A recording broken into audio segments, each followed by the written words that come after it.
And we're live on TV now. Hello, chats. How's it going? Why is the chat box? Whatever, it's fine. Oh, there we go. Yep. Okay, cool. Hello. How's it going, Niraj? When I read the post on the tweet, almost read it. It's Shifu as Shifu. That's cute. That's cute. I do not ship Shifu and Jufufu together though. That would be very, very weird. While stream was loading up and everything, I'm trying to knock out PGR weeklies since I completely forgot about PGR weeklies right before stream, and I would like to have a relatively uninterrupted ZZZ story stream, at least until, you know, like around 2 a.m. happens and resets happening. We have to do the other dailies on the other gachas. But I was like, oh, well, let's not do... Because since I still also didn't do any of the weeklies yet, I was like, let me just knock this out before stream. And then I ended up doing too well in the weeklies, so I had to do the extra level of weeklies you do when you do too well at the weeklies. Thus, I went a little overtime on what was planned. I did miss Warzone, unfortunately, but that's okay. It happens. Yeah, in PGR, when you... PGR, every week you have Phantom Pain Cage, which is like your boss rush thing, right? Where you try to score as high as possible. I still need to clean my primal a lot. That's still too low. But if you do over 1.8, if you do over 1.8 mil, you go to intensive battle, and it's like, oh shit, now I have to do like 2 3-minute long fights as well. Motherfucker. But that should knock out all of that. Claim all. Claim all. What the fuck is this? Oh, coating. Mobile coating choice. Neat. Claim all. Claim all. Oh, wait, I need cash in my weeklies too? Yeah, Sag, no Warzone this week. It's okay.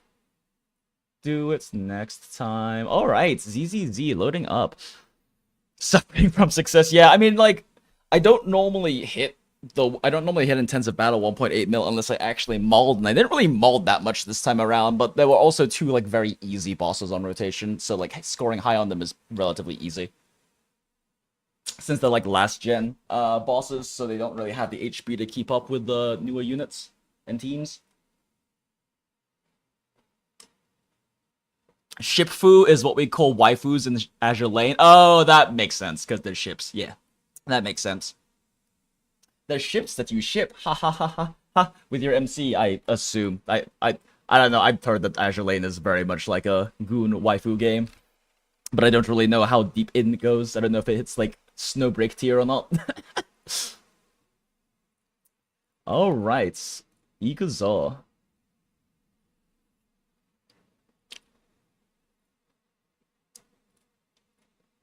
But yeah, it is going to be nice to do some ZZZ story because I still need to do all the events and also 1.5 patches worth of story, all in time for Wi-Fi Peninsula and Yixuan dropping in like, what, fucking 3 days or something?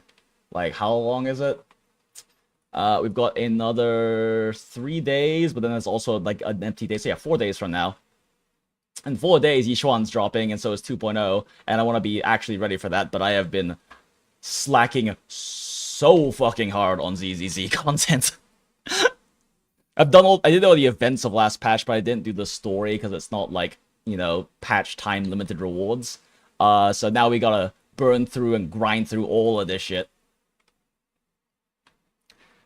You do have 3D domes now? Oh, nice. Surprisingly good modeling for a game that was all 2D side-scrolling shooter. Time to speedrun Arcadia event. Yep, we're gonna do that too. I think we're gonna focus on burning the rest of the 1.6 story since we kind of got halfway through it last time.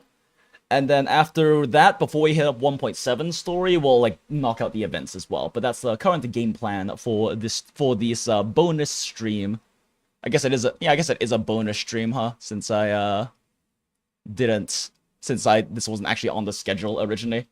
I do also need to get the schedule together for next week. Pretty soon. But at the end of the day, I did spend a lot of time doing more arts like I did yesterday before stream. Probably gonna not stream tomorrow though, because I want to like actually take the time to get the Discord server ready and everything. Because I have been lagging behind really bad on getting that taken care of. Alright. Double daily drops. I'm gonna build Yixuan, but also Lycon. Fuck, how many mats do you need again? For maxing out, because like Yixuan stuff I can't even farm until she comes out because she's a new element and a new type. But I can pre-farm like Hound stuff. One sec, how I have like a bookmark for this. ZZZ. Here we go. Level 60 materials needed to fully level a character. Gonna need 30, 32, and 4. 30, 25, 30, and the greens I'll just have to, and then yeah, I have enough greens as well. So we need 32 of these, that's 7 more of these total, and 7 more of those, and 2 more blues.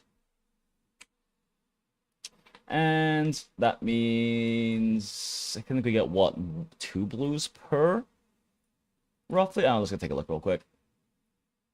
Best way is to do it this way. Doesn't she still use ether chips? I think it was the limit break mat that was new for her. I mean, like, I imagine that this has to be new as well. I actually don't know if she uses ether chips or not. Either way, we'll find out. I've got plenty of, like, backup battery to burn when she comes out anyway. So I'm not too concerned about it. Plus, it's likely they'll be doing a double drop event. At the launch, they did mention having one of those during the patch. Okay, yeah, so need 7 more of these. So 1, 2, 3, 4, 5, and then that's going to result in a minimum of 2 more. So that puts us at 7, which means that we are actually... Wait, no, that puts us at 6. So we'll probably need... Oh, wait, but this is a double. Shit. All right. Right, we got double rewards right now. So that puts us at 6 of these, and then 6 of these minimum, which will put us at 1, potentially 1 short on blue, but that's fine because we have greens to upcraft, so that should be exactly how much we need. Hey, Jinx used to follow since this channel's Genshin era. Happy to see you back streaming and on ZZZ. Hope you enjoyed the story. I like 1.6 through 1.7. Also was nostalgic to see PGR again. Oh, yeah, PGR is so good. But yeah, thanks so much for popping in. I don't know how to pronounce your name because I do not speak any Asian language very well. I speak like the world's most like toddler level of Mandarin, but appreciate you popping in. Yeah, and thank you so much for like following for this entire time. It's been nice coming back to streaming and doing it as like a more casual hobby. I mean, I'm trying to take it a bit more seriously, right, by like doing stream schedules and like setting up like a Discord server for like stream community and stuff like that. But overall, it's been nice doing this as kind of like a nice hobby and being able to do like the content I feel like doing and enjoy and feel inspired to do.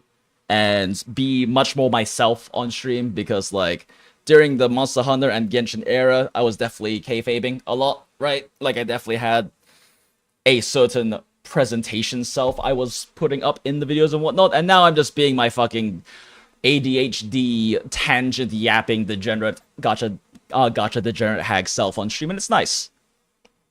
Kurisu, think I've seen you on another stream before. Does that translate to Kurisu? I need to watch Steins. I need to watch the second Steins Gate already. I love that. I love those characters so much. I just stopped watching Steins Gate 0 like 8 episodes in, and then just kind of fell off of it and didn't come back. So I need to restart that whole thing because it's a beautiful story.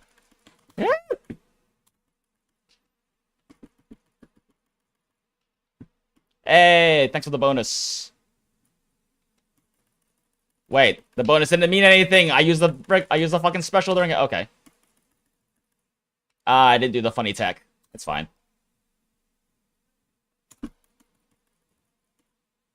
Swing. All 3 characters on field. Let's go. Well, it's how it's pronounced. Gotcha. Yeah, it's Kirisu. Oh, Kurisu. You're good. Be who you are. Okay, well, appreciate it. Yeah, no, Kurisu. I stopped watching Stein. Yeah, I appreciate that. I appreciate that. Like, I'm just gonna be me. And, I mean, that definitely means that I'm also not doing a lot of the old content I used to do. And I am a much more yappy and degenerate than I used to present myself back in the day. But it is what it is, you know? My YouTube career was, like, very different from most people's because I never had, like, that time of exploring, like, my content, trying out videos, like, figuring out what it was I wanted to do, figuring out what it was that, like, people liked and things like that, experimenting with, like, how to present, like, how much of myself goes in there, what kind of personality I put in the editing or anything like that. Literally, the first ever YouTube video I made went fucking viral in the Monster Hunter community, and I just did a good job writing a momentum into a career. So it's just been nice kind of getting to experiment with that and just be like, hey, this is the stuff I feel inspired to do. Hey, this is just me being me. And I mean, at this point, we have a very small stream community of regulars who pops through, who are also all apparently in completely different time zones, because most of them show up at like it's 8:45 my time. Most show up from like 11 to like 2 a.m.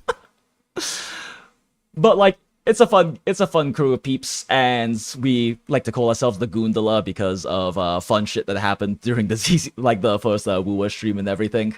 But it's been really nice. It's just been nice, like, being myself, and now all the regulars are just used to be spending way too much time yapping instead of getting stuff done. Last stream yesterday, we were just gonna watch like the ZZZ 2.0 trailer stuff, as well as like the Woo trailer stuff they dropped for the new area in the 2.x region. And but with all the yapping that we ended up doing during that, it was like 40 minutes worth of stream to actually go through. It took us 4 hours. The yap is so real, but I guess it's not a Jinx stream anymore unless I spend at least 50 to 80% of the first few hours yapping about random bullshit. Because at that point, they realized they need to experience the story from the VN Lamau. Oh, yeah, that's fair. In uni, so I can't tune in Jinx, but have a great stream, GG. Ah, thanks, Ryan. Appreciate it. Thanks for popping in. It's always good to see you. Okay, so that gets all of Lycaon's little things out the way. How many ice chips do I have? Fucking 0. We farm ice chips.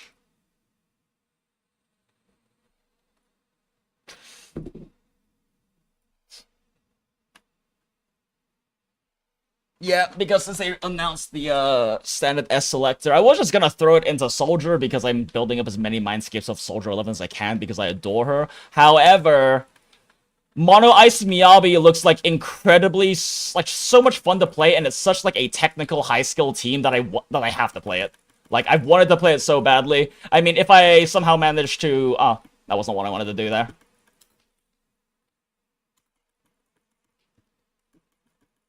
Okay, and bop, 1, 2, whoop, whoop, bop, bop.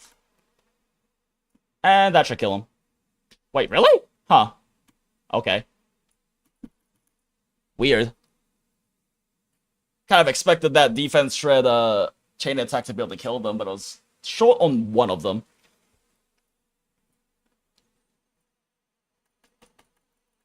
But yeah, for those who don't know, in ZZZ, Miyabi's best team is actually just Mono Ice.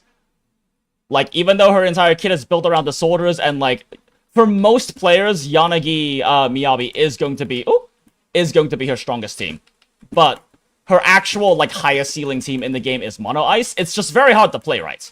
Like, it's requires you to make use of a lot of high-level tech in the game to be able to, like, actually hit that ceiling. But it is the highest ceiling in the game. Oh, in the game, period, just because Miyabi's the highest ceiling in the game, period. And it's very fun, so... Ooh.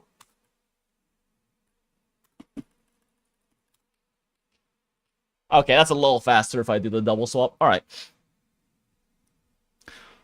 Hormone boat buff might have drops. Good to see you, JD. I don't think I'm running Hormone Punk. Yeah, I'm not running 4-piece Hormone Punk, so that's probably not it. And then I might have been yeah, I don't know. It is what it is. Could also just have not critted somewhere where I needed to crit or something. Wait, is my Eve got gear? Okay, cool. So a few days ago when we did the ZZZ stream where I was like deliriously tired and possibly sick, but whatever happened, I'm better now. We were doing some like Deadly Assault molding and Shiyu molding, and I did not even realize my Evelyn did not have a Wenjin on her, and we cleared Shiyu 7 with like, you know, plenty enough time to spare. But my Eve didn't even have a Wenjin on her because since I don't have her signature, I will get her signature when she comes back on rerun, because I only get signatures for characters I adore, and I adore Evelyn. I had a fucking like 50-minute rant last night about like how beautiful I find the whole Astrolin thing, and how it's one of like Mihoyo's best done, one of their best done couples, honestly, even with like all of their history in Honkai Impact 3rd and stuff. But I don't have her Wenjin, so I used the Zanshin Herb case because I didn't intend to get this one, but when Harumasa was on banner and we got him for free, I was like, I'm gonna throw a 10 pull at his Wenjin, and I got it. And behind her signature Wenjin, Zanshin Herb case is actually her best, just because it gives her such a massive raw volume of crit stats, and that's what she needs. So like it ends up being her second best behind her signature Wenjin, just because it's a fucking stat stick. I've been obsessed with every frame of that Yixuan versus Miyabi fight. The Impact Crimson, it's so good. It was so good. I saw it for the first time last night when we were watching stuff. Hey Ravel, good to see you. No, that animation goes so fucking hard. I remember before I saw that, I was excited for the video for a lot of reasons, but on Twitter I also saw like some meme someone like fucking Photoshop copy and pasted together of like Miyabi and Yixuan being next to it, and Miyabi being like, "Why do we exist?" And Yixuan just says, to Aura Farm based," and it's pretty accurate. They're both very good characters, but they sure are fucking good at aura farming. It is definitely an expertise in their fucking skill set. I just wanted to say insane thumbnail 10 out of 10. Thank you, Tom. I appreciate that. Yeah, I always just to figure out like a shit post thumbnail for the streams, because on like a Twitch stream I do have to like make like a thumbnail and a description and all of that shit for YouTube streams, right? And we were doing a story grind today, so I was like, okay, grind is a funny word to have on the thumbnail. But then I was like sitting there thinking about it, and I remembered that about 7-ish years ago, yeah, about 7-ish years ago, I went to a dungeon party. Because, surprise, surprise, the Goth Trash Panda VTuber is in the kink community. But I went to a dungeon party, and they were doing like a burlesque show, and it was the first time I ever saw an angle grinder performance, where basically like the burlesque dancer, she was wearing like a metal bikini with a really thick metal plate on her crotch, and they whip out this angle grinder and just grind it against the metal plate on their crotch. Like, this is an incredible performance. This is so hype. So I looked up some images for that to stick onto the thumbnail, and I'm glad that you like it. I thought it was funny. All right. I did do... Okay, it's saying... Okay, I was about to say, I did Hollow Zero this week, didn't I? But we got this shit. Let's go. And we got this shit. Let's go. And we get this shit. Let's go. And frankly, we probably grab fucking everything else anyway, because you get way too many of these. These I do need to, like, actually build back up, though, to get the hamster cage. Speaking of which, let me just make sure I'm not fucking bricking myself, and I did, in fact, do my Notorious Hunt. Yes, I did. We're good on Notorious Hunt. Did the Hollow Zero weekly. We did Shiryu last time. We'll do some DA molding, probably in a different stream. We need to focus on clearing content today. Oh yeah, I should also... Oh, we got all the important stuff. I don't really care that much about the stress. Oh wait, actually, they're adding higher level. They're adding like even more like levels on today. So maybe I should give a shit about this. It's not like this takes very long. Just get a little bit more internet experience. Oh, wrong way. We can just selfie. It's fine.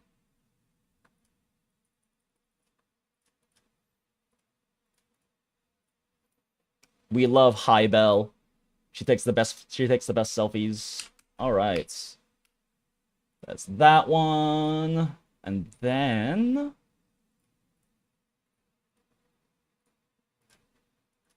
I will do any of these bingo weeklies that aren't playing an arcade game. I do not like playing arcade games in this game. The kitchen knife at home is missing. Mom's been looking for it all morning. The knife was used to slice grilled fish during breakfast and it got a fishy smell. Maybe a cat took it? A cat stole your fucking like chef's knife? Though it's hard to imagine a cat carrying a knife, I still came here to look since this area has the most cats. Mom's been really upset lately. If I find the knife, it might cheer her up a bit. Did you take the fucking knife? Which one of you shits took the fucking... This fat fuck. This fat fuck has a sharp knife in its mouth. Are you gonna shank someone in this like dark alley over here? Jesus Christ. Is this why you're such a fat fuck? Have you been feeding yourself by mugging other people or cats? Wow, you found it. Thanks. This time I've benefited from your help again. Who the fuck are you? I'll repay you when I grow up. But don't expect too much. I have my own things to take care of. Ah, you good, girl. Don't worry about it. Do not sweat it.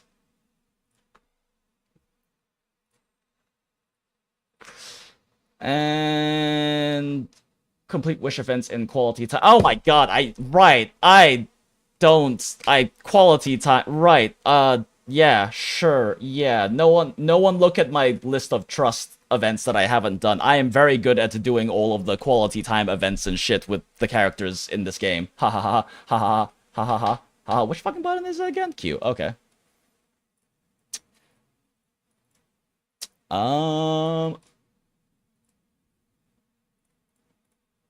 Let's see. Okay, Miyabi isn't currently, like, maxed out in the current phase, so we'll do quality time with Miyabi. Smile.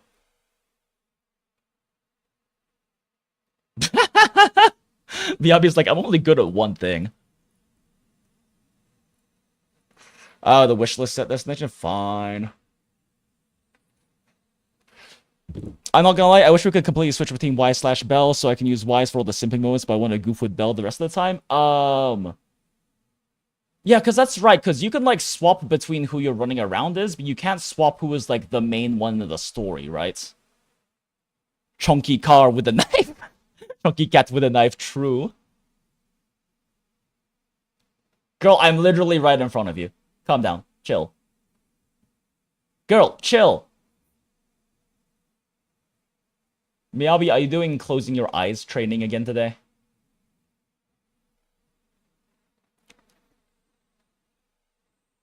Smile.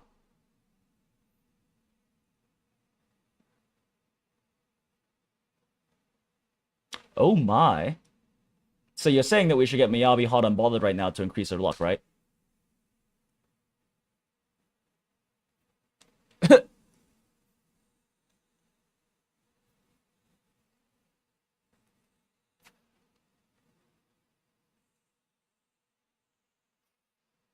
Oh. Belle just has an effect on women.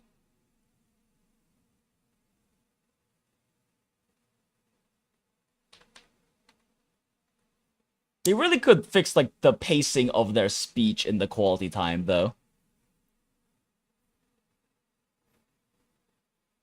Yo, wait, hold up. Void Hunters of History? Sunbringer? Lady Sunbringer? I don't care. Is Lady Sunbringer in there, and can we pull her yet?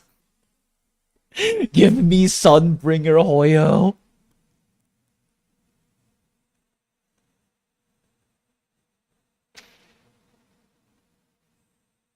Miyabi, you're great. You're just also not Sunbringer. You're not the Kiana XP that we deserve.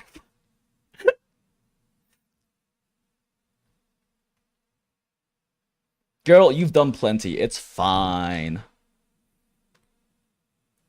Experience 3 fun events. Complete a floral interaction once at Do Gardening. Ooh, we can go to Do Gardening. Oh, fun events.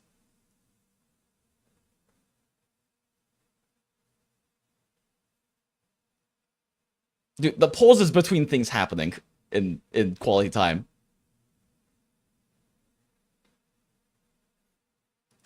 Do you want a coffee, Miyabi? Here, you can have a coffee. Nom nom. We'll pretend we're drinking coffee. Smile. Experience 3 fun of. I am not playing an arcade game with you. I hate playing arcade games in this fucking game. I don't know why. I just don't like it. Oh, there we go. Gotta get her in HSR first. Yeah, he deserves to have a Kiana in every universe, and it is cruel that she doesn't have one in HSR. And there. Hey, what's up, Dread? Good to see you. I too want to grind on Yixuan. Fair, true, and fucking real. Welcome to the Gundala. We love hacks here. How am I doing? Oh, hey, how's it going, Gaggle Dan? Good to see you. Doing pretty well tonight. Just starting up the ZZZ stuff. Trying to get some little weeklies done first, and then we'll be doing the story. It's been a good day too. I spent some more time doing some arts and like doing some more stuff for the little Galbringer fan art we were looking at yesterday, and it's apparently actually already done. It's already done surprisingly decently, like on Twitter and stuff, of me just throwing it out on there, which is nice to see. It's actually definitely the first piece of like digital arts I've made that I actually feel like more proud of, because it's getting closer and closer to approaching towards like the style that I'm trying to aim for in terms of my personal like digital painting style, integrating like my traditional like realism training with digital medium stuff. Yeah, it's nice. I still have a couple events to finish in ZZZ and a lot of random side stuff to catch up with. Oh yeah, no, I still have half of 1.6's story and all of 1.7 story to do, and also I haven't done like the big events in this patch yet. So yeah, let's real quick, let's go to Orchidea and do the Miyabi thing, and maybe let's actually start grinding on the story instead of yapping and running around doing bullshit. Eve, damn. Even as an old lady, Evelyn is still a gilf. Look at her. God damn. She gonna teach you some shit. Complete a full interaction once you do gardening. Hello? Hello? Hello? Hello? Do I have to, like, have the event started first to do this? Motherfucker. Okay, whatever. Buy me, Albie.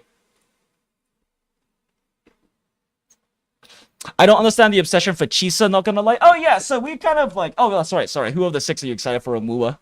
Sorry, I missed that. I mean, Galbraina, definitely the most. Hence why I am literally doing fan arts of her right now. It's probably just easier if I just pull it up on Twitter, because... Probably easier if I just pull it up on Twitter, because it's...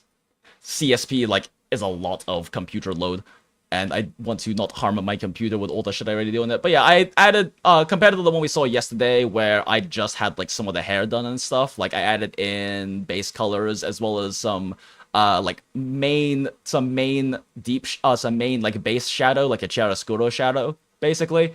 And, like, I don't know, it's the first time that I've actually felt like, oh, hey, this is looking like how I want it to look like with digital arts, because so far everything else I've done, including my VTuber model, like my PNG tuber model I have right here, like, I made it myself, but it still doesn't look the way I want it to, right? I don't still have the technical skills, and at least when I made it, as well as to, like, really render it the way I want to. But, like, this one actually feels like it's starting to come together into what I want my style and what I want my work to look like. So very happy about this one. And, like, honestly, as it is right now, it's plenty good enough to just be, like, a finished piece. But I do want to take it further and use it as a way for me to practice more of my, practice, like, a lot more of my digital painting techniques. And, I don't know, I'm probably going to experiment with a few different techniques on this, so I'll probably end up with a handful of different final versions as I experiment. Because, like, I am a classically trained realist, as we talked about yesterday. Oh, I'm a classically trained realist, but that was way back in high school, so I'm like super out of practice. Like this was made in fucking 2008. But I'm very my skills have atrophied a lot, so part of it is me getting back to like the same level of like technical skill I used to be at when I was younger. And yeah, back in '08 as well. Jesus Christ, this was fucking high school. God damn it, I am old. I'm such a hag. But like getting back to like, I also did quite a bit of painting as well. I didn't do as much painting as I wanted to because painting with real traditional medium is a pain in the ass. If you don't like a stroke you made, you have to wait for it to fucking dry. And Jesus Christ, even acrylics take like a day to dry. Oils take a week to dry. So like you have to be like very particular about your strokes. And that's not how I do arts. I'm a much more like freehand, sketchy kind of artist. And having an undo button is so incredibly based with digital art. But, like, I'm trying to get back to my same, like, degree of technical skill I used to be at when I was younger. As well as get used to, like, digital painting. Because it's... Painting with a real paintbrush and with a real pencil feels very different from painting with, like, brushes on a tablet. And it's taken me a while to find the brushes I like that feel the way I want to do, that I've adjusted to work how I want them to do. But so far, like, the ones I'm using now, I actually enjoy quite a bit, and there's a few other ones I want to try out and mess around with too, from, like, artists that I like, really enjoy, who have, like, shared their brushes and stuff. But yeah, I don't know. I'm very happy with how this turned out so far. It is actually, like, the first time I feel, like, actually proud to say, like, yeah, I made this piece of art. It's cute and neat. I like it. Also, Daily Galbrina reposted it and commented on it. And I don't know if you're familiar with the Daily X character Twitter accounts, but there's, like, one for, like, every fucking waifu in, like, HSR and ZZZ. And, HSR and, Wuwa, especially are the ones I see. And it's just funny that, I mean, this account's, like, 2 days old, but it is just funny. It was nice to see that they reposted it, since, you know, I am not Twitter famous artist or even really that good or anything, so it was nice to see that happen. But yeah, I don't know. I am enjoying how this turns out, and it's still not finished. I definitely want to add more depth to it, because I talked about this before on yesterday's stream, but like my biggest inspiration and aspiration is Dino Eluse or Dino Illustration.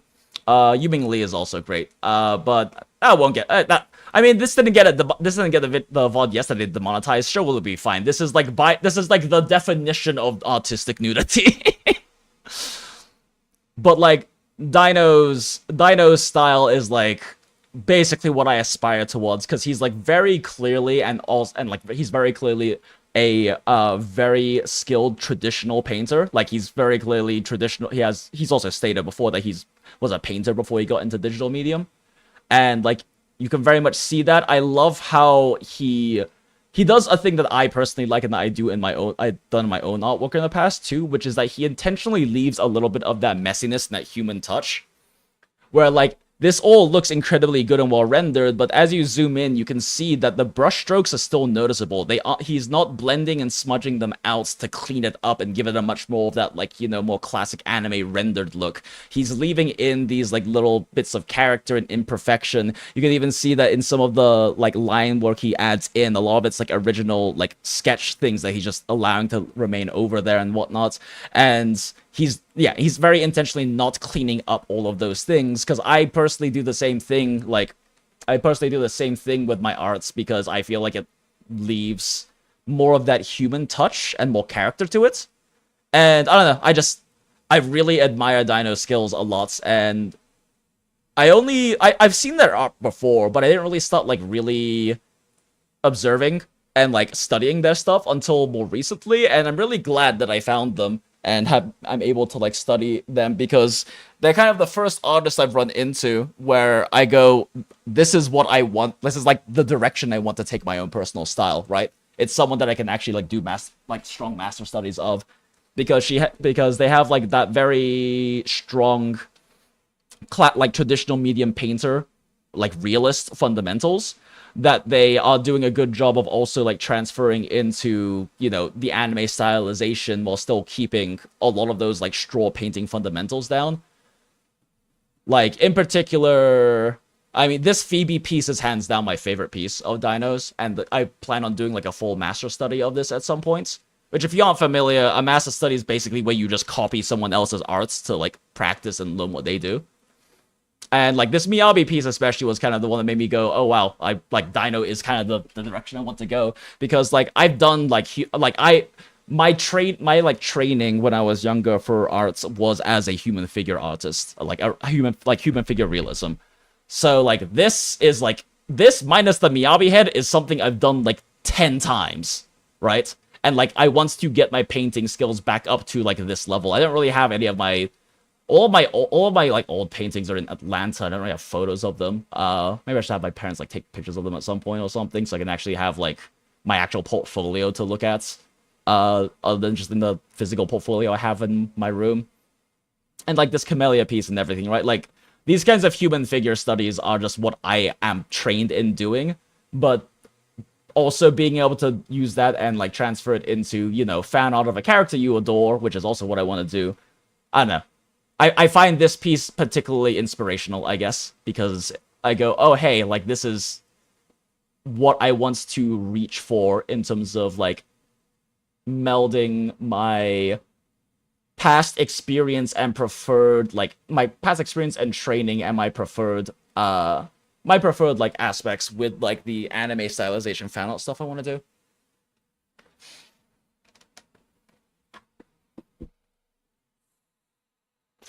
I can't explain it either, but it's one of the reasons I'm really excited for some reason. My buddy called her Farina with the gun, and I can't unsee it. I mean, a lot of people have also been calling her, a lot of people have also been calling Galbraina, like, Yang Yang, but I think that's because she has Yang Yang's color palette. Like, when you actually look at her design, she has, like, she looks very different from Yang Yang, but she does have Yang Yang's color palette, which is, I think, why people, like, get drawn to that. Similar with Farina, she has a more, like, vibrant sea blue palette than Verena does, but they have a similar palette, and then they both have like adjusted bobs as their haircut, right? So I can definitely see why at like a very like glancing surface level you can see a lot of design similarities, but even then I would say, I don't know, let's pull up an image of Farina, because I only can like roughly remember what Farina looks like because I don't play Genshin anymore, and like Farina is not a, I don't know. I mean, I know Farina largely because of like all of like the simping, right? Like because of her like reputation of being the blue Hu Tao, basically. Let's see here. Open a new tab.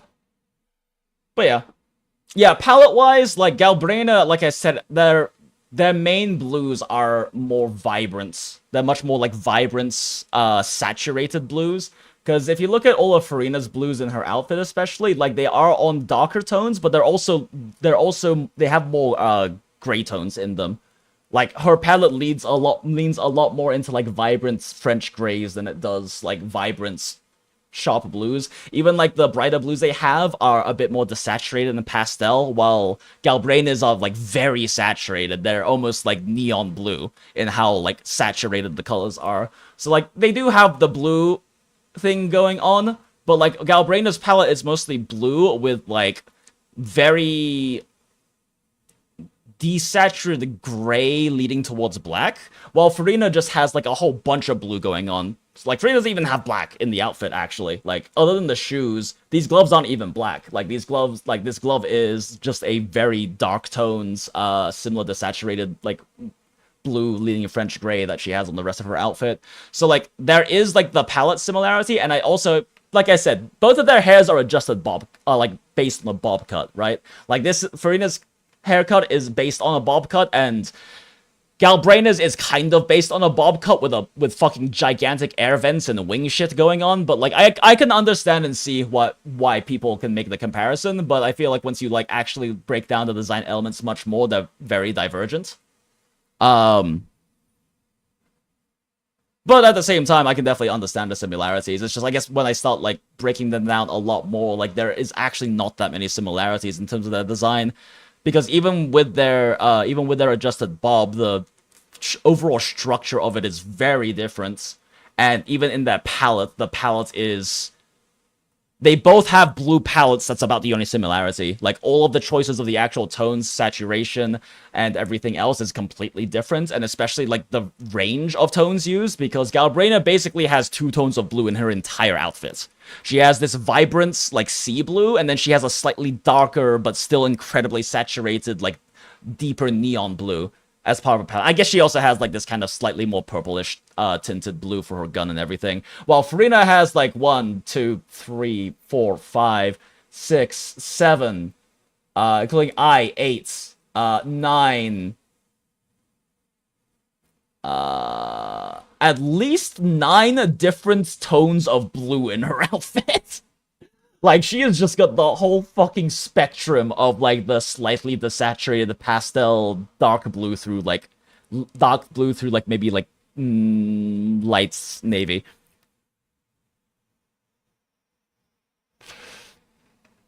From the Asian one, man. Yeah, Flight did find it, which is nice. There was a Daily Nilo account who posted about maxing out levels on that Nilo 1 year after the release. Like, what, bro? That's fucking hilarious. Daily accounts I just saw double like 2 people total. Yeah, no, I know that a lot of them are by the same person. I mean, I personally love the Daily Kiana Lana one because it's just so much like very wholesome, cute like Yuri art, and I adore the Kiyame couple. I find their story like beautiful and heart-wrenching and tragic, and it's it is nice to see their modern games getting more of that quality writing of story quality writing and like character writing that we get out of Honkai Impact 3rd and Gun Girl Z in their other games, because there's still a divide, but it's nice to see more of that coming through. Yeah, it is a really pretty art style though. Then sign PB please. That Phoebe and Miyabi is peak. Oh, holy, all of these are peak. Yeah, no, Dino is one of the most well-known like painting style digital like fan artists. How many do they fucking have on? What do they have on fucking Twitter again? Are you Dino? Although they have such a peak profile image. Yeah, they have 844,000 followers. They're very well known because also like a lot of their arts is like fan art of like popular IP characters that they really love and enjoy. They have a lot of like they have some OC stuff as well, and they have like a lot of like this is just like I'm pretty sure this is an Expedition 33 thing, but they do have some stuff that is just very clearly like classical art practice, like this one, like Renoir. Like I'm assuming this is also from some kind of like. This is also from, like, I don't know, fucking some media or game or something. I actually don't know. Peak game of the year. Is this also, like, a Expedition 33 character or something? I don't know. I haven't played that game yet. But they have a lot of stuff that's just, like, I don't know. They do fan arts, but they are very, very distinct in their painting style for it. And they're very well known and beloved, and one way you can definitely know that too is that they're one of the people that's on their birthday. It's like a thing in like a lot of like the fan art community that when it's an artist's birthday, you kind of make like a bunch of the top artists like will make like a fan art book, for you. Of like a bunch of their different illustrations and stuff for you, and like Dino gets one like every birthday from a bunch of like the top like gacha fan art artists that you probably will recognize random pieces from. Also, this Golgura piece is just fucking incredible. R.I.P. Saba Saba. But yeah, no, that work is just fucking incredible. By the way, the Farina trailer, if you've never seen it, is literally the greatest work of art this goddamn company has put on it. I don't believe you, but I'll take a look. Makes the Zhongli trailer look like a 3rd grade crayon drawing. I haven't even seen a lot of the, like the Genshin cinematics, trailers and stuff, but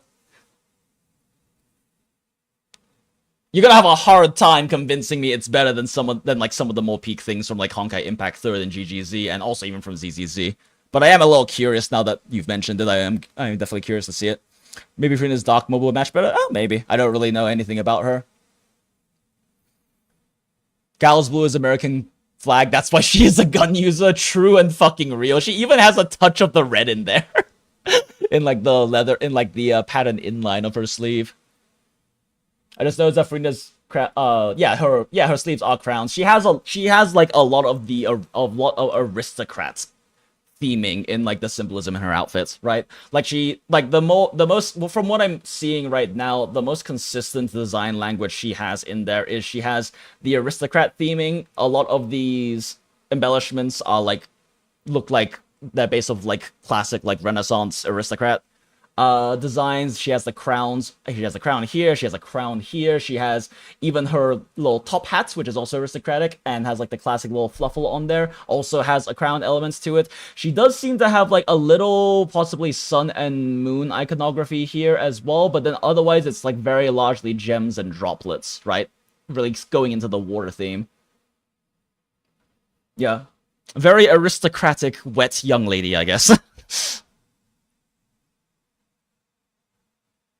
Just the dog like Ongal Brainer differentiates her from full breeding. Yeah, I mean, it's like, and like the dog, like, that does, they are both like light hair, like light gray, French gray haired bob cuts, gotcha women with blue. So I understand why people feel there's a similarity. But yeah, I don't know. For me, I see the similarities with Helia from Honkai Impact 3rd. Actually true. She does, especially the new Helia. She has a similar intensity to the new Helia. Lead 2 times what the actual character drips get. Interesting. Yeah, I've heard great things about Expedition 33 to Mirage. So it is from Expedition 33. Thanks, Flight. Yeah. No, I've heard great things about it. It's like definitely the next like single player, single experience game I'll be playing. It's just right now I'm still got so much gacha stuff to catch up on, and I'm just happy playing my gacha stuff because all the gachas I play I really enjoy and have great writing and gameplay and everything. But yeah. Furina's older sister or mom, smile. How's it going, Jonathan? Inspired by Furina but rocking a gun. I will definitely say that she is not inspired by Furina. Like I said, there is not much similar design language here at all, right? Like, I'm sure you can go back and find like a pale hair, like a lights, like off-white bob cuts female character with a blue primary color palette from some random other older gacha and be like, oh look, it's like Furina's the older sister of this character or something, right? Like there's not actually that much similarity in design language here at all. They just both happen to have off-white bob cuts with blue. Give her the goddamn eagle, rock gun and eagle, let's go. No deagle here. So wait, you were saying that like the Furina trailer is good? Because I don't really watch Genshin stuff at all, but I am a little curious now. And clearly we're still in the fucking bullshit tangent yaps chunk of the stream right now, so let's see here. What is this like EO? I keep seeing like I haven't watched any of this stuff, but like the like EO and Saint Tontis thing and like the ZZZ and the Wuwa thing is like, what the fuck is even going on? I don't even know what the fuck is going on with this shit. Like I don't pay attention to it. My Twitter is devoid of all of the gacha drama bullshit because it's primarily just like Yuri and fan arts and then memes, and all the memes just make fun of the drama happening. Furina trailer? Which one? The demo or the teaser? Saint having beef with the CC is nothing new. I mean, yeah, but also, like, I've also seen stuff about other people in the ZZZ community having beef with, like, EO. Because of, I don't know, him being, like, get good or something. I don't fucking know. I don't know shit about it. Chisa is basically Yuka for PGR XP, right? Yeah, and also I think a big reason why Chisa is so popular is because I think another main reason why Chisa is so popular is because, like, yes, she's like Yuka from PGR, but she's also like Ryuko from fucking Words Are Hard. Brain is not functioning very well right now. From Akame Kill la Kill. She's also similar to Akame from Akame Got Killed. Like, I think part of the reason why people are so obsessed with her and like why she's so popular right now, why people keep like talking about her and fan-arting her, is because she's literally wearing a black sailor uniform, so you know, Japanese like high school uniform as well, but black sailor uniform with red accents, and she has the classic like classical Japanese beauty shrine maiden haircut, right? Like, do you know how many fucking beloved characters wear a black sailor uniform with red accents and have a fucking black long hairstyle? Like, there are so many characters who have this exact same like design structure. So it does not surprise me that she's blowing up, because I've seen like at least like 7 different like, oh, it's like, it's good to see you again, X character from X like X franchise. Like, there's just so many characters who have this exact same like design base. Hey, if it works, I'm not saying it's like even bad or anything, and like I do like Shisa's take on it, because like, yeah, she's wearing the sailor uniform, but she has like this really large jacket on the outside of it that also has like these little things going on to add a bit more character, right? And like, I don't know, her weapon in particular is very interestingly designed. You've got like these little measurement things, as well as the slight shape of what might be like a scissor or something like that. But you've also got all of these other components that are interesting. Like, I think her design is cool. I'm just saying, it's not surprising to me that she's really popular, because the basis of her design, like if we're talking about like how like Galbrina and Farina have the basis of they're women with blue outfits and like white bob cuts. Chisa has the same design base as way too many popular characters. And even better, she's literally an expert for PGA. Yeah, exactly. The scissor is a ruler, true. Engineering Kill la Kill. The Kill la Kill manga is so much better than the anime. Like, if you like Kill la Kill, do yourself a favor and read the manga. It's just like solely the anime is nowhere near as good as the manga. The stories diverge wildly at a certain point, and the story in the manga for Akame ga Kill is so much better. The ending is so much better. And same thing with Soul Eater. It diverges at a certain point, and like the manga's story and ending, and in general quality too. Like, I'm enjoying watching Fire Force, because it's also Otsubo, the same mangaka, same author. But like in Fire Force, we actually get to see some animation quality that is getting close to his level of quality for his action panels and like his impact panels, because holy shit, does Otsubo put out some crazy fucking like 2-piece spreads in his manga, and the Soul Eater anime never could get anywhere close to that, right? It's like a kind of a similar thing where like I just don't think Berserk is ever going to have like a 3D adaptation, an anime adaptation that will ever hit nearly the same way as the manga does, because there are so many like gorgeous, just complete like massively iconic, historically like important panels in Berserk that you good luck trying to translate that into anime and having anything with the same level of impact. Soundscape of Fire Force to speak, yeah, it's surprisingly good. I mean, I'm not really that much into action shonen and stuff nowadays, but like it's nice seeing Otsubo's work being adapted well, I guess, because I am a big fan of Otsubo.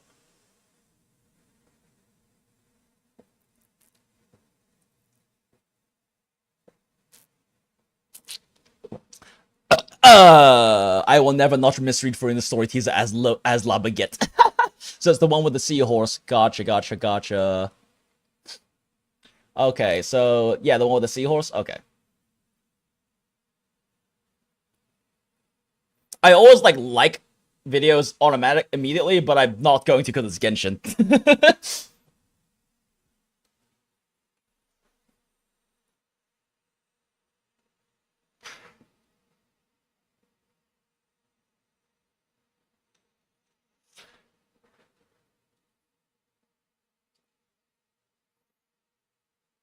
I know that like I know Genshin did the whole like Water France, Water Europe Renaissance inspired thing first.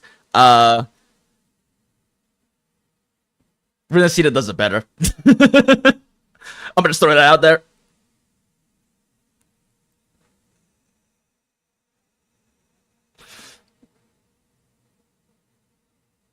Okay.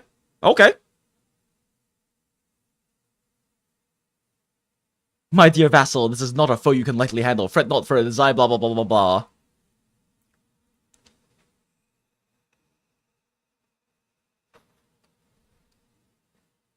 Okay, like, the introduction of the other art styles is cute. Even if, well, it's not even art styles, it's presentation style, because they're not actually doing different art. They're still using the 3D models and rendering them, but...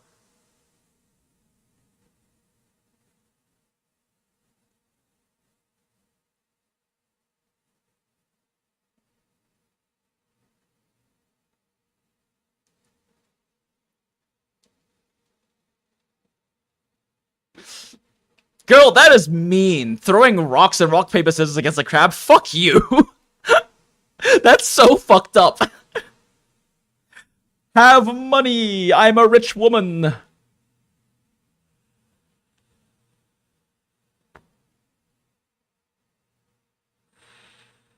Okay, that was pretty great.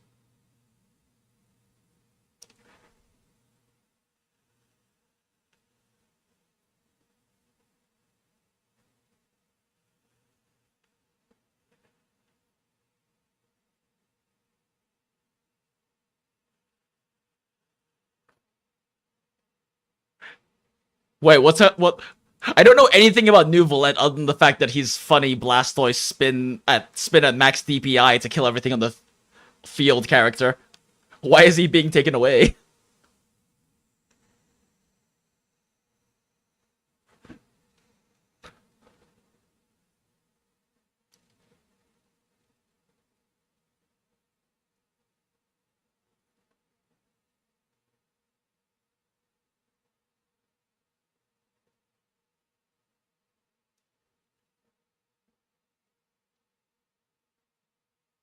Okay, yeah, that was pretty cute. But also, if this is, like, being extra for, like, Genshin teases, I feel bad for Genshin. Considering the shit they put out for, like, ZZZ and everything. Like, I feel bad for Genshin if this is, like, the high bar for, like, teaser and demo quality. Because, again, I haven't played Genshin since, like, 2.2 or 3, whenever Ito came out. I dropped Genshin.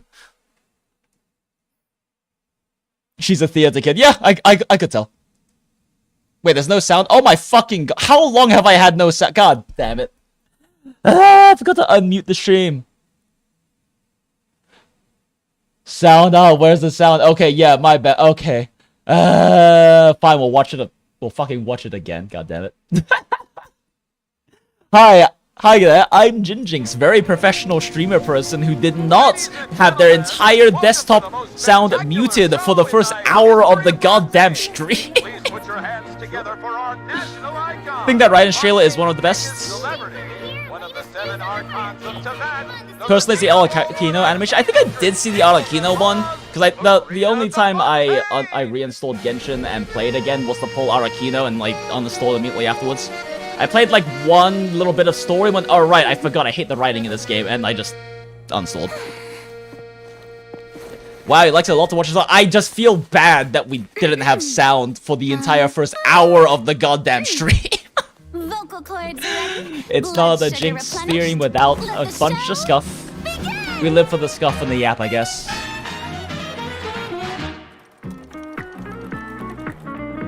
Yeah, like, this is really cute and I like it. But also, like, if this is what, like, the bar, the top bar, or, like, the ceiling for, like, a Genshin teaser and demos is, I feel sad for the Genshin community.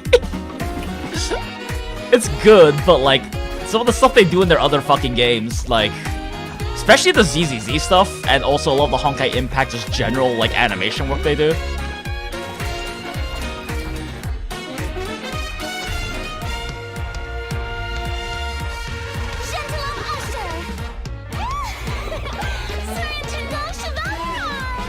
ZZ does it best right now, topping HSR. I think ZZZ has done it best, period, in general. HSR has been doing some good catch-up, but I think ZZZ's always been doing it best.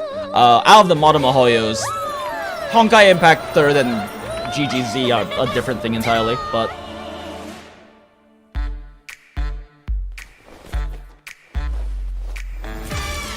Yeah, I'm not gonna... That part was pretty good.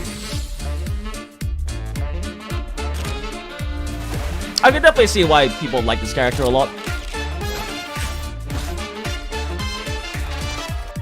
Natural smiles, please. Hold it and action. Aren't you comparing rendered animation and not the gameplay? Yeah, I mean, that's a big part of it too, though, is that, like... I mean, like, gameplay aside, just purely in terms of, like, the cinematics and stuff they put out and the teaser they put out, right? Like... One of the reasons why, just generally speaking, I feel like ZZZ does so much better is because they aren't just using in-game models. Like, this is all great, but almost everything here is still just in-game models, right? This is just them using their current assets and then doing fun animation stuff with it. It's not a bad thing, but it is an entirely different, much more massive endeavor to make a fully custom, like, 2D animation for a character teaser or trailer or story or cutscene or things like that. Like that is a much more intense endeavor, and to me speaks a lot more of like passion and love, which is a big thing with like a lot of the ZZZ stuff and even some of the Star Rail stuff of more recent, right? Where like they do that kind of thing. This is more apparently the story for her was good. Yeah, I've heard that the Fontaine story like picked up, which is good to hear because like Genshin's story was not hitting, I'm not gonna lie. Genshin's story was not hitting. Yeah. But yeah, I mean, that was nice, but like, yeah. This is more akin to rendered in-game animation versus the rendered stuff Genshin does. Yeah, I can see that. I won't be surprised if ZZ spent more money on the teasers than the actual in-game scenes. I mean... Yeah, possibly. Because, like a lot of the stuff in-game, like, they do have really good cutscenes and stuff, too, but a lot of the stuff in-game is just using, like, rendering their models, right? And just doing animation with their models, which is not a bad thing. It's nice, in fact, that they can, you know, their in-game models are of such high quality, they can do great cinematics with that. But, you know, that... But, like, that compared with, like... That compared with some of the stuff, like, we watched, like, yesterday, right? Like... I mean, this animated short film is fucking gorgeous. And I guess with the Yixuan character demo, it is, like, very much, primarily, like, rendered in-game models, right? But, like, the amounts they put into it is fucking crazy for this. Thank you for your hard work, Miss Mia. And, like, part of why I always talk about how, like, about how ZZZ reeks of more passion and artistry and love to me is because of how much more they do with... Compare combat data? How much more they do with their media and with it. ZZZ has a very noticeably a lot more like cinematic influence to it, which, you know, makes a lot of sense. You know, run a movie store, like that movie side is a very big part of the ZZZ theming, but it's very clear that they have a lot of inspiration from like movies and classics and like cinematography rather than just like animation. And you can really see that in how they handle a lot of their dynamic shots, how they handle a lot of their framing and pacing and everything. Without further ado, let us begin. I mean, like, even this just now, right? For this single 10-second sequence, we have one sliding cut, we have another slightly static floating cut into a more dynamic cut angle, all following the trail of that thing dematerializing. Oh, sure. And like that's that like 7 or 8 seconds has as much like cinematographic I should have expected nothing dynamism to it than No need to be polite. 30 What plus I was seconds from that saying. Farina It trailer. was rude to hold back. Let's proceed with the second move.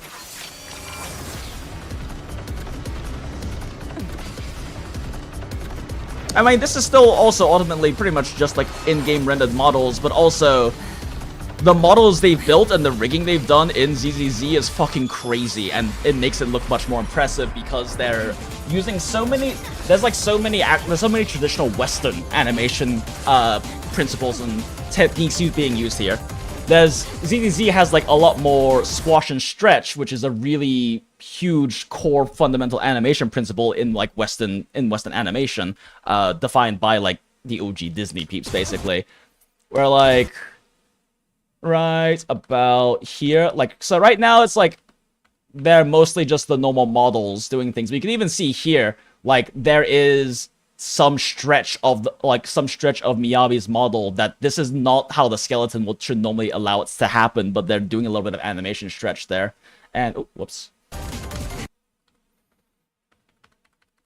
And then we cut down to here and like look at that deformation. Like this is not just like them moving their in-game model. They are actively working with the rigging and the skeleton to have that deformation that's happening through these frames for Miyabi to like really have that strong energy and dynamism to the movements. And like right here, Yixuan has a bunch of stretch going through her body, and that is not how long her body should normally be and not how curved it should be. But they make use of all of these techniques, and then here we have like actual just hand-drawn impact frames and as special effects, right? Like people keep talking about how amazing this demo is, and it is amazing, but a lot of that is because they're doing a lot more than just like using the in-game models and making them animated. They're doing a lot of cinematography and animation techniques to enhance it even further, and that's always been the case for all of ZZZ stuff. It's really nice to see that they actually make use of a lot of these more like Western animation principles like squash and stretch to like really add to the style of it.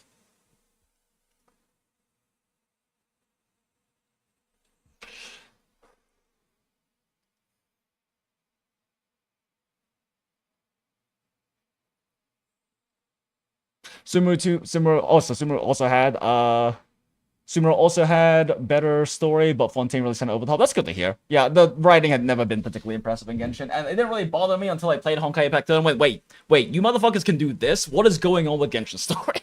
I still have heard that from people who play both, it doesn't come close still, but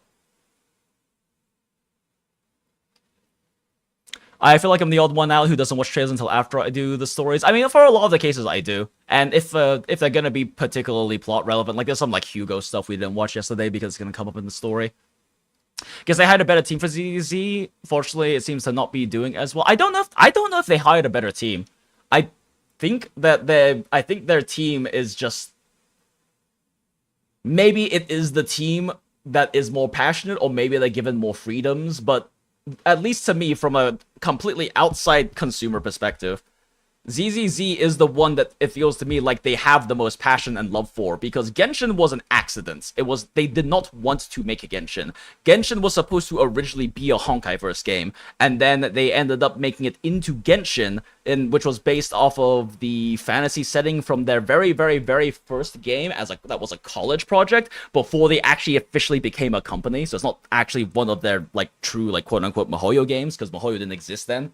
It's just, the founders made their own little game in college together, and it wasn't something they basically chose to make and like felt passionate to make and wanted to make. It was something that they made because they couldn't make it into the Chinese stock market, because they were told that they needed to have more than just one IP, because up until that point they only had Honkaiverse games. They needed more than one IP to make it into the stock market, so they made Genshin, which was originally supposed to be a Honkaiverse game, and we know that for a fact because of files from the alpha that have Honkaiverse assets in it. And then they still didn't get into the Chinese stock market that year anyway, which is the kind of the funny part. And then Honkai Star Rail is continuing on their Honkaiverse, and definitely it seems to me like it has more love in it than Genshin does, but also it has a lot of like the kind of business quote unquote side creeping into it that is problematic. And ZZZ, to me, everything I see about ZZZ and how they handle the game, and like the 2.0 special broadcast especially, like that was the best like live broadcast I've ever seen, because it was like dripping with, we actually listened, we actually working on and fixing the things that you guys talk about, we actually love like this game and this community, and we're trying hard. Like it actually felt like they give a shit, and that's not something I can say about basically goddamn any other like live broadcast for a version coming out, even for anniversary stuff from other games, and like Dawei actually looked happy and excited to be on the stream and not crying. But ZZZ just really reeks to me of, like, this is the IP they wanted to make. Like, this is the new IP, the new child that's not in the Honkai-verse that they wanted to make, and it just really feels like that to me. It feels like they love this game and this IP, and that they put a lot more... I don't know if it's that they give, like, if they give, like, the team more freedom or something, but it feels like it's got a lot more of this like, love and passion built into it, and I feel like it drips with that.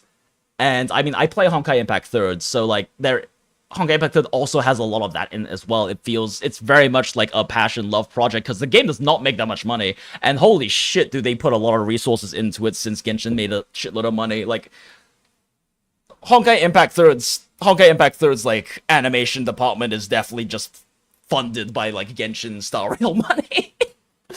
But, I don't know, it gives me a similar feeling, but in a different way.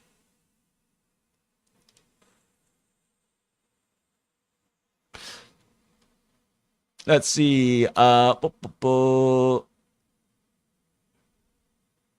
fair. Disclaimer: I have literally not watched any ZZZ trailers before Grace. Back during release. Oh, okay. Yeah, Niraj, you've missed a lot of like the really good stuff. Skullface slowly adapt ZZZ animations. Oh, neat. That's good to hear. I mean, I'm glad to hear that like things are getting better too for the other IPs. It's just ZZZ has felt like that since it started, right? It's only been a year, but like it just drips with that love and passion, and I love that about it. It's why it's the best modern MiHoYo to me, and frankly, very competitively, like, best gacha for me, or game, period, for me. Path of Noah is still competing pretty hard with that, but... And MOAR as well, for different regions. Somehow making this trailer, Miyabi versus Yixuan feels very fake for the game still right now. Yeah, a little bit. ZZ is doing fine. If 20 million a month is low, then something's wrong with the standards. I mean, JD, that's true. But, like, also, 20 million a month compared to what is averaging 40 to 50 million a month for Star Rail and Genshin. Like, that is just factually less money. Even though 20 million is very high. In fact, there's not that many games that can hit that anywhere close to regularly, much less, like, and generally can't even hit that period. It's a very small subsection of gacha games that can manage to do that, but it does factually make less money than Star Rail and Genshin, but part of that too is because they're more generous. Like, ZZZ in terms of raw free-to-play pulls it gives you is over 20% more generous than Star Rail is, and Star Rail's already, like 40%? 50% more generous than, like, Genshin is? So, it naturally is gonna also make less money, but it doesn't, like, I think also part of it, like, reeking of more, like, passion and love for me is also the fact that it has so much less of those, like, this is very clearly, like, a monetary business decision aspects of it, right? Where, like, stuff happens in Star Rail and Genshin's like, yeah, they made this as a business decision, right? This wasn't, like, a decision to improve the game or for the community. This was a decision to make money. And ZZZ doesn't... I can't really think of a single instance so far where ZZZ felt like that. Like, yes, its modern MiHoYo model is still more predatory and worse than a lot of the older gacha models with the whole, like, 50-50, with, like, the whole 50-50 system, 80-50, all that kind of stuff, but, like, it doesn't feel like they've done anything for the sake of, like, that heavily for the sake of greed so far in ZZZ, if that makes sense. Like, everything that they've done that also happens to make them money or can be good for business also seems like it's also part of making the game better or bringing more stuff to the players to enjoy, if that makes sense. But that's just how I feel about it. How would you compare story writing of HSR versus Honkai Impact 3? Honkai Impact 3 is just better. HSR is getting better. And there are definitely parts of, like, 2.0, that are, all 2.x rather, in Pentacony that are really good. And there are definitely parts of the Amphoris that have been really good as well, but that's also kind of cheating because they're basing so much of their writing in Amphoris off of Honkai Impact 3's Flame Chasers. That's why I'm personally excited for it, and most Honkai Impact players, or greater Honkaiverse players, are excited about it because of, like, the amount of, like, tie-in inspiration and, like, XPs happening in Amphoris from Honkai Impact 3. But Honkai Impact 3's... The best way I can put it is that Honkai Impact 3's writing is less sanitized. And I mean, I always am the kind of person who prefers like darker, more tragic stories about like struggle and difficulty and rising to challenges and things like that, because I find that the most beautiful human moments happen in the face of like harsh adversity like that. And Honkai Impact Third and Gungo Z definitely lean much harder in that. There's a meme in the Honkaiverse community, you know, excluding Star, that there is no such thing as a wholesome Honkai game, because a lot of fuck shit happens in those games, and there are not, like, the events and side stories get to be happy, but a lot of the main story does not.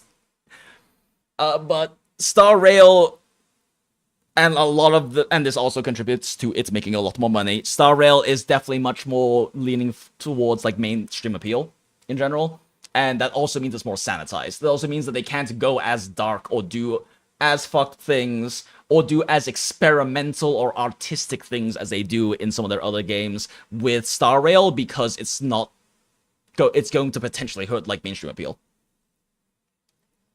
And out of all the Honkaiverse games and Honkaiverse media I'm familiar with, it definitely feels the most sanitized. They have done a better job with it with the later Amphorius stuff, especially like the Castoris storyline did a really good job of addressing my big issue with Star Rail that they've only really like done a good job on a handful of times in 2.x, which is that the darker storylines and the atmosphere and the vibe don't ever match up. There's a lot of like that ludonarrative dissonance of they're saying that like humanity is in this apocalypse and like we're striving so hard and like everything's fucked and we're trying so hard to beat back this like impending force that is going to consume, that has consumed most of them, will consume the rest of humanity.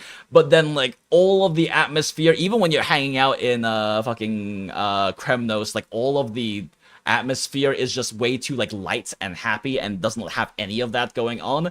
And then with like Castoris, they finally did a good job of having the actual storytelling, the presentation of the story, not just the words they're saying and not just like the story that as it's written, but actually presenting the right atmosphere and emotion and vibes and whatnot for the story they're telling. They finally did a good job with that with Castoris' story in Star Rail, in my opinion, and they're doing a decent job so far through the rest of stuff as well. But Impacts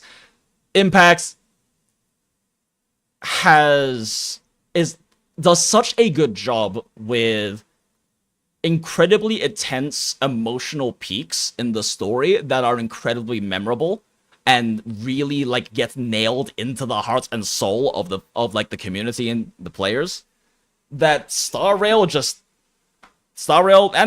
Genshin, from what I understand, because a lot of my, like pretty much all of my Honkai Impact Third player friends also play Genshin, just has not gotten anywhere close to hitting.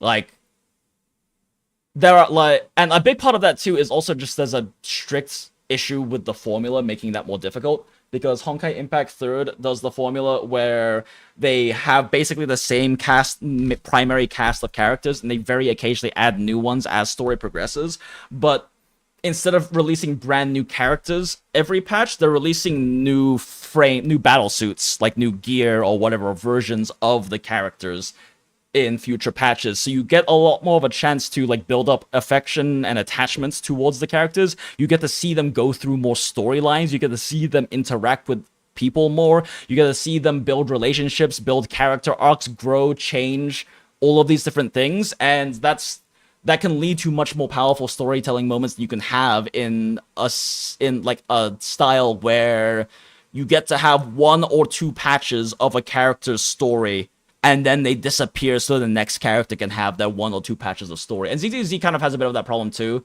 but the fact that Bell and Wise are consistent through lines because they're actually characters, they're not like self-inserts, and they're not like blank slates, they're actually actual written characters, helps a lot with that. But it's an issue that even ZZZ is going to struggle with to some extent, but it is nice that they're kind of still like rotating in certain characters consistently through it. It's also why I'm really hoping the Cunning Hares show up a decent amount in the 2.x story, because it would be nice if they can establish like the Cunning Hares as these characters that are like still very intimately tied with Faith and with the siblings, and will be kind of consistent character through lines throughout the storylines. I think it would be nice to do that, because that is part of what is so strong about Honkai Impact 3's storytelling, and why some of the moments they have are like so emotionally heartrending and like have like collectively cracked the psyche and heartstrings of like the entire fucking Honkai Impact 3 community, is because you get to build up that level of affection and attachment with characters, because you've seen them go through so many different things, so many different challenges, so many different victories, so many different failures. That's another big part too, is they're allowed to fail, and that is important, I think. The writing can never be as good if you are guaranteed to win, and it's a matter of how do they win versus will they win. And it's definitely an issue that we run into with like some of their other games.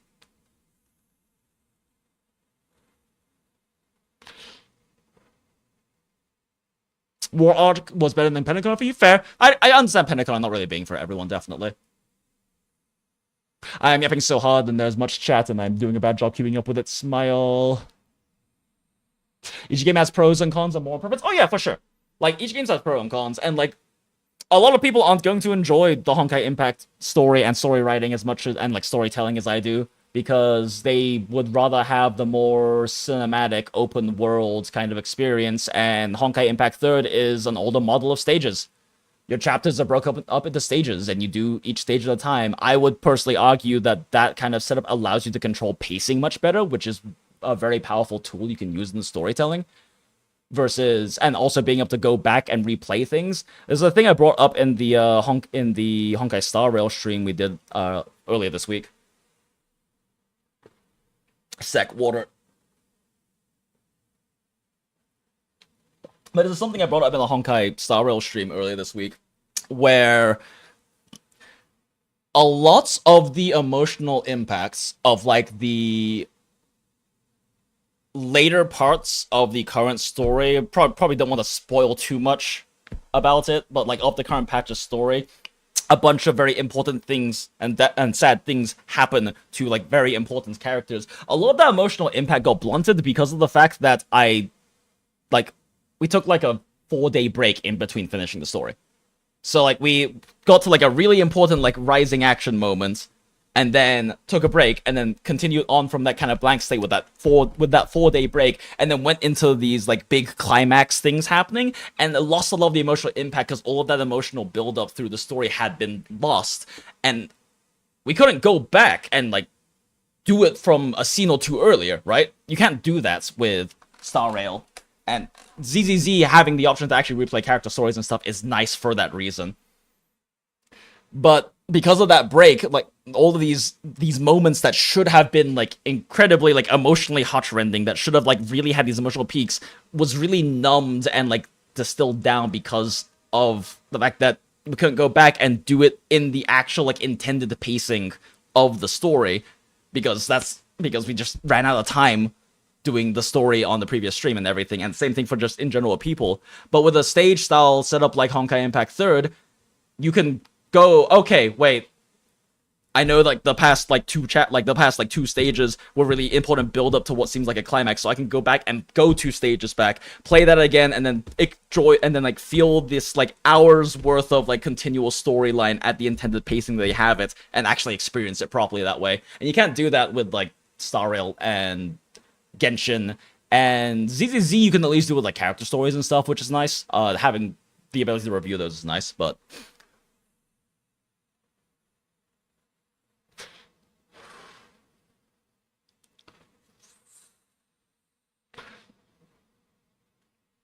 after playing Expedition 33, I'm reminded of how well turn-based games are supposed to be written. Makes HSR feel so much more of a slog to get through. Yeah, I can definitely see that. And HSR they are doing a better job with the story presentation, like I said, because that's also a big issue. Just outside of like the vibes and atmosphere and everything, and the lack of like ludonarrative dissonance and everything, is that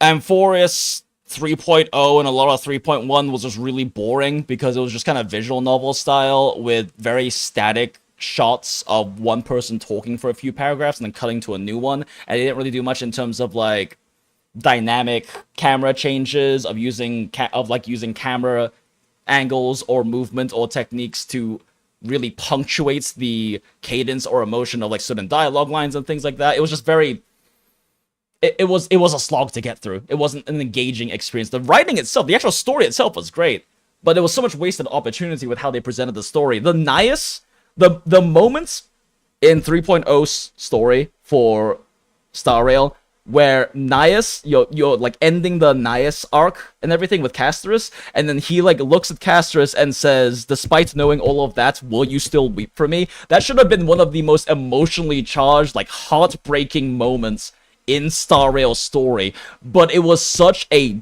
slog to get through all of the dialogue there because it was just like a standing visual novel style, and I like visual novels, but visual novels even then still do more to like sell it than they did in that scene, where it's just like a static cut of watching Castorus talk for like 3 lines, and then a static cut of camera now on Nias talking for a few lines. And if they had actually handled it the way that we know for a fact they can handle that kind of storytelling well, because they do it later in Amphorius, and they did it in the exact same patch cycle in Honkai Impact 3rd and ZZZ that patch came out for Star Rail. So it's not like they didn't know how to do it in that particular month or something. That moment with Nias could have been like an incredibly memorable historic moments in the game and its community, but it just wasn't sold that well. It didn't sell that emotion too well, and it's tragic because they've had similar things like that in their other games. There are specific lines like that in cinematics and in the story for like Honkai Impact 3rd that sit with the community fucking forever. The ending lines in Himiko's final lesson, or in like several other of the really big cutscenes and whatnot that are really huge and emotional and impactful in Honkai Impact 3rd, still like live in the hearts of every Honkai Impact 3rd player. There's a reason why Honkai Impact 3rd players adore and love Himiko so much, and it goes so much further than liking Himiko as a Star Rail only player can go, because of the storytelling and because of the storylines we got to see and the intersecting continual storylines between Himiko and like the main crew, like the main 3 girls trio and all of that shit, and how they punctuated like the end of Himiko with Final Lesson. And I know they can do this kind of stuff. It's the same thing with Wuo, that Wuo's storytelling has really started to pick up a lot in like version 2, and I'm glad to see it because I also play PGR. I've played PGR longer than I've played any other gacha game that I'm still currently playing. And PGR storytelling is incredible, and its writing is incredible, and Wuo's version 1 was nowhere close to that level. It started getting better. It definitely started getting better towards like the later half of version 1, but it still hasn't matched chapters like PGR's Surviving Lusum, which is still peak gacha, peak writing period. Forget gacha or games. Peak writing period. They still haven't done anything that has gone that close to the level of like Surviving Lusum, and close to the level of like Vera's two character backstory stories. And PGR is a visual novel game. It is literally 2 PNGs talking on screen with like little shakes and sound effects and stuff that happen sometimes, and expression changes, and yet that still does such a better job with the conveying the storytelling than how they handled a lot of Star Rail story. But I think in that case, you know, the limitations of the visual novel medium is part of its strength, because you know they can't do too much, right? You know at the end of the day, it's 2 PNGs, like one's highlighted and one's in shadow, going back and forth or whatnot, and they do like expression changes, or they might have a little shake or something happen, or some action happens or something like that. They might have a little sound effect that like punctuate like suddenly attacking someone out of nowhere and everything. And the problem is when you do that same visual novel style like they did in like Amphorius like 3.0 and 3.1 in Star Rail, but now you have like these actual like character models that we know can be animated, we know can have cool cutscenes and do cool things, but they're just standing there talking about it. You know there's so much wasted potential, like you could be doing so much more with this right now, so it makes it feel drier and blander and more like a slog. And yeah, I don't know. I know what Kuro and I know what MiHoYo can do in terms of their stories, not just not just the characters and not just the writing, the actual plot and lore itself, and not just the dialogue, but also with how they present and show those stories. That's actual storytelling. And it's nice to see that ZZZ has done a good job with, and is in some cases even pushing the bar with what they can do with that. And it's nice to see that Star Rail is also starting to have more of that happen as well in like the later Amphorius the more recent Amphorius patches we've had, and in some of the Penacony patches as well. I really wish I could go back and play the entire Penacony story from the beginning, but that would require making a new account, and fuck that. I would love to re-experience Penacony and especially Acheron's story. Now having the content, I didn't play Honkai Impact 3 before I played Star Rail. So now that I have the actual context of that, I would love to go through that again, but I'm not making a new fucking account, fuck that. I am not playing through all of China Boat again. I am done with China Boats.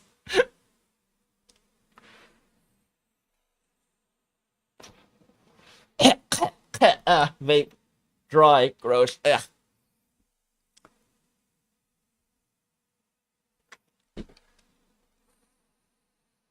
The money making Leia and Genshin feels the most egregious to experience. Stuff like the FOMO, adamant lack of quality of life, etc. In fact, it's the only one that regressed into being worse at a point in time. Oh, yikes. I'm sorry to hear that. Frame became more about the individual characters. The frustration layer should only get better with time as a matter of principle, but the Natland exploration / main story having FOMO primos is a big step back. Ugh. What do you mean? Wait, they had FOMO primos as part of like the exploration and main story stuff? Genshin gone too long without competition? Yeah, and like Wu was starting to do more of that, but even though they're very similar games and have a lot of cross-section of market, it's not... The Venn diagram is not a circle. There is still a lot of demographic difference between the two. Genshin's just always going to have a better job with like the more softer casual market, right? And the mobile market, because Wu has such a bigger focus on like the gameplay experience and on the challenge that's inherent in that as well.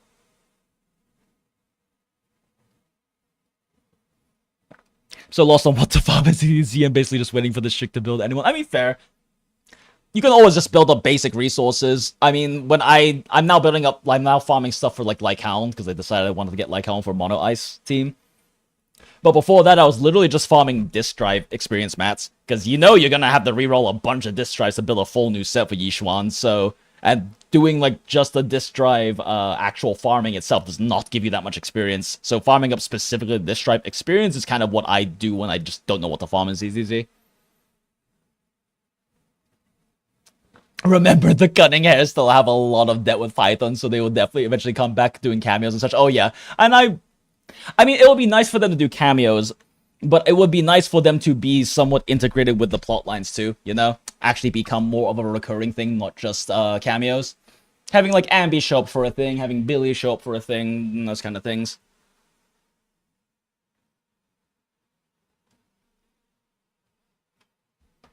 Yeah, I played a lot of JRPGs with PNGs talking, so HSR visual presentation has never bothered me. I mean, that's fair.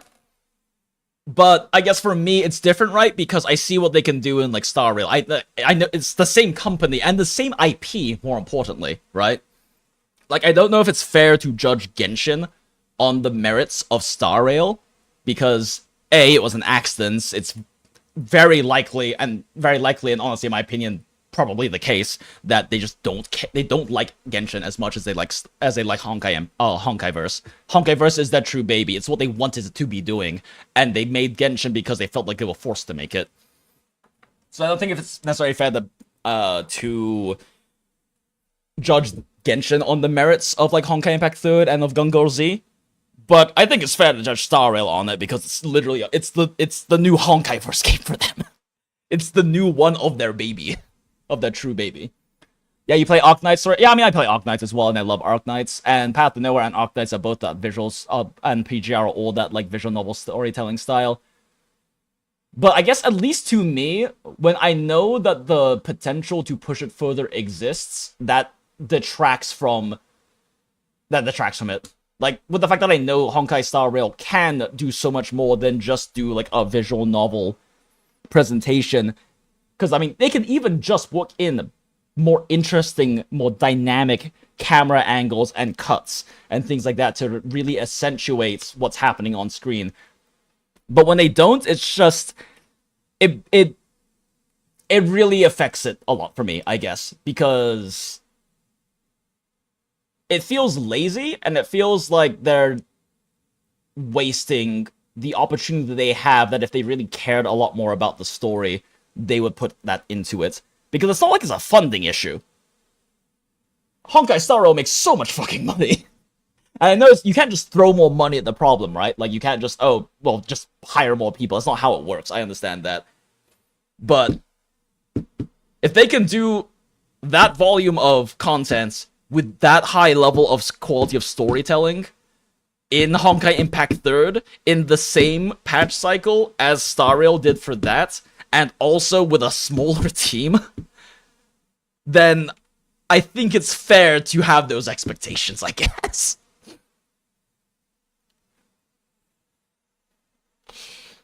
It's like, once a new region releases in Genshin, explore 80% to get free moves. You have 500 free moves you can only get if you explore the whole place within 2 patches. Oh, I see. I think Woowa is doing something kind of like that, but I don't know if they're limited. Are they? I forget. And at least Woowa, it's much easier to explore because fucking flying and wall running exists. The intention is to get better experience on Archon quests. There's a difference with or without finishing it. Same for main Archon quests, having a 500 premium only attainable if you finish the story within the patch. Yeah, see, okay, I don't like when you're forced to do the main story within the patch. It makes perfect sense to do events and things like that, right?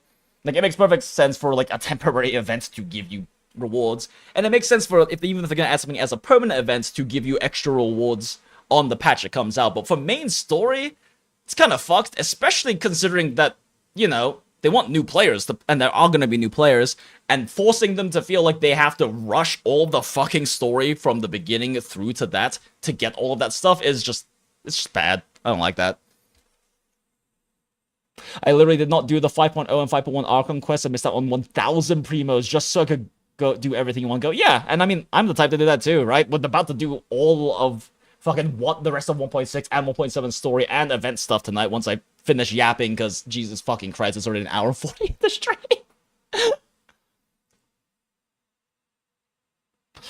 We kind of did that for Avano. Yeah, they did do it for Avano. Like, I did remember that being a thing too. It doesn't also bother me as much, I guess, in Wua though, because Wua is the first game I've ever actually enjoyed exploration in. I don't like exploration in video games. My least favorite part of Genshin was exploring, especially with how slow and painful exploring was in Genshin. Of the very slow, do I have enough stamina, slow climbing with the little gliding and stuff around sometimes. Woowa giving you, like, giving the ability to just fly around, and then also being able to see, like, little markers of, like, the next thing you can do as long as you can see it, which you can see from a bird's eye view flying around on your fucking wingsuit, right?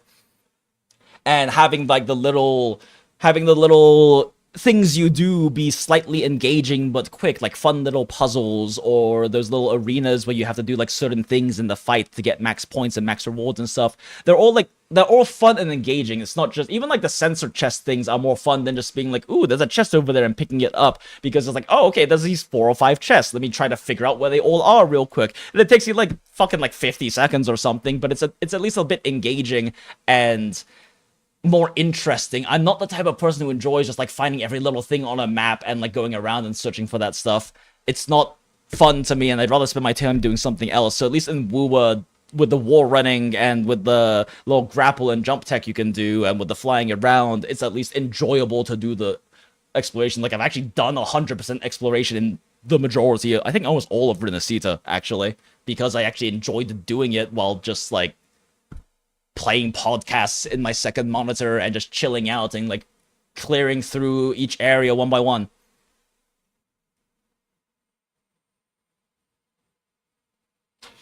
Star Rail raking in money is enough reason to excite. Well, yeah, exactly. Thank you, Jonathan Lee. Exactly. Especially after patch 2. Fucking the anniversary 2.2. There were so many people in the community, so many very loud minorities and content creators talking about, oh, look, Star Rail's doing the Casterus, doing, like, the fucking Casterus passive thing. Oh, there's massive HP inflation happening in Abyss and everything, and they're shilling characters really hard. Wow, Star Rail's gonna EOS, yada yada yada. And these people don't understand how tiny of a vocal minority they actually are, because it's absurd to think that even, like, fucking 25% of the players of Star Rail even are that aware that endgame exists or interact with it at all. It's even absurd to expect that, like, a quarter of them are even regularly doing it, and then even a quarter of them are even trying to, like, max clear it,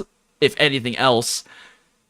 most of the player base for those games do not care about endgame, and there is no bigger proof of that than all of the endgame like content creators and vocal minorities on social media and everything just talking about how awful the anniversary patch was for that, with Castris, with like the power creep, with the FOMO and all of these things. And then I'm pretty sure they made the most money they've ever made in the Castris month. They made over $100 million in the Castris month.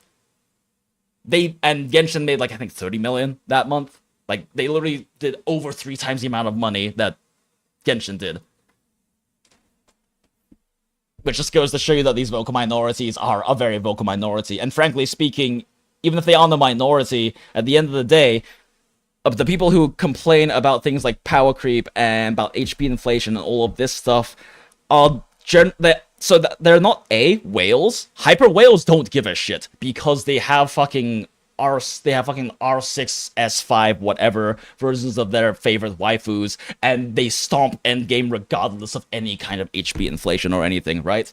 And then they're also not the more casual players who make up the vast majority of the player base, who are probably like either like purely free to play, or the daily pass buyers, or the daily and monthly monthly pass buyers, or monthly and battle pass buyers and things like that.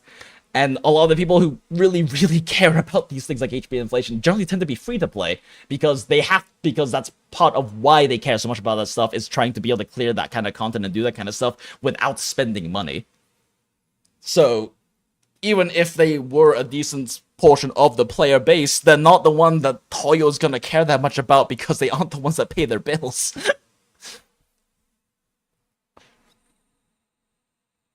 That being said, the base model of gacha games is so bad. Complaining about FOMO is a bit like claiming your chemical bomb isn't ethically sourced. We have a much bigger morality. But yeah, exactly. I mean, yeah. Like, but that being said, you can complain about how bad it is. Yes, FOMO is an inherent part of the gacha game model. But that doesn't mean it has to be incredibly bad FOMO. Right? Like, there are ways to do it worse. And I think it is okay to call out companies on when their practices are worse. Yes, you have to expect that FOMO and gambling exist in a gacha game, because that is the base model. That doesn't mean that you have to be okay with them having limited characters that you have no fucking idea when they're gonna rerun and never become a part of any kind of standard pool, or don't have any kind of like 50-50 post guarantee, because some games don't, and things like that, or are particularly bad with FOMO because like the timing of characters, or their place in importance, or things like that. Like these toxic practices you don't have to be okay with, but FOMO, yes, is guaranteed. And you can definitely see once you get out of like the big quote unquote mainstream gachas, right? So when we're talking like big mainstream gachas, we basically just mean the 3 Modern Mihoyos, Genshin, Honkai Star Rail, ZZZ, and then like Wuthering Waves, Wuwa. Those are kind of the 4 I consider the quote unquote mainstream. Obviously, there's other very big ones too that exist that are also competitive, if not bigger earners, like Love and Deep Space, but it's an Otome game, so it's kind of hard to put it anywhere in the same demographic or realm of things. But if we're talking about like, you know, your big modern gachas that make up the vast majority of the mainstream audience, it's those 4. And if we're talking about them, shit, I forgot where I was going with that, actually. Why was I bringing that up? Oh, right. When you go outside of those games and you experience a lot of the other, like, gachas that exist that aren't part of that big mainstream crowd, that when a lot of people on social media or content creators talk about gacha games as like a general thing, they just mean those 4 games. They don't mean actually the whole sphere of gacha games. They don't mean Fate Grand Order. They don't mean Path of Nowhere. They don't mean PG Punching Grey Raven. They don't mean Arc Knights. They don't mean Nikkei. They don't mean Snowbreak. They don't mean Alchemy Stars. They don't mean any of these other Grand Blue Fantasy, like any of these other gacha games that are, a lot of them have been part of the gacha sphere and are more core in the gacha sphere than like Genshin ever was. But they aren't the quote-unquote mainstream ones, and they definitely are not anywhere close to the revenue level or the player count level of those, because, you know, Genshin and then its predecessors being the 2 later Monomahoyos and then also Wua just brought in many people who were already in the gacha sphere into gacha and kind of set, and unfortunately set what the standard looks like for mainstream stuff. But there is a much bigger gacha sphere outside of those 4 games, and there is a lot of very different ways of handling things in different models. But also a lot of those don't make as much money. There are much more free-to-play friendly, much less predatory gacha models that exist. And I mean, even like Honkai Impact 3rd is one of them. It is much more free-to-play friendly than any of the Monomahoyo games. There is no 50-50 on character. There is no 50-50, 75-25, or whatever on weapon either. And you do get a lot of free-to-play pulls for just playing the content regularly. Not enough to get every new character without some luck, but enough to keep up very well with that. And Punishing Grey Raven is the same way with Wuthering Waves. Punishing Grey Raven is literally you get every new character for free, purely free to play if you do your dailies and weeklies and events. You are guaranteed to get literally every new S rank character that comes through as long as you do your dailies and weeklies and events. And that's fucking crazy. And you get more than that. You actually get more pulls than that. You get enough pulls purely free to play to do that, and the weapon banner is an 80-20. That doesn't have a guarantee after you lose either, so that's a whole thing. But those are guarantees, and there's a reason why PGR makes so much less money than Wuwa does. Because when you have a lot of these, like, less predatory, quote-unquote, standard practices, you just make less money. And that's fine, and can argue that's a good thing. There's also ones that have worse models. FGO didn't even have pity until, a fucking year ago or something like that. And even then, it's a 300 spark it's like a 300 spark that only applies to the current banner or something like that.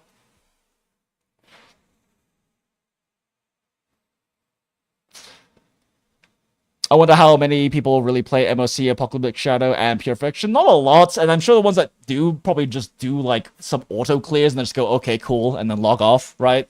I don't think people realize how many people in the community, how large a chunk of the player base is just super casual players who, like, log in for dailies. They might even log in for dailies every day. They enjoy the story, they enjoy the events, they don't really care about team comp. They care about pulling their favorite waifus, which we always respect. We love pulling for waifus on the Gundala, but they don't care about any of this stuff. They don't care about min-maxing. They don't care about the math or spreadsheets or theory crafting. They just enjoy the story, enjoy the characters, enjoy the gooning, and enjoy their waifus and husbandos. And that's pretty much always the majority of the player base in every single game. There are some that probably lean a bit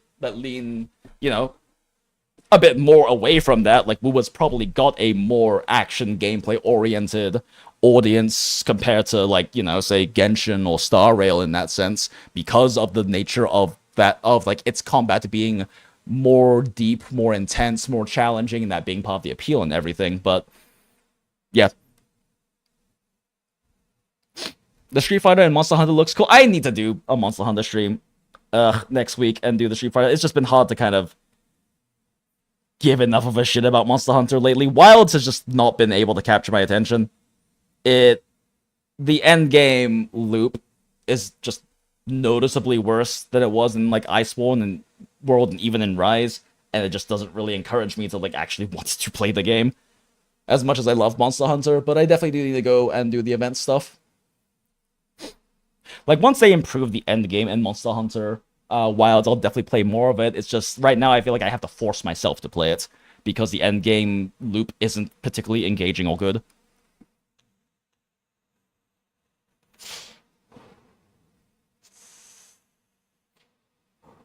Vape. Especially when I skip about favorite meta units, like something. Yeah, I hate fucking Sunday. I'm not even getting him on rerun. Opposite experience from 2.0 to 4.0 Genshin, which had 0 power creep, but I also felt like a dead fish even caring about meta/combat in the game. Naruhodo. I think Acheron beats it out, but it was close. 24 banners in one match. FOMO final boss. Well, that's it. So yeah, that's like, it is very much a matter of perspective, I guess. And for me, with the Wuwa anniversary banners, I personally felt like it was them doing a nice thing, right? Oh, I wanted this character before, I can get this character now. I own every character I give a shit about.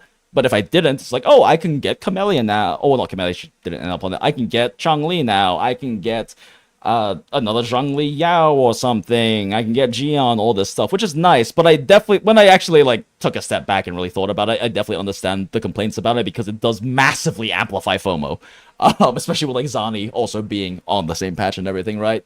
It does definitely massively amplify FOMO, and there's a part of me that's like, I mean, just, you know, recognize that if you don't want to spend that much money, you have to make your choices of who you want to pick and save better. Don't just like pull on random characters or throw random pulls. Like, a big part of gacha games, if you're not willing to spend that much money, is you just have to learn to save. That's just the nature of gacha games. But at the same time, as in general sense, I can still see how like that can still be problematic, just because the majority of the player base isn't going to be like that, and the amplification of FOMO is going to feel bad and come off as greedy to them, even though I don't personally think it is.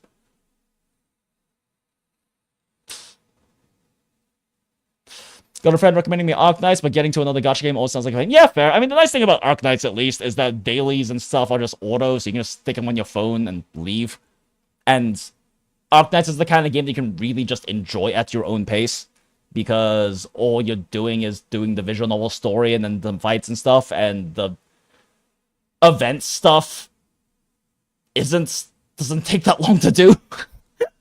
The events and everything, every patch don't take that long to do, and you can also just fucking like clear through the stages and go back and read the story later anyway, and you don't even really lose that much not even doing them. So Arknights can be nice to just kind of pick up and play at your own pace, definitely, compared to a lot of the other gachas. There's a lot less FOMO in that sense. There's definitely FOMO in terms of pulling characters, because it definitely is not as...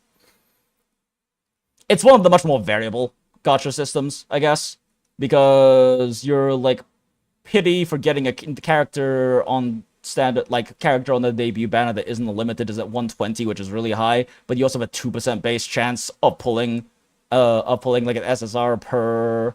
Oh, is it SSR in Arknights? I can never remember which fucking game uses which terms anymore. 6-star. There's like a 2% base chance of getting a 6-star, and it's like a 50% chance of being like the on banner and then something else, basically. There's still that 50-50, but the 2% base causes you to get a lot of random 6-stars very early, and then the past 50 pulls, each next pull scales up again and again, so it's incredibly statistically...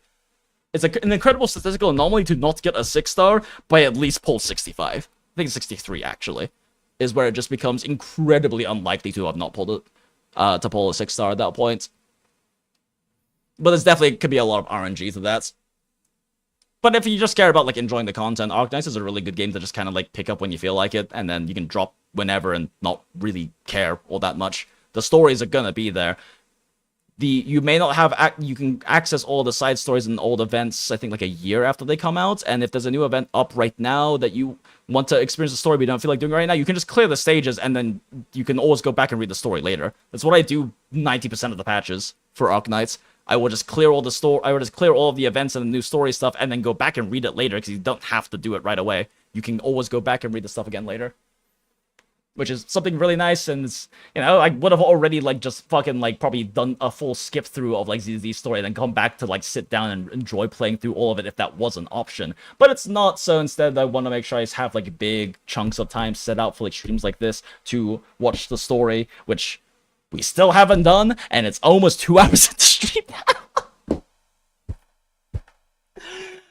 I feel like the ratio of this is even worse than it was in the last stream. At least by last stream, we had gone through like 20-ish minutes of like the trailer, and we haven't even like started the story yet in ZZZ.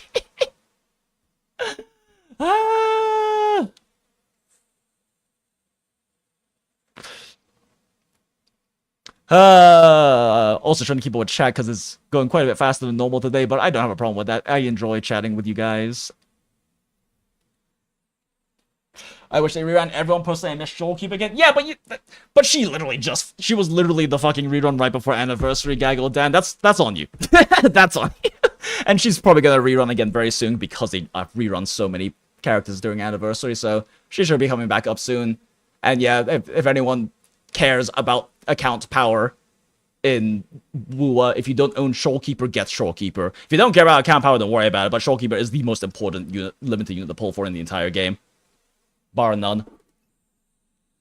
Similar to how Verena is like the most important standard banner character to pull bar none. They don't have good replacements.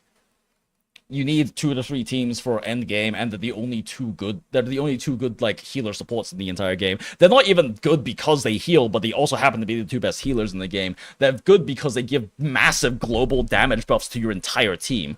And that's a thing that, for the most part, only the healers do so far.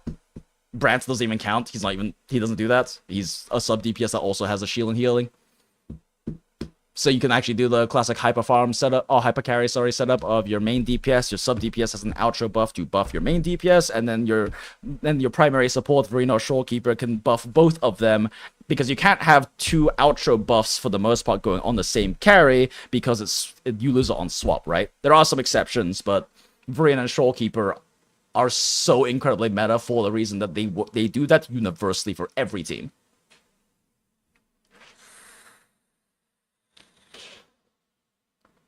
I'll pull if I want to pull a rack of 100k in credit card debt. Let's go, Wills. Don't do that. Don't do that.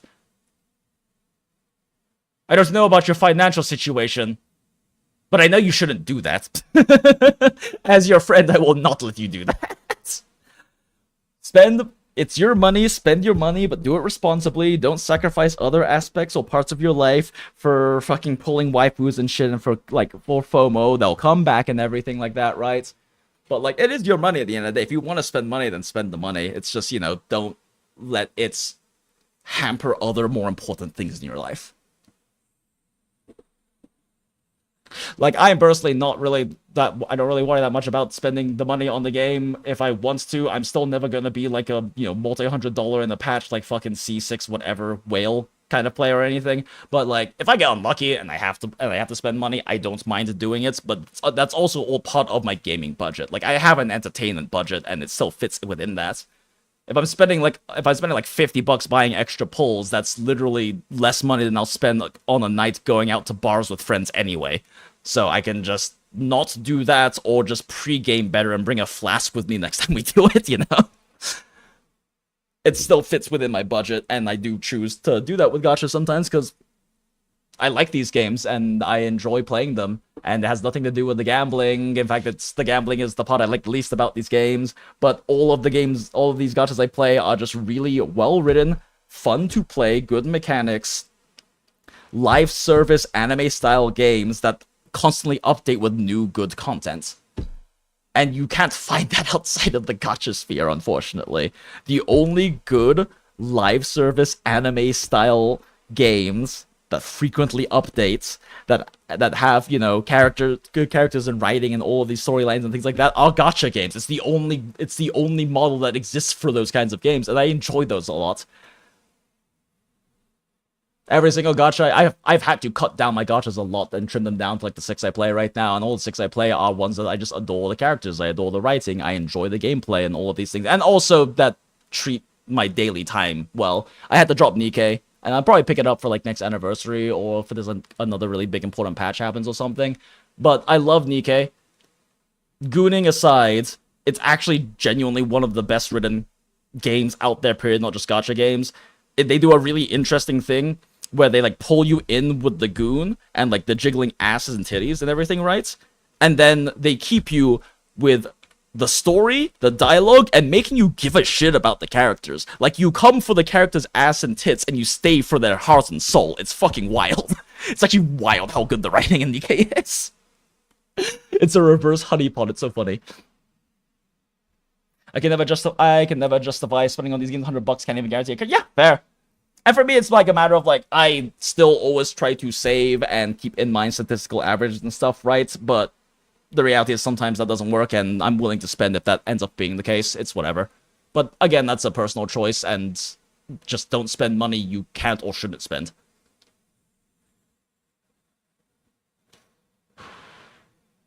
Somehow Azure Lane with 2% SSR and 1.2% UR rates with 200 pities, 4 URs every year still feels like a post-scarcity gacha.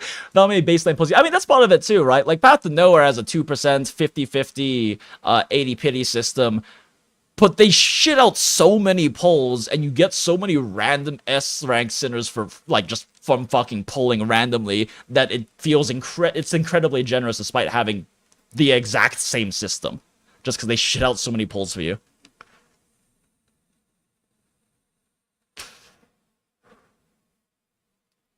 Seems like the healers only being good in the damage buff is a universal problem. What's the thing about that jalapeno booty is that it's not that the healing isn't good in Wuwa, right? Like, it's nice to have healing.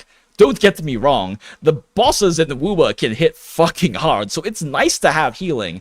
But also, all the content is resettable, so you don't need healers. You can run sustainless, right? It's not like something like Star Rail where, yes, sustainless teams exist, but they're very specific and hard to run because it's turn-based and you're guaranteed to eat damage. If you simply right-click good enough in Wuwa, you never take damage. If you can simply dodge well enough, you will never take damage. So you don't have to run healers. But even then, meta teams still run Shurina and Shorekeeper because the damage buffs are so good.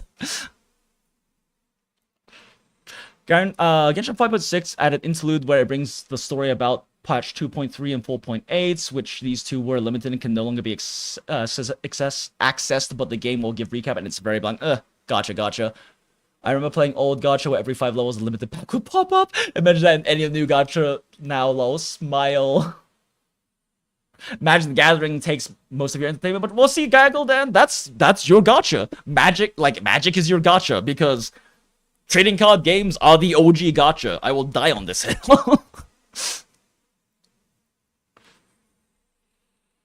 I still don't know why EA and other Western studios haven't tried to dip into this. I mean, they have already, just not with anime stylized stuff. I mean, that's what loot boxes are. That's like been the entire like fucking like sports game model has been gacha for characters. It's why NBA 2K and the previous more recent FIFA games before EA didn't rebuy the license weighed so much goddamn money. They had gacha loot boxes for characters, for like players. But they've also gotten more shit about it in Western markets about loot boxes and stuff like that, which is why there's been controversy around that. And now, like, a lot of EU especially regulation is catching up with gacha model stuff instead, which is why, like, in Star Rail, you'll see that they tell you exactly how many pulls you get per, like, in-game purchase conversion rate, dollar to, pull rate and whatever, because that is going to soon be a hard requirement by the EU, so they're getting ahead of the curve. ZZ kind of used the Nikkei method with Jane Doe. Yeah, and Wuwa did it with Cantarella as well. It works. And ZZ, the thing with it though is that like Nikkei, that is the expectation going in, and ZZZ, that's become the expectation going in as well, right? Like, a lot of people talk about it being a Gunner game, and then the people who actually play the game are like, I mean, yeah, it's a Gunner game, but also the writing is great and these characters are awesome.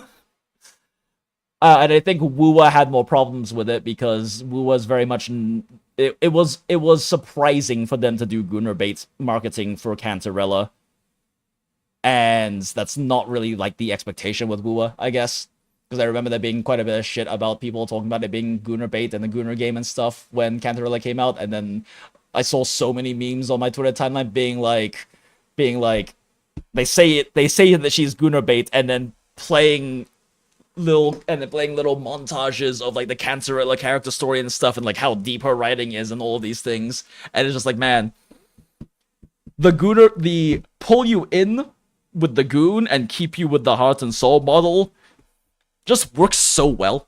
But it's also so hard to do right because it requires you to write good characters and make them good and engaging and not just shallow flat Gunner bait. But I don't know, it's a beautiful thing, I think. It's a beautiful thing, and it's weirdly heartwarming to me, the idea of, like, taking players and people who go in there just because, oh my god, hot titties and ass, right? And, like, they go in and they pull, they play or whatever because of, like, how attractive the characters are, but then they get to, like, actually experience this, like, incredible story and character writing that actually gives the character a lot of depth and actually makes you like them and are interested in them and are invested in them and their stories. And I think that's I think it's a beautiful thing, personally. To be fair, I'm also the captain of the Gundala, so, I'm biased.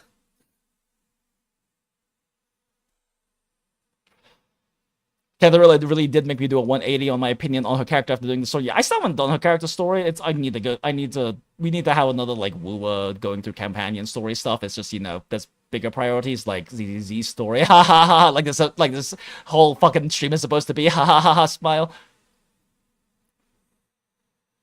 Yeah, EA has been doing gacha with millions, with FIFA. They've been making millions. Yeah, like they have done it.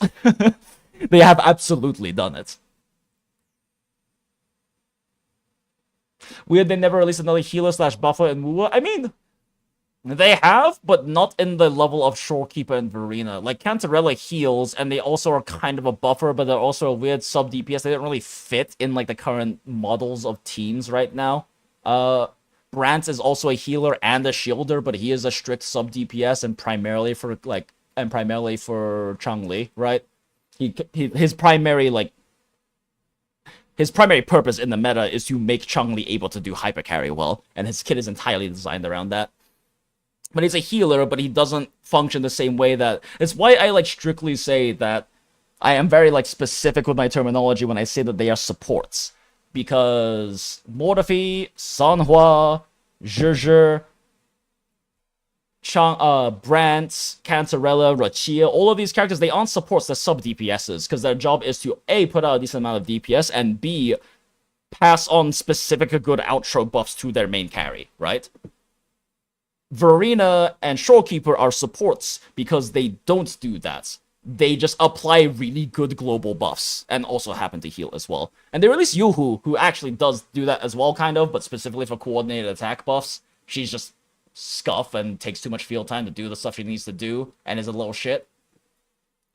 But yeah, I mean, it is weird. It is a bit weird they haven't released any new supports yet, and I really hope they do soon. That one of the ones they've dripped ends up being like an actual proper support, so we don't just have Verena and Shorekeeper anymore. That would definitely be nice. Kind of hard for me to think about who would be that, though. Based on the character designs they put out, none of them really scream, I am a global buffing healer supports. I mean, we do know that you get, like, team buffs out of Lupa, which is cool. So it's nice to see that kind of doing a thing with, like, where the sub-DPS also gives you a global team buff instead of just a specific next character main DPS team buff. And it makes me really hopeful for her being really strong in dual or triple DPS quick swap teams, because I'm sure you know my favorite teams are my favorite team is Chang Liao because I love quick swap teams. ZZZ story, what that? True, good question. What is that? What is my purpose? You make Changli hyper playable. Oh. Oh my god. If Cheese is a support, I'm alright. Exactly, like, looking at the designs, the one I could think of the most that might be a support would be Chisa, but holy fuck would the community write. I mean, maybe the guy is. Maybe the guy is something along those lines. But it's also possible that they just don't do a Verena Shorekeeper style healing support anymore, and they go for things like the more hybrid role things that exist, like Lupa is going to be, right? Lupa is, like, very strictly a damage dealing sub DPS, but she also gives global team buffs as part of a kit. As I understood from the trailer, that's kind of the way they described it, at least.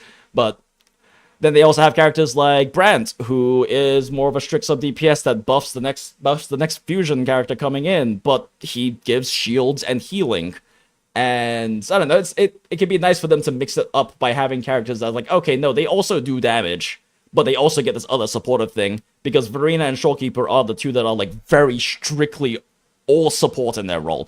I mean, Shorekeeper can do a funny damage nuke based on her HP, and I do build my Shorekeeper for crit, specifically because I think it's funny to do that, but it's not what she's supposed to do, and she's not good at it.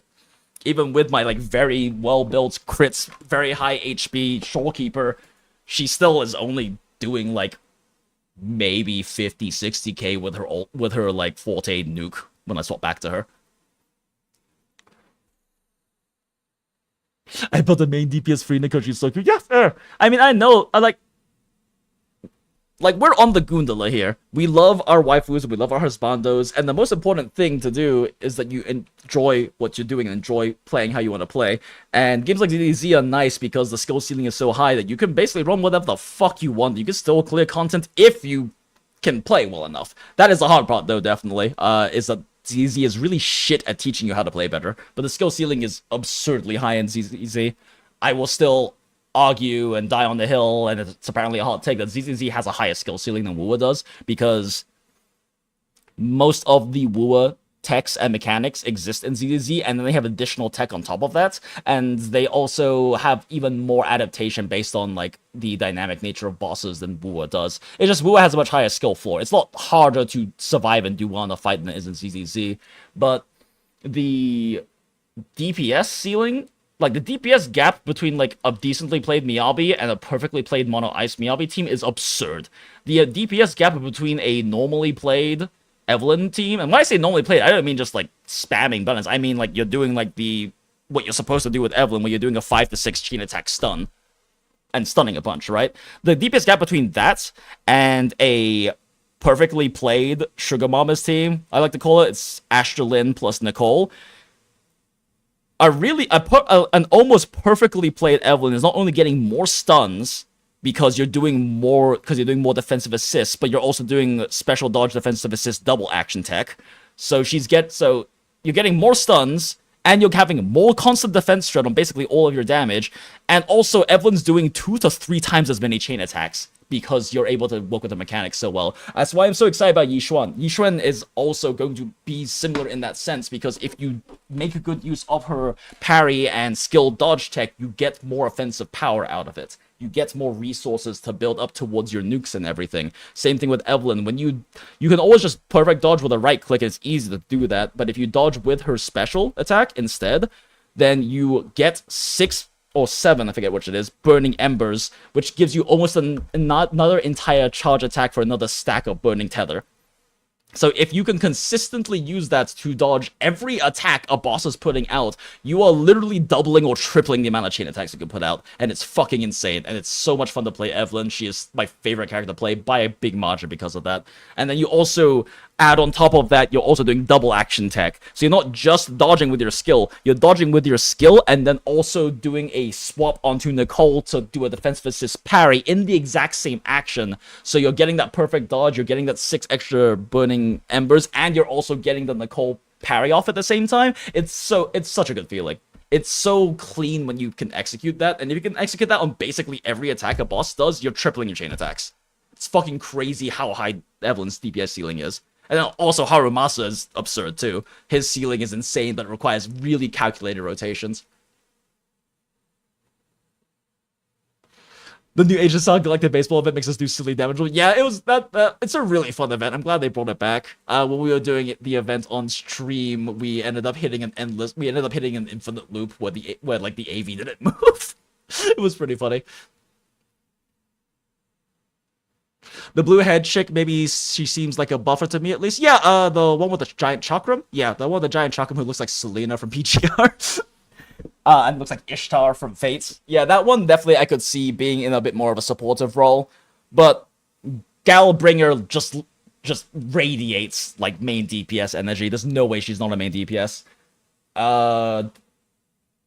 Dami Mommy Himiko character definitely also. I mean, I could see them as a sub DPS sort of thing, or like a tanky sub DPS or something like that, like a shielder with good damage or some shit like that. But they definitely also seem like a main DPS. Shisa, I could definitely see as a sub DPS character. The Bamboo Ronin slash like Wuxia guy character, I don't fucking know. They can do whatever the fuck they want with him, honestly. It's hard to say from his character design, because... And Frolova could also be a main carry or a sub DPS. Yeah, I guess really the Ishtar XP is like the only one that really seems like they could be like a hard support. Insert ZZZ's fighting game joke. Yeah, so like that's like the thing, right? Like with the whole controversy or drama or bullshit or whatever in like the ZZZ thing of some people being like, oh, like there's HP inflation and stuff, and some people like, oh, just get good is like this idea that's a fighting game, because it's not.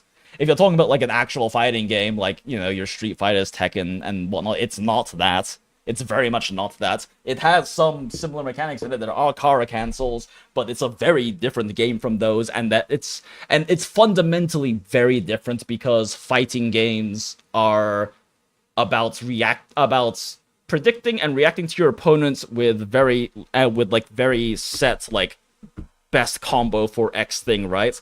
ZZZ is much more based on the dynamic the dynamic evolution of the fight based on what the boss is doing.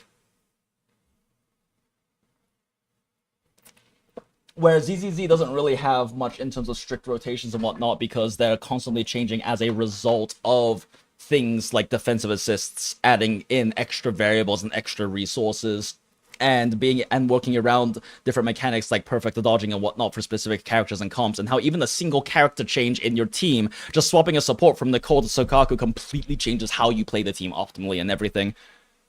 I just don't think it has that much to do with fighting games, I'm gonna be real, and I think the comparison and idea is kind of dumb, if I'm being honest. Yes, there's a lot of similar fighting game mechanics, but that's like saying Blue is a fighting game just because it also has Kara cancels. Like, I just think it's a dumb comparison. They're incredibly different from like PvP fighting games.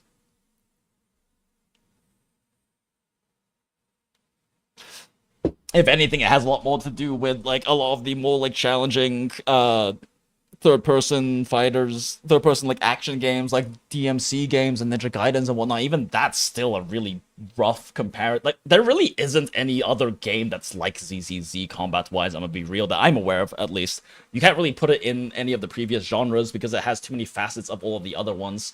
And Wuwa is in a somewhat similar boat, but Wuwa definitely has I feel like, has a lot more of that classic third-person action, you know, your Devil May Cry's, your God of Wars, the like holy PS2 and PS3 era golden age of like third-person action, Bayonetta, whatever games. Has a lot more of that influence, I think, on them because it has a lot of influence from PGR, their previous game, and PGR is like very heavily inspired by those things. But I have a difficult time really comparing ZZZ to like another classic action game genre. It's very different, and it combines a lot of aspects from way too many different ones. Yeah, spectacle fighter game. Yeah, that's right. That's what Yahtzee coined the term for, the spectacle fighter. I think like the official industry term is like character action like fight game or something, but I think it's stupid, so I don't use that term. Astro Nicole, yeah, that's right, Takif. Astro Nicole team is called the wheelchair team. I heard about that, which is funny to me, and it does kind of make sense. At the same time, Nicole doesn't always match well with carries. I would definitely personally argue the wheelchair would be Astra Caesar, because you can put Astra Caesar with literally fucking anyone, and it turns them into an absurdly strong hyper carry. Like, you just put Astra Caesar, like, actually just makes any character into a strong hyper carry, because how can you fucking not be with 2,200 more attack, hyper armor, and a fat shield, along with constant follow-up attacks from Astra that do a good amount of damage. Nicole, on the other hand, doesn't actually work well with all characters. It's really important for Nicole to be able to have a high damage percentage fit into a 6-second burst, and a lot of characters can't do that.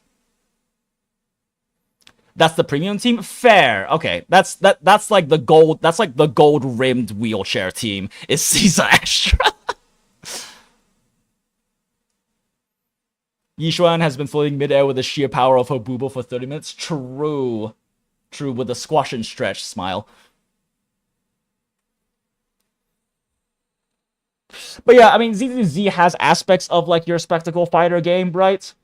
Like your Bayonettas, your God of Wars, your DMCs, but it also has such a huge focus on multiple teammate rotation things, which is kind of a bit more of like a classic gacha action thing, and you could also say has roots in some action JRPG games like the Tales series and things like that, right? Because like PGR, Genshin, Honkai Impact 3rd, and whatnot very much had that like 3 to 4 character rotate through them sort of thing, rotation based stuff. It has an aspect of that too, but it's also very much not like those at all, because the rotations are in no way set. It's much more dynamic, and it's why it's so hard to calculate and theory craft ZZZ teams, because you can figure out what the best strict rotation is, and then it will literally never happen against the boss because the fight forces it to change.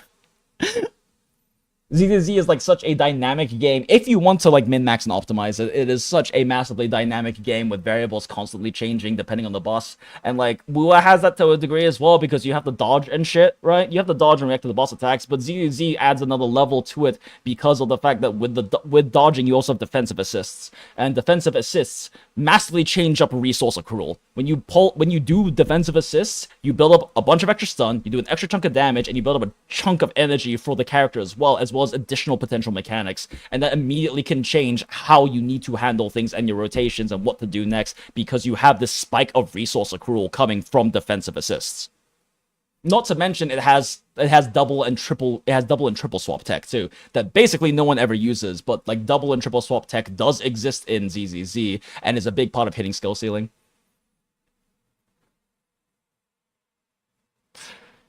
Yeah, and that's good. You can never get perfect rotations. Yeah. I mean, that is good, but it also makes it very hard to, like, teach in a condensed way, right? It's a lot easier to be like, at least with Wua, be like, okay, here's what your aimed rotation looks like, and you just dodge in between and figure it out in between. But, like, it's still, you can still fairly decently strictly calculate rotations for most Wua teams because they are hyper carry style, so it's kind of like okay, you do your Shorekeeper of Arena thing, you do your Mortifi thing, and then you do your Jian thing, and then the Jian does the Dragon thing, and you repeat the cycle. And yes, you're gonna have variables change up because you're gonna have to do dodges at some point. Mortifi can do his rotation faster if he does dodge counters and things like that. Jian's gonna have to potentially drop DPS because he has to do dodges and stuff, but he drops less DPS than other characters, right? Like, there are other factors that extend or slow down or adjust rotations, but it's nowhere near similar to the amount of dynamism that happens with ZZZ, quote-unquote rotations.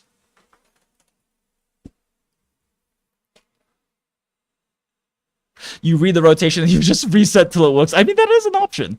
And that is part of scripting. Like, when we were doing, like, some of the speedruns for Wua and stuff, a lot of that was resetting until the early scripts was min-max as much as possible, right?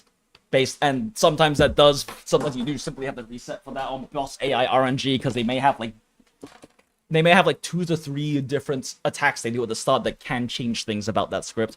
But you also can't reset until every rotation is perfect. It's just how Wua works. It's not like it is in Star Rail where you can. There is always a correct next action to do in Star Rail.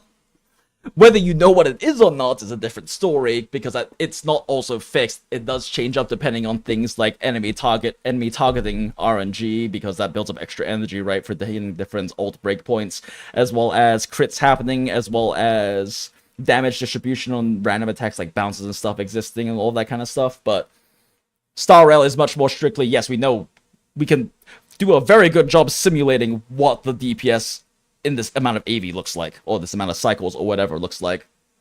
And Genshin is still less interactive and less dynamic, so it's much easier to get perfect rotations off compared to something like ZZZ or Wua. I got skill issue in Wuma. I need another brain dead DPS like Carlotta. Fair. Fair. Yeah, Carlotta was really nice because she's not only still one of arguably the strongest DPS in the game, just by herself. ZZZ is a big power, but like she doesn't really need it. She's also just very easy to play. She's a very independent carry, which is really nice for a lot of players. I still think Camellia is the better DPS to pull for account power because Sonhua is free. So she already has a guaranteed strong team completely free to play. On top of that, she still does very competitive single target damage and clears in TOA, and she's still the best Whimpering Wastes carry in the game. Phoebe has gotten close to dethroning her, but as we did with the Phoebe testing when Chalcona came out, she's still not nearly at Camellia's level. Camellia's Whimpering Waste clears are blindingly easy. I got a game not reading my dodge issues. It's not skill issue.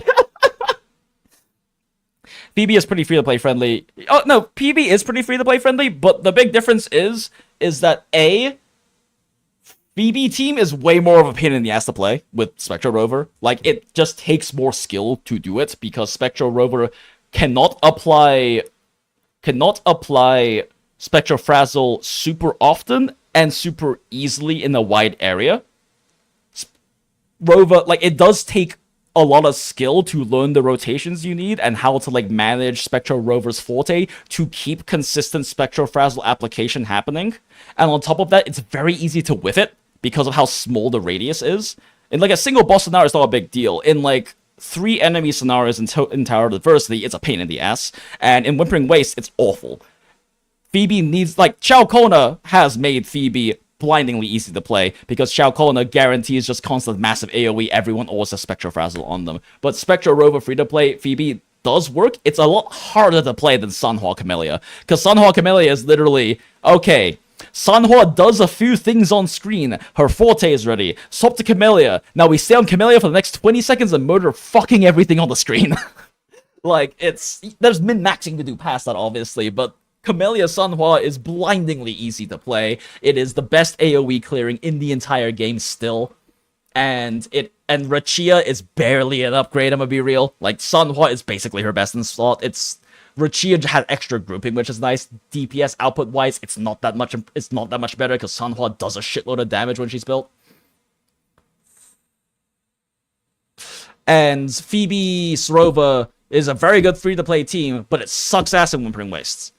Because Phoebe's charge attack has a really big radius. Spectro Rover's Spectrofrazzle application does not, and worse, it's very slow to re-up on new waves. So Phoebe, free-to-play Phoebe, struggles really hard on Whimpering Waste. She's really bad at Whimpering Wastes. Camellia is the best Whimpering Waste carry, completely free-to-play, and also still competitive top-tier meta for, like, single-target Tower Adversity. Also, we played through Camellia's story, character backstory, companion story in CN, and it was tragic and heartbreaking and beautiful, and for some reason, you don't even get the full experience outside of Chinese dub. For those of you in stream who weren't there for that stream, there is a particular moment that we checked in every single language, and when you're, like, walking up to Camellia in, like, one of, like, the little, like, alternate potential timeline bullshit thing, and she's basically, like, tied up in vines all the way in the back. She's overclocked, she can't control her powers, and, like, she's, like, suffering and in pain and everything. When you walk up in, like, English or in Korean or Japanese, it's, like, dead silence, which is a bit atmospheric. You walk up to her and you start chatting with her, and she's very clearly in pain and suffering. When you're in Chinese, before you even get in the room, as you're walking up to the door to unlock it with, like, the little, like, levitate and throw a thing at it puzzle, right? You hear, like, these sounds of, like, whimpering and, like, sounds of pain and, like, suffering, and as you walk up, there are even more of these echoing, just, like, voice lines of, like, Camellia, like, really struggling and in pain and hurt, and it really massively adds to the atmosphere as you're, like, slowly walking up to her, and those don't exist outside of the Chinese dub. For some reason, those don't exist outside of the Chinese dub. You literally do not get the full experience of the storytelling unless you play in Chinese for the Camellia storyline. And I played 1.x in Chinese, because I play most of my gachas in Mandarin, unless they have an English dub I like. So I play 2.x in English now for Withering Waves, but I play all of 1.x in Mandarin. And I just don't know how many of the moments I experienced that had, like, strong storytelling and emotional impact only existed in the Chinese version. I don't know. I genuinely don't know, because they very clearly removed things from the non-Chinese dub in that storyline, and frankly speaking, that was a lot of things like that were a big aspect of why the Camellia companion story in the Chinese dub was such an emotionally impactful, like, beautiful, heart-wrenching story. And I can't say what it was like in the English dub, but I've heard from other people who played it, it's not nearly as good.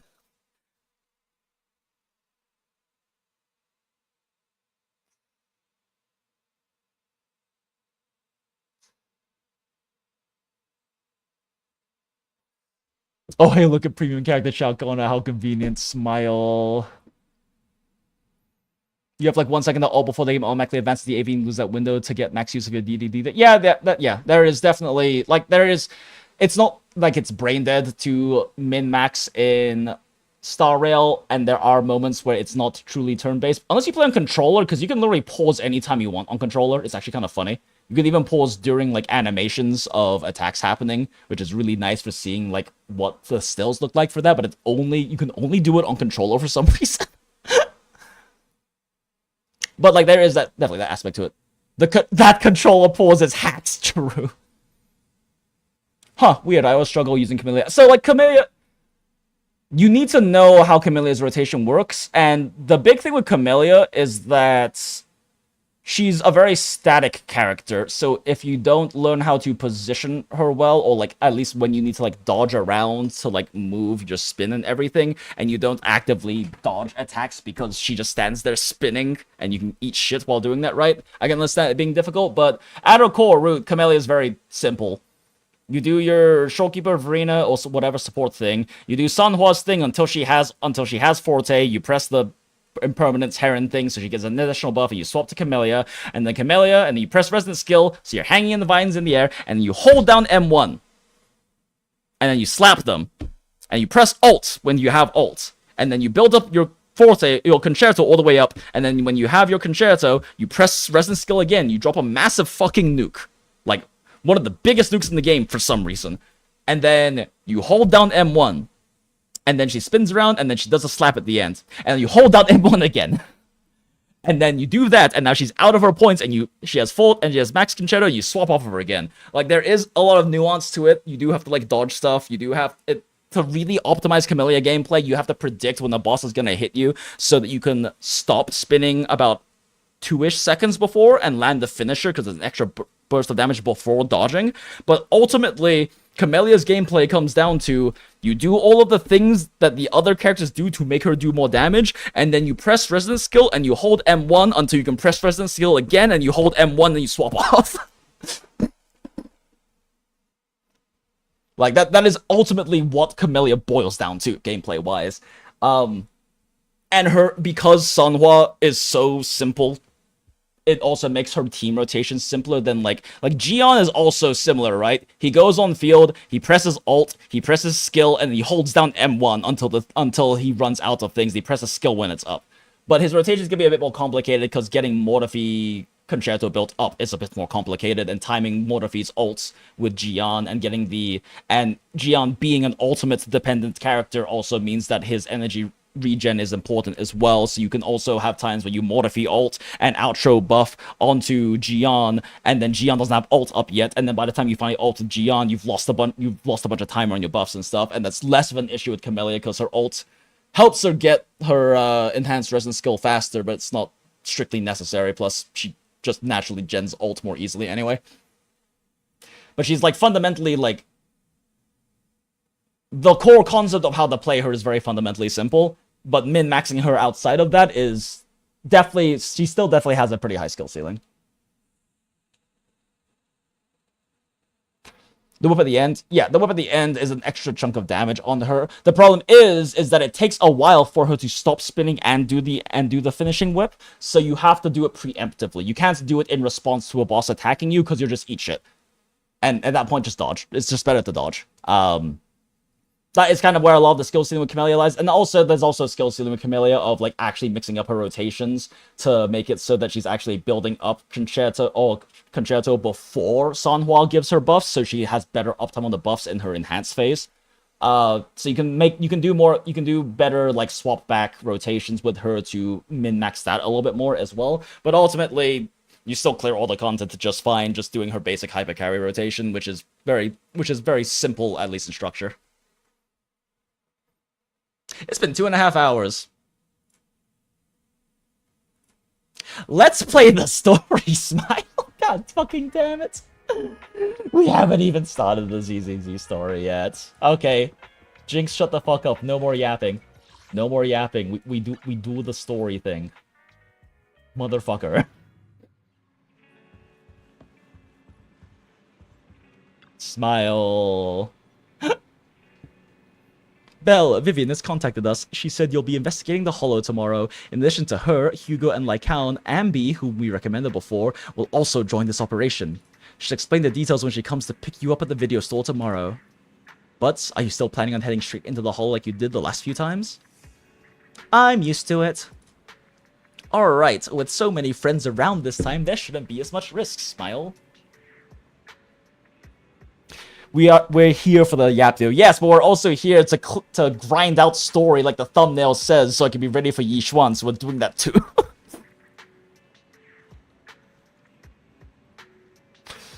Have you guys tried the new Elusive Realm yet? Did they already release that? Is the new one out yet? I've done 2 character stories. Well, yeah. God damn it, jalapeno booty. I'm happy for you, but also I need to do story. The theater one is the new Elusive Realm. Yeah, I haven't gone around to starting that yet. Is that a weekly? If that's a weekly, I probably should pop onto Woo and actually do that real quick before we reset, but...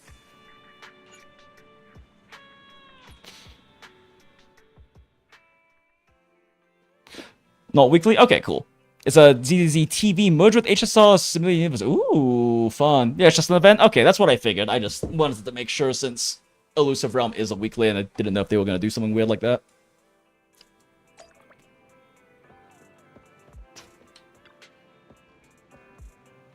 Good morning, Proxy. Long story short, we analyzed locations marked in Bringer's notebook and found no pattern between the coordinates, but they all seem well hidden.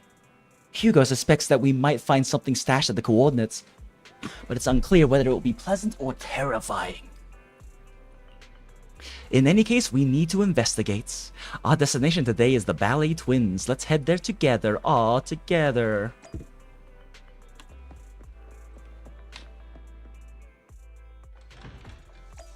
Takes a while to do a run though? I don't mind that. If it's fun, I don't mind. And if they incorporate more of like the previous Elusive Realm stuff that isn't in the weekly, where they have character kit modifications and stuff, like that's really fun. I'm kind of sad that they didn't integrate that into the weekly Elusive Realm, because that was really fun, being able to like modify your character's kits with the special abilities and stuff.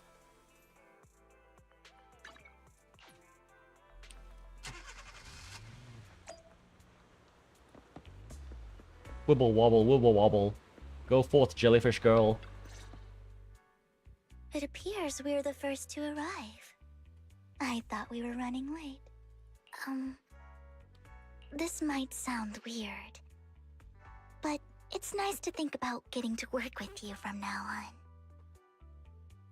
I don't really know why that makes me feel so happy. Aww. Oh, it's because we're fellow fans! Anyone who likes Lord Phaethon can't be a bad guy. For sure. Of course, Lord Phaethon is the greatest there will ever be, but you're definitely the best proxy I've ever met in person. Smile. Hugo told me before that you're really I'm gonna eat some skilled. pasta while this goes And on. he said we'd get along great. I never expected he'd be so right. Oh, by the way, would you like to come by my place if you have time later? Yo, pause champ. I have a huge collection of Lord Phaethon merch. Belle cannot stop rizzing all of these ladies. Phaethon, Lord Phaethon doesn't have any merch out there, right? I mean, we don't even know what he looks like, for starters. It's all my own original merch. Like screenshots of cool internet comments. I print them out and turn them into Girl. cards. Plus the avatars Lord Phaethon's used, the music playlists they recommend. I've organized it all. I'd love to show it all to you if we get the chance. Belle is troubled by this. I'm super curious to see all that. Please be sure to show me sometime. Splendid. Let's book a time and you can come by my place and see all my Lord Phaethon merch. I've literally played ZZZ for a week, and Vivian is my fave purely from a personality interaction. Miyabi got better at combat and story, though. I am really liking Vivian the more and more as I see her in the story. I'm just like, on the surface level, I wasn't really that into her, which is why I didn't try too hard to get her. I did pull for her, but we lost 50-50. And then after we hit like 40 pulls from Pity, I just said, fuck it, I'm gonna save for 2.0. But I probably would actually have gone for Vivian if I had played the story before she was off banner, which is like the 3rd time this has happened in this fucking game for me, where I don't pull a character and then wants to afterwards, because I see them in the story and actually enjoy the character a lot more, but it's too late. It's also the same reason I don't have Evelyn's Wenjin.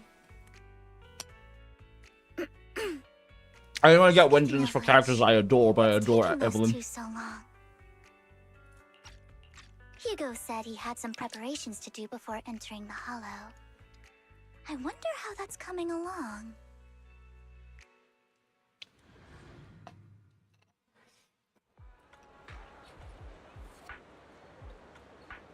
Meanwhile, Hugo is preparing for the upcoming operation in another port of Lumina. Viren has a really fun playstyle. I love her. Oh yeah. Yeah, I do know what her gameplay and combat is like. I do find off-field units a little bit less interesting to me, but that's just a personal preference thing.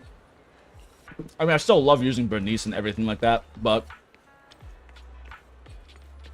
I enjoy more frequent swap teams personally. Rations, bottled water, and those chocolate coins. I'll take all of them in the bag, thank you. At this moment, a familiar figure appears. Hugo? Oh, what a coincidence. I enjoy how when they're talking with each other, they are both sticking their crotches directly out at each other.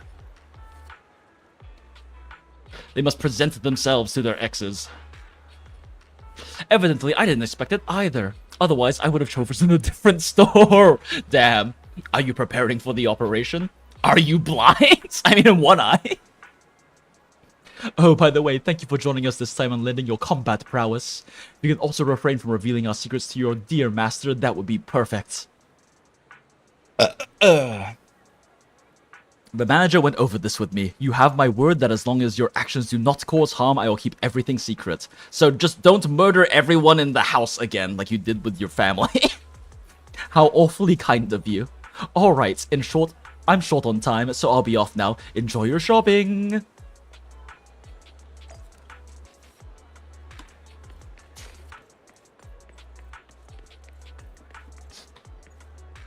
That is such a cute NPC design. Why do the random, like, non-interactable NPCs in ZZZ have better designs than, like, any of the NPCs in their other games? Like, what the fuck? This is such a cute fit.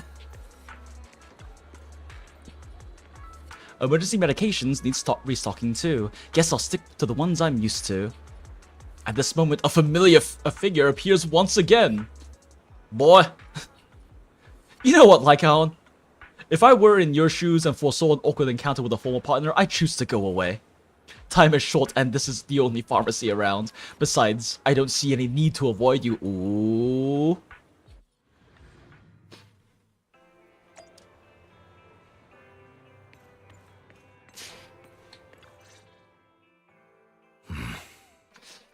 Caesar's story was cool too, but a sudden decision she makes is dumb as fuck in retrospect. Well, that's because Caesar's an idiot, and that's why we love her. If I was stalking you, you wouldn't ever know. Overconfident as always. You haven't changed at all.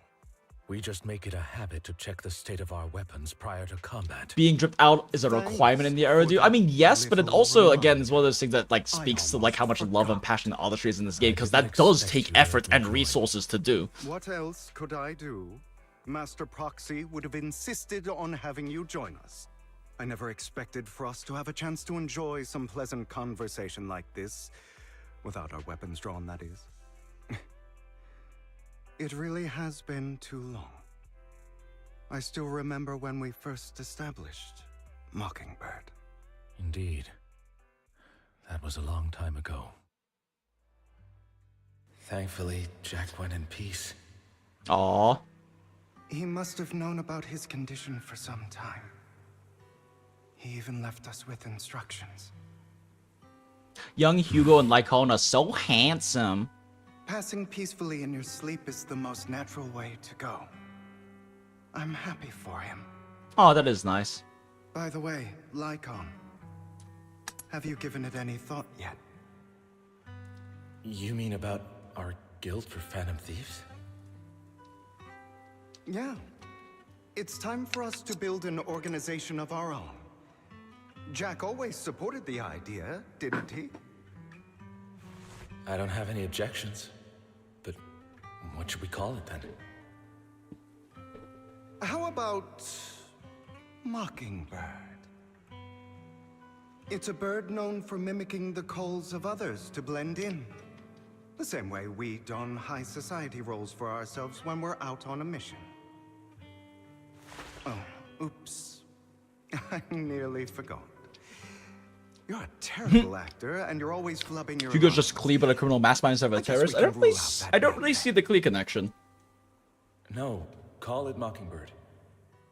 We're always just putting on an act, aren't we? I won't slip up on our next mission.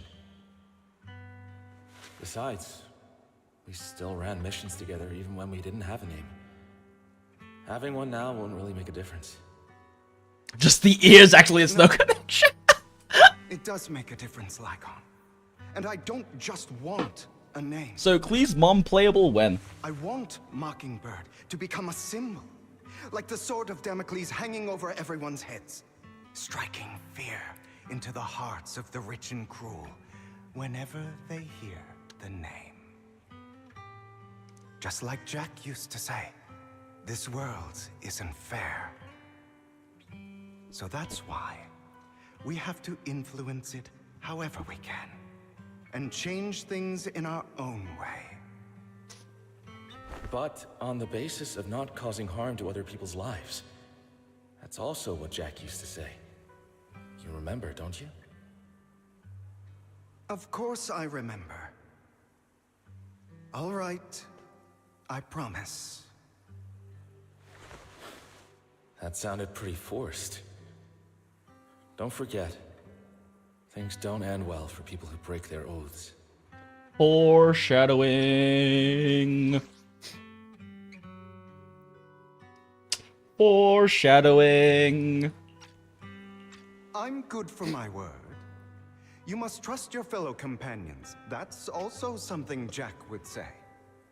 Oh, that's such a cute little Well, crow. Today's the day that Mockingbird will officially start flying.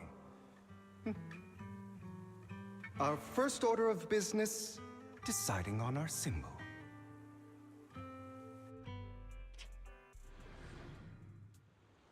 Hugo and Lycon share a rare moment of peaceful reminiscence. Meanwhile, on the proxy side, the others joining the operation that finally arrive.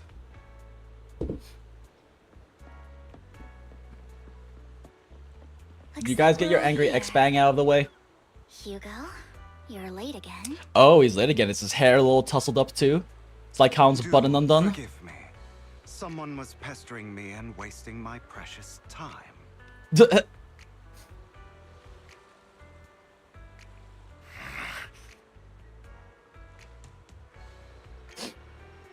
wearing the same fit? I mean, yeah, both of their outfits are kind of your classic... I mean, they are both dressed. They are both, like, dressed up, if that's what you mean. But Hugo definitely has the whole business suit with high-waisted pants thing going on. And Lycon has got the waistcoat on, along with rolled-up sleeves, because of the whole butler thing. Oh, in the cutscene. Yeah, no, they're both just wearing a shirt. Oh right, other than familiar faces, we also have a new friend joining us for this operation. Seems that Miss Amby is the reinforcements recommended by the manager. A pleasure to meet you. I'm Hugo. Hello, the proxy has already updated me on the necessary information. Rest assured I will keep it confidential. So, before entering the Hollow, let's confirm the mission's objective once again. We'll be heading to one of the coordinates marked on Bringer's notebook and searching the area.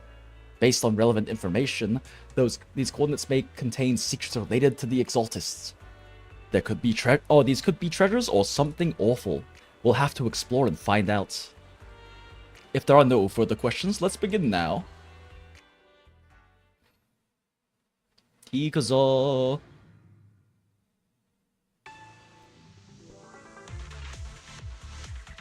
I didn't expect the coordinates in Bringer's notes to lead here.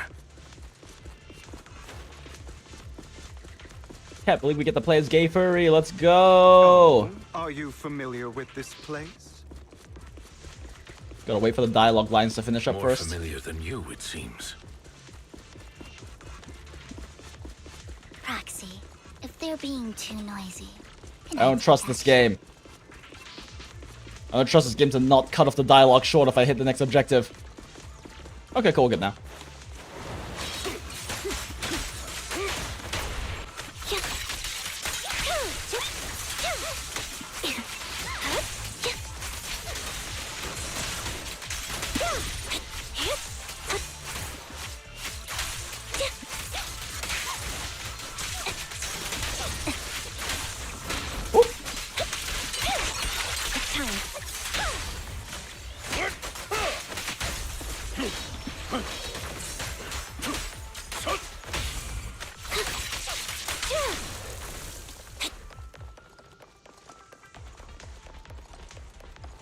Like how do be doing big stun damage?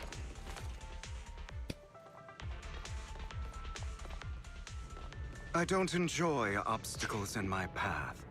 Can we not bust the door open? You can try. The generator room should be nearby.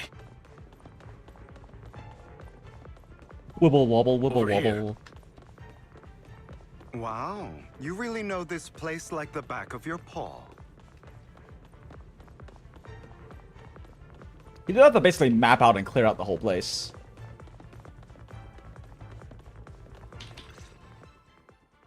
Master Proxy, I hate to be the bearer of bad news, but there's something wrong with the circuit. It seems to be blocked.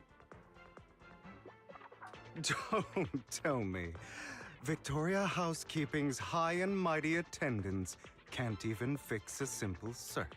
That's why Belle's here. Can She's the fix it. fucking nerd. But I'll need a circuit diagram before I can do anything.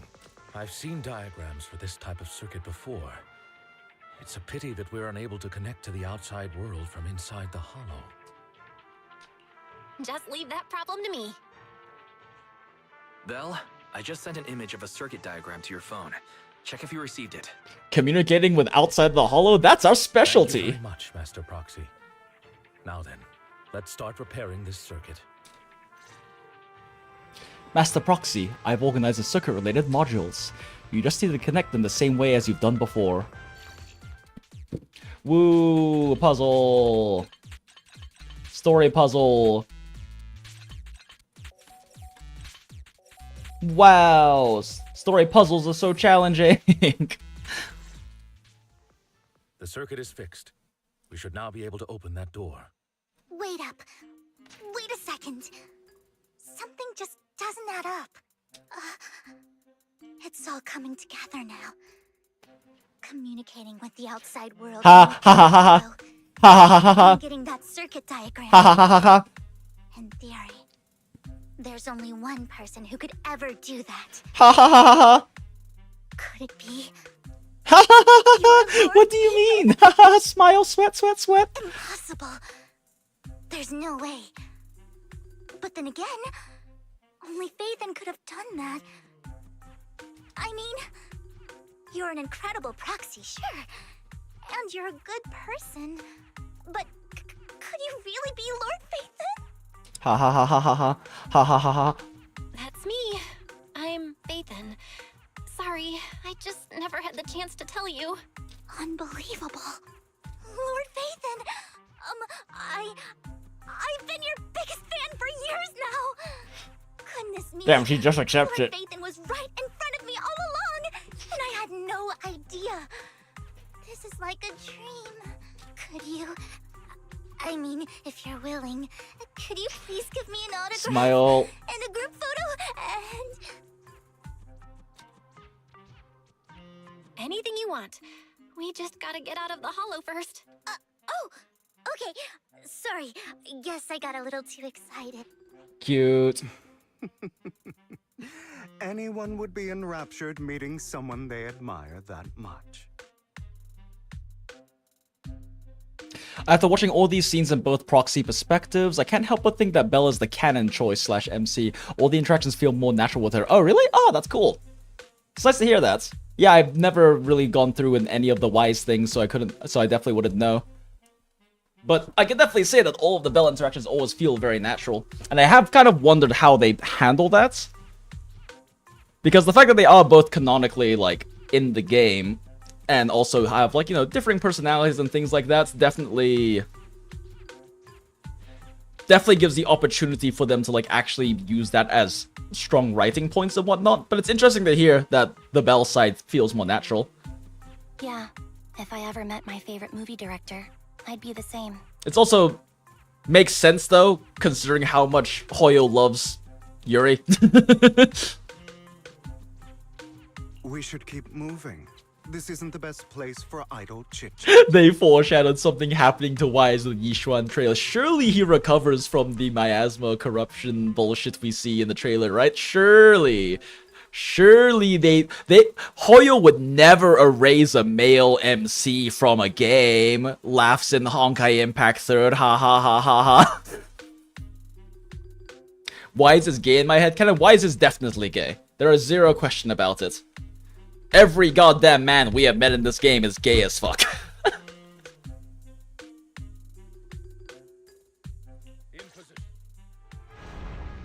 Ben is literally a bear. Anton is the most romantic man we've ever seen in our lives. Lycaon and Hugo definitely fucked. And probably did right before this mission.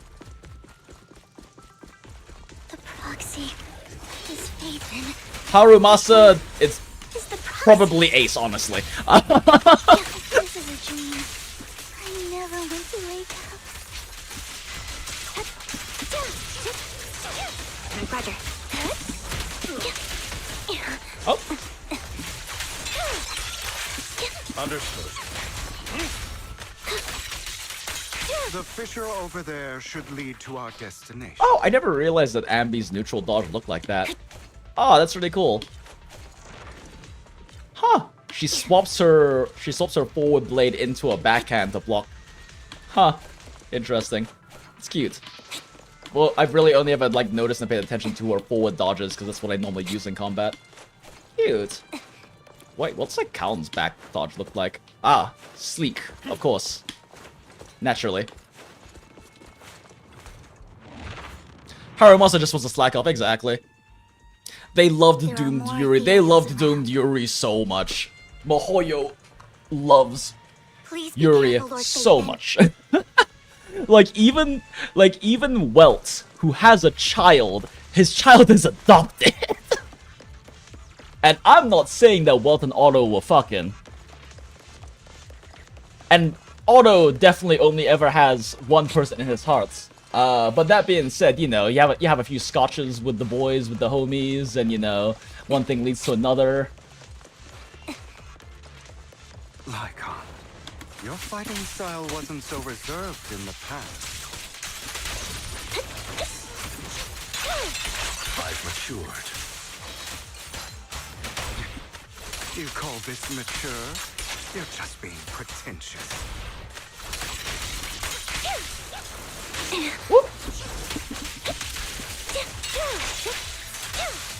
Understood.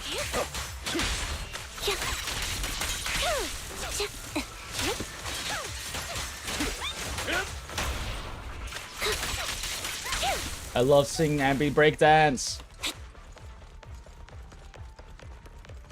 A difficult foe, that one. Oh yeah? Let us leave this place at once. Ensuring Master Proxy's safety is our highest priority.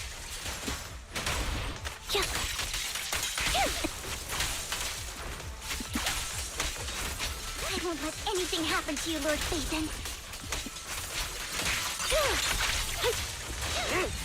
Oh, that's the wrong target choice for that.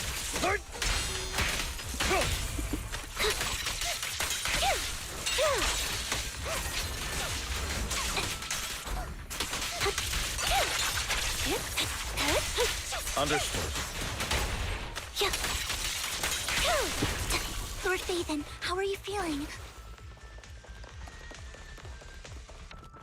Are you tired? Do you need a break? Some food? You're gonna wonder what happens if you're like, no, I'm not Lord Phaethon, what are you talking about? Thank you for your concern. I'm fine. Smile.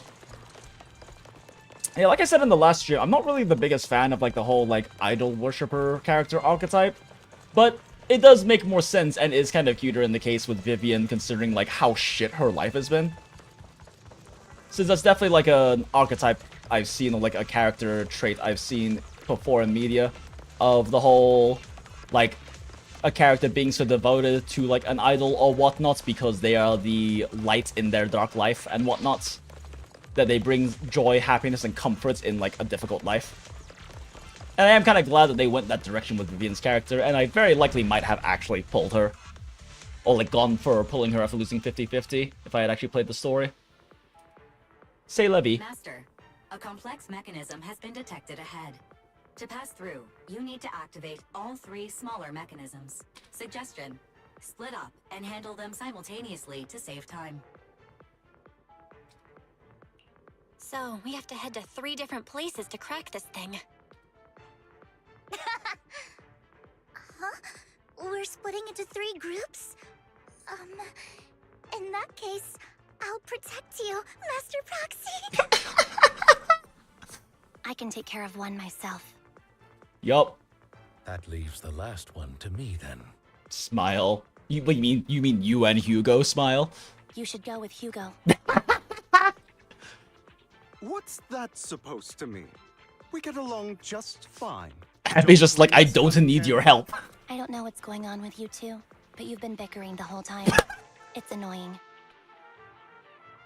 God damn it, I love It's a Abby. good chance for you guys to build some rapport.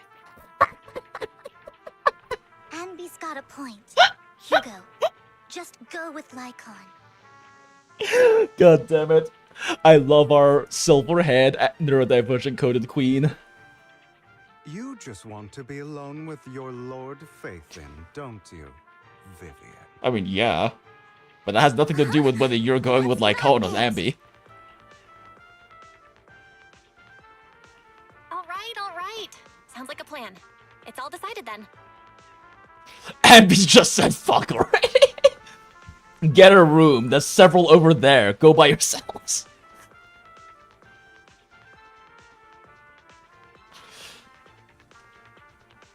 It's hard to hate any pullable single character in this game for me, which is horrible for my pulls since I want them all because of it. I mean, I don't hate any of the characters, but I definitely am a lot less enraptured and enticed by a lot of the characters, which is why I've actually skipped quite a few characters and haven't had much problem personally skipping a lot of the characters. Like, I skipped Caesar, and I really like Bernice. I skipped Lighter. I skipped Yanagi. I mean, I did also try pulling. Yanagi's a similar story to Vivian. I tried pulling for her and then lost 50-50 and then got really deep into the second and went, fuck it, I'm saving. But also, I don't know. Yanagi's cool. I just don't care that much about Nagi. And Caesar's funny and cute, but I don't really care that much about Caesar. And I don't... Lighter's cool and his backstory is nice, but I still don't really care about Lighter either. I guess kind of similar with Hugo, honestly. I love his, like, theatrical, campy nature, but I don't like him enough to care about pulling him outside of gameplay, and I don't really care for his gameplay.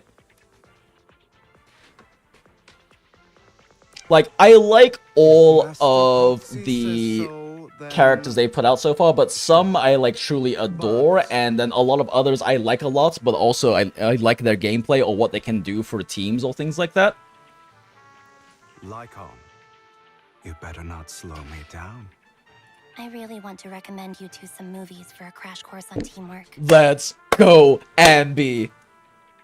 She's a goat. She's our goat. The Suns are my favorite crew, so I had to get them all. Fair. Fair. I know, I'm all in on Obels, personally. Which is exciting because we're gonna get the rest of the Obels members in 2.x, and I'm so hyped. I want to play bagpipe with a gun in Dirty Bastion. You really enjoy posing as the leader, don't you? I believe everyone is well aware that within the Hollow, Master Proxy is the only leader. Do you enjoy arguing like this? Does it make you happy? Clearly it doesn't, Miss Ambi. Lord Phaethon, are you tired? Would you like to rest for a moment? As the proxy said, let's make it quick, friends. All right, you guys go do a quick anger X smash over there real quick. We're gonna go do actual work.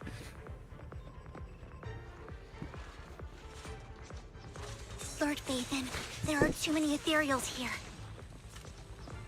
Zap? No zap. We have to find a way to close that door and stop the ethereals from flooding in. I'll do it as soon as you stop talking, Vivian. I've got this. There's no stopping me now. This is so much dialogue in between me going up and pressing like a console 3 feet away. I will not let those ethereals touch Lord Phaethon. Oh, it's this thing. Spin. Viral power.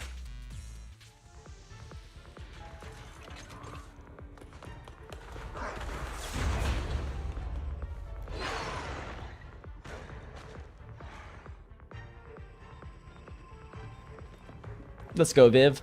I also just really like the name Vivian in general. I've named just like several of my... It's like one of like the standard names I pick for my characters in Lord games is Vivian. Seems like we both need to press down on these mechanisms at the same time.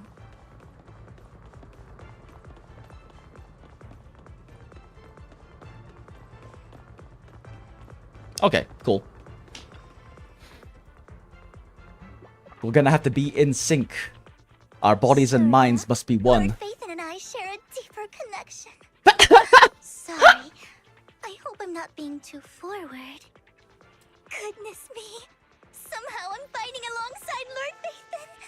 It's like all my dreams are coming true. So, like, Belle is obviously rizzed like a goddamn every woman we've come across in this game, but I wonder if Belle's okay with being a fanfucker or not. I'm going to wake up any second now, aren't I? No, this isn't a dream. I'm real, see?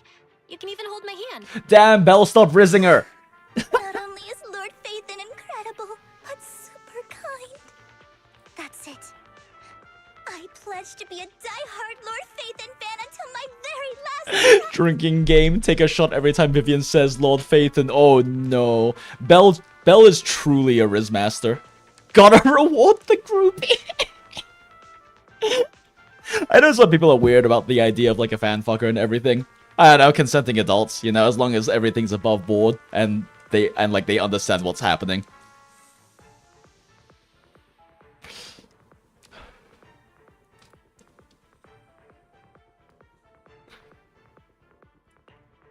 I'm happy to hear that, don't get me wrong. But why do you like Phaethon so much, Vivian? Good question. Lord Phaethon is my light. Oh hey, look, they used the line. The one who saved me in my darkest and most desperate times. Like a deity who rescued me. You probably don't remember, but you really did save me that day. Wow, it's so embarrassing to say all this in front of you. This is cute. Sorry, I hope I'm not bothering you too much. Of course not. Thank you for your loyal support. I should be the one thanking you. Just being able to see Lord Phaethon makes me the luckiest person in the whole world. Sorry to keep babbling like this. I wonder how the others are doing. I'm sure Anby will be able to manage. She's great at this kind of stuff. But as for Hugo and Lycon, let's just hope they don't get into a fight with each other. There are too many ethereals here. Though, it's not a huge problem. Ooh.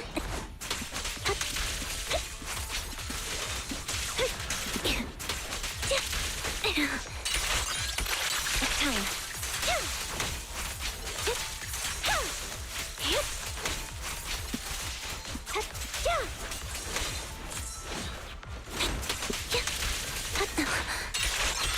What you deserve.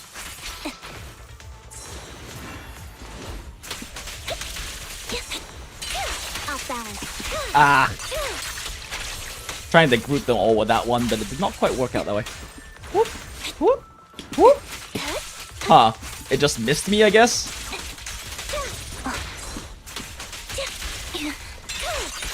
Now you pay.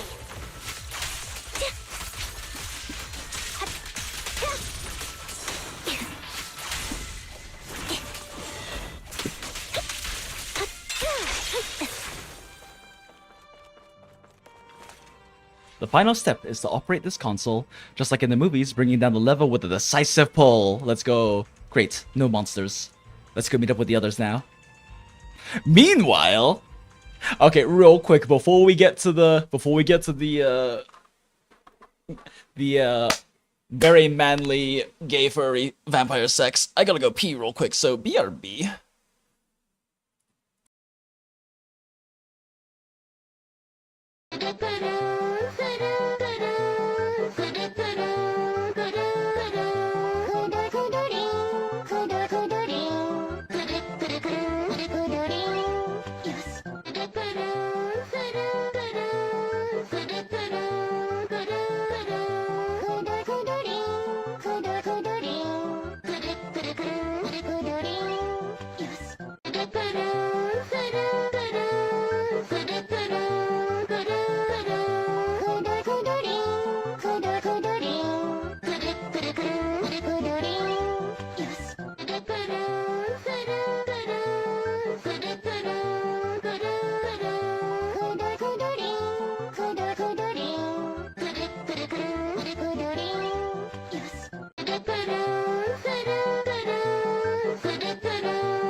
And we are so back, chat. Thank you for your efforts and for your service, Brain Rot background. Hello, chat. I am back. I am back with also a snack and some more water. There was a huge sale on fresh blueberries at the grocery store. They're like 70% off. So now I have to eat a whole fuckload of blueberries. So I got some plain Greek yogurt and granola to go with it. That was also on crazy sale. It was over half off on very tasty, fancy granola. Up to 5 bags for a purchase. I bought 5 bags.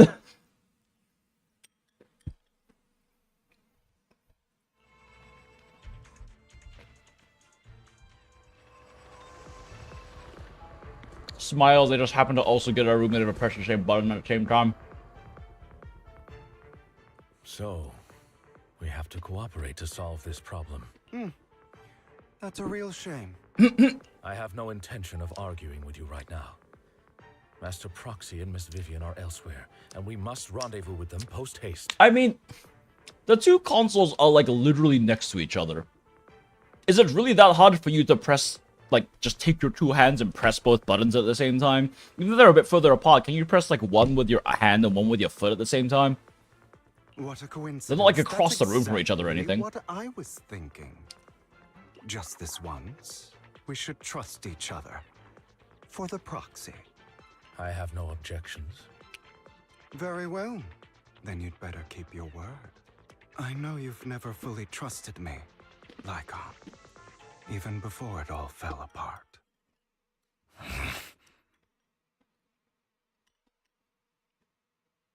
Lycon is silent for quite a while, seeming to be caught in some memories from long ago. You wanted to speak to me alone?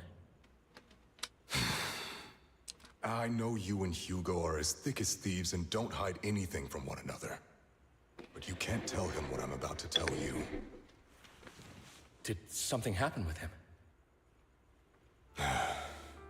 Hugo is an intelligent and gifted child. He learns everything I teach with ease. Someone summarized a 1.7 story on Discord, Lycon, I'm gay, let's fight. In time, he'll grow beyond me. Reach a place where people will marvel and look up to him as a beacon. Yeah. As much as I hate to admit it, he always picks things up just a teeny bit quicker than me. But none of that matters, because I can overpower him easy. Oh my. I don't think being gifted is a good thing for him. What do you mean? He bears a dark and painful past. What he was taught, the hatred he was faced with, everything he picked up. It's all become an integral, inseparable He part murdered of the him. love of his life when he was like a teenager. I believe that beautiful flowers And then can rewarded blossom for it even in the by his darkest piece of shit abyss. father. But the roots of that flower would draw from evil instead of good. Hatred instead of love. It's a curse that flows through his lineage. A curse that fate branded him with. I've seen far too many people like that throughout this long life of mine. They struggle with this curse their whole lives.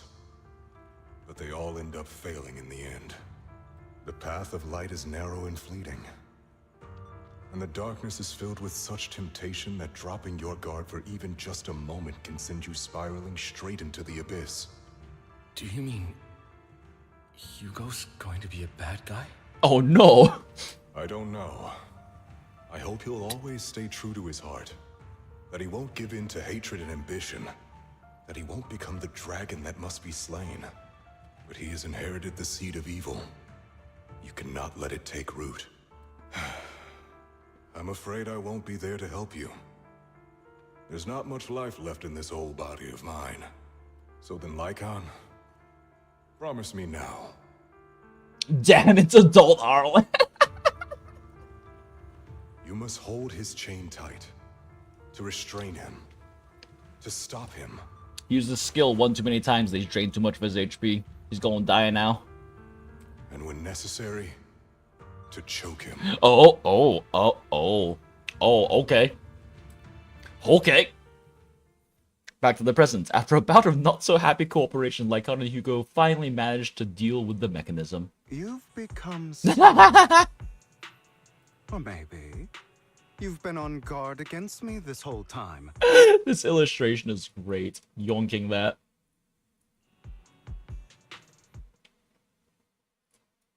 Whoop.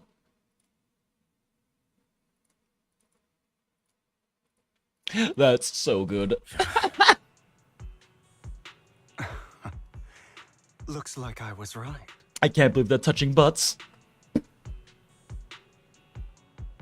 That's weird. I expected Lycan to be the called one anyways. Smile. Lycan, I hope you're aware. I mean, that I'm the sure one he's a who switch. betrayed Mockingbird and went to work for the Mayflowers was you, not me. I would never betray my companion.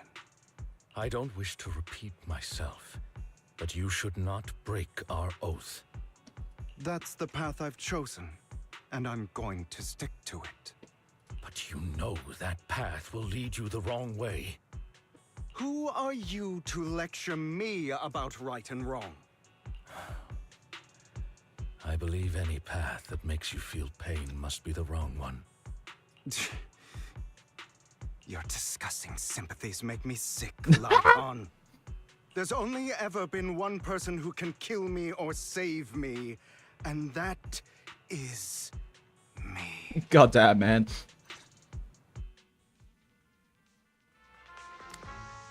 Great. We it love worked. egotistical theater kids.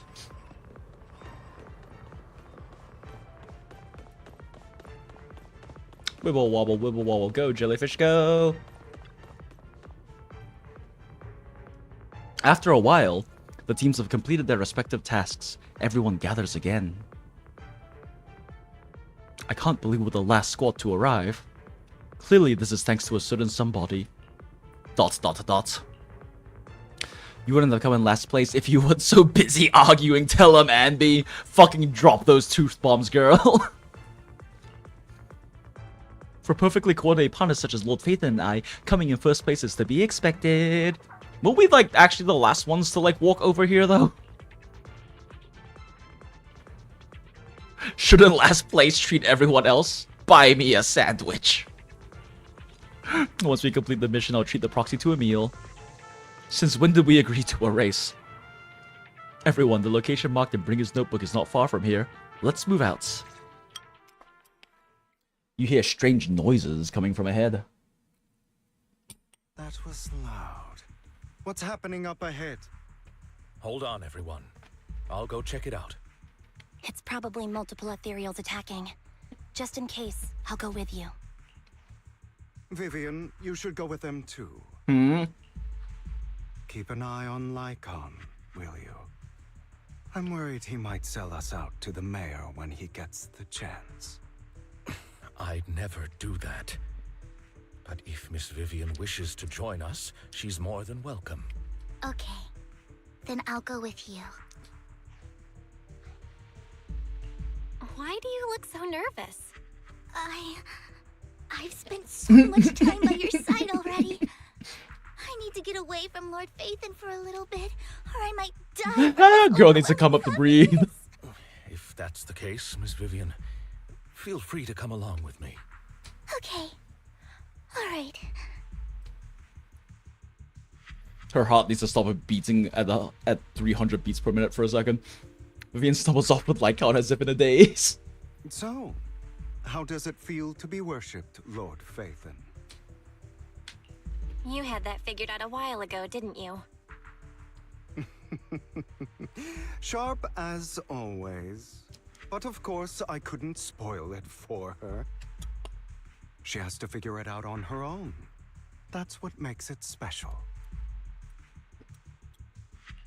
Not only that, you asked Lycan and Vivian to leave for a reason. Is there something you'd like to say to me? I can't keep anything from you, can I? If you want the Wiser's phone number, you're gonna have to ask him yourself. I've God damn, always okay. been like my own little sister. Maybe it's just a coincidence, but she looks a lot like Serena. Goddamn, I was not expecting the, like, fucking handsome man flashbang there. Holy shit. What?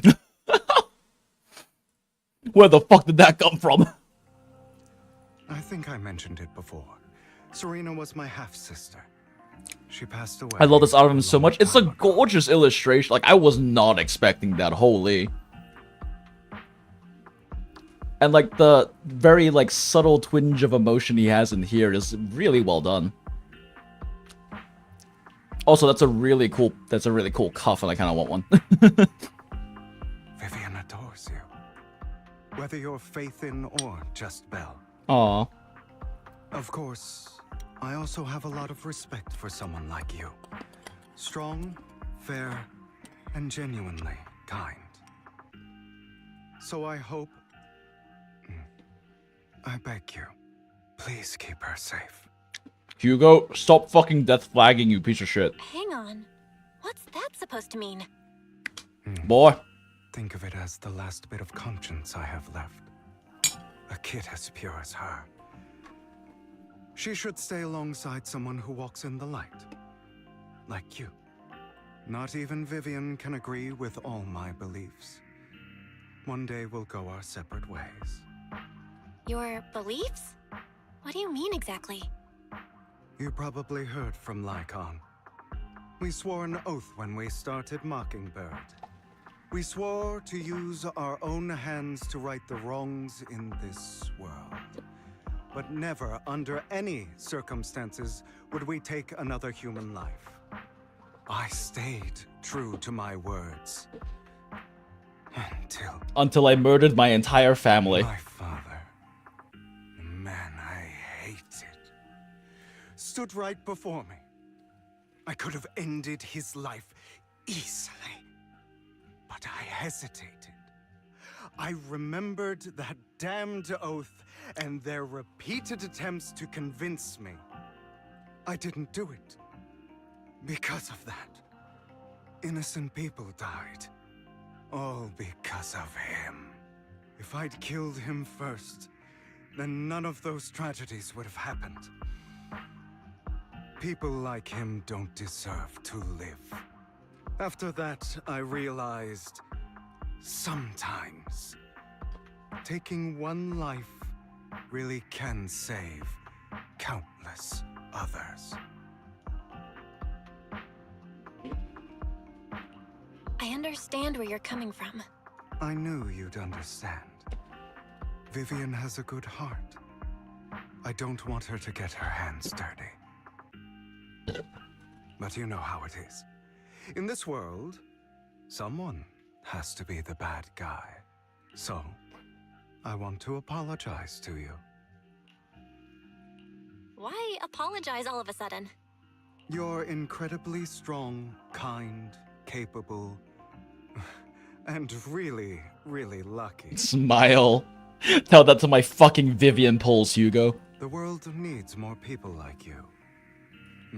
Remember that revenge movie I told you about, Children of Devils? I still haven't found it, but I came across another videotape with the same name. Turns out, in that story, the Children of Devils are actually the children of gods. Sorry for rambling. Hope you don't mind. They should be back soon. Please, look after Vivian for me. Damn, bro, okay.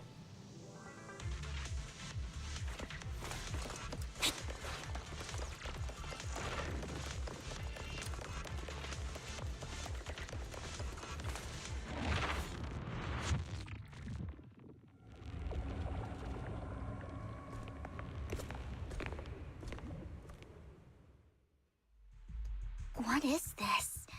It looks like a cocoon. Careful, everyone. If I'm not mistaken, that's a sacrifice in there. Hell yeah, boss fight, let's Appears to go. be in hibernation. We don't know when it'll wake up. If it does wake up, we'll be in serious trouble. Wait, those spots Bringer marked in his notebook. Are you saying each one might have a sacrifice like this? That means there must be at least a dozen of them. And that's only counting the ones we know so far. These sacrifices may still be hibernating, but the fact that there are so many of them out there is terrifying. The Exaltists must have a way to revive them. And that's not all. These sacrifices can exist outside the Hollows. If they make their way into populated areas... Wait, hold up. How did you know that last part? I'm afraid it will lead to a catastrophic disaster likened to the fall of the old capital. That's almost certainly what they meant by vengeance against all New Eridu. Let's find a way to get rid of these sacrifices. We can't let the Exaltists have them. Thank you for helping me find this sacrifice. But sorry, kids. Hell yeah, we get to kill the rich asshole. Vivian, murder him. That annoying old man. Why is he here? I'd advise you to choose your words wisely, young lady. Kill him. You were from the Ravenlock family. So it was you. Ambi, got him. That face. Oh, I know you. I heard about what happened to your friend. Truly unfortunate. Ambi, got him. Got him like the rat he is. It seems your goal was this sacrifice all along. You've been tailing us, haven't you? Keeping your distance so that I wouldn't notice. Well, Lycon, maybe if you hadn't been so busy fucking hate-banging your ex, you would have noticed. As expected of a wolf Thyran, you are very perceptive. That's right. All thanks to your ex-partner, we were able to carry out our plan smoothly. My ex-partner? I'm not exactly happy being called that, but what he said is true. Hugo. Hugo takes one step forward and walks over to Hartman's side. Wait, Hugo, what do you mean? I made a deal with Mr. Hartman in advance. So, would you kindly step aside and let us have this sacrifice? Betrayal! Of course. You can choose to refuse, but if you do, then I'll have to take coercive measures. What did you offer him?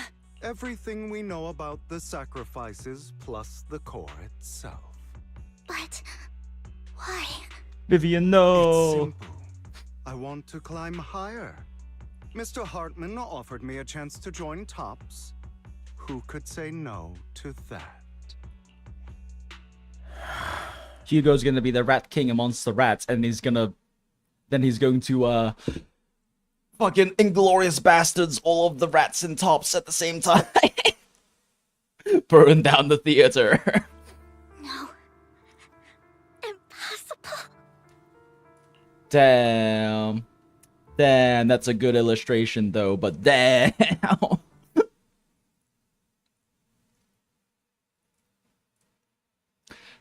Top 10 anime betrayals. Oh yeah. You promised to help me investigate the Exaltists. You told me the whole point of Mockingbird was to do anything it takes to bring a little justice to this world. Was all of that just a lie? You're just too gullible, Vivian. Look at these two incredibly dapper, angular men who are definitely I fucking. also told you, everybody lies. To hide their true intentions, people lie so smoothly, they don't even bat an eye. You... What a wonderful show of betrayal and backstabbing! Bravo! I've got no interest in your little feud, but would you all be so kind as to step aside? My men still have some delicate handiwork to do, to extract that sacrifice behind you. Over my dead body. Hell yeah, Ambi, got him. Hugo, why in the world Yeah. would you do that? Instead of wasting your time on idle chatter, why not focus your energy on the battle God, that ahead? does not have a lot of AoE, huh? perfect conduit. Your plans will never succeed. Flip a switch. It's useless. Oh, okay. Get it? There's actually a decent amount of time for that for a swap cancel, huh? You're not just going against the people in front of you. Not that one. You're not Which going attack is it? against me. Whoop. Rather, the entire Ravenlock family, even the whole of Tops. What you deserve. There's no chance of victory for you. You sure? Because you've just got like a bunch of normal mooks right now. Wait, shit, how do I lock? Oh, what is my lock on button in this game? How the fuck do I lock on? Oh, right, it's middle mouse.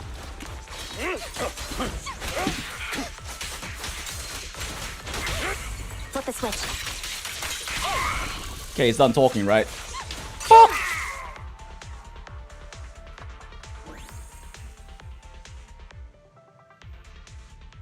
They've already escaped through the fissure with the sacrifice. We have to catch them.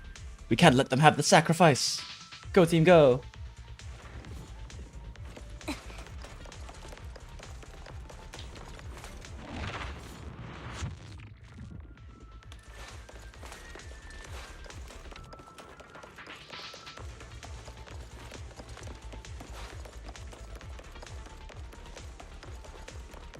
Hugo, Ah, make a choice. Sambi's character design is gorgeous. Oh, motherfucker, it's not a little line I missed, is there? Hartman's mercenaries are quickly dealt with. Oh, you guys are such a pain. Got the Hugo, rat. Stop standing around. Time for you to act. We had a deal. Give me the sacrifice core now. Did we? I don't remember. Yes, got the rats.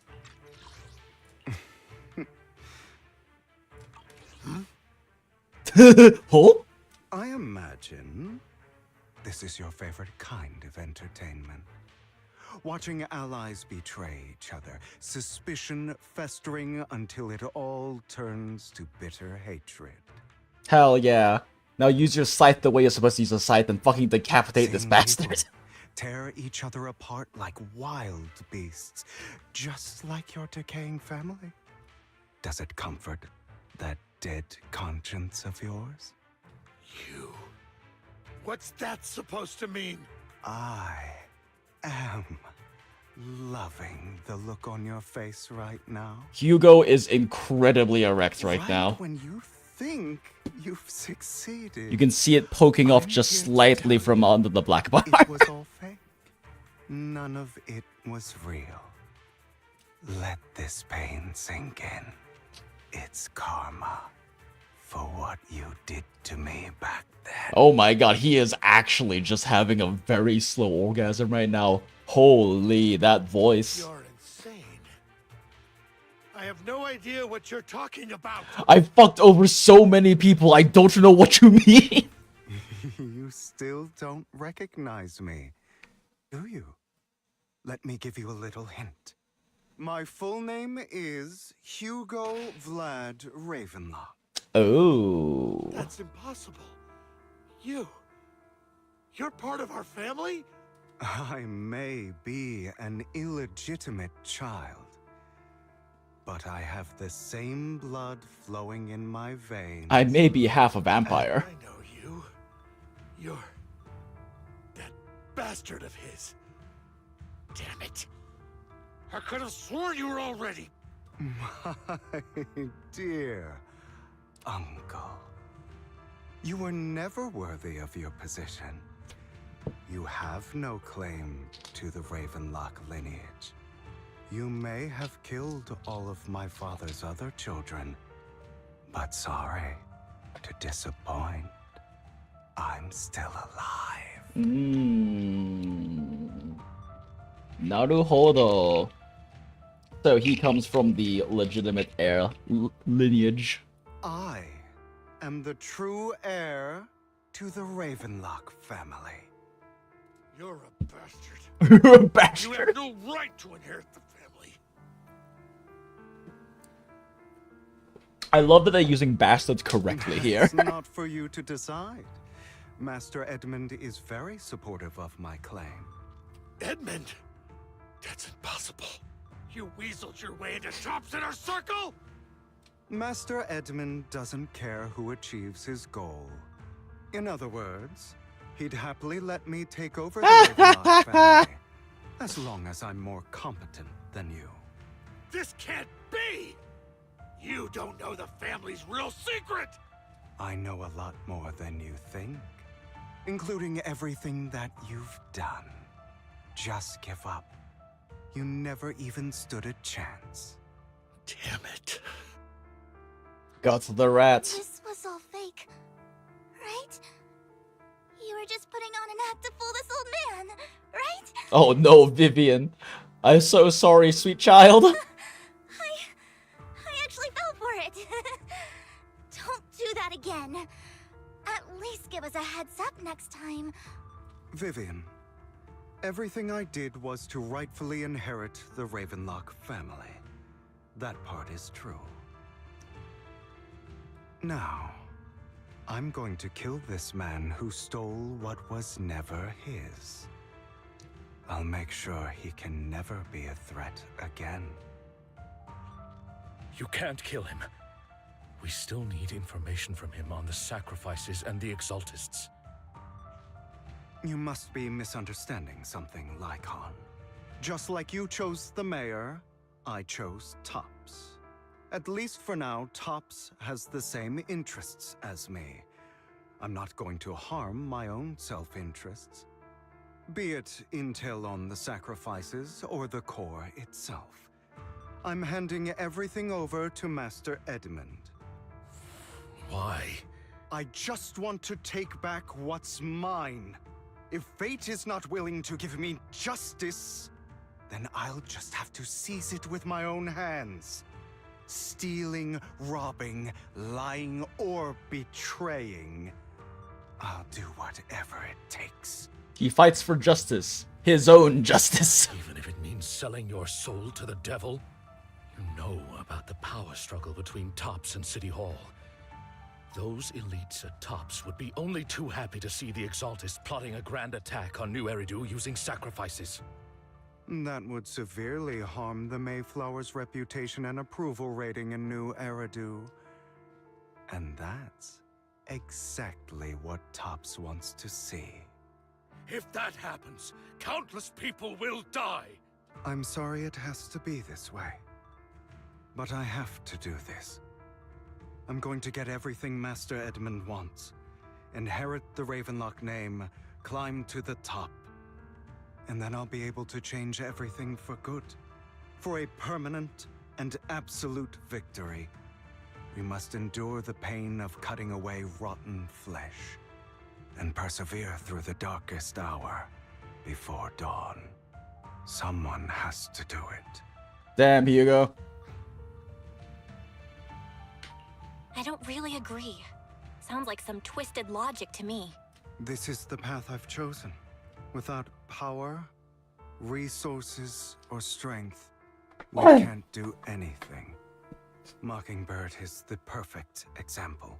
All the talk about using our power to tip the scales of justice and hover over them like the sword of Damocles. It's just a delusion. In their eyes, we're nothing but annoying gnats. Mockingbird has never really changed anything, or saved anyone. Never in the past, not now, and never will in the future. You can definitely understand where Hugo's coming from.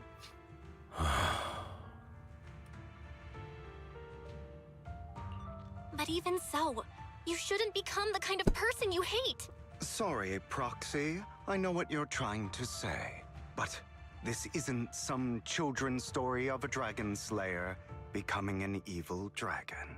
Sometimes, to slay the dragon, you must first become one. With sharp claws, rending fangs, and strength enough to destroy anything. So I will bloody my hands. I will carry the weight of my sins. I will become the abyss. He's so goddamn dramatic. I mean, this is a tense and dramatic moment, but also.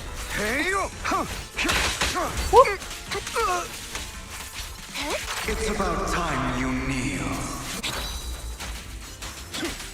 Not bad. Again. Amateurs. Now you pay. I have you now.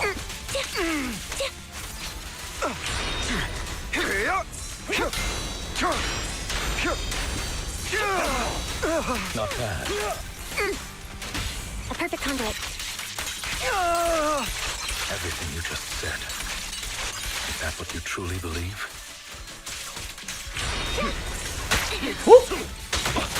Of course. Mistimed that. Are you surprised? I have never once thought that Mockingbird was a failure.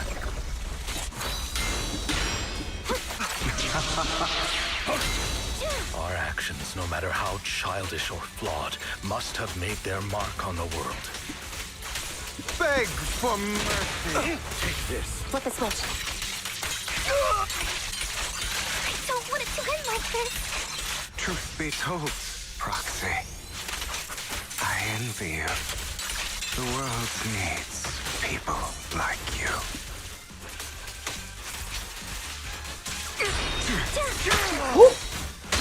My way. Time for that is a lot tighter than I think it's gonna be.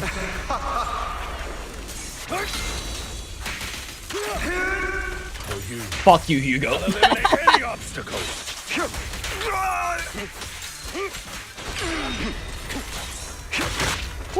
No, I want to kill you with. No, we kill you with Lycon. Fuck you. I was like hoping that combo would be enough to end them. All right, you got me. But too bad. I have my own methods. Bell, no! What are you doing? Well then, Bell, no! make your choice. The sacrifice core, or your precious Faithin. No! But it is really good expression work, so I'm saving it. Bell, no!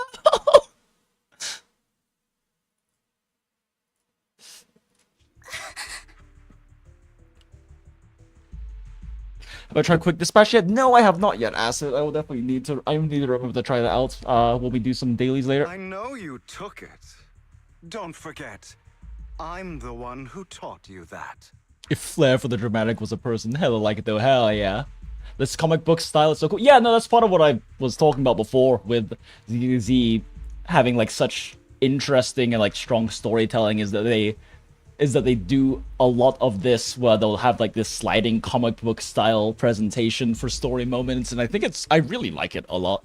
It's a very interesting take on storytelling. Okay, the core is yours.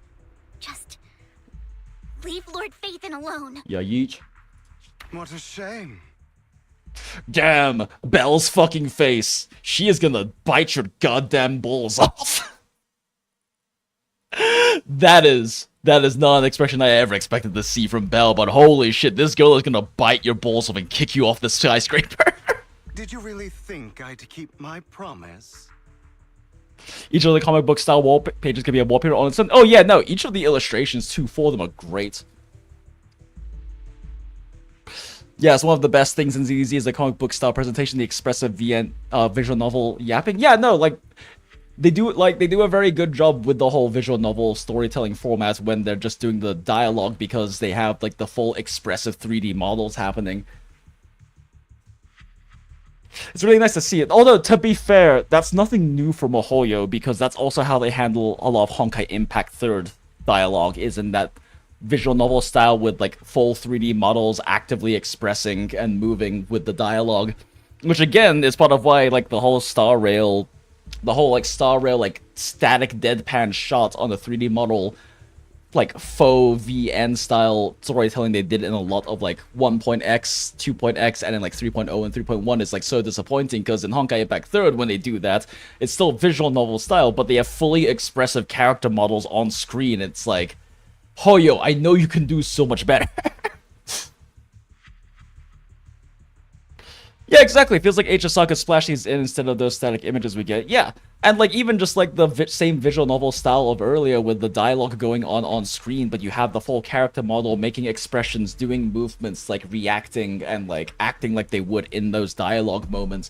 Like they do that in Honkai Impact 3rd. They've been doing it in Honkai Impact 3rd for like fucking 6-7 years. And that's why earlier when I was talking about Star Rail like being disappointing in a lot of its storytelling presentation, like they've improved it a lot with their camera work and with their atmosphere in the in like the last 2 patches, but they just have, it's just disappointing to see because they do it so much better in Impact, even in the same patches and in ZZZ. And I mean, if they're really just gonna do static deadpan shots with no dynamic angles, with no no floating or dragging or panning movement or something, they could just do a visual novel style like they do in ZZZ and Impact with expressive character models. If you're going to just have like different angle shots of people talking in the scene, at least do some effort into the cinematography to make it more interesting and engaging, because even just like a fucking visual novel format is more engaging than that is. That's right. This is the real me. What's the matter? Thinking of killing me? Didn't you say all life is precious? Boy, did you just cut off Belle's fucking... What the... Okay, no, I thought you, like, cut off Belle's little necklace thing, which I really want one of these. I really want... Like, I don't know, I really hope ZZZ puts out, like, Belle swag at some point, because I would love to wear one of those. Drop your foolish facade. I knew it. You... He has inherited the seed of evil. Do not let it take root. Drop kick him off the building! You must be the one.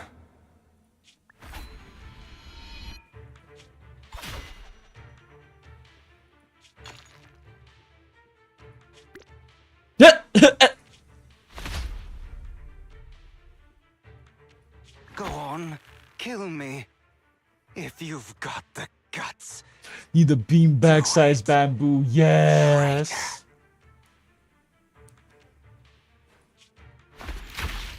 Just 3D printed, but that takes efforts and fighting. I mean, I do have some peeps who run 3D printing stuff down in Atlanta, but that is... Holy fuck, wait a second. Huh! Damn, okay.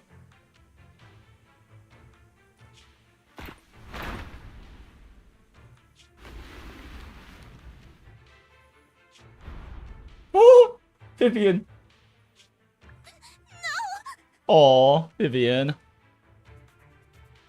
But also great expression work. Snapshot. Yoink.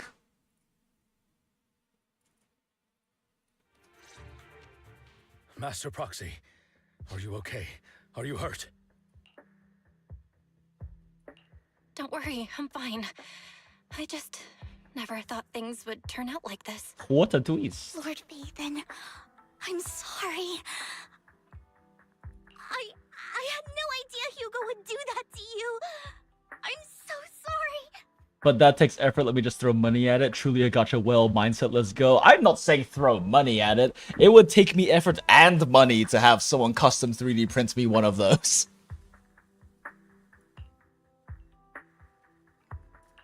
It's all right. No matter what, this isn't your Oh, fault, Vivian. Vivian. If only I'd noticed sooner. I should have realized earlier. Vivian quickly walks to the edge of the rooftops. She hesitates for a long time and finally looks down. Naturally, nothing's there. Hugo, he... That's a hollow down there. If you need, I can arrange for someone to go in and search for his body. Nah, bitch, he ain't dead. That isn't necessary. To be frank, I thought you'd hate him for his betrayal, Miss Vivian. I do hate that he's keeping things from me, but all these years, Hugo's been like family to me. I believe he's still with us. Me too. There's a chance he's still alive. I mean, you didn't crush his heart, like how. I'm terribly sorry, but I must tell you, it is impossible for Hugo to be alive. Oh wait, never mind. You My did hand crush his went heart. through his heart. Dog, what? Also, how are your hands so clean still? Also, why does he kind of look like he's smiling here? He's like, it was like, that was a good heart shot. Good job, me. Sorry to interrupt, everyone. But just so you know, Hartman's gone. Probably slipped away during all the chaos. I'm sorry, I was so focused on Master Proxy's safety, I wasn't paying attention to him. Yeah, how you don't actually kill characters anymore, right? Ha ha ha ha ha, yeah. Lesson, ha, okay, sorry, ha ha ha. Same, but it doesn't matter. We all know what he did. Wait, what? Ha ha ha ha ha ha. And he will pay for what he did today. Yes. I'll be reporting all of this to the mayor. He's not getting away with this. Well then, now that it's all over, let's head back. Not far away stands a mysterious figure. Oh, who this though? Another obstacle out of the way.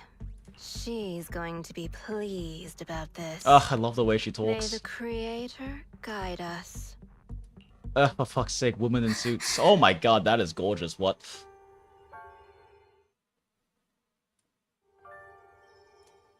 That is, what the fuck is going on with that illustration? Holy shit. ZZZ Art's team on, like, actually on fire though. What the fuck? This is like Mika Pagazzo level Fear, eye work. What? suffering, despair. And Not sure, Acid. Still need to finish up the rest of the story. And also, we won't really know for certain until more story versions come out.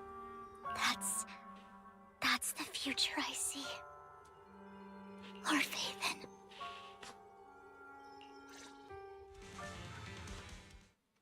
I mean, Belle gets cool wings though. After exiting the hollow, Lycaon takes his leave while Vivian returns to the video store with us, but for some reason she remains silent the entire way. ...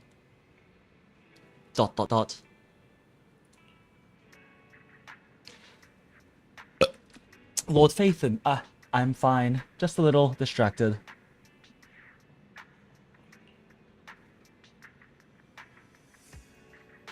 First character release that's dead in story? Yeah, well, at least, like, on the moment of their release and whatnot, since Amphoris has not exactly been... Amphoris is paralleling a lot about the Flame Chasers and Impact, let's say. I need more time to think about Hugo and the Exaltists. From what I know about Hugo, he could have easily taken down someone like Hartman. There was no need for him to put on such a show. And to deliberately use you as a hostage? But I don't think he ever intended to harm you. What Hugo said in the end, I don't know.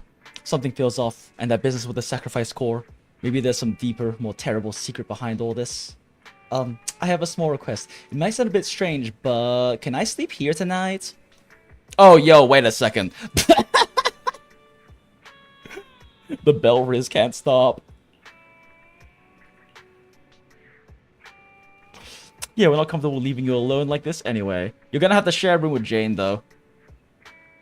I'll sleep on the couch. I went to still blow faith in the soul. It's okay, we have a couch in my room. If I wake up and find out everything was just a dream, how wonderful would that be? Oh, that was... Oh, okay, so that was all of 1.6 story, huh? I'm gonna go back to the bedroom and take some rest.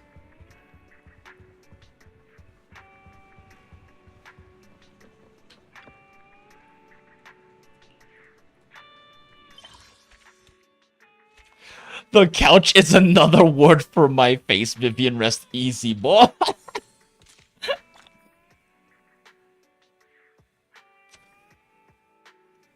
I'm just assuming Final Resets more than ever will be back. Would not be the first time that's happened in the Honkai-verse game.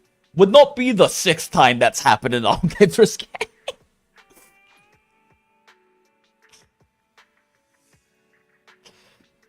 Imagine she just ping-pongs between all three couches in the house. Smile.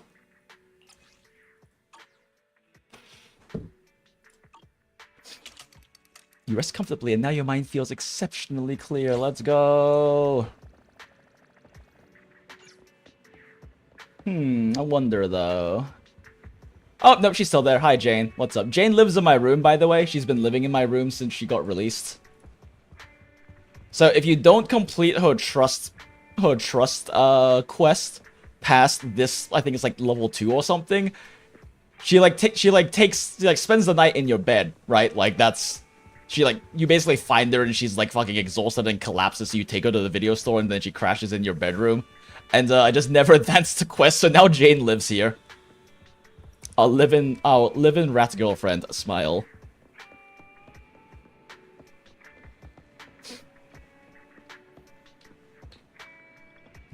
Enjoy the stream, you're heading bed? Okay, have a good one, Jonathan. Thanks for hopping in. It's been good seeing you. I wonder how Vivian's doing. After Hugo passed, she's been busy managing Mockingbird. We haven't talked to her in quite a time. Oh, what? Managing Mockingbird? There are more than 2 members? Belle, do you want to arrange a time to meet up with her? Wait, I thought she was... But she was staying here for a couple of days. And we... Did Belle just sleep through like an entire week in one go? Takes notes, don't finish Jane quest. Got it!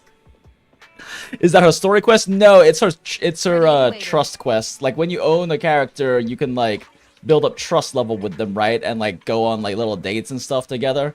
And then when you hit certain thresholds of like friendship with them, when you hit certain trust thresholds with them, then it'll unlock a quest to let you advance to the next tier. And as you can see, I am very, very good at clearing through my trust quests. I am definitely very good at doing my trust quests so I can advance the trust level with my team, with my characters. Ha ha ha, ha ha. Yeah, so if you don't advance this quest, Jane just lives in your room. Can I get Yanagi up there? I don't know. I don't think so. Jane specifically, one of her quests has her, like, crash in your room. But most of the other characters don't. So I don't know. I don't own Yanagi either, so I haven't done that trust quest line. So I couldn't tell you, but I don't know, and I don't believe so. Okay. Well, that is 1.6 story. And we will see if we can do some more 1.7 story in a bit. But need to prioritize doing the events first. Puts katana polish on a fishing line. Now we wait. You should be putting some red bean buns on there if you're looking for Yanagi. Oh wait, no. Are you looking for Miyabi? So far it's Jane and Astra, I believe. Yeah, wait. I can get Astra to crash in my bedroom too? Hold up. Hold up.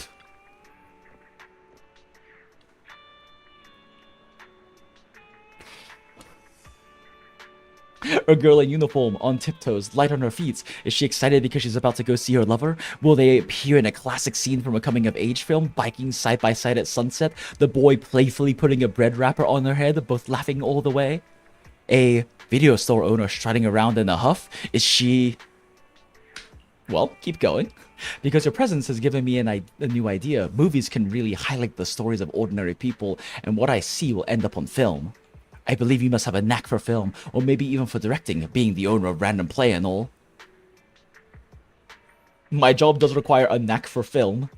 Last time you helped me as an assistant director, you did an awesome job with the shoots. You have great taste in locations and communicated really well with the actors, and that film just had a successful premiere. I didn't see any promotions for it. That's because it was shown in niche art cinemas, meant for just a small audience. Gee, thanks. The last time I heard about an art movie, it premiered with only 9 people attending and one of them was blind. So this time, I want to make a commercial success that more people will see. After a lot of research, mostly just watching movies, I figured out that the secret to a movie's success is how well it allows the audience to escape from reality. Movies have this magic that makes people feel young. The audience's perspective can change so fast. 1 second you're a member of the biker gang at the outer ring, and the next you're a detective waiting in a dark alley. I want to create a series of short films in different styles to prove to investors that I can handle different genres commercially, and you're a key part of this project. Will I get paid this time? As part of the art scene, you'll definitely get paid. In exposure. Your name's gonna be in the credits as both the assistant director and producer. As a producer, especially for outreach, you gotta find a spot that vibes with the story. And as the assistant director, you'll be the one directing the actors on where to stand and how to act. Once it's all set, your next move is to hit the shutter and turn reality into... So I'm doing all the work.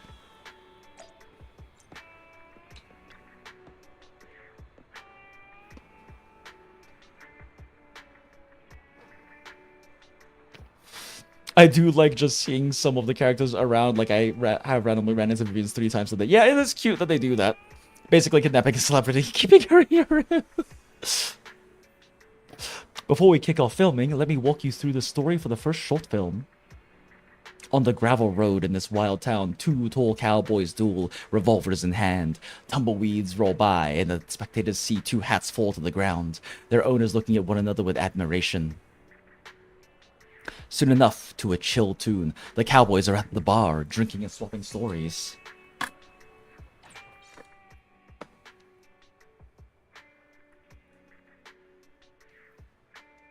I was drinking some water, well, tea. Right, quick, there. Okay. Connie is a goddamn scammer and then takes the credit for everything. Yes, but she does give us polychrome and a cute little name card.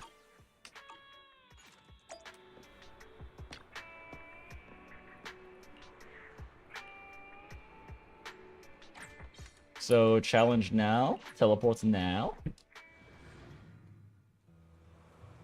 Cowboy duel, an out-of-ring classic that everyone loves, but I wonder who'd win if Billy and Lyta go all out. I mean, if it's a gun duel, Billy's the one with guns. I mean, right now, Lyta would win because he's actually an S rank, but soon we'll get Starlight Billy, S rank Billy on the horizon. For real, for real. See, if it was Aster scamming me, I would be a willing victim. Smile.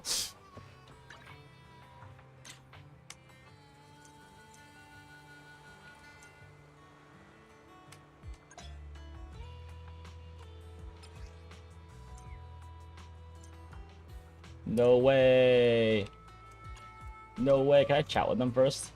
Hey, guys. Seem to be whispering. Red Scarf. I've been hanging around the outer ring for ages and never seen anyone who only throws punches. Is that why you carry 2 guns everywhere? Not so sure of your aim, huh? Ha! Twin guns are standard gear for cowboys, rookie. Clearly, you don't know the rules of the game. The rules? You mean the ones that babysit your pathetic hit rates? Old man, damn! Ha! It's cause if one gun runs dry, the other one can still... make me look cool? Are they actually following the script? But in any case, that's one intense scene. Hell yeah.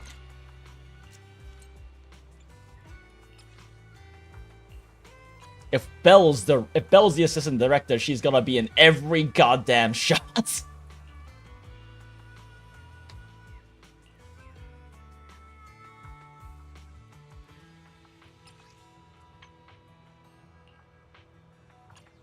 Very serious cowboy moment for Belle.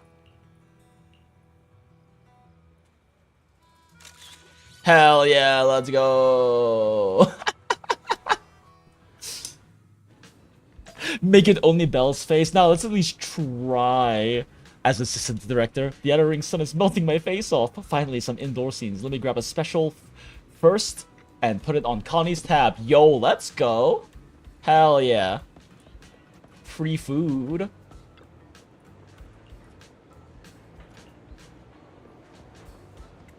Wait, there's the bar owner's not here though. I can't get my milk. Billy and Lyta seem to be whispering again. You don't drink nitro fuel because you're not into it? Kid, you don't get it. These are just props for filming. If you drink them, manager will definitely put them on your tab. Wait, that's not what the proxy told me earlier. Hmm? Did they just go off script?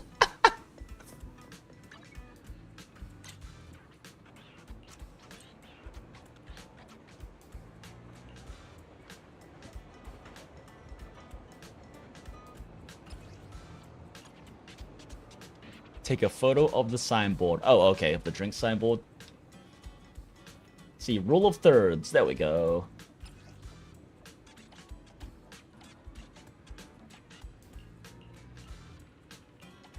It's gonna be a cowboy drink.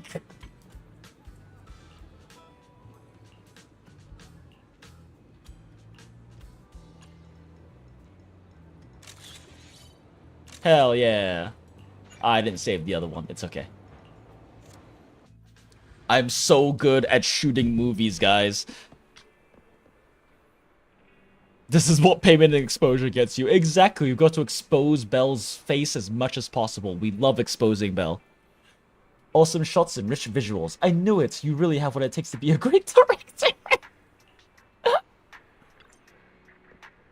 Don't you know the new trend in cinematography is selfie shots?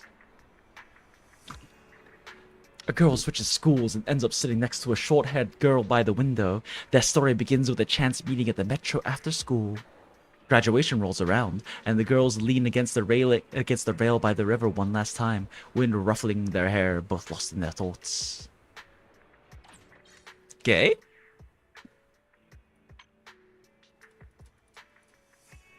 Can I not go back and see the last photo I took?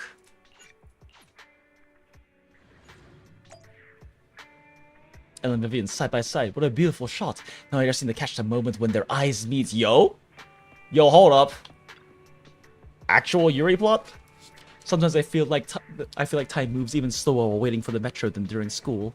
Oh, actually, definitely slower than during school. Are you tired, Ellen? Nah, it's all good. This is way easier than stepping into another character. Belle, your camera. Dirty? Broken? Have you considered applying a filter? It'd give a nice dreamy vibe. And don't set the camera up so straight. Tilting it a little will yield better results. Vivian is the actual ideal assistant. Connie is after. Smile.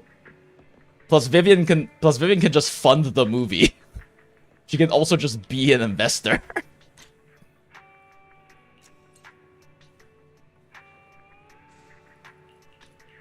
Let's see here.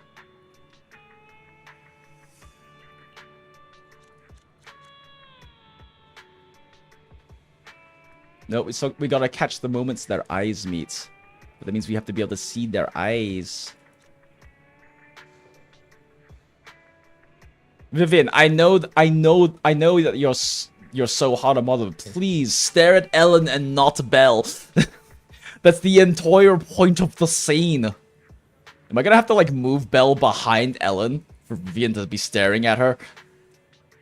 I actually might.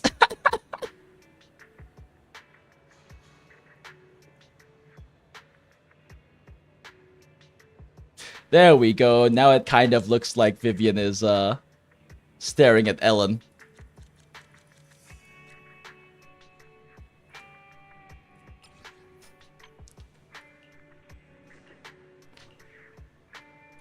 Ta-da! Cute gay couple.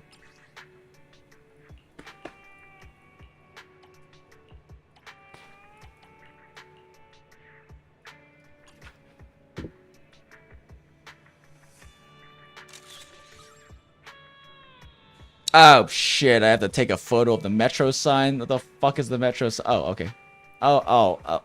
Fuck. Okay, we back up a little bit. Zoom out a little bit.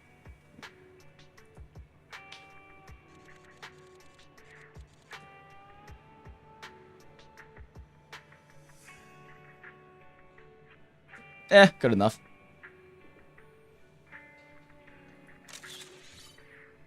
Behold, the cute gay couple. Perfect shot. The girl's emotions have overflowed beyond the frame.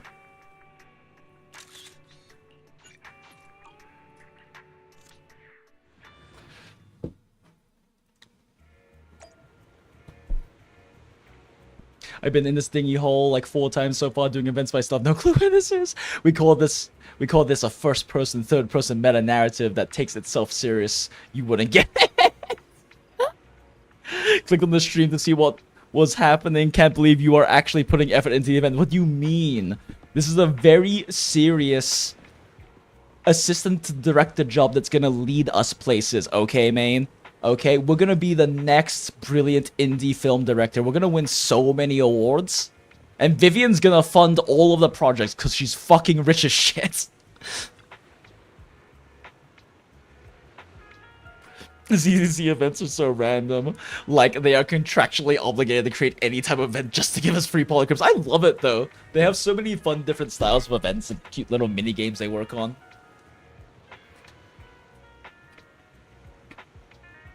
I know, because I set them up in front of your house all the time, Belle. And they always have the slight tilts and a nice dreamy filter on them.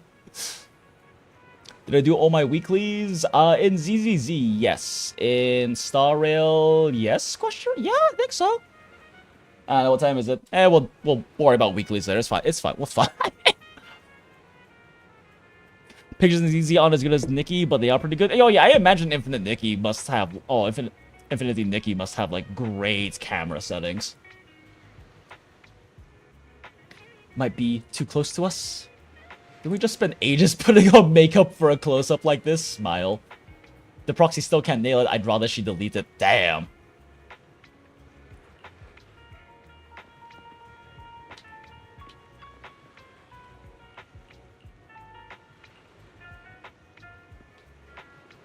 It's the same thing, right? Oh, yeah, okay, it's still the same combo.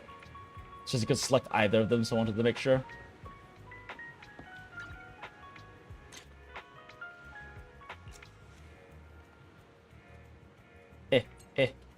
Use the vibrant filter. Oh wait, right, this is the thing.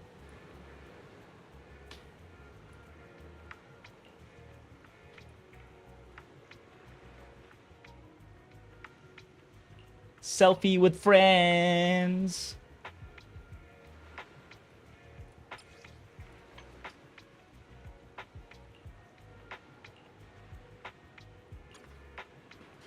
Gotta not block Ellen though.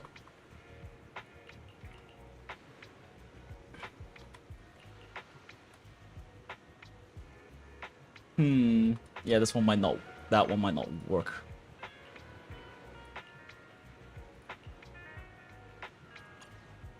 We're gonna use the serious one though.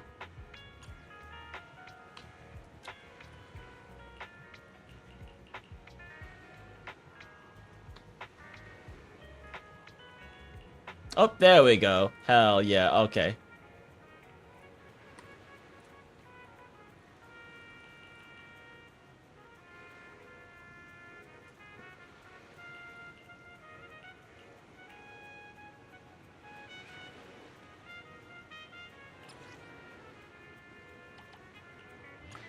Frenzies! And Ellen passing the fuck out! Even the wind can be captured by the camera.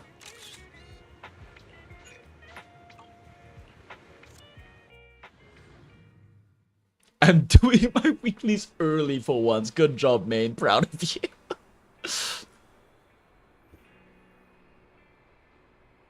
Belle being in the shot might make the movie worse for everyone else, but Vivian thinks it's an 11 out of 10. Hell yeah, she does. And she's asking for an extra copy, for like 3 copies of the Polaroids. Girls and their troubles are perfect for touching people's hearts. Next, let's dive into the story for the 3rd short film. To get to the bottom of things, a private detective risks it all to infiltrate a dangerous crime gang. In a dark alley, she's impatiently waiting for an informant with the key info she needs. All clues lead back to the master who raised her. After ending it all with her own hands, she slowly emerges from the underground, each step heavy like lead. Jane Doe? Jane Doe.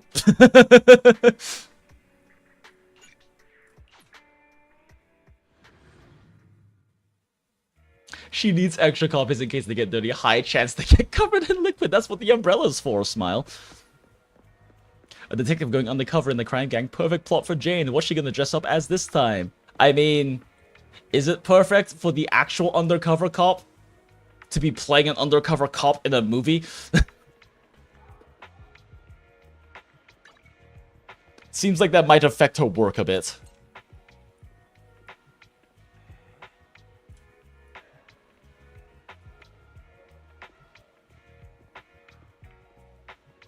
Let's see. Okay. Oh, wait, that's right. We need to talk to Jane first. What am I doing? Ah! Oh my god, the camera was inside of Jane. Oh my god, she looks so tall at this angle. What the fuck? Holy giantess. Bruh, what the fuck is with this angle? Holy fuck. Holy shit. Why is this angle make her look so fucking tall? What are you doing here back in the room? We invited her out to this dark alley for a date.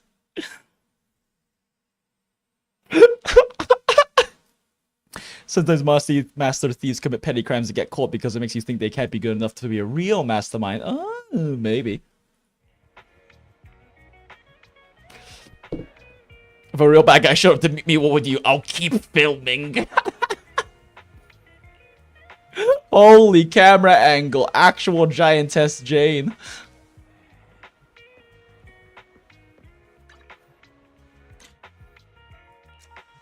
I wonder if we can manage to get a giantess angle for this one now.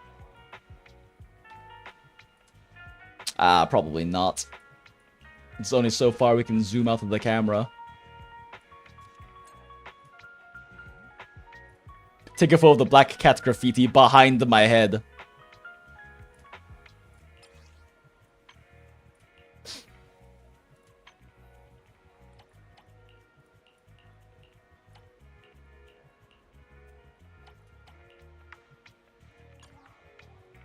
Wait, no.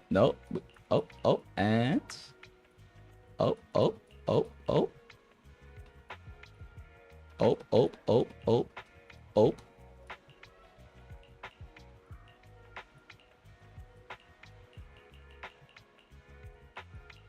Right.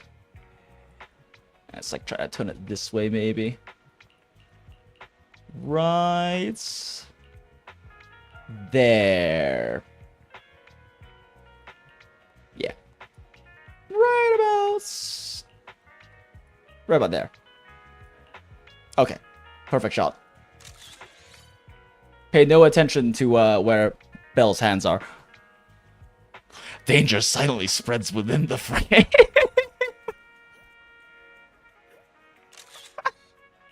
The question is, who's the one in danger?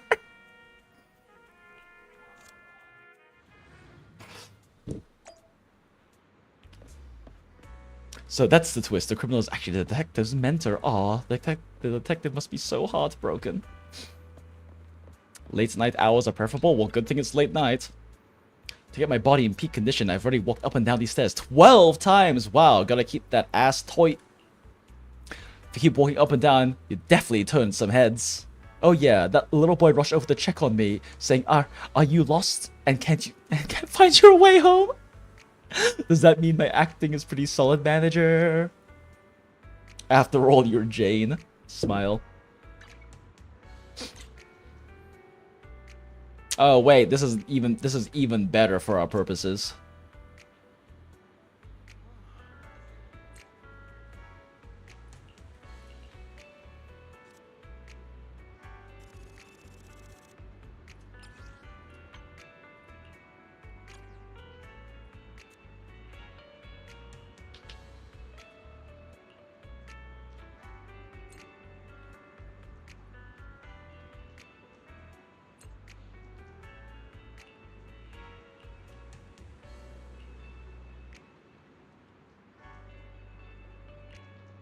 Perfect.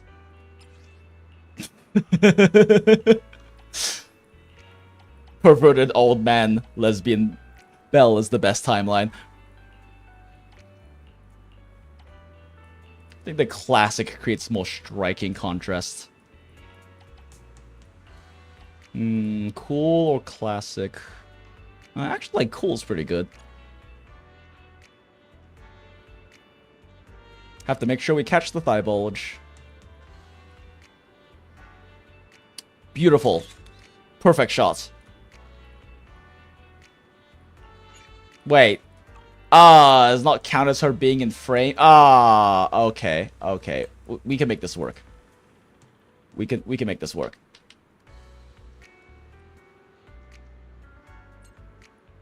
Hmm.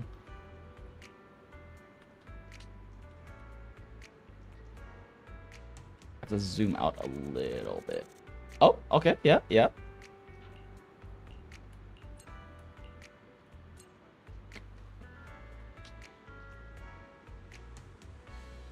Okay, yeah, that works. That's fine. Perfect shot, measuring the sound of a heartbeat through the lens. Belle's heartbeat is definitely measurable right now.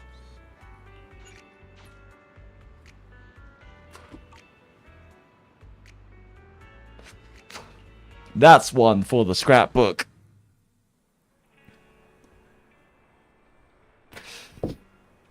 Oh yeah, we're just taking a photo of Jane's back. Don't worry about that.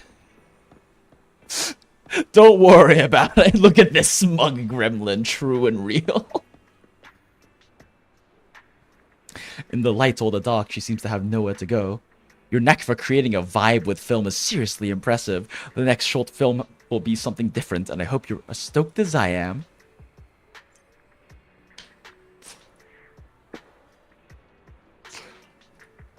A well-known songstress is tired of keeping the show going all the time.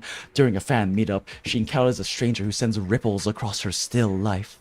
The girl grabs the songstress' hand. Oh! Escaping the packed stage. God damn it, Mihoyo is so gay. I love it. And running to parts of the city they've never been to before. In an underground live venue, the songstress rediscovers what first inspired her. Love. Let's go, Astralin! Let's go!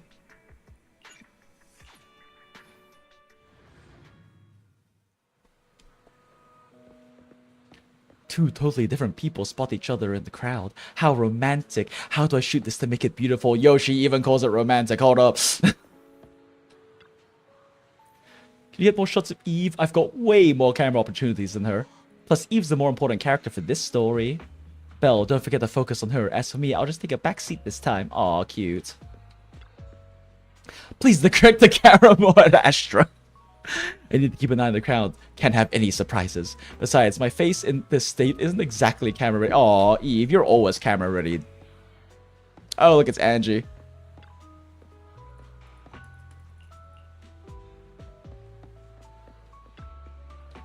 Ah!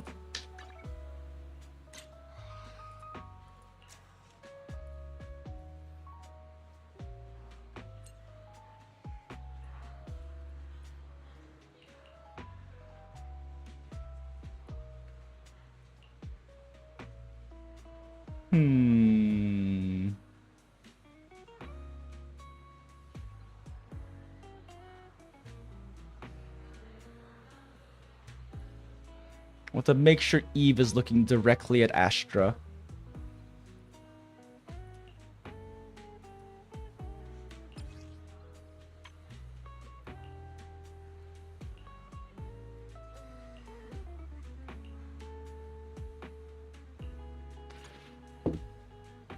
Behold, the cute couple.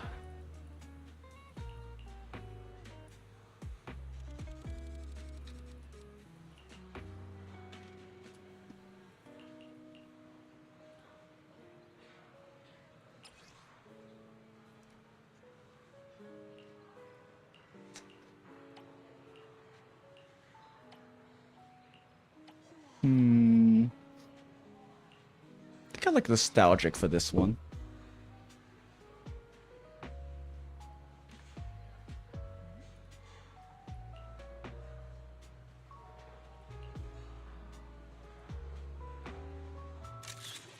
No, not quite.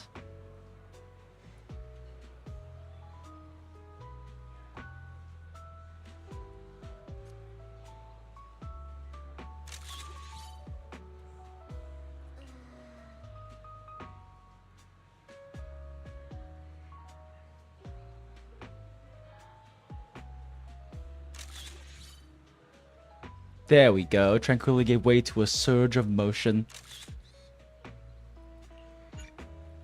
We want to see Evelyn admiring Astra. Astralin, your girlies, let's go! If you put Jane Doe and Cypher in the same room, who would win? I don't know. Cypher's definitely faster than Jane Doe, but Jane Doe has knives. Then again, Cypher has giant magnets to remove knives. Wouldn't be a Hoyogen without lesbians. So true and so real.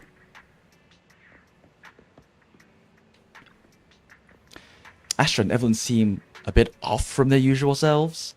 Get out of my way. I'll count to 3, otherwise things might get messy. I can't let you into the live venue. Alright, then 1, 2, ... Eve, isn't this where you step aside in the script?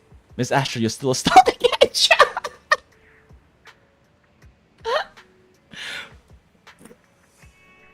Cute.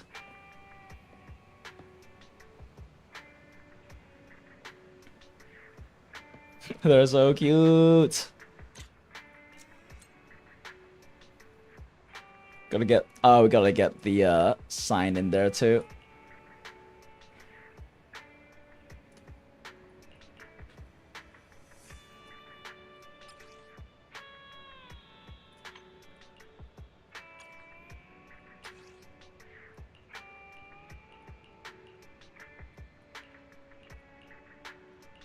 I think Vibrant fits well for this shot.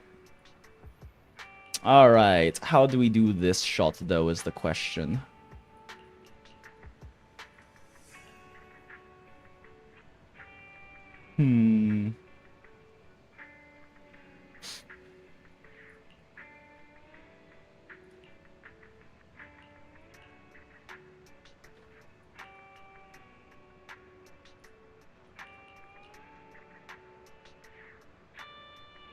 Ugh, I want to get a shot from the... Oh, there we go. Beautiful. Beautiful.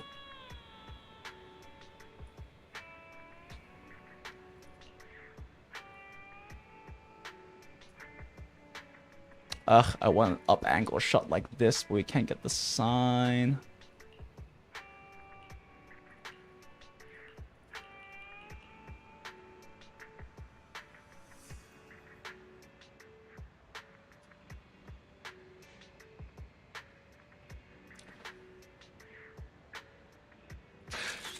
There, they're both directly looking at each other. Perfect.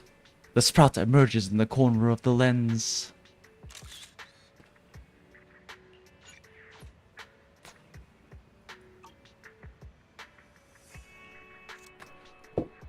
So cute, so gay.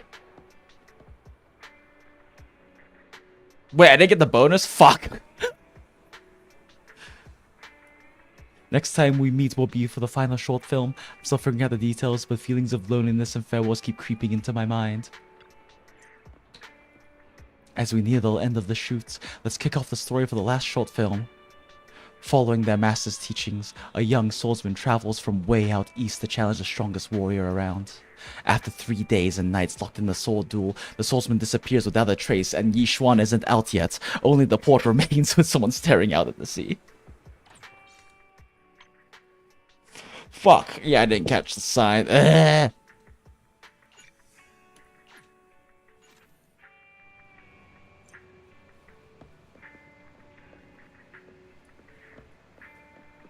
Maybe we can do like a more far away shot, actually.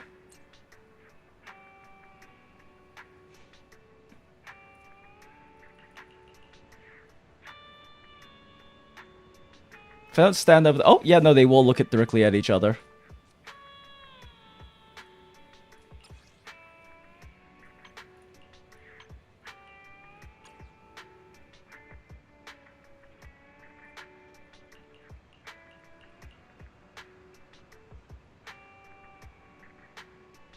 See, rule of thirds. That's right at the double intersection of thirds. Cool.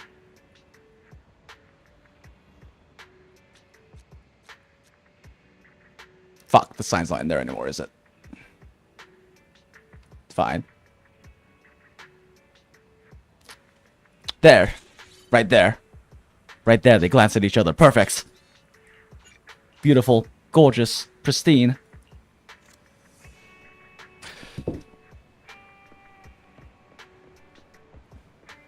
They require using the right filter and sometimes other stuff.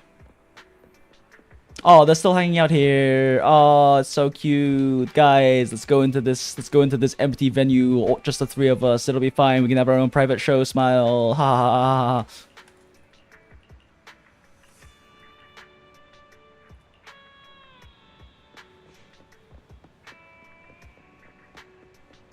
Hydration check? I bet.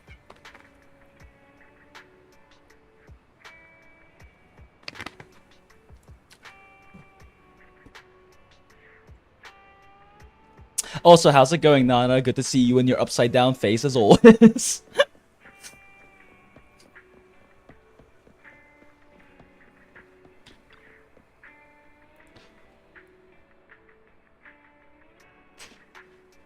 So many stories pass by in the crowd. And you, did you catch that game-changing moment there?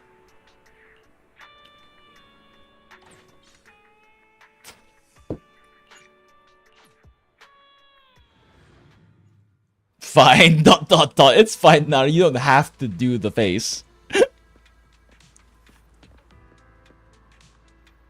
Wow, you two really are the HSO power duo. So cool. I'm switching to a wide shot. Yanagi, how's my line training? I feel like I'm missing the emotion that Proxy mentioned. What is emotion, says Miyabi. Is it training? Emotion. According to line 5 on page 265 of the actor prepares, an actor needs to fully merge with the character. Chief, perhaps the character you're playing is supposed to be very detached with no human feelings. But I watched the 5 reference movies the Proxy gave me last night after work, and the way the character spoke in the movies seemed very different from mine. 5 movies? 600 minutes? Chief, it was already 10 in the evening when you left the office yesterday. I was just wondering, 5 fucking movies? And worried about emotional tuning? Getting through your lines is already more than enough. Jesus, girls.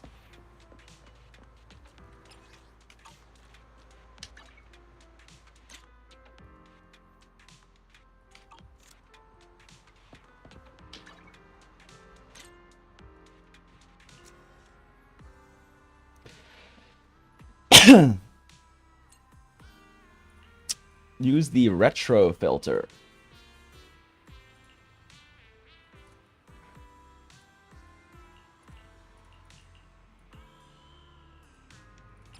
This is a very serious moment.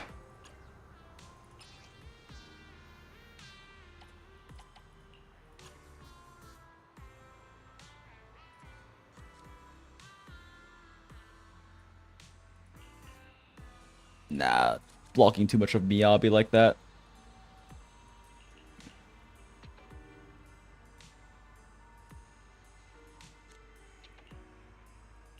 Let's get a little closer.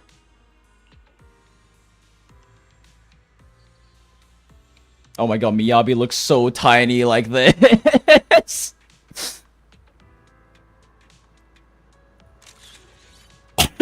The essence of martial arts blossoms and stills cinematic grace.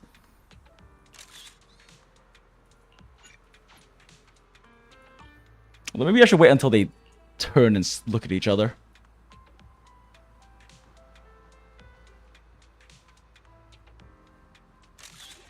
Does Yanagi even turn her head? Whatever.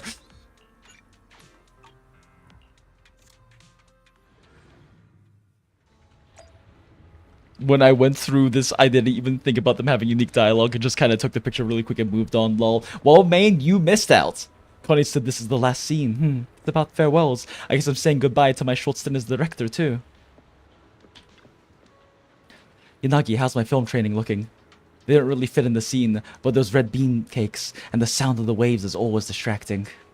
I feel so insignificant, especially when I see myself in the camera. The feeling takes over me. Chief, maybe next time you should try standing a bit closer to the camera? Question mark?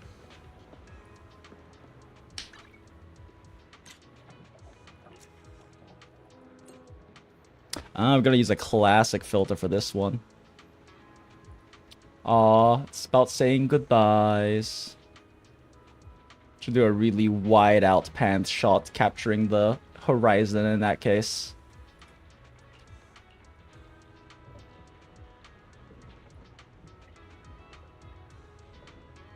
Let's see, rule of thirds. That's a bisecting third corner there.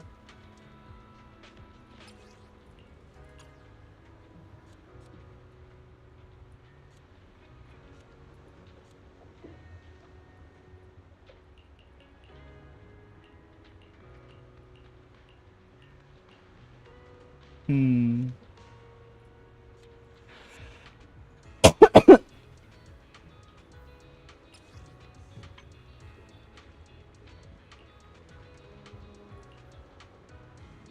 Peace out.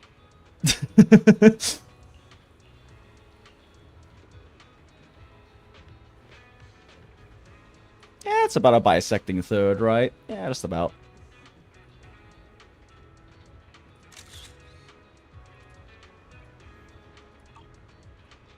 Wait, oh, do I have to get closer for it to count as them in frame?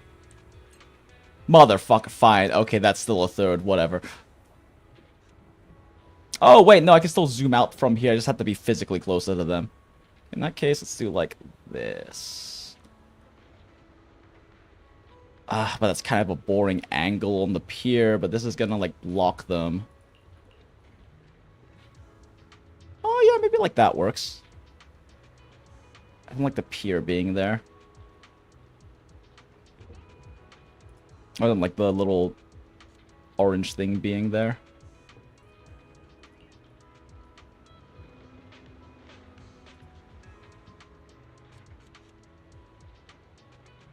There we go. That works. What do we call the Gundala members? Good question. Haven't figured that out. Gundaliers? That is an option. Technically, the gondolier is the one who is, like, pushing the boat, who is pushing the Gundala. But then again, I'm not the Gundalier, I'm the captain of the Gundala. So if all of you are Gundaliers, you all have the big sticks, and you're sticking all of your big sticks into the river of sticks. Yeah, that might work. That might be appropriate.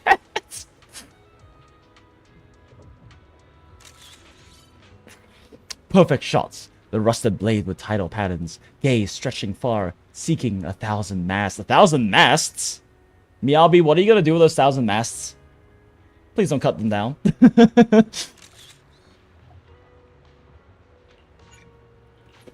Farewell, photo event. That was a sentence, true and real.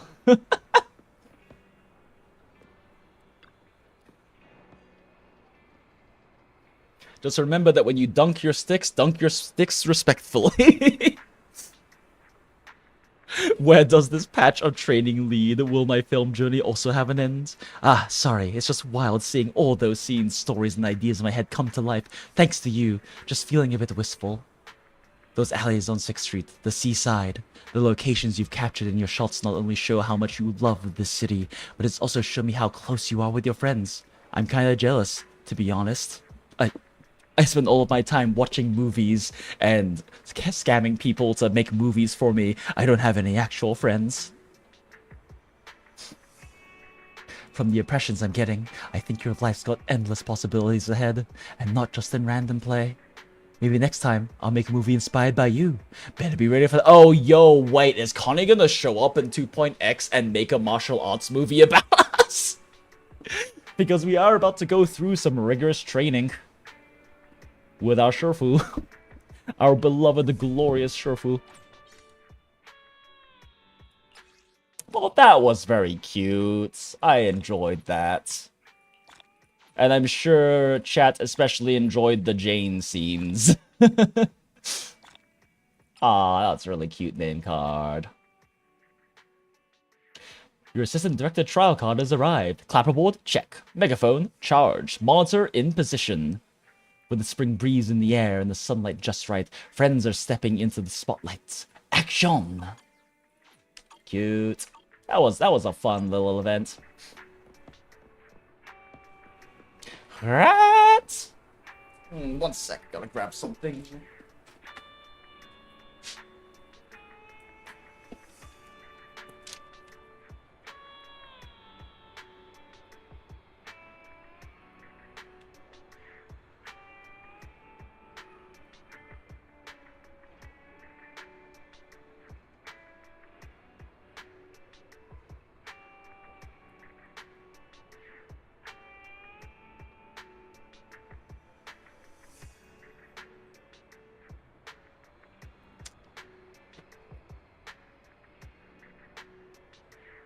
Okay, let's take a look-see-looks. So that's that event done. And now we need to do the Orchidia event, which I have heard is long. Smile. Words left unspoken can perhaps be expressed through a bouquet adorned with morning dew. But remember, to avoid misunderstandings, choose your florist wisely. Well, fortunately, we have a very knowledgeable skill. Oh, wait, what? Oh, we're supposed to... Oh, okay, I guess we do the story first. Fine, we do the story first. Let's go talk to Wise. Good morning, my dear brother. I need to find that image. It lives rent-free in my head, but I don't have it saved to my computer. Ko will be like, we can't just give you free polls, but here's a cute little event to make you feel like you earned it. Yeah, and it's very cute. But it's also nice because... I mean, it's not just like a cute little event, and it's like with like fun little photo mechanics and things like that. It also lets us see a bit more of like people's like the characters' like characterization, you know? Like we got to see Astralin having some cute little interactions. We got to see Billy and Lighter have their cute little interactions and such. We got to see Rat being Rat. And also even like Connie is at this point with 2 events kind of developing into like a neat NPC with her own character, right? And that's a nice thing. Like ZZZ definitely takes its opportunities with its events to like characterize and NPCs and things like that and other characters. And I like that about it. I mean, we have maybe a few too many events with that fucking Coach Bang Boo, but other than that... But the Coach Bang Boo events are also pretty fun. The Arcanites one was funny. The flower event is nice too, hell yeah. I'm only like level 60 in this Hollow Zero. I'm not gonna make it, I believe. Grind. Although if you want to gain experience faster, you can always do more modifiers, or a thing that a lot of people don't seem to notice. Just real quick, just to point it out, because a lot of people didn't notice that this is a thing. But in Hollow Zero,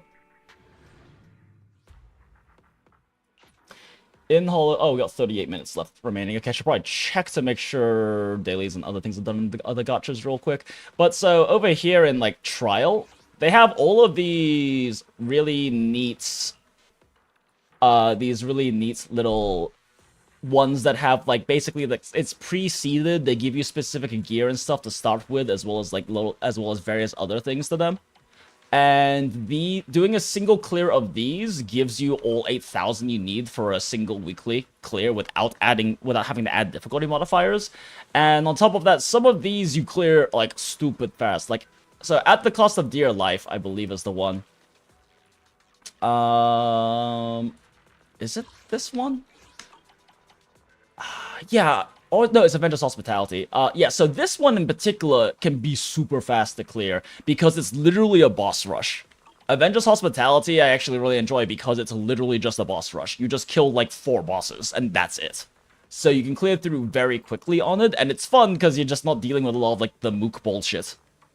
Definitely recommend. Definitely, if you haven't cleared these trials yet and you want to build fucking levels up faster, these give you 8,000 points worth in a single go. And normally for like Battlefront Purge, you have to add in like a bunch of modifiers, right? If you add like a bunch of modifiers to hit that 8k.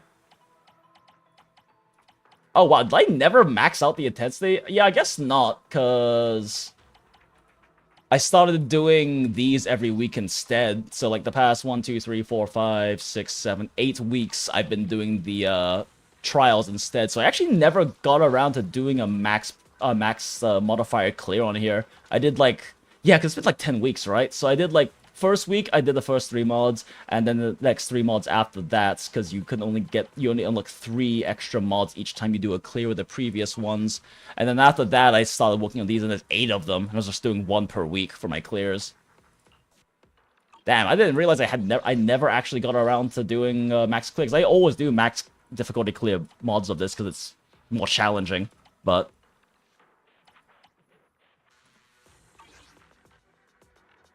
you need just 1 modifier to get 8k? Don't you need 7? Because right now, this is at 7,500 shadow crystals, and that's with... And that's with 1, 2, 3, 4, 5, 6 modifiers on. So I couldn't even get all 8k in one go right now, right? If I'm understanding this correctly. Either way, these, very specifically, the Avengers Hospitality is super fast to run through because it's literally just a boss rush, which I enjoy. So, if you really want to grind out points while you can over the next 3 days, this is a really good one. I mean, a lot of these other ones are really fast too. Like, Strategic Standby, the very last one, is really fast because the entire idea is you're supposed to do non-combat areas. So you'd basically just spam, like, all of, like, the encounter and, like, shops and, like, better prices and things like that. Like, you just spam all of those and you really only fight the bosses. But, you know, I feel, personally, I like skipping the middleman and just doing, and like, Avengers Hospitality is just the boss rush.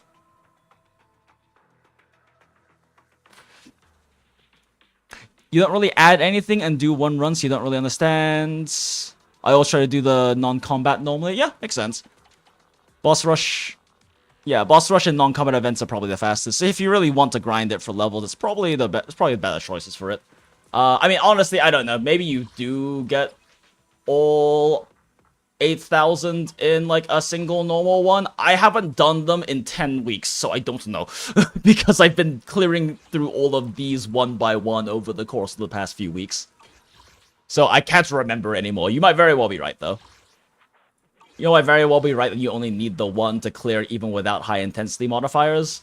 Not sure, but I've just been doing the Shadow Operation trials, and they give you all 8k in a single run.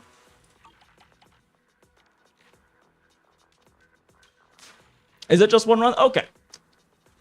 The reason I was curious about that, though, is because in the 2.0 live broadcast, they were talking about how they were making modifications to Hollow Zero to make it so you could do it in, you could clear all your weeklies in a single, like all 8,000, I guess, in a single run. It's interesting, though. Because, like, unmodified, you only get 4,500 shadow crystals, right? Do they, like, give you double crystals for the first in the week or something? Because you need 8,000 to, like, do it in one run, right? Shrug. Yeah, I know. Shrug. I mean, if you can do it in one run, you can do it in one run anyway. Oh, the first clear has a bonus. Definitely to unlock Avengers Hospitality to make things faster. Yeah, I mean, you have to clear through 1, 2, 3, 4 in order to get to here, and like the first one is just like an easy normal one. It's just you heal from hitting things. This one is giving you shield and shit like that. Oh yeah, it's the adrenaline one. So it's the one where you like run like Emblem of Calamity that makes you lose health but gives you shield, and then you do more damage on lower health, so it amps your DPS out very quickly and easily. Missed alerts. I forget which one this is. Oh yeah, this one's just the Fog of War one. You just don't know what you're doing each time you hop about. This one's just spend a shitload of money. Just buy a bunch of shit. And yeah, Avengers Hospitality, very quick to clear since it is just nice little 4-boss rush. Either way, I fucking 120'd this, like, I don't know, like 3 weeks ago or something. 3 or 4 weeks ago. Shrug.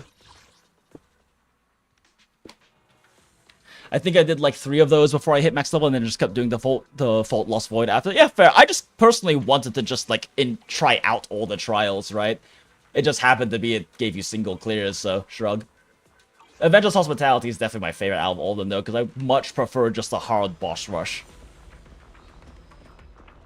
But yeah, that's thems. Alright, real quick, we are going to check dailies on everything else, because it is getting to that time to make sure I also didn't brick myself on weeklies in, like, a random game. Although, real quick before that, I really gotta take a dump. So I will be right back, chat.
And we are so back, chat. Thank you, Brainrot Background, for your service as always. Also, fuck you, Acid. That was a 3-minute dump. Thank you very much.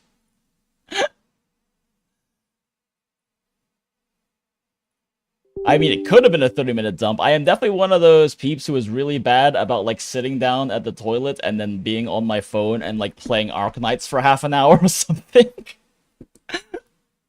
I definitely will randomly do that. But no. Not with dailies and weeklies to do. Can't sit down and do Arknights on my phone. I say as I pull up Arknights on my phone because I realize I need to burn stamina. Gotta get rid of all that sanity.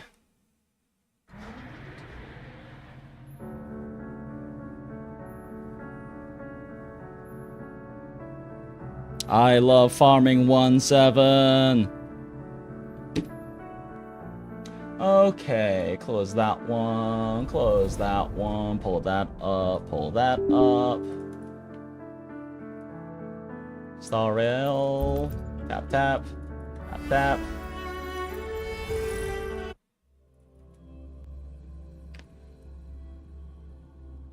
I did do Elusive Realm, right? I'm like 90% sure I did Elusive Realm.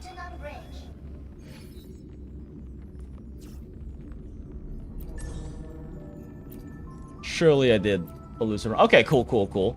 And I did my weekly bosses, so that's all the important weeklies. So, we just farm more Deus. I engraft you new. Jiggle. Worry loading.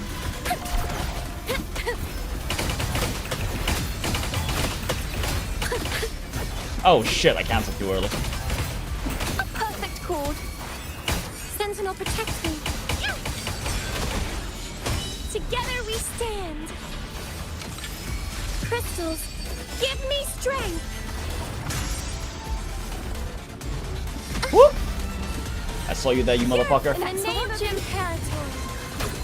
Tuning in. A perfect chord.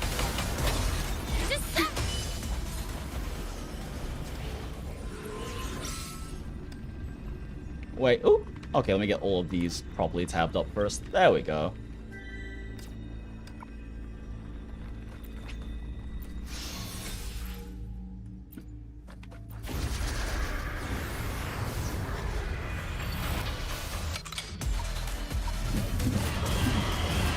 In war with time. Loading. Thanks for watching. Let the show begin. Sentinel protects me. Together we stand.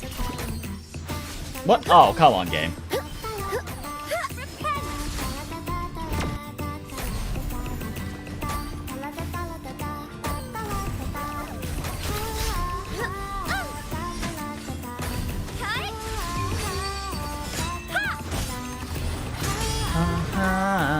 Da da da da. Da da da da da. Gotta kill everything? Oh, it didn't. Huh. Judgment time. Purify. Together we stand. Thanks for watching. Holy light.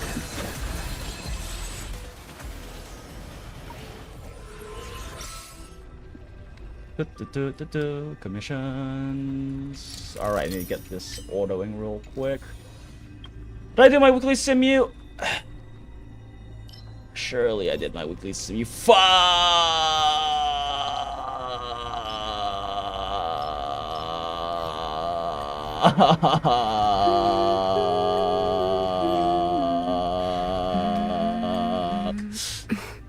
Something's missing.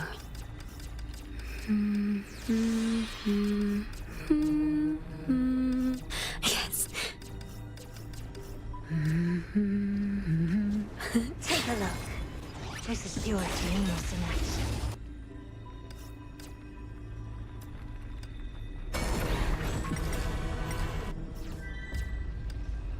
Okay, this is fine, this is fine, this is fine, this is fine. I didn't do my Elysian Realm either, but I'm kind of checked out of like impact weeklies right now. I'll care more later in the patch. Do need to dorm though. Well, fortunately I can complete all of my dailies at least by finishing up weeklies. No, oh whatever.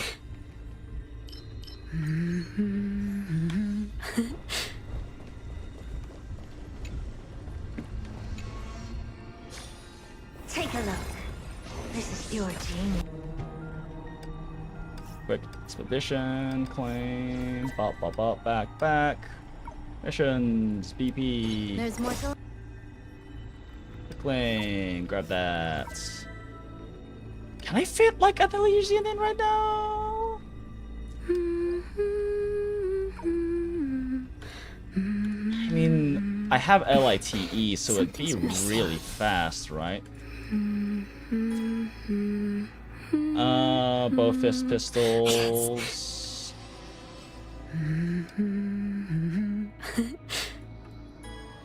I mean, yeah, I can't do an LIT. Let's see if we can fit this in real quick. 新年使者提安娜，出击！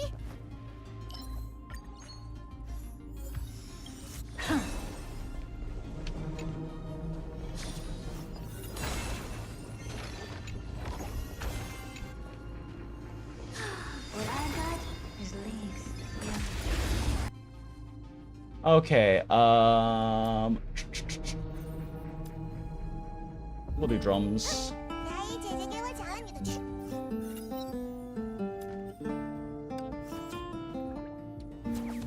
Perfect. Merriment State. There we go.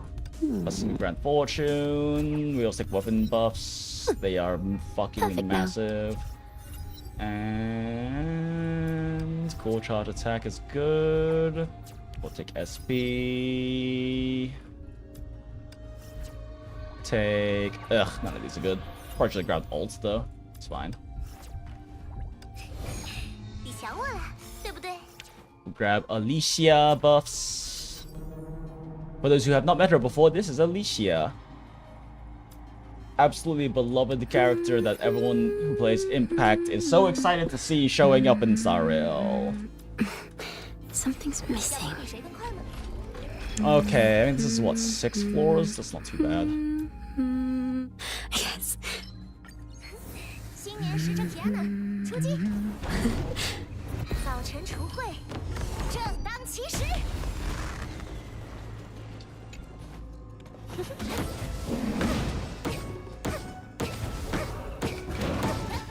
你不简单吗？这里是我们的主场。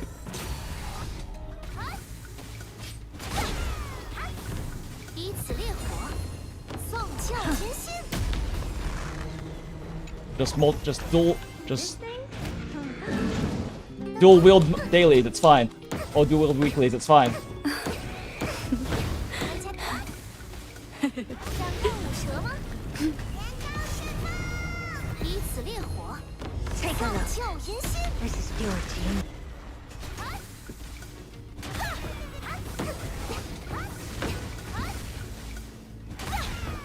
打起精神哦！ Really? That didn't get him? Wow, okay, yeah, I should have grabbed the ultimate buff. Whoops. Oh my gosh, you're not at phase 2 yet. Okay.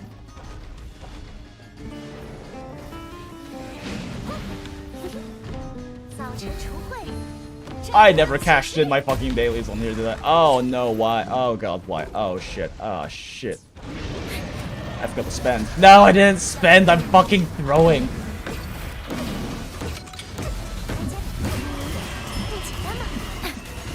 Loading. A perfect chord. 别着急，我还没玩够呢。 Let's get serious. 时间到。 Let the show begin. Sentinel protect crystals. Give me strength. 以此烈火，送教天心。 Path is arduous.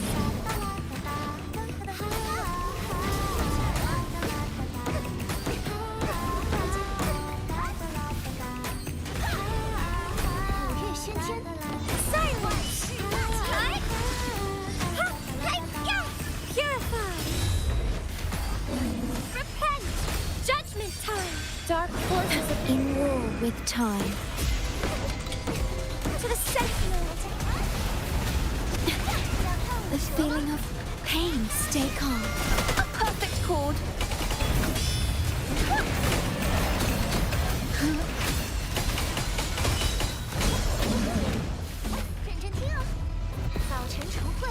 Might be throwing my impact a bit too much.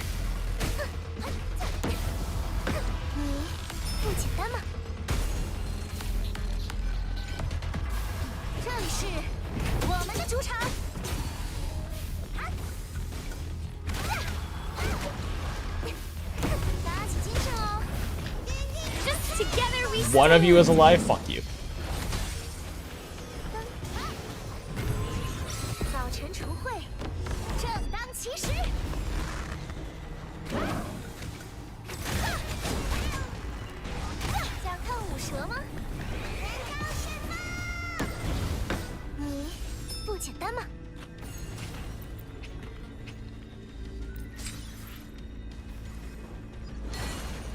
Catch and move before I get in. Yep.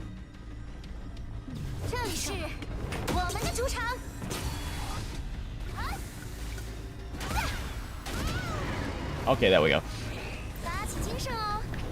Nope. Back, plane. Confirm. Cash in. Grab that. Cash in. Cash in. Close. Open. Eden. Bop. Just grim the fragments.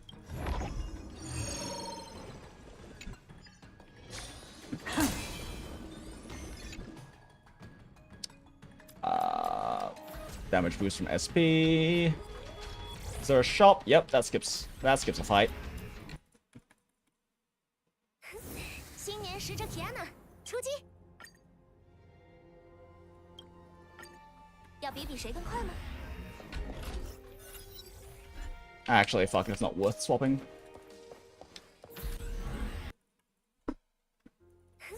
新年使者提安娜，出击！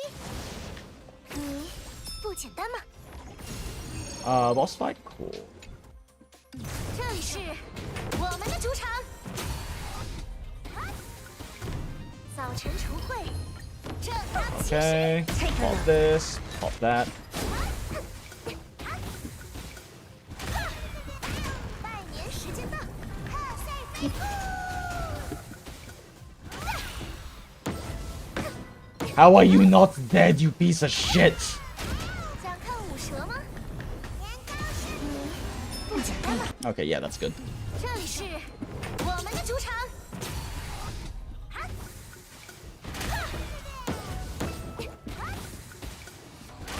打起精神哦！日日长吹，早晨除秽。 Okay, yeah, that's still good.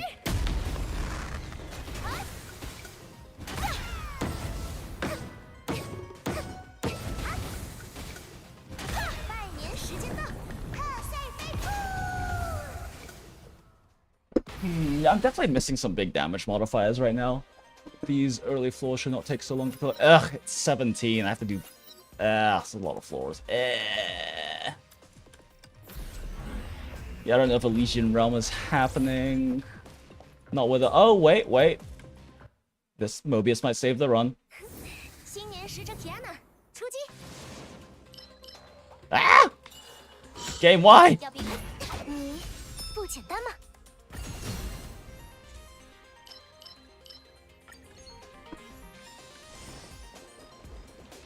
Cool. Store, let's just skip. 准备好，来大闹一场吧！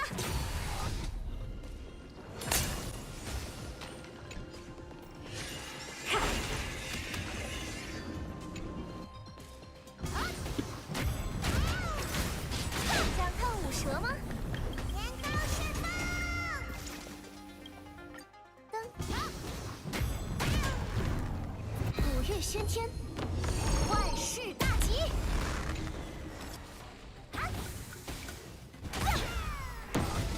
打起精神哦！日日长吹，你不简单吗？别着急，我还没玩够呢。认真听哦，年糕，拜年时间到，特赛飞扑，该加点年味了，要比。 How are you alive, you fucking shit? 早晨除秽，正当其时。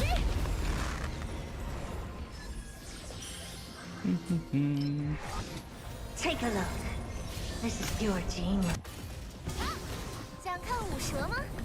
年糕释放！你不简单吗？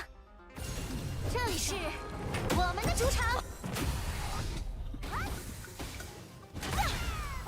打起精神哦！日日长吹，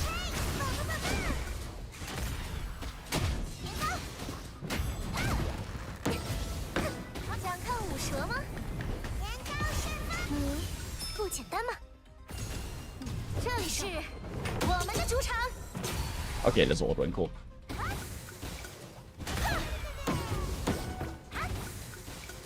拜年时间到，特赛飞扑，五月喧天。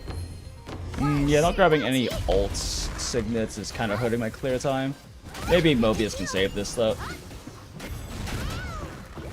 想看舞蛇吗？年糕释你不简单吗？这里是我们的主场。 Oh, 12 minutes? Yeah, this might be rough. 竖起耳朵，认真听哦。拜年时间到，特赛飞扑。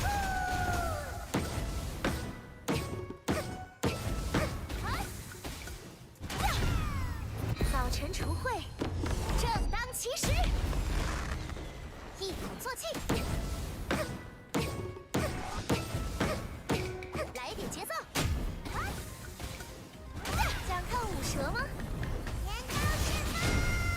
五月喧天， Are your weapons in Beacon 90 already? I know I should be lagging a bit because free-to-play can't clear with Airy Florence, which is bugging me. Like, yeah, I still need to, like, actually sweat the last star against the Amun boss. But Black Beacon rewards for some kind of reason is backloaded, not used to it. Yeah, fair. I will say that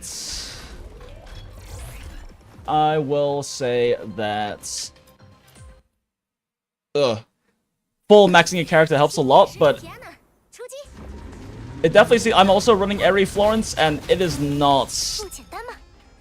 I have to sweat pretty hard to clear the to like push for the Amun score that I need, and my Florence is basically maxed out entirely.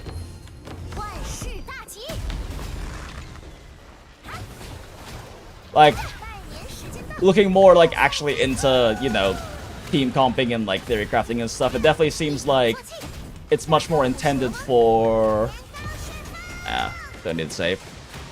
It's much more intended for Florence to just run like pure hyper carry with like Hafei and Asti or not Asti or British Anby or any of those kinds of units, since those seem to be having a much easier time with overall clearing. At least on the current one. The last rotation was pretty easy to max start, but I definitely find that my Airy is not really doing... My Airy is at like, I think 83 or 84 with like level 9 skills, and I don't know if I've broken her weapon past 80 yet. But she's not really doing quite enough damage to like justify taking Florence time. If I can manage to get clean quick swaps, it doesn't matter. But I haven't really sweated for really clean quick swaps yet. Probably Ming or Nana. I mean, I run Ming as the main DPS from the other side. Like, I run Ming Viola. Although now I'm probably gonna be running Ming with Jixia instead, and just run Florence with Viola, and that should pretty much solve any clearing problems I have, because the team with Viola clears so fucking easily. Oh, not Ming, sorry, Qing. I say Ming.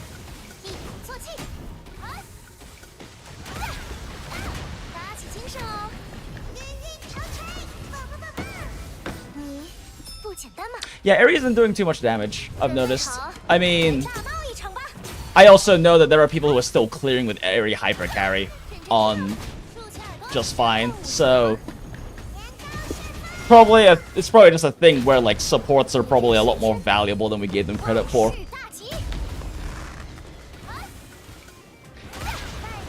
Well, like, I'm still short on actually max clearing with the Airy Florence team, but I also, like I said, haven't really sweated to do really clean quick swapping with them, so I'm not like wasting Florence time.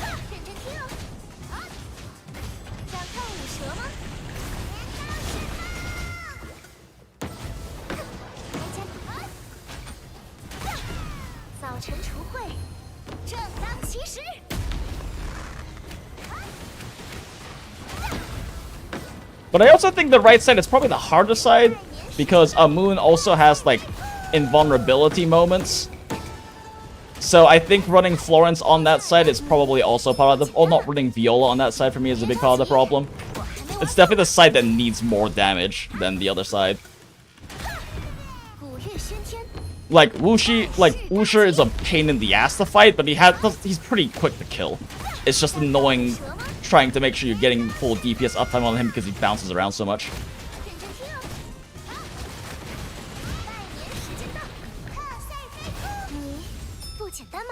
Yeah, I don't think Impact's happening. It's fine. We can just get back to ZZZ stuff. Worry about all that later. Cash that in. Cash that in. Check this assignment. Claim or dispatch again. Nameless honor. Grab the weekly stuff. Cash that in as well. Oh, how much longer until Cypher? 9 days is so long.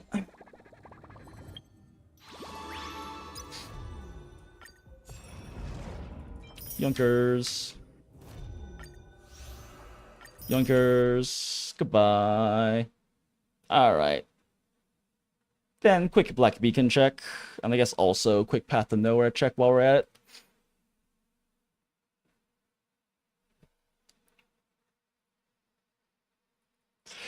Yeah, Honkai Impact 3rd is a very generous game, but the weeklies do take a second. You have Elysian Realm, which a full clear, even with LITE clearing the first 7 levels for you, still takes like probably about half an hour on like a relatively quick run.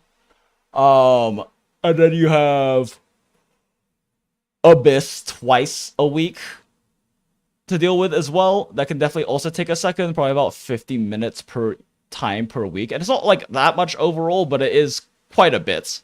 So I do skip Honkai Impact weeklies pretty often.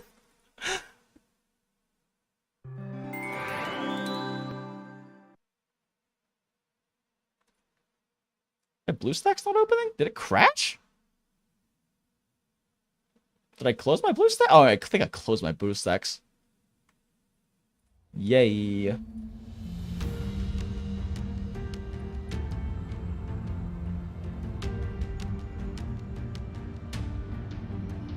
At nowhere.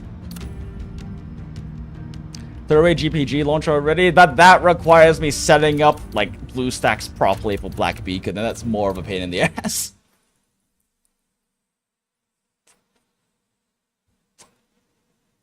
Gotta customize my like, keybinds and like tap locations and stuff. Bleh. Your presence is so real.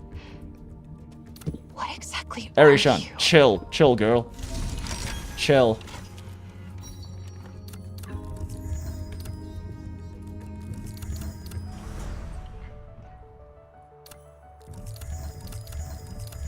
Okay, so you claim that that quick dispatch works now.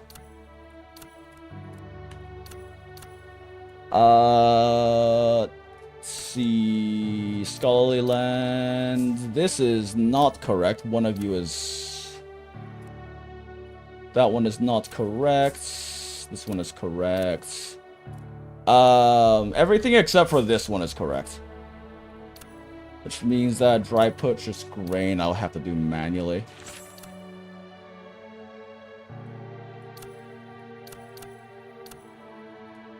Let's see, scholarly. Wait, no, I think Enki was using the other one, so that might actually be a concern. And maybe now quick dispatch is correct? Yep, that looks fine. That looks fine. Cool. So yeah, not perfect, but close enough that I can just clear out 1 or 2 and make sure it's like actually where it needs to be. Do I have enough clues? I do not. God, fuck you. I have not gone lucky enough with those.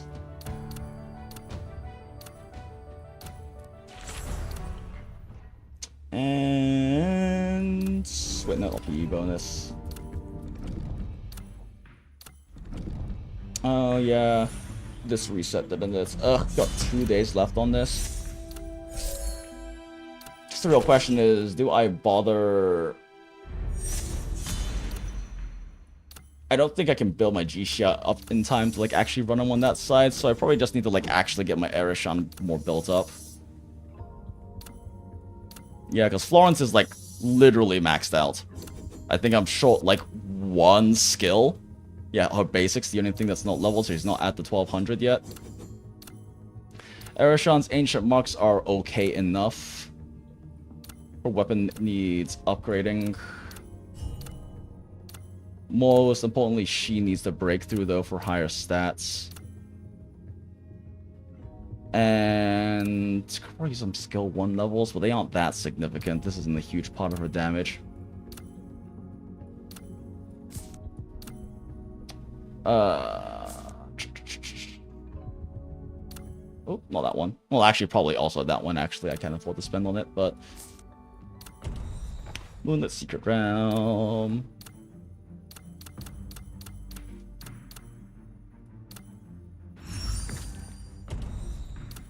I guess tomorrow I need to like actually put the time into getting all of this taken care of and like actually sweating this in the next 2 days at some point.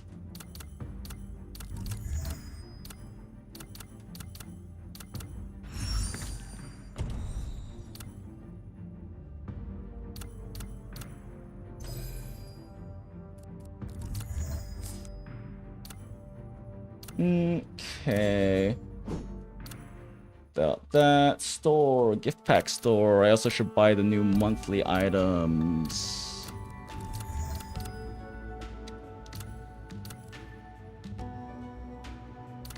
Wait. I already bought the new monthly items yesterday? Never mind. Boink.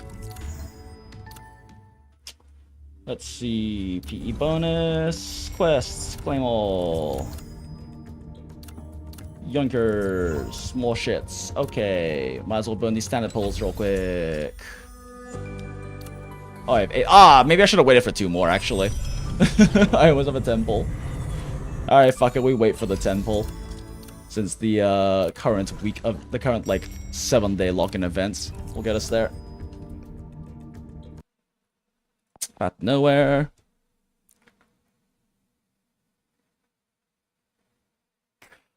Got so much more talent levels than I do, I guess. Only 1 star, floor 3 of right side. It's that bad. Yeah, no, and so here's the the thing is that in order for right side to be easier, you need to play towards the mechanic, right? But that requires you to if you're using Florence, that requires you to get burn active, and Florence does not really put that much burn out by herself, which is part of why Hefei is really important for that. But my Hefei isn't built either, so smile. On top of Hefei, just generally speaking, giving strong buffs to... Oh, wow. It's my last day of monthly card. I'll reveal on my phone later.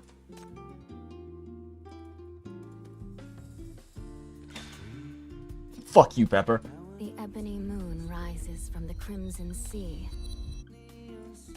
Play more, Sendol. Society. Click, click, click, click. Click donation, donate all. It's also a new week, which means that I need to do mutual aid. Donate. Donate. Donate. Who the fuck is asking for blue items? Greedy fuck.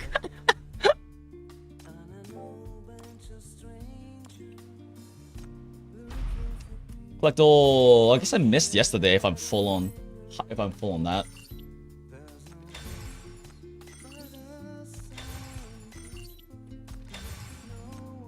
Ugh, the art in this game is so fucking pretty.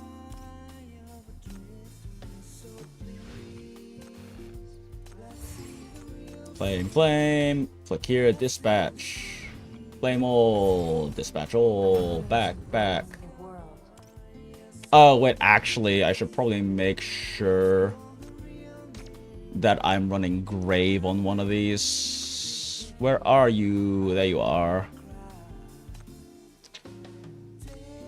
Wait, there are borrow levies? Who the fuck is putting the levy up for borrow? What?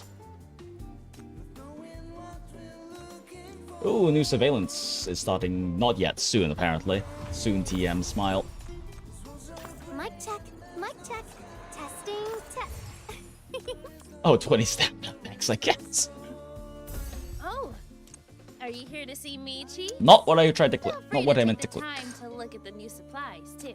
See, Path of Noah does the funny, sneaky thing that a lot of gachas does, which is you have to go to the spend money store to get your free daily items. Smile. Cool, new monthly items. Cool, cool, cool. Fragment redemption. Oh shit, LL's on. Oh fuck. I can afford 2 coffees.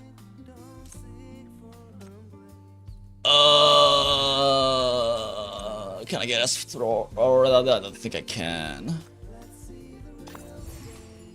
S4LL is like genuinely breaks this game.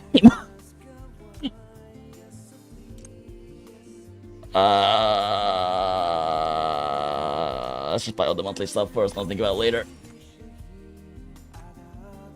Yeah, yeah. An S4LL like legitimately breaks this game entirely. It's kind of absurd. It's basically a hard requirement for like actual speedrunning. Not that I actually care to do speedrunning in this game, but it's just, it breaks the game to that level.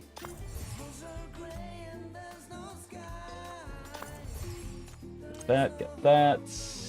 Interesting that these are on the memento right now. Okay, go over here. Oblivion Pits. Raid. Shit, I've only got 1 day left for Remnants. I'll have to remember to do that tomorrow.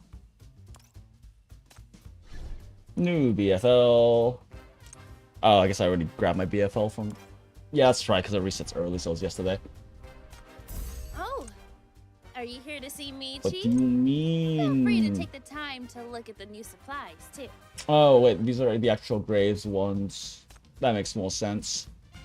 We need to play through the story at some points, but all I know is that this is really gay, so we're buying this one.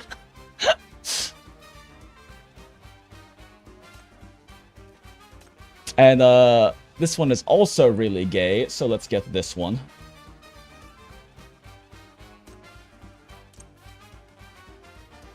Okay, here we go. Go over here. Grab this. Raid 3 times. And I probably need Mania Essence, right? Yeah. Oh, it's got more disc points than Mania Essence. Oh, are there any of you I should off? No, you're all worth maxing out. I need to put Graves in the rotation for this, so she can start getting some affection built up. What is there to think about? You can afford 3 copies, smile. I need to check the C and Clairvoyance though, and make sure there isn't someone else coming up I prefer more. That is like investing all of my fucking yellow ticks. Claim all. Claim all. Back, and we are done with Path to Nowhere. Which means now we can finally get back to ZZZ. Close.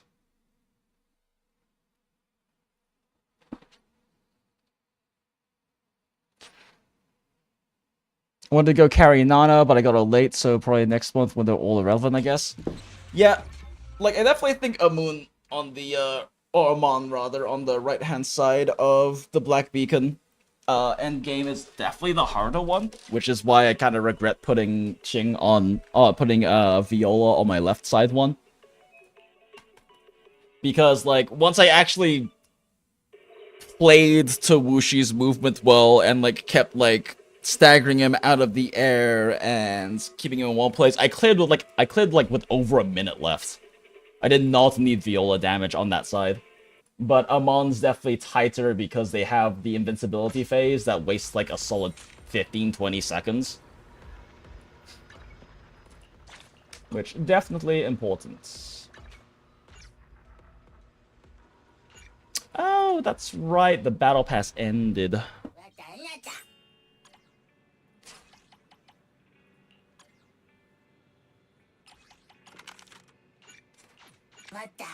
Open store.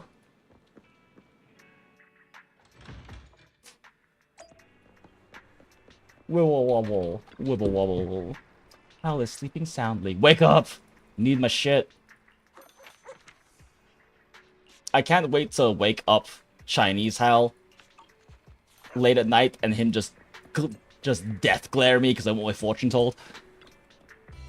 How about a cup of joe? A little bitterness can make life. Wait, the Hollow Zero thing didn't switch over? How long does the 120 level things last? Ah, probably until 2.0, I would assume. Oh, 2.0, I would assume. I mean, they've only done like one hard reset of it quite a few patches ago, so I'm not honestly sure. All right, we definitely saved this for new weekly boss mats.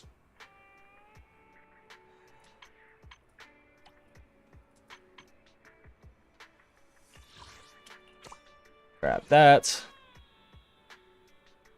Oh, is it permanent? They only add levels on it. Yeah, I honestly don't remember. Because I maxed mine out a while ago, and then on the previous one I maxed mine out a while ago, and I wasn't honestly paying much attention.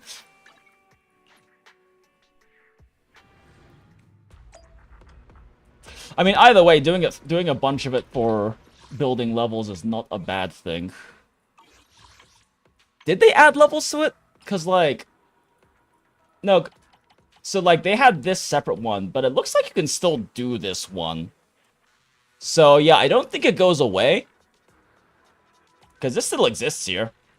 So you can still get all the rewards from the first Hollow Zero over here with the domain and Lost Void. So yeah, it would make sense that this doesn't go away. That being said, they're gonna add a new Hollow Zero in 2.0 anyway, so you're gonna be grinding that one for your weeklies most likely. But you can always come back and finish this up whenever. And like I said, the Avengers Hospitality makes grinding it much faster.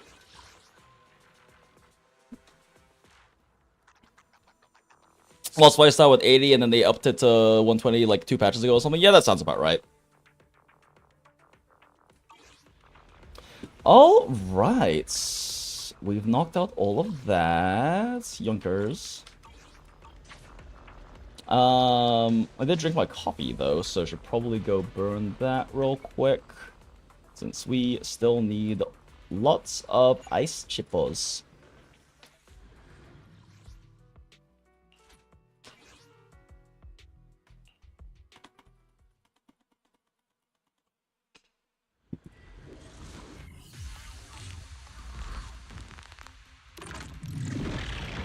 Let my song move everything. Ah, fuck. All exits are now sealed. Ooh, that was clean. Fine. Heads up. Why are you so sprint? Fuck you. Okay, fine, whatever. Get away from me. Song move everything. I'm here. Let's go. Countering.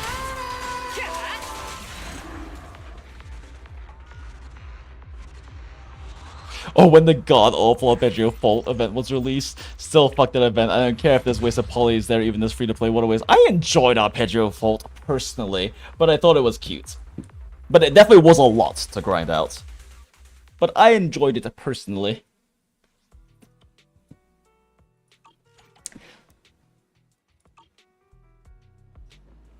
It was a nice swan song for the TV mode. Let's see here. Yeah, I can just worry about burning the rest of the stamina later.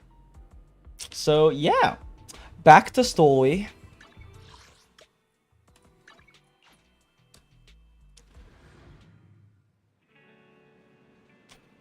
Yeah, now I think about it, I don't really run into a lot of agents like randomly on the street because so many of them are tied up in the trust events right now, so they don't spawn the random encounters for them. Let's go! Immersive storytelling.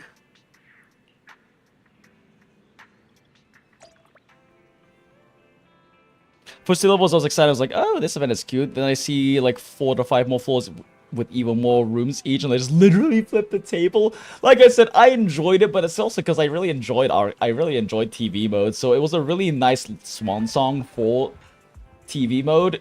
But it was a lot to grind out. Like, I definitely get it being too much for you to want to grind out. I enjoyed it though, because it was, I don't know, I miss TV mode.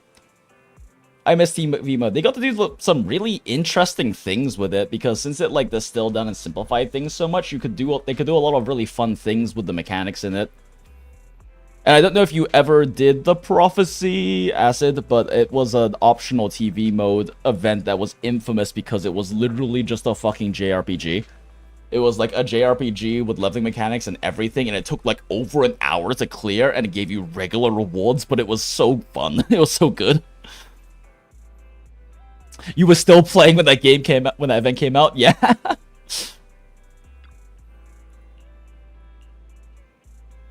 Why do we specifically have to sleep on the sofa? Oh, this is oh. Groaning bell. Oh my.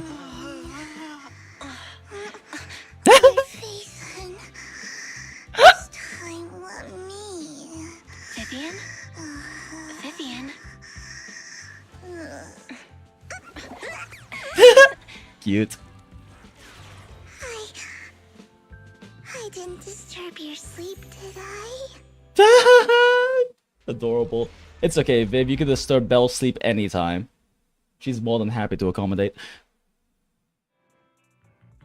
When I got here, The other Lord Phaethon said you were resting on the couch and just let me As a in. TV mode hater, I enjoyed those events quite a bit. Glad to hear.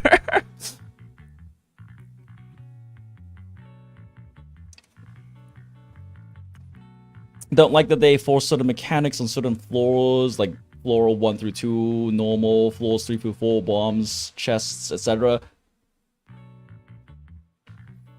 Yeah, fair. I can understand that. I can understand that. I know I enjoyed it, but also I definitely am biased because, you know, it was like the swan song for TV mode, so I wanted to do all of it. I meant to keep you company while you slept. Cute. But then I dozed off myself. Ugh. I was going to sit here looking super cute, hands cupping my face.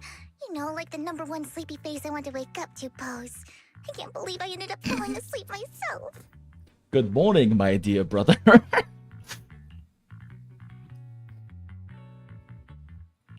What sleepy face? What pose? That was a lot of words in one breath. Are you sure you got enough sleep, Vivian? No, Lord Phaethon. I was just worried that I had disturbed your rest.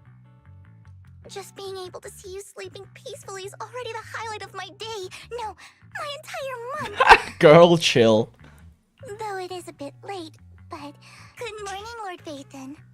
Good morning, my dear brother.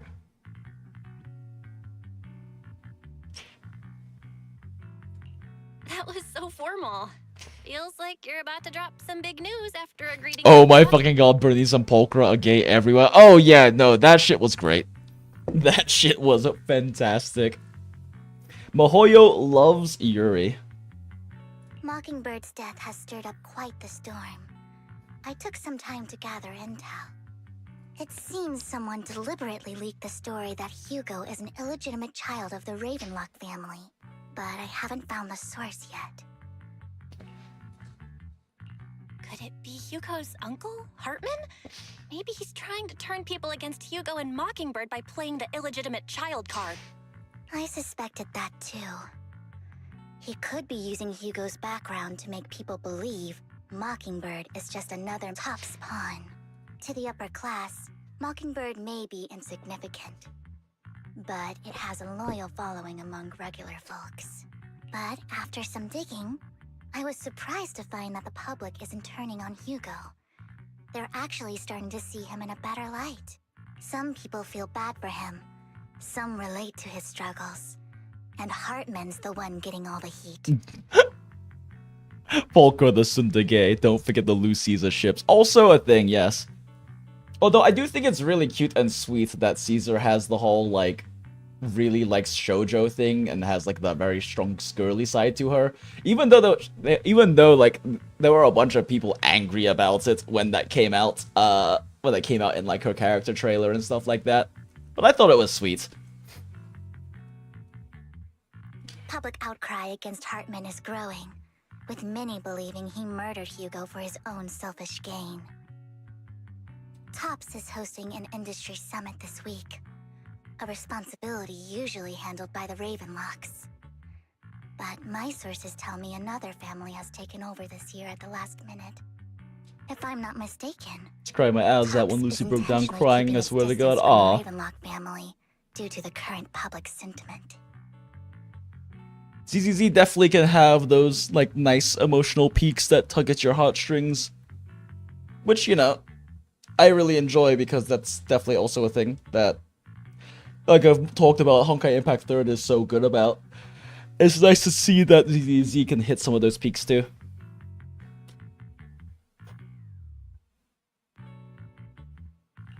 Is someone Personally, the trying to take Trigger advantage of storyline this really to got get me. rid of both Hartman and the Ravenlocks? I think Hartman knows this too, which is why he's completely vanished. No matter how hard I search, I can't find a single trace of him. Hartman must have taken the sacrifice core. Now that he holds this bargaining chip, he is definitely going to negotiate his way out of this with the Exaltists. Sorry for interrupting, Vivian, but I need a quick word with Belle. Oh, no problem at all. I'm sure you have important faith in matters to discuss. Take your time. I'll just be waiting outside. We can't make our guest wait outside. Belle and I will step out instead. Oh, don't mind me, Lord Phaethon. I wanted to browse the videotapes anyway. I wanted to browse the videotapes anyway. Proceeds to drill a hole through the door and stare through it. Right here. Just let me know when you're done. Belle, Lycon's outside the video store. He knows Vivian is with us, so he's hesitant about coming in.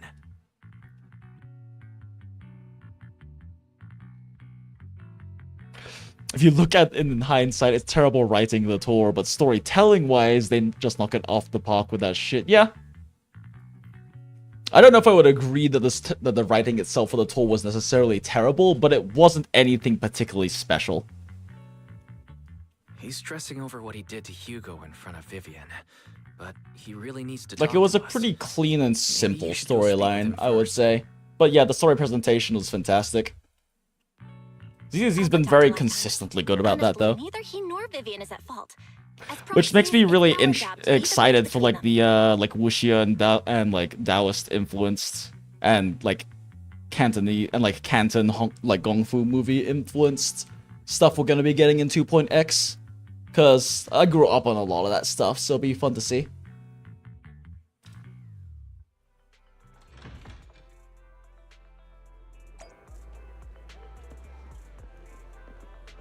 Wait, who the fuck are you?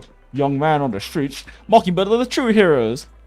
It's so messed up, they stood up to those so-called elites and still end up getting silenced. This is definitely a conspiracy. Yo, Graffiti Girl, yo, what is going on with Graffiti Girl's fit though? Hey, how you doing? Hi, my name is Belle. I own the video store on the other side. You want to watch a movie together sometime? What can we do? We have no power. But Mockingbird's Hugo is just an ordinary person. If he can't do it, so can we. That's right, he proved that even a single person, so long as you have resolve, can be the change you want to see. Motherfuckers become a mock. Seriously though, what the fuck is up with Graffiti Girl's drip? Holy shit. That is such a cute fit. Like, damn, dog. Add like a bunch of more like decals on that and you've got like a fucking other MiHoYo game character right there. Hartman must have murdered him to protect his own position of power. But Mockingbird isn't exactly a righteous, upstanding group either.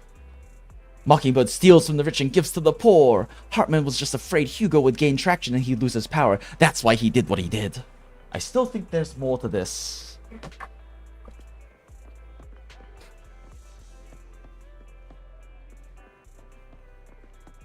I cannot get over her fit. It's so cute.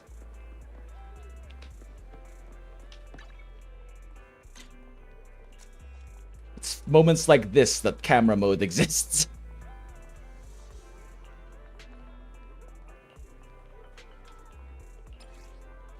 I'm not personally all that big about like... I'm not personally all that big about earthy tones. But like the composition of this fit is just so cute. Save.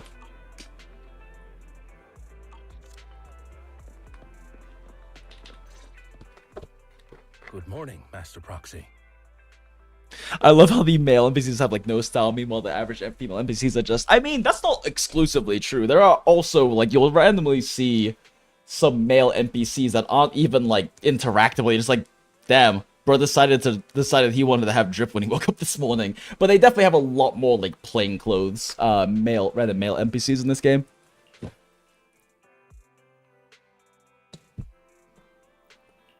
Good morning, Lycon. Wise mentioned you wanted to talk to us and Vivian about something? Yes, it's an urgent request from the mayor, one that directly affects New Eridu's safety. However, before we get into the details, as a former member of Mockingbird, I'm concerned about Miss Vivian. Hugo made many mistakes and betrayed the principles of Mockingbird, but I'm certain he didn't intend to put Miss Vivian or you in danger. I don't know Miss Vivian very well, and I was the one who took her companion's life. Bitch, he's not dead. I might not be the right person to comfort her, but I hope she doesn't regret the choices she made, or lose faith in the path she chose. I bet motherfucker had a theater blood pack or something in front of his heart the entire time. ZZZ and Wu are one-upping each other in NPC drips. I hope they never stop. This is why competition is always a good thing. Yeah. Yep. I mean, personally, ZZZ's appeals to me more because I grew up in Atlanta, and I like love urban modern style fits. While, you know, Wuwa has a lot of like in Huanglong, there's a lot of like weirdly scientific influence, as well as of course some Chinese influence to things, but a bit like older style. Renacita's got a lot of like Renaissance European flair to it and whatnot as well. And then of course with the new area we're going to, it's gonna be the new city-state. The name of escapes me for some reason. It's gonna be a lot of like Greco-Roman influence, but I don't know. ZZZ drip just is so fucking real. I love it. Vivian's doing just fine. She's actually been gathering intel and has a clear understanding of where things are headed. She might be tougher than you think. If you're really concerned, why not just talk to her directly? If you'd like to apologize, it should be face to face. Real in both senses. Let's go. That's reassuring to hear. I trust your judgment. You've always had a sharp eye for people. Would you mind coming in with me? I'd like to apologize to Miss Vivian in person. The moment we step into the store, Vivian just fucking stabs him through the heart with her umbrella. No problem. But I'll be staying neutral. Everyone has their own stance on this, and I get where both of you are coming from. Hell yeah, Belle. As a proxy, I'm just here to make sure you have an open conversation. I'm not taking sides. I respect that. Thank you. You return to the video store with Lycaon. Vivian doesn't seem to have much of a reaction to Lycaon's arrival. Miss Vivian, I'm very sorry about Hugo. You don't have to explain anything.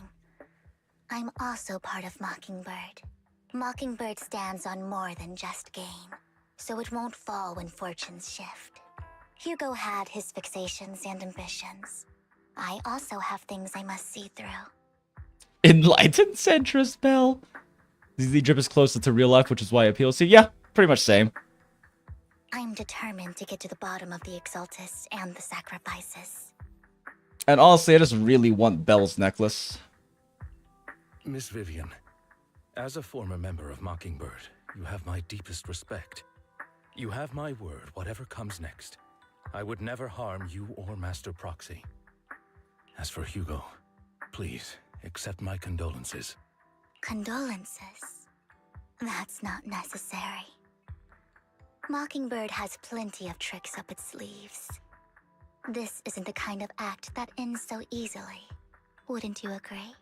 You know, she keeps saying Mockingbird, but who else is in the organization? Is it just you, Vivian? You're right. Huh? That's it? You two just figured it out?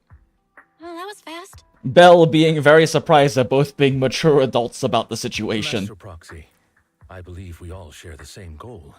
Uncover the truth of the Exaltists and the sacrifices.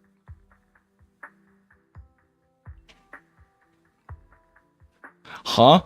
The thought of undressing Belle's one stalking is a thing? Huh? The mayor Where did that come from? inviting you to take on this mission, and hopes we can work together moving forward. If the mayor wants to work with us, I trust he will demonstrate his sincerity and kind.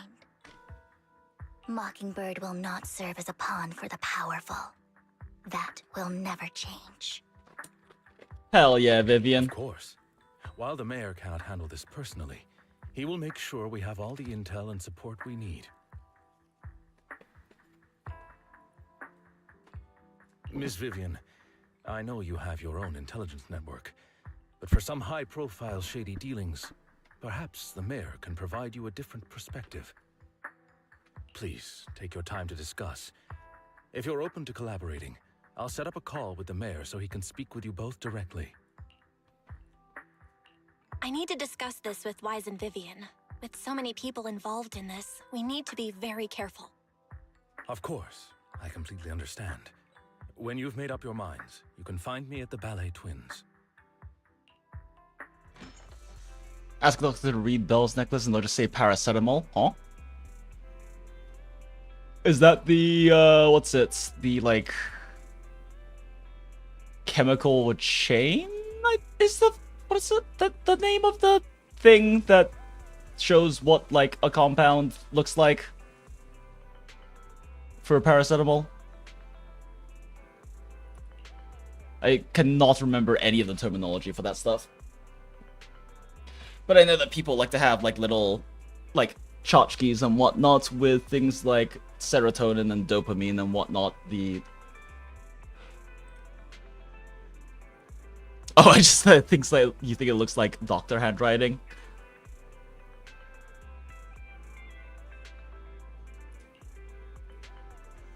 True, at the moment, our only intel on the sacrifice is what Bringer left behind.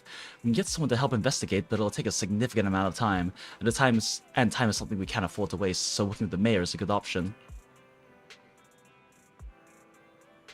I'm not sure if it's the same in the States, but doctor's handwriting is a thing here. Oh yeah, no, that's definitely a thing. Doctor's scribble is definitely a thing over here. I used to joke that I have it, because my mother, she was an OBGYN, but then she moved into research, and my handwriting is very scratchy.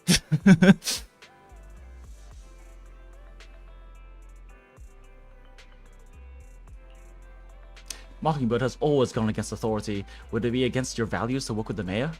Mockingbird isn't just about going against authority. Mockingbird hopes that all people can be given equal opportunities and treatments. I don't exactly trust the mayor, but I believe he's the person we can work with, at the moment at least. Let's talk with the mayor first. Lucky Boo! Oh, we have to go ballet twins?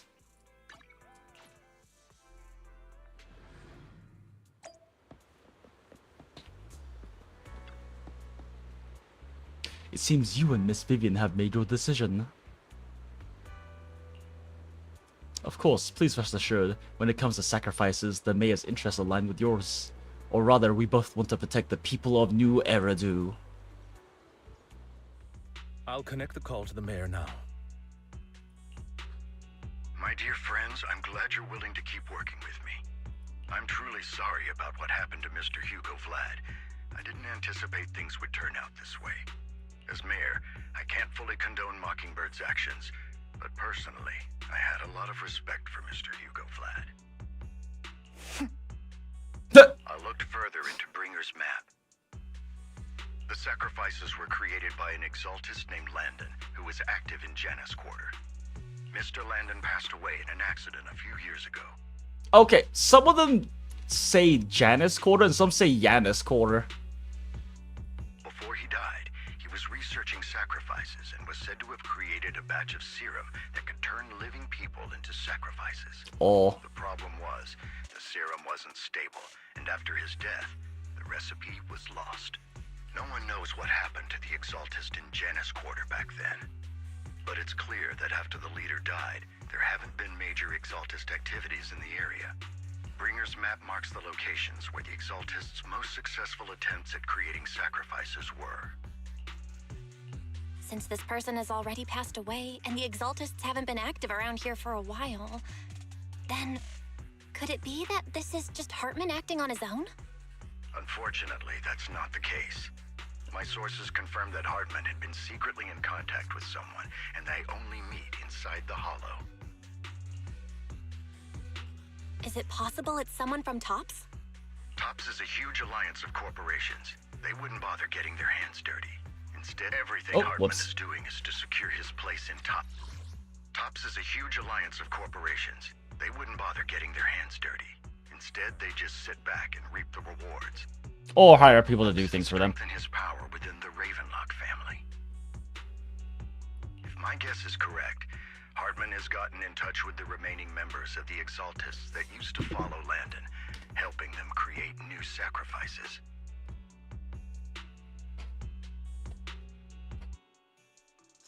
Okay, I had to reach for something. But what's in it for TOPS? There's no way the Exaltists would just hand over their secrets about sacrifices to Hartman, right? A sacrifice outbreak would throw the city into chaos. And that's when TOPS steps in, taking control of the situation on their terms. The public will see the mayor as incompetent. I'm popping a new while vape TOPS coil comes off out as of the the pack real real quick, protectors of the since city. my current one is a bit burnt now. And when that happens, public trust will shift towards TOPS. and Mr. Mayor, you might find yourself in an unfavorable situation. Didn't they already kind of explain this a bit in the holo? Belle, were you not paying attention? Well, you did. You did have a knife to your throat at one point. Still sharp as ever, Miss Vivian. So, what exactly do we stand to gain from partnering with you? Please don't tell me you're doing this out of some noble concern for your citizens. I'm not some hero of justice, and I don't believe Hell in yeah, lofty girl. ideals or empty promises. Damn it, I do kind of wish I had pulled for the video now. Common enemy.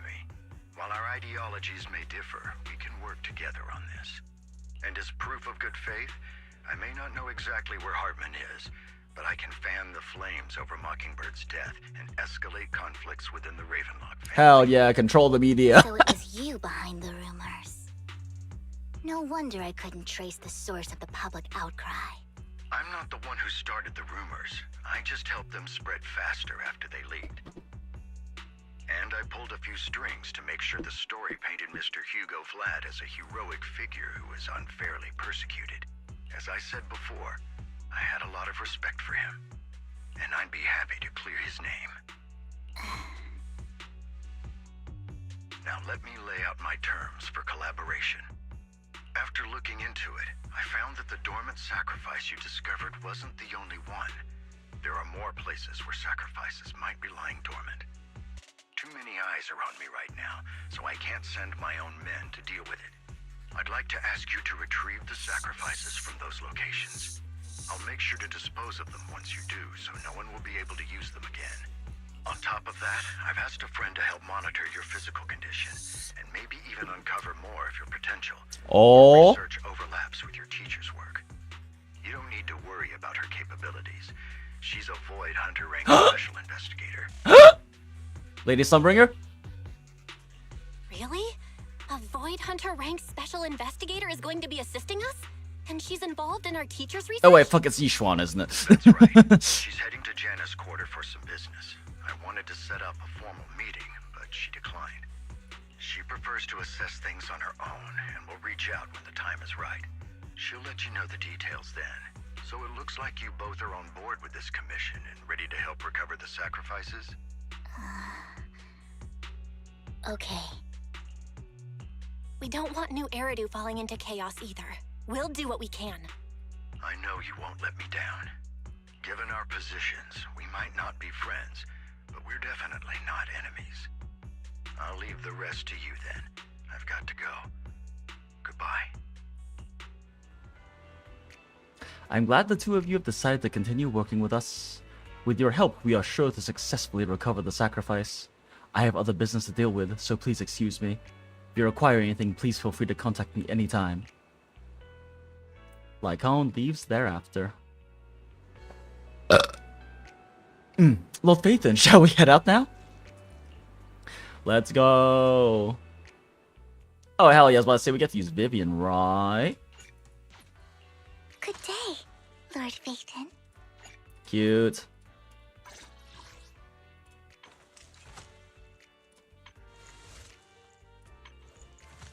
Oh, she doesn't have a special pose from going from equipment to skills. Sad. I would never turn down Lord Phaethon. Well, we get to use our own team. You know what that means, Ashelin. Take a deep breath. Huh? Spotlight's What? about What do you to mean? shine. What do you mean only I'll two protect you. players? Relax. What? You're in good hands. Huh.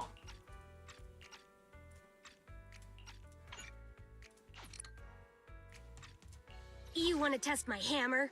We can't Astralin. Also, why? Don't look Oh, down on me. right. Right. This was before I started messing with Nothing Sugar to fear. Mama's team. Time to make some money. Ugh. Fine. We'll just do. We'll just do Per plus. I would never turn down Fuck it. We'll still I'll use Eve. protect you. Relax. You're in good hands.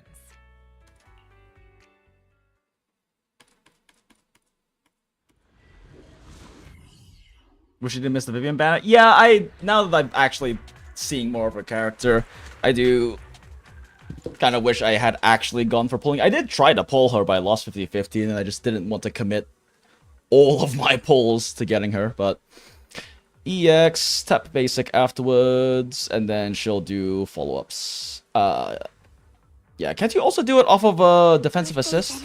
Thank you for trusting Mockingbird and me. Hold up, no. Oh my god, she has a fucking umbrella cane sword. God damn it. Okay, yeah, I kind of really wish I had. I should have picked her up. Oh well, it's too late now. Now Vlad's on the banner.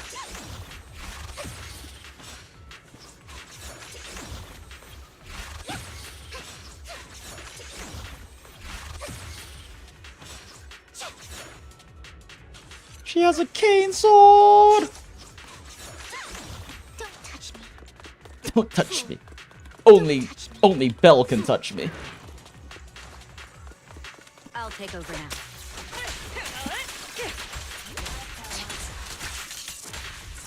My turn. Lord Phaethon!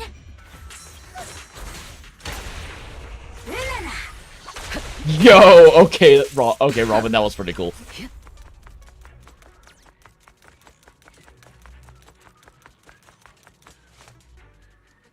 Has someone already taken the dormant sacrifice from here? Or did the Exaltus decide to relocate it? No. If these dormant sacrifices aren't handled carefully, they could awaken and turn against anyone nearby. She wouldn't risk moving them unless it was absolutely necessary. Did she realize the mayor was looking into this? Just as Vivian is talking to herself, you hear another voice of someone debating. You don't know who it is, so you pull her aside to listen.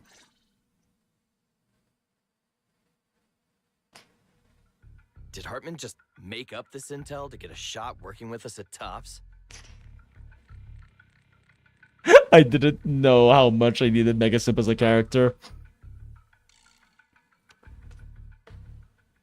Only thing I missed was losing 75 on Vivian Wengen. Ugh, that hurts. I've been walking around forever and haven't found a thing.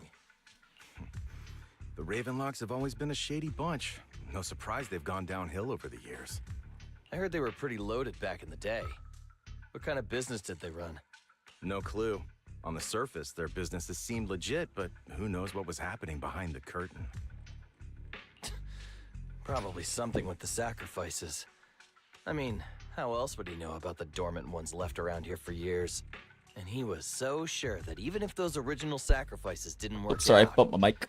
he had a backup plan. Backup plan? What could that be? Well, that's beyond me.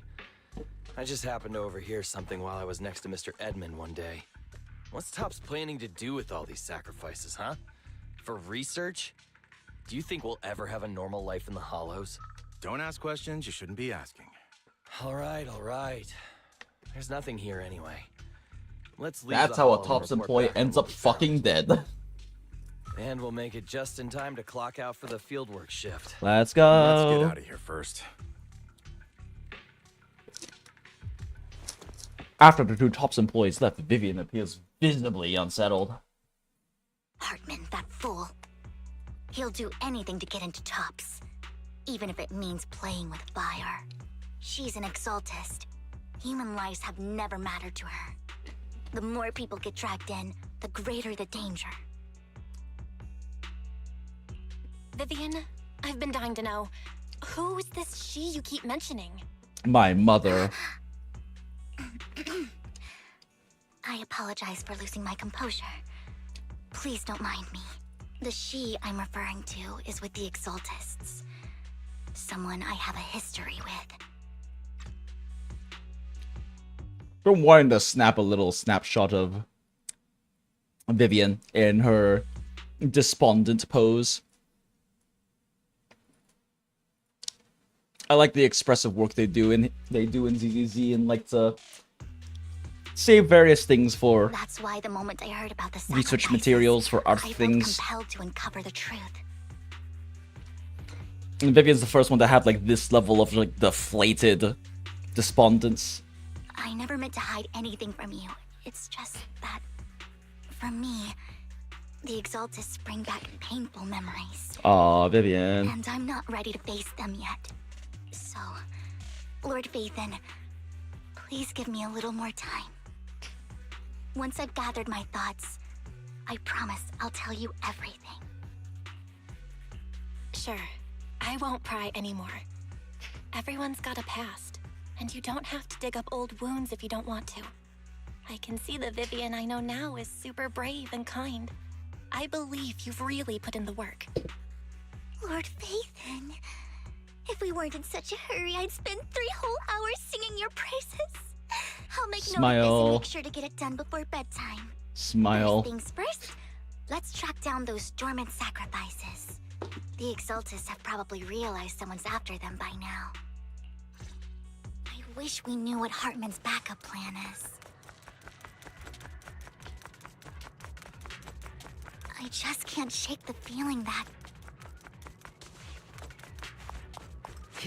something bad is about to happen.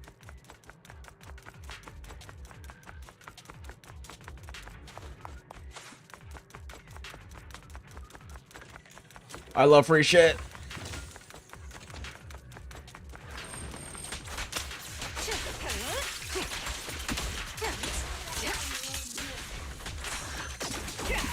Hell yeah, thanks for the 3 points.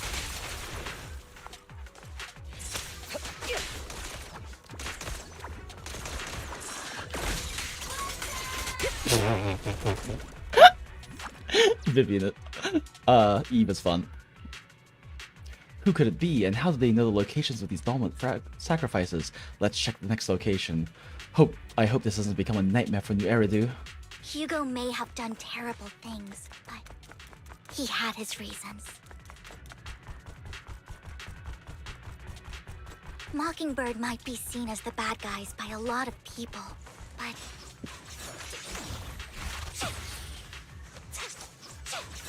Oh, a basic string is so ironically, cool. joining Mockingbird is what put me on the right path.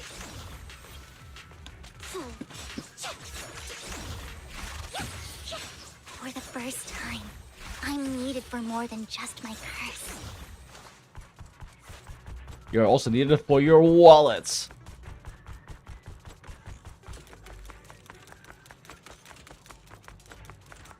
I just enjoy fencing-inspired combat styles. Although, of course, I'm very biased because I was a weapon captain of my fencing team in high school. So, makes sense I have a natural affinity for it.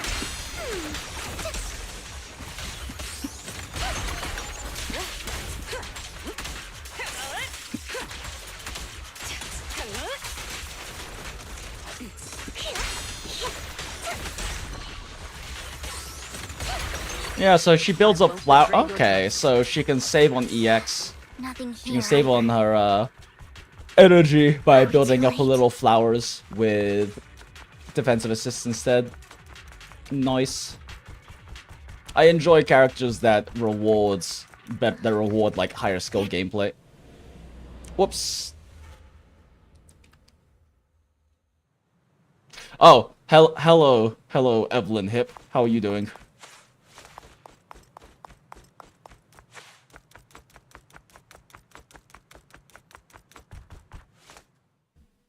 There's a fencing girl? Yeah. The fencing girl in the 2.0 stream? Huh? I don't remember that. Why don't I remember that? Camille, what are you doing? Oh, it's here, a sister. sis? Okay. Are you destroying the dormant sacrifice? Vivian, don't call me sis. I'm not your sister. Are you trying to stop the Exaltists? I never left the Exaltists. Oh, shit. Also, the Camille drip, though. You know what Landon did back then. Lord Landon did it for the Creator. His methods may have been extreme, but they were necessary. There's more fencing and Umbrella Girl coming up. She was holding something like a rapier. Remember that mysterious girl in the auction yesterday? Yes, that's her.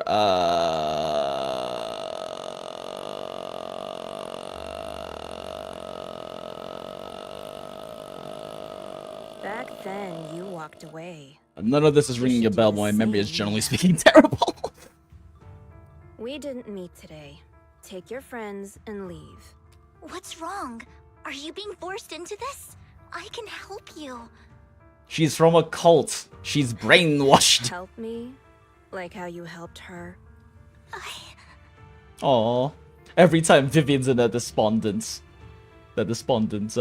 emotive expression's just aww. Vivian, you're crying. The body language. You see me, don't you? No, You haven't changed a bit, Vivian. No need to hide your tears. I know exactly what's ahead for me. Oh no. You've made your choice. And I've made mine. Too much yapping, Jinx, for gore. Too much yapping, but you already saw her in the Vivian crest during the auction. You even tried to zoom in. Oh. Yep, okay. I believe you. It's just still not ringing a bell on my brain, but I believe you. I forget random shit like that all the time. One last piece of advice. Stay out of this. She loathes you. Oof. I won't tell her we met today. Don't show yourself around us again. Camille gives Vivian one last glance and throws a smoke bomb to the ground.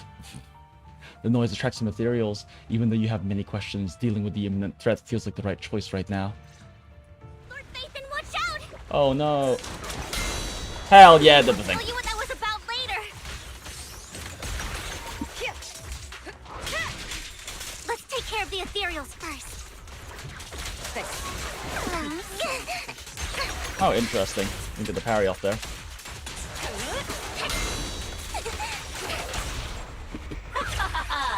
Don't cross the line. Haha, did the funny thing. After fighting off the ethereals, you search for a long time, but don't find any dormant sacrifices. After deliberating with Vivian, you decide to leave the hollow for now and figure out your next move. Just then, the phone rings. You two took longer than I expected. Did something happen? We searched the coordinates the mayor provided. Most of them were already empty. No dormant sacrifices. Camille, the Exaltists have been actively destroying the dormant sacrifices. The Exaltists? There's no reason for them to go after the sacrifices, right? Vivian is telling the truth. I saw it too. And one of them is someone I once knew. I thought she would leave the Exaltists after Landon's death. But she stayed. Do you have a history with the Exaltists, Vivian? Yes, Wise, keep up. When I was a child, I stayed with the Exaltists for a while. Back then, Landon was one of the most respected figures among the Exaltists in this region. A lot happened.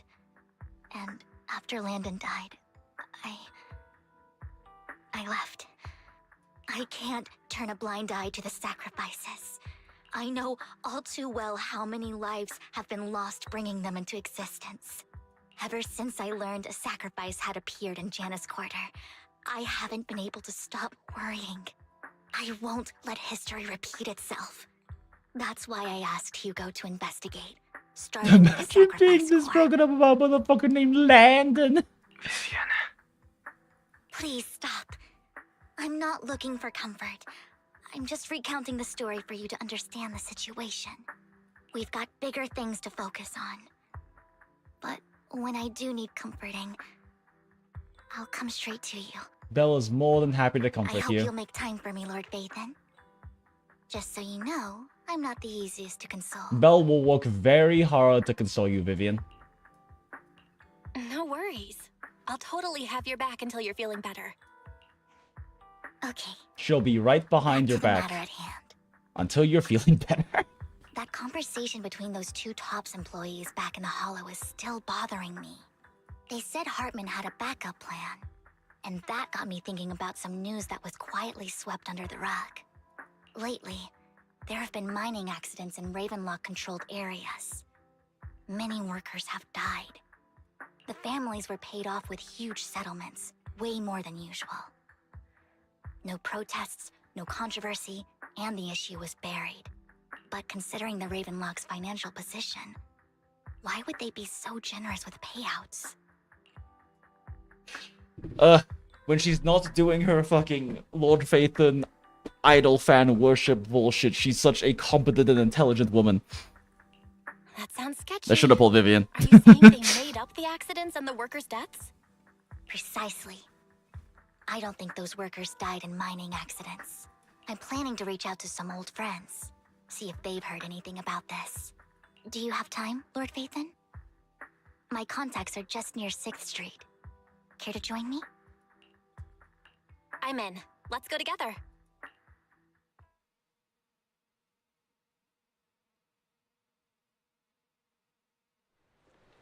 You arrive at Lumina Square with Vivian to meet her old friends.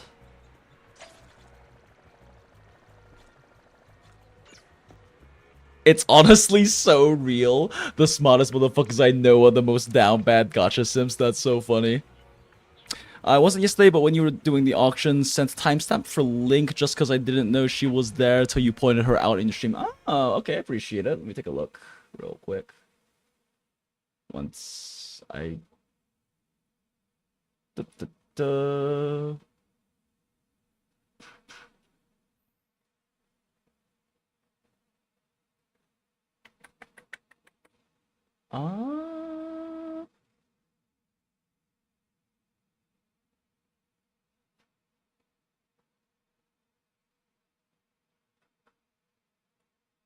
Let's see. Oh yeah, this was during the stream where I was fucking delirious. Of course I don't remember.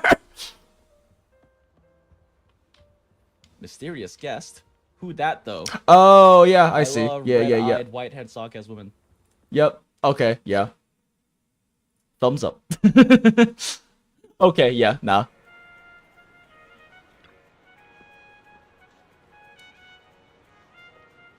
Appreciate it, Acid.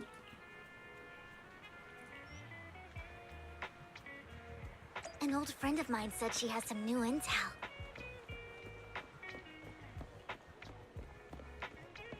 She's like a mentor to me. Like trying to press down on the W key lightly to make Belle walk, but she's incapable of it. Yo, it's Rain! Let's go!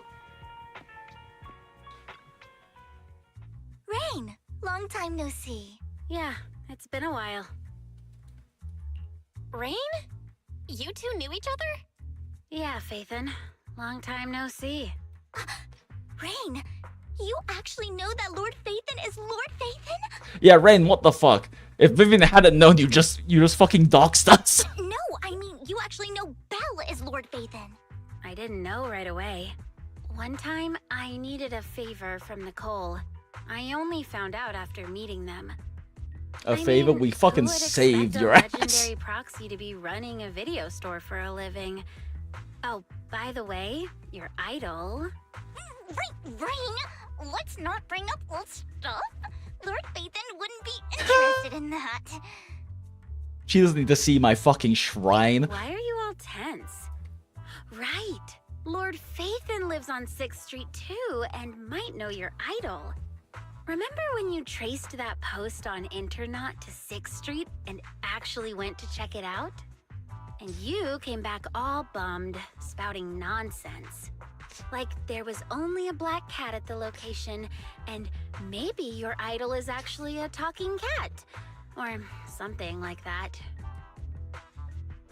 I know that black cat. I'm always sneaking at snacks. Smile. Lord Phaethon, It's Spoots. please, let's drop this topic. Come on, Vivian. It's been years. Ha ha. Don't say who your idol is. Ha. If you'd just let me, I'd have tracked them down ages Ha. ago. I get it. You want to find the person who's important to you on your own. But you've tried so hard already. It's okay to lean on me a little, you know. I'm sure your idol won't hold it against you. Inky mentioned, yay, thank you, Rain. Yeah, when I finished the Inky questline, which I did in like 1.1, I renamed Inky Spoots, which is the name of my cat in Atlanta. I shouldn't have come to see you. Huh? What's wrong? Hey, Rain. Vivian said you might have some new intel. So let's get to the important stuff first. All right, let's get down to business. Here's something I'm pretty sure about. The Ravenlock family's claim that those missing workers died in an accident? Don't buy it. The last signal from those workers was near the hollow. Then communication went dark. I think they were taken into the hollow. The sacrifices demand the And sacrifices. yesterday, I picked up that the Ravenlock family secretly hired some people to search the hollow's perimeter. I caught a weird distress signal from someone and managed to track down the source. When I tried to reach out, the signal cut out completely. The last trace of the signal was near Lumina Square. Finding someone in real life isn't really my thing, so that's where you come in. Okay, we'll check things out. You just said this is something you're sure of. Do you have anything you are unsure about? I dug up some info online, and one thing stood out. A few days ago, there were some creepy sounds coming from an abandoned warehouse by the port. The place was locked up, so no one could see what was happening inside. Not sure if it's related to your search. If you don't find anything useful around here, it might be worth checking out. Well, that's all I have for you. Thank you, Rain. Don't get all emotional on me now. I'm just helping out a friend. Friends. This one's on the house. Consider it payback for the favor you did me last time. But if you still want to find your idol, I've been curious for what... Alright, don't worry about it. I'll manage it myself. Stop being so nosy, Rain. Nah, just professionally curious. What kind of person is worth all this searching, huh? But honestly, whoever they are in real life, they've become a part of you. You've come a long way in this search, Vivian. I much prefer the person you are now. So if you find this person, don't chicken out. Go meet them. People will appreciate you for who you are. Rain. I might not care about the real world or what it'll be like, but I hope everyone I know can live a good life. I'm counting on you to save the world, guys. All right, I have other business to take care of, so I'll leave the rest to you. Rain waves goodbye and leaves. Vivian mentions she knows someone who's really skilled at finding people in real life, so you follow her and continue on your way. Lord Phaethon, please pay no mind to what Rain said.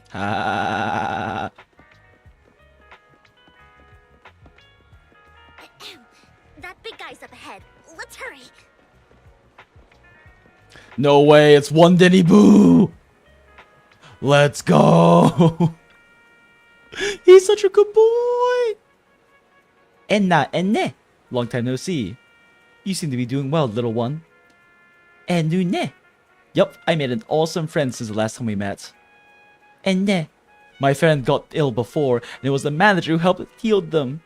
And I didn't realize you two knew each other. Then, next time I head to the manager's place, will I get to see you two? You know each other? Yep, this little guy is Lucky Boo, my old boss at my previous workplace. Oh, bought it at a discount store clearance sale. But he was a terrible boss. Not only did he shirk on paying wages, he didn't take care of his bamboo either.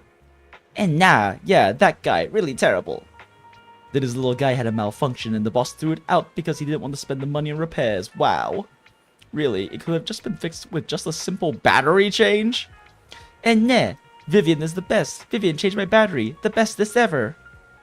All I did was change your battery for you. It was you who earned the money to buy it. Aww. And yeah, I'm amazing too. I earned 100 Dennies. Just enough to buy a battery. Oh, you gold one Denny Boo. So that's where that 100 Denny bamboo battery came from. Honestly, you've got plenty of energy, but I told you before, you need to be more tactful. Haven't you learned anything? And I learned, pet one Denny Boo, give Denny. Wow, so you found a way to make a living, huh? Amazing. Better not expose one Denny Boo. And did you need me for something? I'm super happy to help. I know you love exploring all kinds of places, so tell me, have you come across anyone strange these past 2 days? And nah? Strange? You mean someone who looks hurt? You mean someone who looks hurt, scared, and kind of trying to hide where there aren't many people around? And no. Anna? Let me think. I got it. And I saw someone like that in the desert today. Someone super similar. I don't think one Denny Boo can make it that far. Desert probably refers to the sand pit up ahead. Hold faith and let's go take a look. Anna? Did I help? You were super helpful. And no, yay, so happy. I want to keep helping. Oh, one Denny Boo. And no, you should go and do whatever important stuff you need to do. Let's play together soon. Oh, we need to give one Denny Boo a Denny. One Denny Boo is just too cute, right? I didn't know you helped it too. I knew Lord Phaethon was the best in the whole world.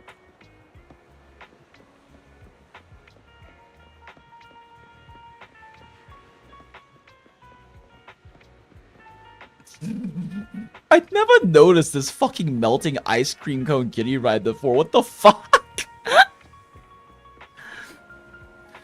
It seems that's the person Rain and one Denny Boo were talking about. Lord Phaethon, please stand back. I cannot be certain if he'll end up doing something extreme, considering his current mental state. I'm afraid he might hurt you. I'll try talking to him and see what's going on. Vivian walks forward and taps the cowering man on the shoulder. Don't take me back, please. I was wrong. I know I messed up. I don't want your money anymore. Last night, you were actually a part of me. Nice laugh. Oh, thank you, Skirt. Can you give Brimstone Wenjin to Yixuan? She scales off HP though, doesn't she? She scales off HP and attack, so it's hard to say. We don't really know how her scaling is gonna be.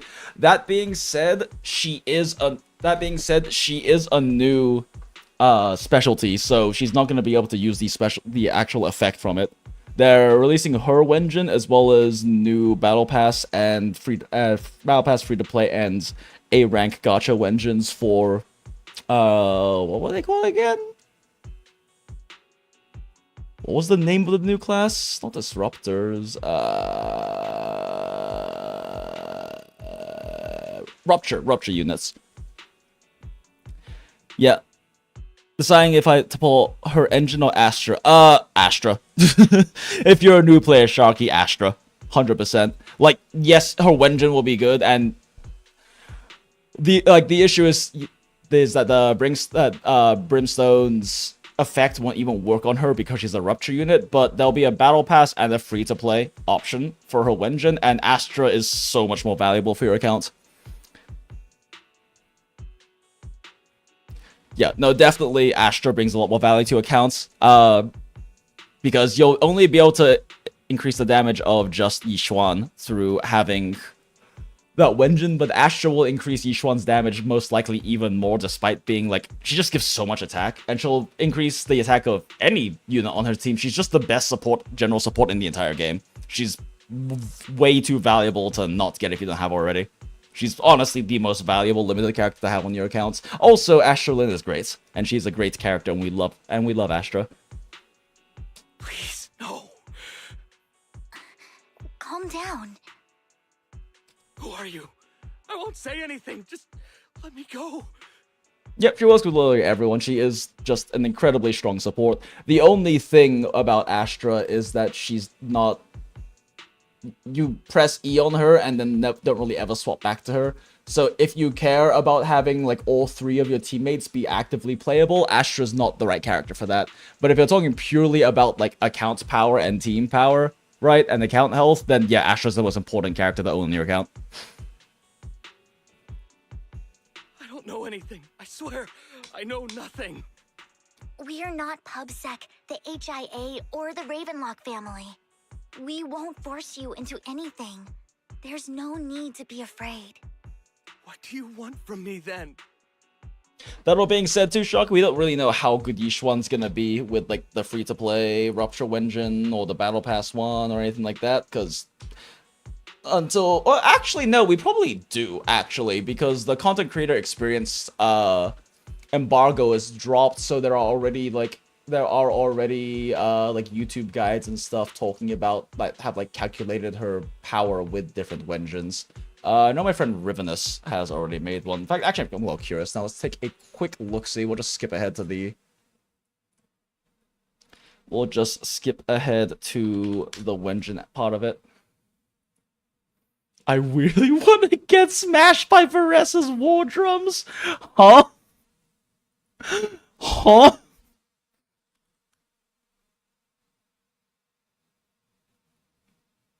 See, because I know Rivenus and I've seen plenty of his calcs and a lot of his work, and I definitely recommend him. In fact, here so it's 70% compared to Sig. Naruhodo.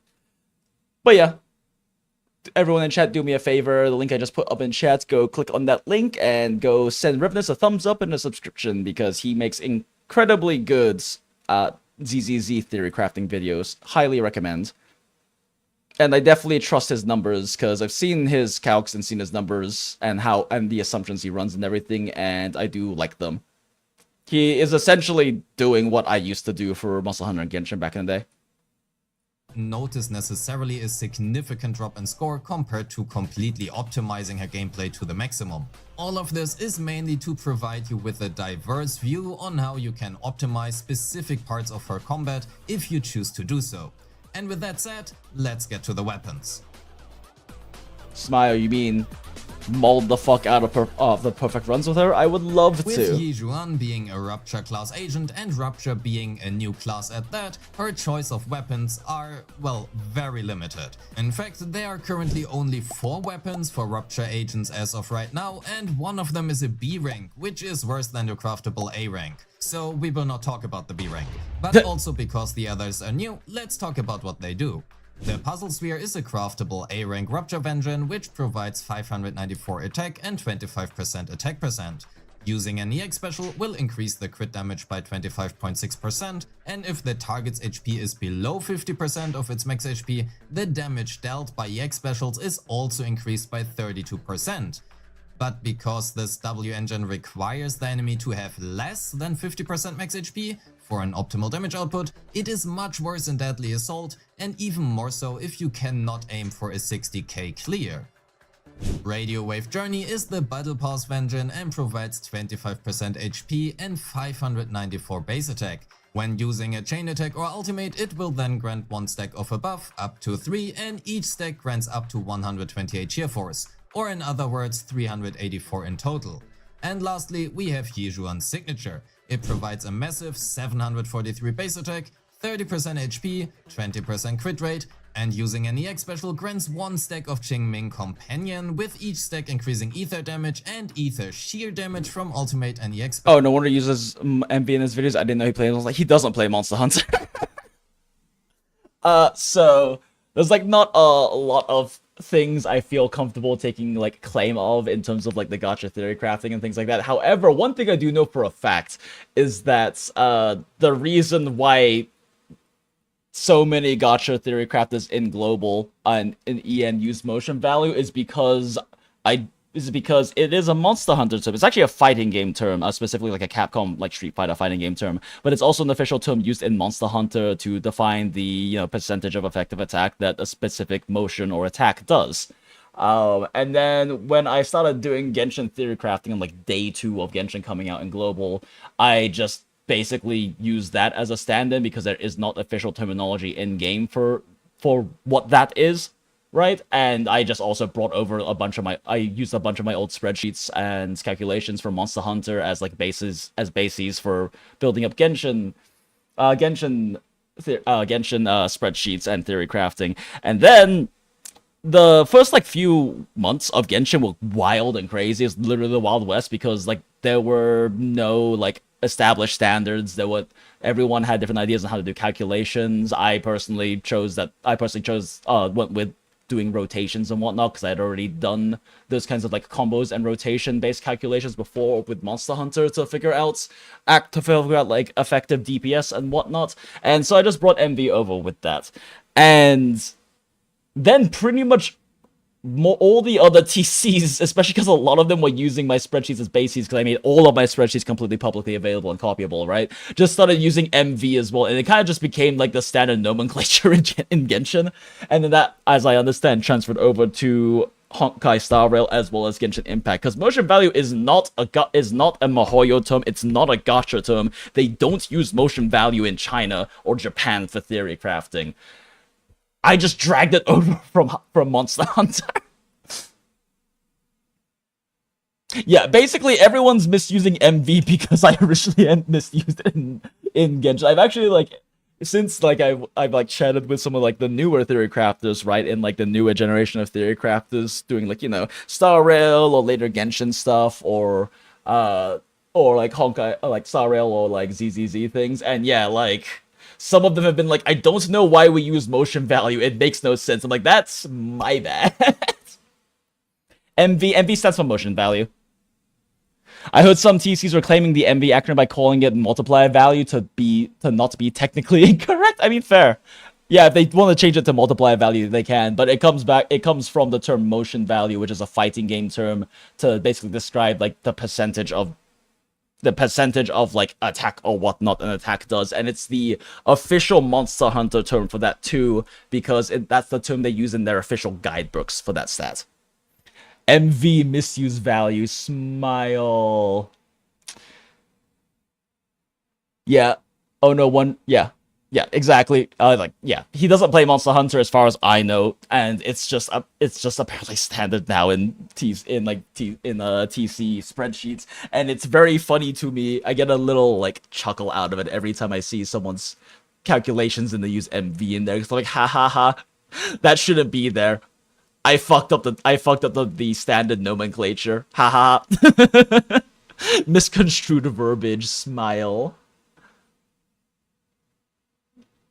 Back when we counted Jean's grouping of Klee bombs as synergy. Yeah, early Genshin theory crafting was so scuffed. And like, oh, it was the coolest part of early Genshin theory crafting was figuring out elemental gauge theory, because that's like not an official MiHoYo thing. That is not like anything that comes from them. That was pure elemental gauge theory, which is used now, you know, as like the raw basis and understanding and mechanics of how elemental reactions work in Genshin. It was purely a like community theory crafted thing. Like, there were so many theory crafters and so many people just testing stuff and constantly iterating and stuff, both in China and in global, and there's a lot of like copying each other's notes in that sense, I guess. Even if it wasn't like direct collaboration stuff, figuring out like how the raw mechanics work, because they never revealed any of that information. And so yeah, elemental gauge theory was like purely just done by raw like mass testing and theory craft and like actual theory crafting. It was really interesting. It was like crazy times. I did a little bit of the testing myself too, but I wasn't nearly as involved in it as like a lot of it's actually where like a lot of like Kaching mains specifically started building up like that strong like TC community and reputation, was because a lot of the main testers and like theory crafters for elemental gauge theory were in Kaching mains. Yeah. No idea how Kaching mains is doing now, though. I mean, with everything, since I have not been involved in a while, but I did really enjoy my times with the peeps who were there back in the day. No idea what it's like now, though. I've heard varying opinions of things, and I haven't really bothered looking into any of it or whatnot myself, but definitely back then, like Artesians and like a bunch of the other peeps, like really, I don't know, it was a really good time. It was a great time. It was a very interesting time, and I still don't really like Genshin, but the early days were especially fascinating because of just the raw amount of like testing and everything needed to do to figure out all the mechanics of the game and figuring out like how is the best way to calculate things. Like, do you calculate just specific combos? Do you calculate full team rotations and yada yada yada? And eventually, like, I mean, I thought that full team rotations were the proper way to do it because it's not a very reactive game. Like in Monster Hunter, you pretty much have to calculate, it's best to calculate like what's different combos of different lengths that you can fit in different windows are, so you know what the optimal combo to do on your weapon is when you have a certain size of opening in the monster. But Genshin allows you to kind of just do full rotations because the enemies don't have nearly as much attack kill pressure and aren't nearly as dynamic a fight and like force you to engage with the attacks and mechanics as much as you do in Monster Hunter. So doing 4 rotations just made the most sense to me, at least. Like the first like few weeks were definitely doing a lot of like combo crunching. I realized, oh wait, it's just you can just do 4 rotations. You should just calculate that stuff. And I accidentally made national team before it became a thing. Because in the very, very first Abyss cycle that ever happened, first side, the team that I thought was strong and turned out to kind of be shit, but had like weird, funny reverse melt things happening. It was like Venti, Kaya, DeLuke, and who else was it? I don't remember, and someone else, and it was really scuffed. But it was basically like doing reverse melts with ice or with a cryo infusion into Venti's ult, and that was what I did on the first side. And at the time, I was convinced it was strong. But once we understood Elemental Gauge 3 better, we understood that, like, you know, doing things like Jingqiu with Bennett's or with Diluc or whatnot for going for regular vapes instead of reverse vapes was actually stronger. But I completely by accident made the national team because on the second half I was like, okay, Jingqiu has like really strong motion, has like really strong off-field motion values. Bennett, big attack buff. It's wild. It took like a week for like in ENTC to realize how broken Bennett was, and it took like 2 weeks for CN. Like for some reason, it just evaded us that Bennett has this gigantic fucking attack buff. And I think a big part of the reason though was because of the weird conditional in his ult applying the buff, right? And then we realized, oh wait, that doesn't really matter that much. But I was like, okay, yeah, big attack boost, has good. He actually works pretty well as an on-field carry of just, you know, smacking things. And then Xiangling does, you know, very good, just raw continual off-field MV per second, right? And then Bennett can also be used to energy funnel so she can run even more damage and have less ER requirements, etc, etc, etc. And then the only reason Chong Yun was in the team is because there was a fucking Fatui on second half of the very first Abyss Genshin ever had, and you needed the ice to break them. Same thing with why Kaya originally was on the first side, because you needed ice to break them. So I ran Kaya on one side and Chong Yun on the other side, and I ran him exclusively just to like break that guy, but then realize, oh wait, you can set up like a proper melt, you know, by using Chongyun things and then swapping to Bennett to pop his ult for big chunky damage. And I didn't, because we hadn't really worked out elemental gauge theory yet, I completely by accident made national vape team, because I did not intend. The reason I made it was not because of Jingqiu and like Bennett working as a vape team. It's purely because they had good MVS, and because Bennett would act as a good energy funneler for Xiangling, who was supposed to be the main carry. And so I completely by accident made it, and then once we understood elemental gauge theory better, I was just like, oh, this team is incredibly strong. Like, it ended up clearing better than my first side team anyway, but we didn't fully understand why until elemental gauge theory became a bit more solidified in like the coming weeks. And it's like, oh, okay, yeah, like the burning like half elemental gauge for regular vapes instead of reverse vapes, therefore keeping up more iterative hits through like Bennett's skill and Zhangling's hits, is why this team outputs such high consistent DPS. Huh. I did this team purely by accident. The OG Bennett Shang. I was the original Bennett salesman all the way back in the day, but now we have Zajef, who is the true Bennett salesman, and I need to hit him up. I have not caught up with Zajef in a really long time. He's a great guy. We had great times back in the day. The Bennett Chongyun thing feels so good when you first pull it off for the first time. Oh yeah, no, like that Bennett ults with like the reverse melt. Ugh, funny number. Big funny number. That was pre-nerf. They've nerfed Jingqiu? Wait, they nerfed Jingqiu? I had no idea. That's crazy. Oh wait, didn't they do something about like his like contact hydro application or some shit like that? I think I remember hearing something like that at some point, but I don't know. It was fun times. It was really fun times, and those were by far the best times I ever had in that was by far like the best times I ever had in my time with Genshin, because it kind of only went downhill from there. Like between the drama and stuff, and I do really wish we had handled things differently and I'd been more engaged with like handling the drama and handling like collabs and things like that.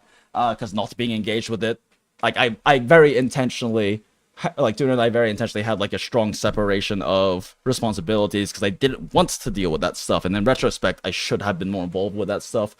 Because like the Zhongli debacle would not have been as bad if I had actually been engaging with it. Because at the end of the day, I was the one who knew and crunched and had all of the numbers. And like you can say, like you can argue whatever you want to argue, but I can give you the exact numbers here. Unless you're waiting for constellations, Zhongli's shield back in the day was generally worse than a well-built C6 Diona's, which was pathetic. Not to mention, you know, his geo reactions fucking up other reactions and things like that. But also the big thing is like, yeah, like we ended up having like some of the Zhongli drama back in the day, and like they buffed him, so clearly we were right. But also us aside, like all of CN was in a fucking uproar about it. That's why he got buffed. They don't give a shit what the global community was saying, and especially because a lot of the global sentiment wasn't towards Zhongli being weak. Like that's where the drama came from, was that so much of the big popular content creators in EN were talking about, no, he's really busted strong, because the one thing he was good at was when you whale him to like C6, he gives you an absurd amount of survivability, and an issue that a lot of the whales had was dying. They had more than enough damage. They have C6 fucking like Klee and shit like that, right?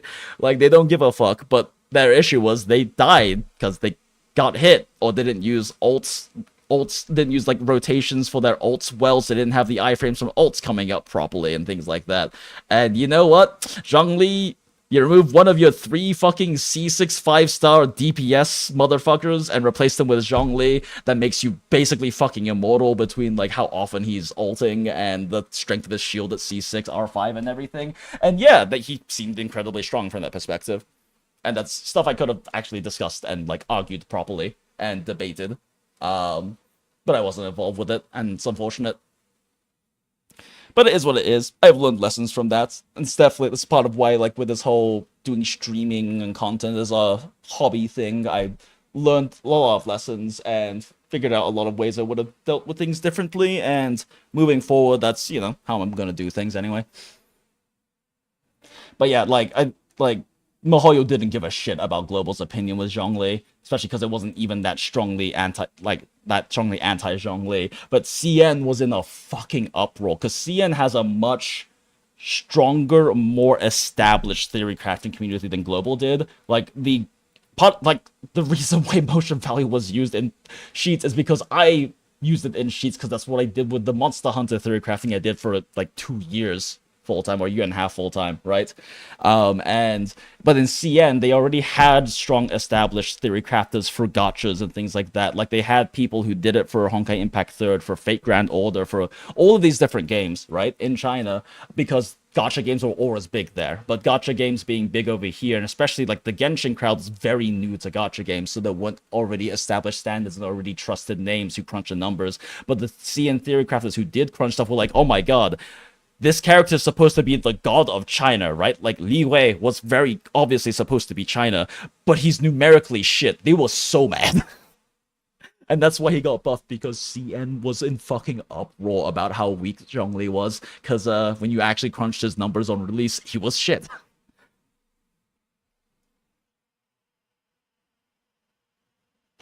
Shinji used to apply Hydro equal to the number of swords, but now it alternates between 1 unit and 2 unit Hydro application. Oh, gotcha. Yeah, and they probably, like, because, like, they couldn't get away with nerfing something. That's probably like, oh, this was a bug fix sort of thing, right? That's what I assume that they probably used as the excuse. Playing it for a brief time earlier this year, my friend was baffled I brought a level 20 Kaya in Abyss and cleared it. Smile. His girlfriend and I were like, yeah, welcome to 1.x. That's so funny. Yeah. Yeah, Bennett, as I understand, Bennett's still a fucking god, Jingchu is still a fucking god, although Yilan existing, you know, gives some overlap, and Zhangling is still fucking Zhangling. Smile. My Zhongli is C6 and I quit. I came back last year just to get more copies. Smile. The Volix Vanquisher still makes no sense. Oh. Also, you never play it. Yeah. Wales making drama. Meanwhile, their takes were run Mona as on-fielder because she's safer, run the Lucas and Child is dual DPS. Sucks more than my... Well, yeah, and like, the thing is that like, even the Hoyo didn't know how the fuck you were supposed to play Genshin back in the day. Even CN didn't. EN didn't as well. Like, once Elemental Gauge Theory got more worked out and more experimentation was done with them and balancing numbers between like EM and raw attack and crits and all of that, and like, both because of just the raw base multiplier, but also because of the ability to desaturate stats, like, reaction gameplay was just king. It just numerically was king. If you ran raw damage, raw, like, you know, fire damage or some bullshit, you would become saturated in attack and crit and everything very quickly. But now you can shift efficiency towards elemental mastery on top of having a 1.5x base multiplier, and suddenly you have so much more damage coming out just because it's simply more stat efficient. But like in the early weeks, and especially in the early weeks and like the first like probably like 2 months of Genshin coming out, like it still just wasn't really understood, like, oh, what are like the really strong teams? And like I said, I literally just completely by fucking chance like built a national team on like day like 8 of fucking Genshin. Just purely by I didn't even realize until I was reviewing footage like a week after, being like, oh wait, these vapes are giving me big damage spikes on Xiangling and Bennett. What's going on here?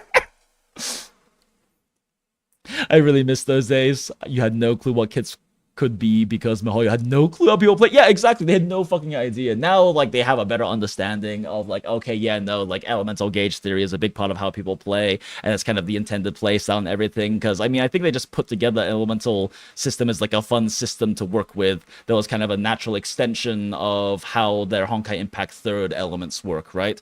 And kind of use that as, like, a little basis and everything. But then, like, past that, they were just, like, yeah, like, it was nice because the community figured out how to play shit with the systems they put forward, and then they figured it out, and they could actually build characters around those ideas. That's why you see a lot more of the designs moving towards that idea of, like, doing, like, you know, hyper carry setups and whatnot, with elemental reactions being, like, a core aspect of it and everything. In, like, 2.x and past especially, they started actually building kit designs much more around those ideas. And then, you know, I don't really know much about it specifically, but I know, like, with, like, Hyper Bloom and Dendro and shit, they really leaned into that and built, like, very, like, nice, like, low-to-play, free-to-play options for raw output and stuff like that, right? Because EM stacking is way fucking easier than building a good ratio of crit, attack, and EM and whatnot. Now most units fit hard into meta categories. Rip Eula mains forever frozen. Shadow Eula for the wins. But yeah, like, Eula was a great example of, like, them still not fully understanding how, and also the community still also not really understanding, like, how teams and gameplay kind of worked in the game. Because they threw the systems together, but they didn't really know, like, okay, this, like, established, like, this is how it's played. Versus something that's, you know, a bit more modern and developed, right? Like ZZZ and, like, especially, like, Wua, right? Where, like, Wua, they went in with a hard understanding of this is how teams work and are built and play in Wua, right? Like, they went in knowing that, especially with their experience in PGR, because a lot of Wua team comp and just, like, combat theory is very similar to how it is in PGR, that they understand, like, okay, yeah, no, we're going in and, like, we're gonna have this setup where you have, like, a general support like Verena or something like that, and they're gonna do a non-expiring on-swap global buff, and then we have a sub-DPS, and then the outro system is incredibly key and very important, and the outro, then the idea is you have the sub-DPS, and the outro goes onto your main DPS, and your main DPS does main DPS things, and you repeat the loop again, right? With, like, dodge counters and other bullshit in between. And, like, they had a very clear understanding that that was how it was, and the game was designed from the get-go for those systems. Quick swap and stuff like that was kind of more of the accident, right? That was kind of more of the emergent gameplay side of things. Like, obviously, swap cancels were a thing, but, like, they didn't want them to be much of a thing. Like, it was very clear it wasn't really their intended playstyle, because in the CBT, the last CBT, CBT2, you could swap off of characters, and then if you manage to swap back to the character before they physically left field, you would keep your outro buffs. That's why Kaokaro Yin was so fucking goated in the CBT2. And then they removed that in the live version because they didn't want that kind of quick swap stuff to be so prevalent. Like they wanted it to be more of this like hard rotation, take your characters one step at a time, hyper carry style play, which is exactly how they do it in PGR as well, essentially. It's because PGR has like a fixed 10 seconds, right? 15 seconds between being able to on-field a character again after swapping. So the entire idea is you're doing constant rotations of characters like that.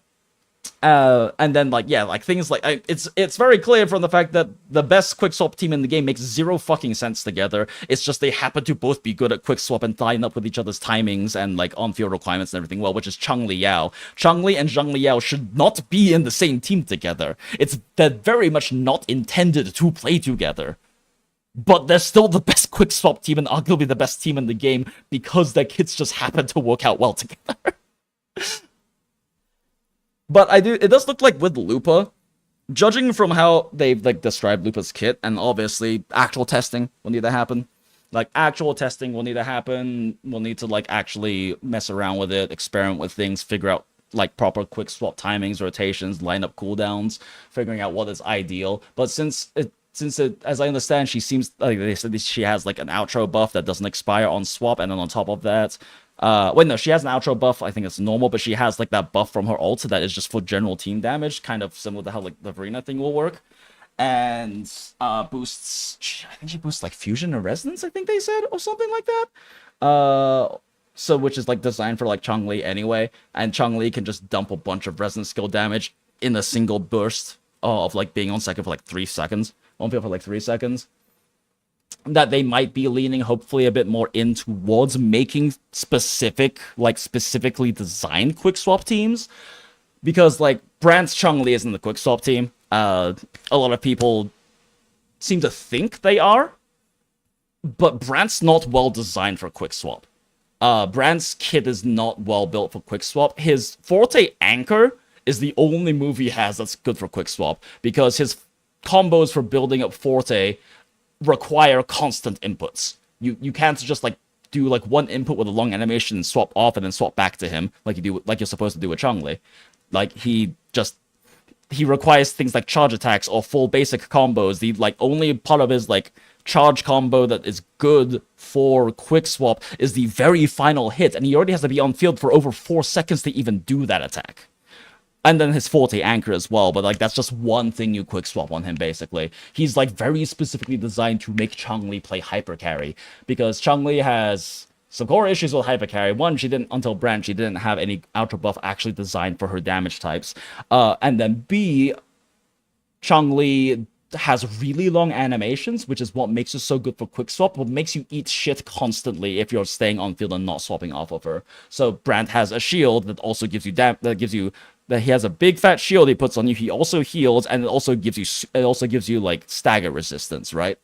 And yeah, that fixes some of Chun-Li's big core issues with being hyper carry. She's still not as good even with Brandt of a hyper carry as the actual hyper carry units like Carlotta, Jian, Jin Si, that kind of thing, right? Like she's not as good as they are, but because the reality is that her raw like motion value per second, just raw DPS output on field is lower than theirs are. But her DPS can happen simultaneously with other characters' DPS. That's why Chun-Li teams are really strong if you can do the quick swap techs and the quick swap rotations and management really well. But yeah, with Lupa, it looks like hopefully, it might be cope, but I am very, very hopeful that Lupa Chun-Li is actually designed to be proper quick swap. And I'm just really hopeful for that, because it would be nice to have like intended design quick swap, because it does seem likely that Lupa is designed to take Chun-Li's outro buff too, because the new sets, like we don't really know much about her damage like volume and like what her percentage of damage is really going to look like in different damage types. However, they are releasing that new sets, the new Pyro sets, that is very clearly built for specifically Lupa, right? And its set bonus specifically, they said boost resist liberation damage. Chong-Li's outro boost fusion damage, which Lupa is, as well as resist liberation damage. So theoretically, it looks like they were designed to be together, and from what we watched of the preview of her kit, it looks like she has quite a few attacks that very well could be quick swappable and could also be used for swap backs. So yeah, that's definitely my hope, is that Lupa is going to end up being intended for that, and I'll actually finally have a strong, proper quick swap team that isn't built around scuff synergies.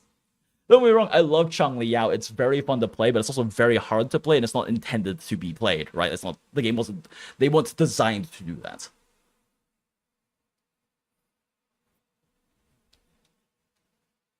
Yeah, exactly. They even nerfed Quickswap because Kaokaro Yinlin was too broken. The thing is, though, Kaokaro Yinlin being broken with the way that Quickswap worked previously wasn't a problem because it was hard to do. It was just skill ceiling. Like, that... The vast majority of the player base can't do that because it's already one thing to have, like, the ADHD gameplay of constantly quick swapping and swap canceling, like, the, like, big animations, but also for Kaokaro Yinlin to work, you had to swap back to Kaokaro before he went off field. Because once he starts his Death Messenger, he does the Death Messenger, leaps up, lands on the ground, and then about... So like... It was like 70 frames after the damage instance, he'd leave field. So if you didn't swap back to him before, then you would still drop Outro buff in the beta. Like, it was a high skill thing, and all it did was increase the ceiling, and that's not a bad thing.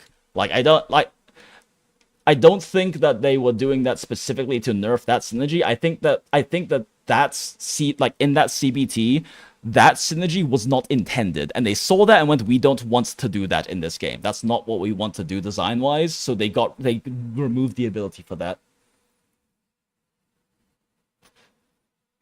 You were the one that made me not playing Woo when it first came out. I found out about it and then wanted to watch Kaokaro being bit and thinking, oh shit, I ain't gonna survive it in this game. I apologize. I am, like, I was definitely in the Genshin days known much more for, like, you know, my calculations, rotations. Apparently a lot of our community was like free to play or low to play because, you know, a lot of the vast majority of people who really like enjoy theory crafting and wants to know more about like how you squeeze out as much damage as possible are often players who don't whale. The math stuff and the theory crafting is what I happen to be like I get successful from in content creation. So that's why I does most of my work. But like I've always been very big into min-maxing gameplay over just stats. Like I still like min-maxing and spreadsheeting numbers, but historically, in terms of my own personal preference and like what I enjoy doing in games, I've always been a gameplay min-maxer personally. Like I grew up on the Demon Souls and like the OG Dark Souls before it like, you know, became a fucking massive culture changing game and everything. And I just enjoy challenge runs in those games. I did like over like 20 different kinds of challenge runs in the original Dark Souls, and I enjoy like mastering fights. That's why Monster Hunter felt so like good to me, and by far my favorite Monster Hunter videos and like process of creating videos and testing and stuff I did was around like combo stuff. It was like the Switch Axe guide, which is still the most successful video on this channel by a big margin. And still people look it up all the fucking time for some reason. It still gets views to this day for whatever reason. But the Iceborne Switch X guide is the kind of stuff I really enjoy because I enjoy optimizing gameplay more than I enjoy optimizing like raw numbers. Because raw numbers are a single calculation and you're done.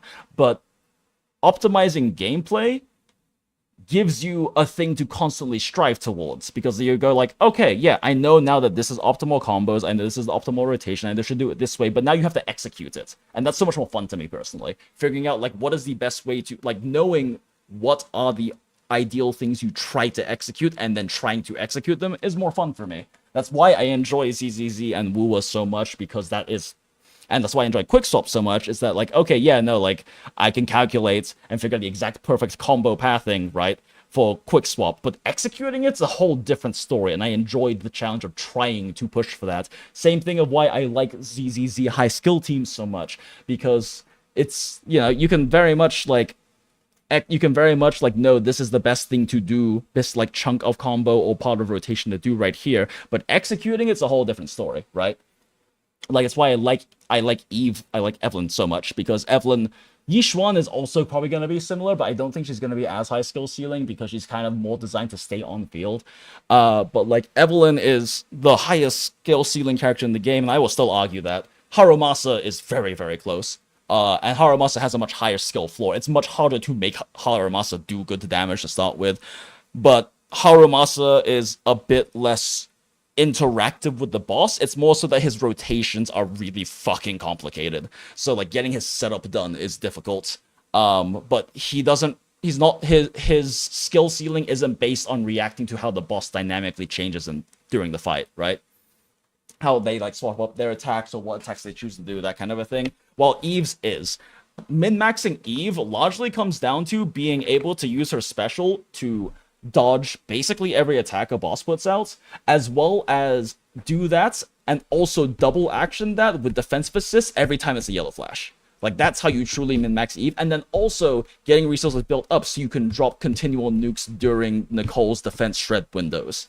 Like, and then on top of that, because you can double or triple your chain attacks you pop off with Vive if you're constantly using special dodges, because it gives you almost an entire stack of burning tethers of the 3 you need for a special chain attack from a single perfect dodge with your special attack. Then also you need to keep up with fitting in swaps and swap backs when you can to have Nicole do some dash attacks and whatnot and charge attacks to build up energy, because you won't have enough energy to be able to use enough skills to keep up with Eve's chain attack volume. And like, it's such a technical team, but more importantly, it's a technical team that requires reacting to the boss fight. It's not just a complicated rotation, it's doing this reactively based on what the boss ends up doing, what the next attack is, what phase they're in, all of these things, and that's way more fun for me. It's why I loved Switch Axe in Monster Hunter up on World and Iceborne, because that's how a Switch Axe is as a weapon, and how Monster Hunter is generally as a game. The monster is going to do some kind of attack, some kind of combo. They'll be in a certain state. You have a certain goal maybe in that state, like with Arkveld and Monster Hunter Wilds. Once he goes into his big, angry, scary mode, your goal is to beat the shit out of his arms and chains with and ideally with possibly with some elemental damage, and like cause him to trip or cause him to overload and explode, yada yada.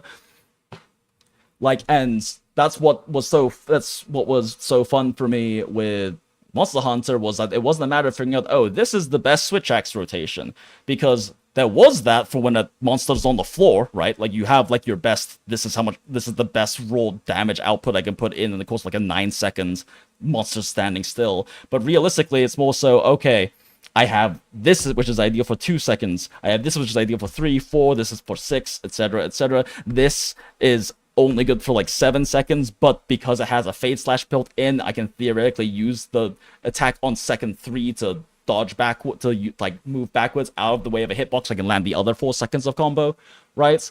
And it was more a matter of like knowing those combos and then executing based on the dynamic nature of the fight, of what the boss is doing, attacking, and all those things. And Mu is similar. It's just a bit more, but it is more fixed rotation based, similar to like that Genshin hypercarry rotation and the PGR rotation too, because PGR is also like that. And that's why I like quickswap teams so much, because they're much more of that side of things. That's much more like of that style that I enjoy, which is like, okay, in this particular moment reacting to the boss, I can do these quickswap timings, or I can do this quickswap stuff based around what is happening in the fight right now, because I can do just the raw optimal rotations, but that doesn't always work. You'll eat shit. The boss will force you to change up timing. Sometimes you do a slightly different, like 2-second rotation, because that allows you to just completely avoid the boss's next attack through making use of soft cancel iframes and things like that.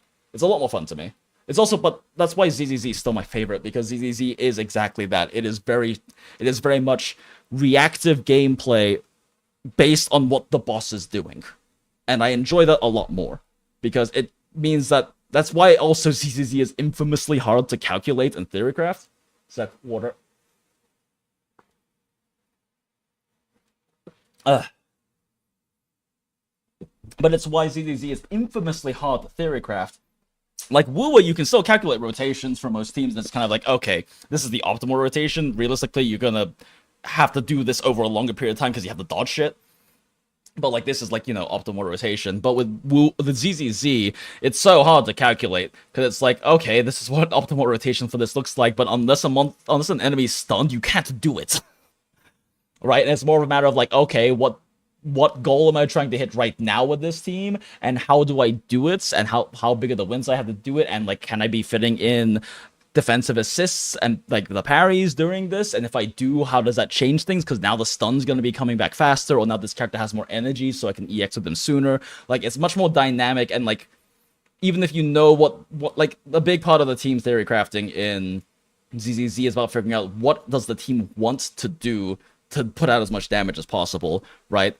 Like with the Sugar Mama's team, that's my favorite team, the Astra Lin plus Nicole team. The idea is to generate as much absurd amounts of burning embers and burning tethers for as many chain attacks as possible with Eve, and then making sure they all line up with Nicole defense shred windows, and making sure Nicole has enough energy to keep that up.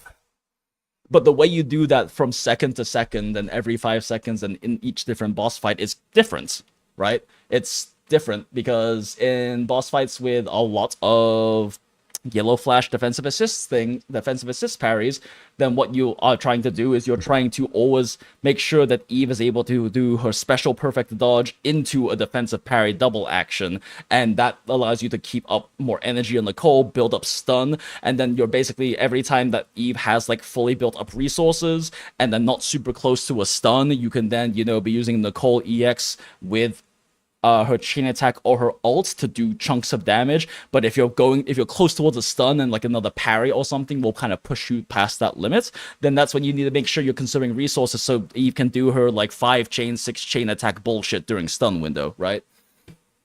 And the thing about Eve is that Eve, like, it's easy to say, oh, just make sure you're perfect at dodging with Eve's special attack. The thing is, that actually requires a lot of preemptive thought. It's actually a lot harder than people think it is, because Eve can't always use her special. Like, you can always right-click. You can always right-click, and you can always perfect dodge, right? Eve can't always do that with her special, because Eve's primary combo loop when she's to build up her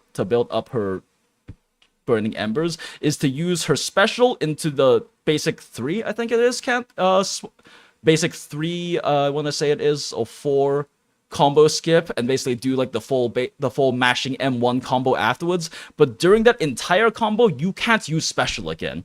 So if you use that entire combo, you can't do a special dodge if the boss attacks you in that like 3.5, 4-ish seconds, right?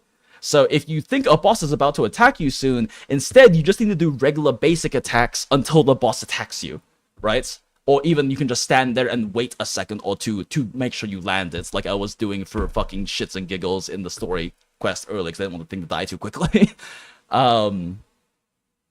Yeah, like, it requires a lot of preemptive thought. That's why I think that Yixuan won't have as high of a skill ceiling as Eve does, because from what they've shown off of her kit, it looks a lot like Yixuan can kind of just do her like special dodge and special parry stuff like whenever the fuck she wants. Like, she can just animation cancel into it, and it's not locked off during specific combos or things like that, so it's probably going to be a lot easier to do that consistently, because Eve can't just do it reactively. You have to be preemptive and kind of think about, okay, if I have this much time probably until another attack comes through, so I can fit in the special basic combo skip, or I don't have enough time for that, so I just need to do basic attacks until the attack comes for me to do my special dodge. And yeah, I love playing Eve. She's so much fun. The skill ceiling is so absurdly high with her. I love it. And it's absurdly high in the sense that it's constant dynamic reacting to the boss, reacting to the changes in the fight, like optimization. Harumasa, I still need to like practice my Harumasa more. I'm kind of still shit at him. But Harumasa is very difficult, but he's difficult for a big different reason, which is making sure your setup is set up properly and all lined up well for a stun window. Which is still very difficult, don't get me wrong, but it's a lot less like constantly dynamic and changing, I guess, for the boss fight.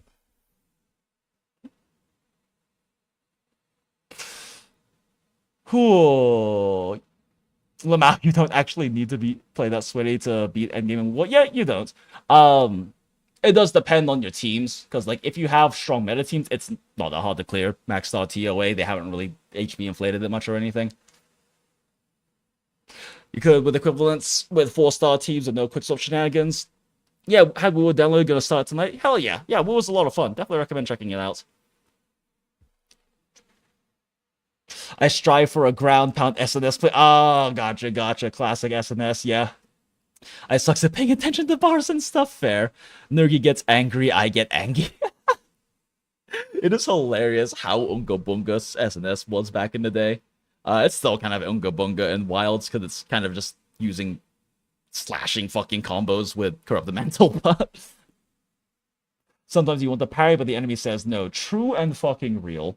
I mean, most of the time when that happens, I'm more like, oh, I guess I pressed the button a few frames too late, because especially as I've gotten older, right? Like, I'm a hag. I'm 32 at this point. Like, I was in my mid-20s back when I did Monster Hunter YouTube full-time, and that was like, what, fucking 5+ years ago? Like, I am getting older, and it's very noticeable. It was already kind of an issue because my reaction time was kind of variable, especially because I didn't take care of my body very well and everything back during those days. But I very much noticed as I get older that even when my brain goes, okay, now I dodge and I press the button, and that normally would be the correct timing for me to dodge. Sometimes I go, now I need to dodge, and I press the button, but I'm a little bit slower. I'm like 10 frames behind, and I eat shit instead because I missed the timing window, right? And I don't know, at least for me personally, I'm not saying that's the case for you or anyone else, but for me personally, I've just noticed that oftentimes if I parry, like there was a few times in that story mission where I was like, huh, that didn't parry, right? And realistically, the most likely thing, it could be also like server desync and stuff, but realistically the most likely thing that happened was just my finger was just a little bit slower than my brain. It happens. Shrug.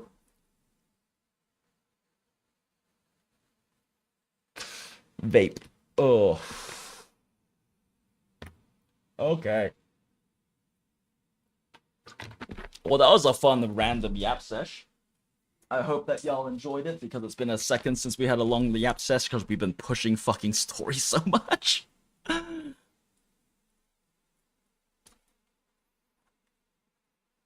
I hope you enjoyed the deep Jinx lore though, because I've already told all those stories like fucking 5+ times since I started streaming again, and I'm probably gonna tell them another 5+ times this month. Since that's just, I don't know. I enjoy yapping about random bullshits. Welcome to a Jinx stream. It's not a Jinx stream unless I spend over half of it yapping about random bullshit. That's not the thing that's in the stream title, smile, and thumbnail. Hag nerves, I feel you. Yeah, it's just, I mean, it's just a thing that happens, and that's not the case for everyone, right? I just didn't take very good care of my body through my 20s, right? There's plenty of people who are still sharp, still fit, still in great condition because they take care of themselves. I did not take care of my body well in my 20s at all. And I've always kind of struggled with taking care of my body that well, honestly, because I'm also very able to be incredibly functional when I don't. So, like, definitely a lot of my, decisions throughout my many years in my 20s are impacting me now more, and it is what it is. All I can do is make an effort to try to take care of myself more now. Smile. Alright, story. We simply want to know where the Ravenlock family took you and what they made you do. I can't say. I can't tell you. I have a family. They'll hurt them. You never saw me. Please, just stop asking. Oh yeah, Acid, you mentioned your carpal tunnel in the high school. I'm so sorry. Don't you wish to see your family? I don't deserve to see them. Aww. It's my fault. I was greedy. I did this to myself. But your family must miss you dearly. I'm sure they won't blame you. You know, I know Vivian's being very sweet here and everything, but anytime someone in, like, dialogue says stuff like, I'm sure your family won't blame you or something, it always... annoys me a little bit because they have no idea about their family life and family dynamic, and there's definitely lots of cases where families will blame you for that kind of stuff, right? And I know they're trying to be sweet and trying to be nice, and it's like, you know, an encouraging thing, but it also does feel like a lie to me that you're confident that's the case, you know? No, it's my fault. It's all on me. I don't want to drag them into this. Guns destroys keyboards. That's right, you were a Guns the Duel player. Yeah, I'm so glad I didn't get into guns when I was younger. My computer couldn't handle it, so that's why I didn't play it when I was younger, but I did love watching videos in like old school pre-Google YouTube, like Chocolate Rain YouTube. Of people like playing Guns the Duel and stuff. It looks so cool, but I never got into it because my computer couldn't handle it. For real, it makes it so unrelatable to me. Yeah, and like I have a good relationship with my parents and everything now. I'm an only child, so it's basically my family. But there also have been times in the past that's not the case, and more so, I've just so many of my friends and people I've been close to and people I care about in my life throughout the many years a lot of them have had just constant and still to this day struggles with their family. And I guess being part of like the queer community especially, you see a lot of that, right? Because unfortunately not everyone is born with understanding, accepting parents who are okay with, you know, their kid being queer or trans or things like that. And it's a very common story in Atlanta especially, because like Atlanta is very progressive, it's very metropolitan. It is like one of the biggest hubs in the southeast and honestly East Coast at this point. But you go like 10-minute drive outside of the perimeter on Atlanta and you can hit like straight country, small town right away. So like there's a massive like queer community in Atlanta, but a big part of the reason for that is because so many people in the queer community in Atlanta are from these small towns, and they go to Atlanta because it's the only place they can be themselves or feel safe, or they literally got kicked out of their house and made their way to Atlanta and made a life there, right? Like that's an incredibly common story to hear in Atlanta, and it fucking sucks. If the whole ship is sinking, no one on board can escape. I'm just a nobody, and right now there's nothing I can do to change anything. If you care about your family and friends, now is your chance to stop the disaster before it's too late. Even a butterfly flapping its wings can send a tsunami surging across the ocean. No one knows how this will turn out. But if you do nothing now, the only thing waiting for you at the end will be regret. We're not here to turn you in, and we won't force you to confront them. You'll be safe with us. Okay. I swear, last little yap tangent. Last little yap tangents. But, you know, I'm trying to be better about and like develop more of a natural habit of like constantly like glancing and checking chat and stuff like that, because it's an important streamer skill and everything, and I like chatting with you guys and engaging with all y'all. But part of that too is also seeing like the metrics for what's going on currently on my YouTube studio as well. And like, if any of you ever do any content creation stuff, especially if you do any streaming stuff, like don't pay attention too much to like the concurrent viewers and shit like that. It is important to kind of have an idea of like growth and things like that, but the minutes to minutes, second to second stuff, you kind of just need to be whatever about. However, it's still data and I look at it. And it was just very funny to notice that when I was talking about the Genshin theory crafting and like all of that stuff, and like talking about the combat mechanics and Wuwa and ZZZ and all these different things, there was like a decently high amount of people who like came in and hung out and stayed. Then the moment I start talking about like queer families and people and like the queer community in Atlanta and like people being disowned and shit, the viewership just dropped like by like 5 people. And that's just funny. It's just funny to me. I mean, the reality is that this is the kind, like, this is me and my content, right? I'm sometimes gonna yap about shit like that, and if unfortunately, you know, if it's something that like makes someone uncomfortable, or there happens to be someone in the chat who just like has less than ideal views on the queer community, then Shrug, I guess. My content's not necessary for you. Shrug. I'll help you return to your family. But you must tell us precisely. It's probably just a coincidence. Oh yeah, it's very possible it's a coincidence. Fake DVR. There are some times where like it's very noticeable though, like a drop happening on like a specific topic I yap about. But that definitely could just have been a coincidence. I'm just a lurker, but holy, it's been a long time. Monster Hunter World Air, that has been a long time. I didn't expect you to be playing ZZZ. Well, welcome back, Morbs. Good to see you and everything. Like, yeah, no, I mean, I got really into gacha games, and it's not... I've talked about this so many times on the show. I've talked about it like 3 times already this stream, but I always enjoy yapping about it.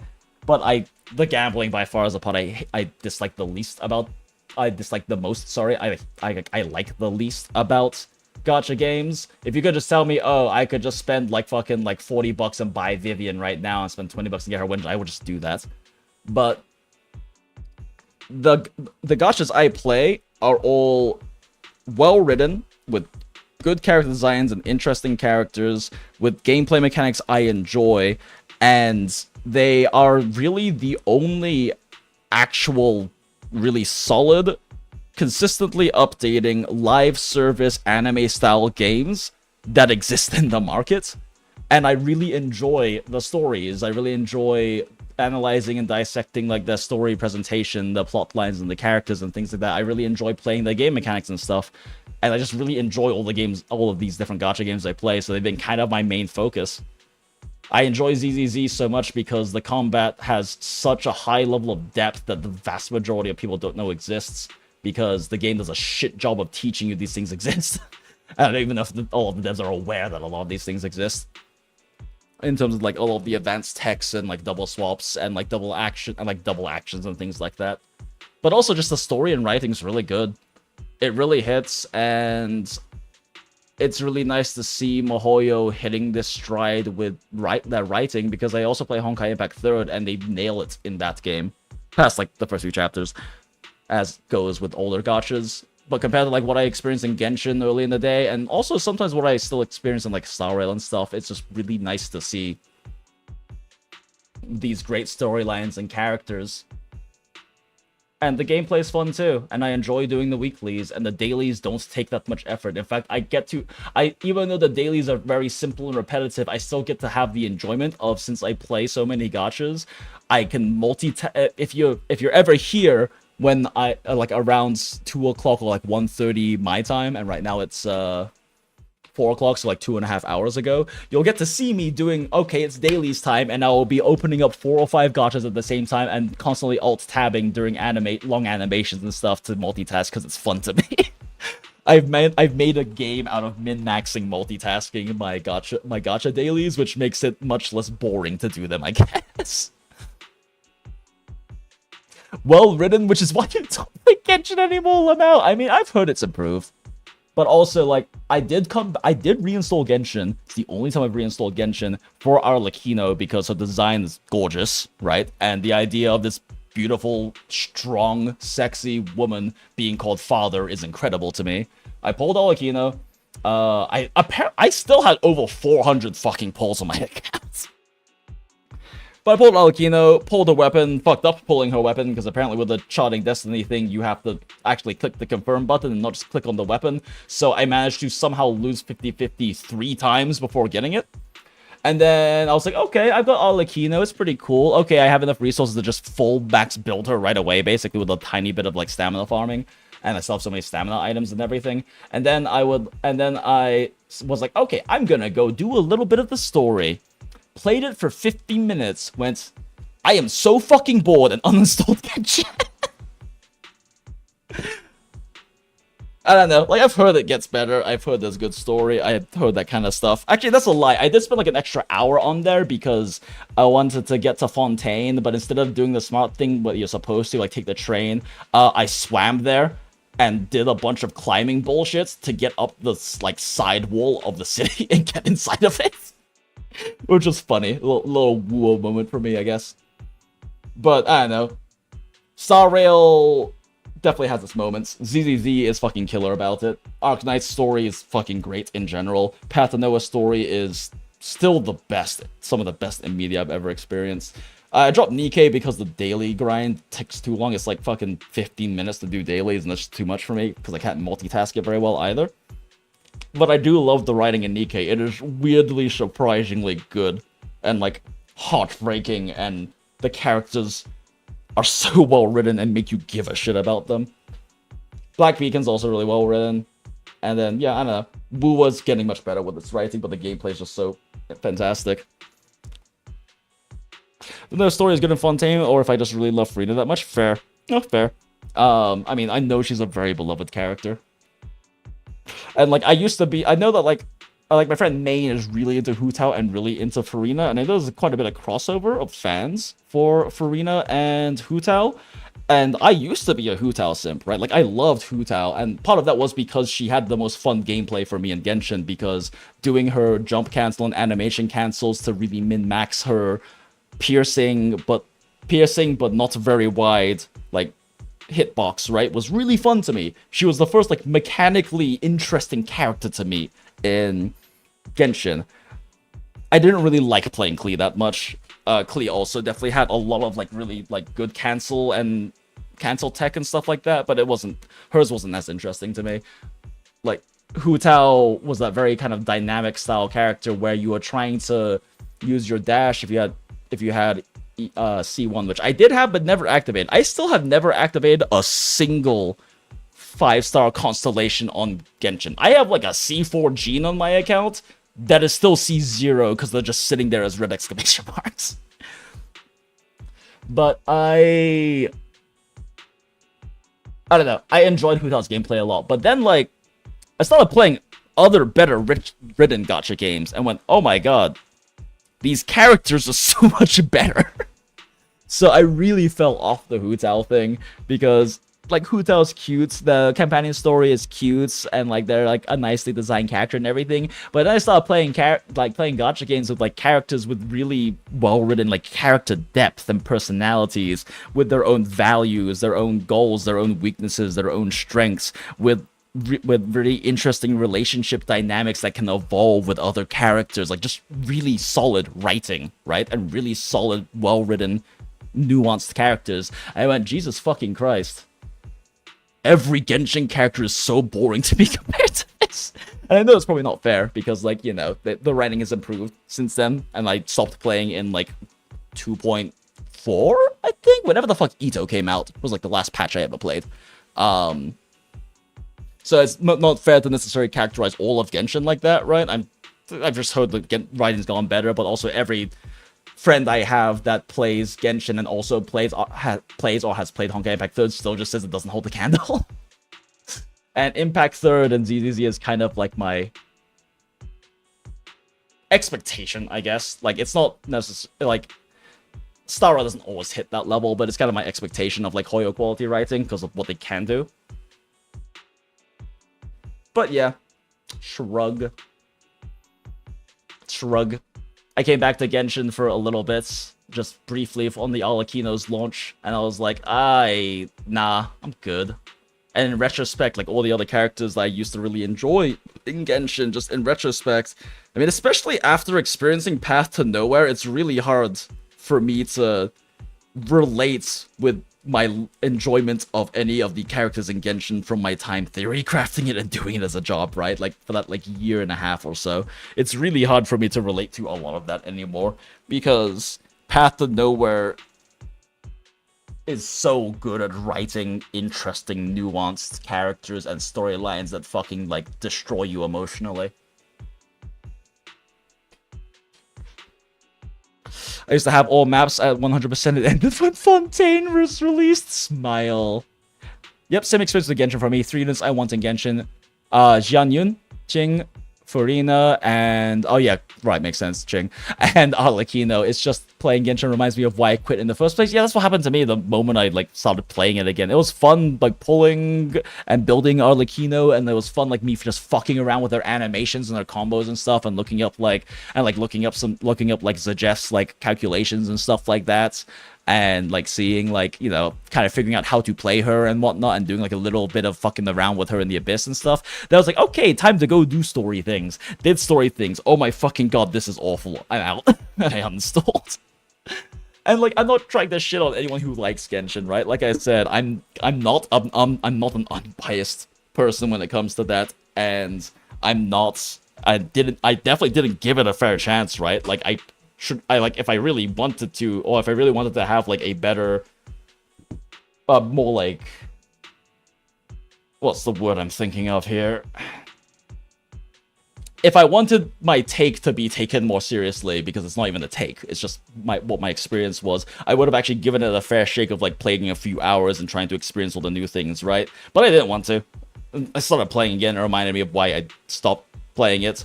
And also on top of that, the gacha games I do play and the games I do play are just so much more my taste. Genshin's way too Disney for me.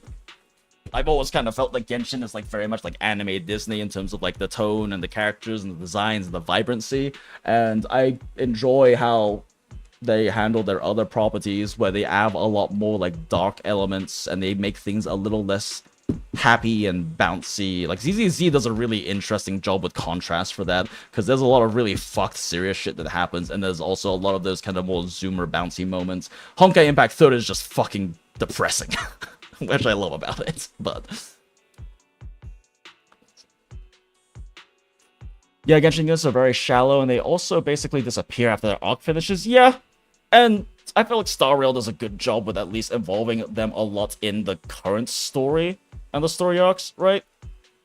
For the most part, not always the case, but for a lot of the characters, they do appear again that where they're in an event for fan service. They never have a long-term arcs or things like that. Yeah, and Star Rail has some characters that have those long-term arcs, and it's really nice that they do. Like, it's part of why I like Adventuring so much, and like, there's many reasons I love Acheron, but definitely a big part of it was how much she was involved and how long her arc, and get to see her as a character through like Penaconi's story, right? And now if I'm a believer that Genshin is going to be an amazing anime, the game itself is just an awful experience. I'm not sure if it's because of the writing or what. I gave it a chance, truly I did, but the chance I gave it was my story was in Sumeru, and I think everyone would understand why I hated it when I returned. Oh yeah, I've heard really bad things about Sumeru. I don't have that faith based on the majority of the story, but I'd be pleasantly surprised if it was. Oh yeah, I mean, there's also just so much of it, right? It's a old game at this point. I mean, it's not anywhere close to how much story Honkai Impact 3 has, but it's still quite a large amount. Okay. I promised that would be the last tangent. It went on for like 20 minutes. ZZZ story, smile. Hartman offered a huge amount of money, looking for workers to go into the hollow to guard something.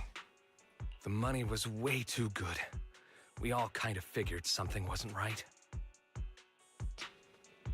I thought it was just smuggling or guarding some kind of illegal ether resources, so I signed up. After we sent in our applications, Hartman's men took us into the hollow. The first place we went, there was a strange box. When we got there, they handed us some pills, saying they'd improve our aptitude for ether, for us to last longer. Oh no. But after I took them, everything went fuzzy. Something was definitely off about those pills. When I woke up, I saw my coworkers dead in front of me. Oh no. And there was blood all over my hands. They said something about me being a good experiment, moved me somewhere else, and locked me up. They wanted to inject me with something. I got scared and didn't know what was gonna happen. I love the cunning hairs. They're a reason I started playing, and I still have to use Ambi as a stunner. I mean, fair. I like Ambi's still a very solid stunner. The only thing she's really lacking is like the damage bonuses to the team that other stunners give, but fuck it, whatever, right? The damage ceiling is the end game is nowhere near the damage ceiling in the game currently. If you play well, especially, it doesn't really matter. And even if you don't, it's like, it's not a big deal losing like what, fucking 40 polychrome or something from not 3-starring Shiyu, right? Like 3-starring Shiyu 7, like whatever. But then a blonde guy found me, gave me a carrot, and let me go. Oh, so a blonde guy. I didn't want to kill anyone. I don't know. But it is nice to see Nicole stealing the scene here and there. That's like I was saying early in the stream, that I really hope that they actually integrate the cunning hairs at least somewhat into the 2.x main story, because one of the things with Honkai Impact 3rd that just makes its writing able to hit so much harder than MiHoYo's other games, other than Gun Z for the same reason with Honkai Impact 3rd's hits so hard, is because they use a different and older gacha model of having a core cast of characters that occasionally has new ones added to it, and the new characters they release are just different battle suits, different like versions, different gear, maybe further in the future, like down the timeline of the story, versions of the characters, so you really get to develop a lot more like affection and attachment to these characters, because you see them go through all of these different journeys and stories. You see their relationships with many different characters, how those relationships grow or weaken. You get to see how they as a character change, their character arcs throughout things. And it would be really nice if they did that in ZZZ through the cunning hairs, right?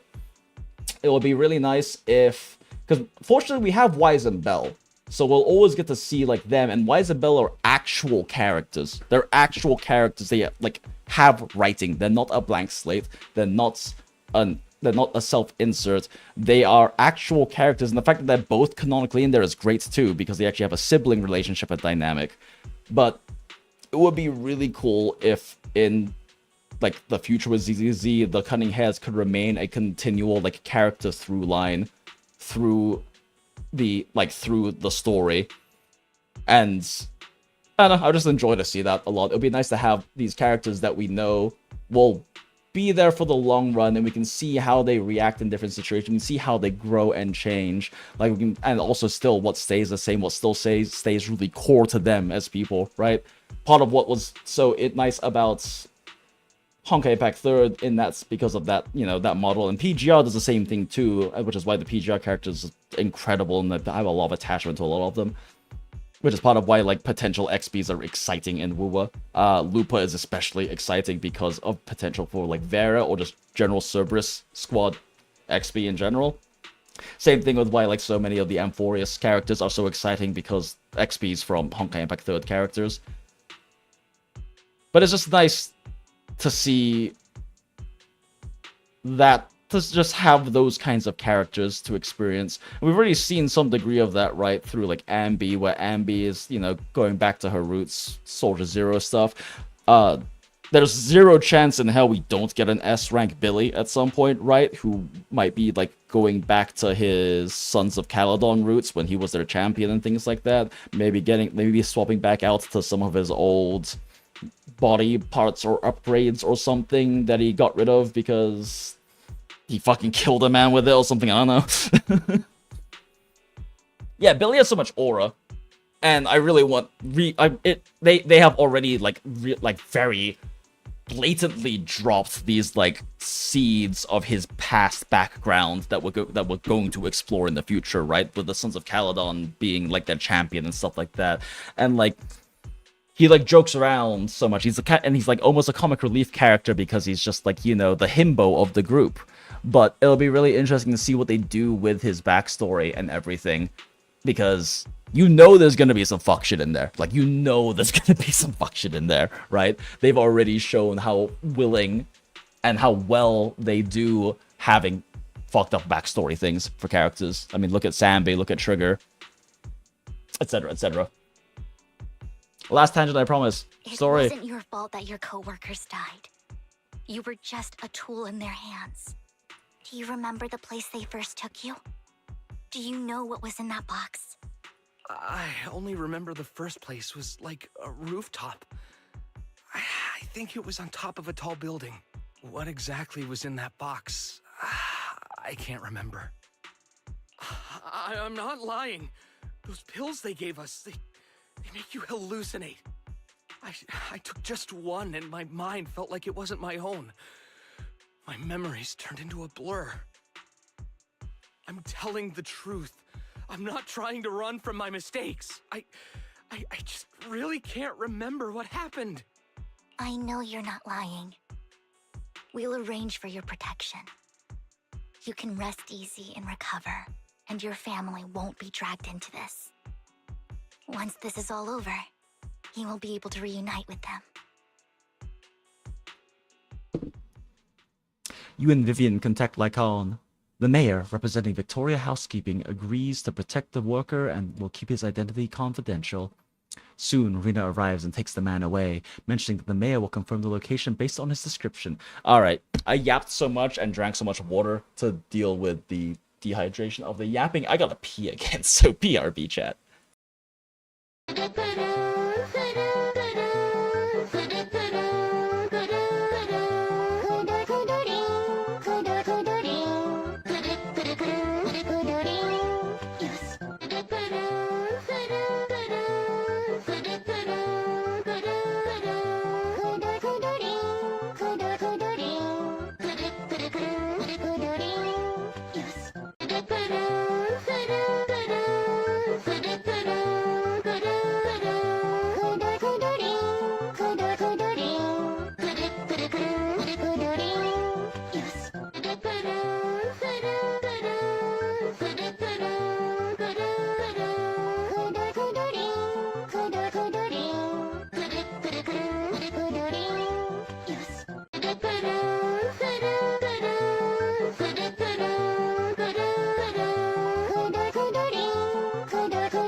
And we are so back, chat. Huh, wait, what the hell?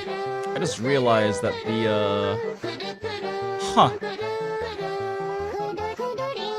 the layer order, or the source order for the BRB, the brain rot background, is out of sync Kururu is supposed to be underneath of everything.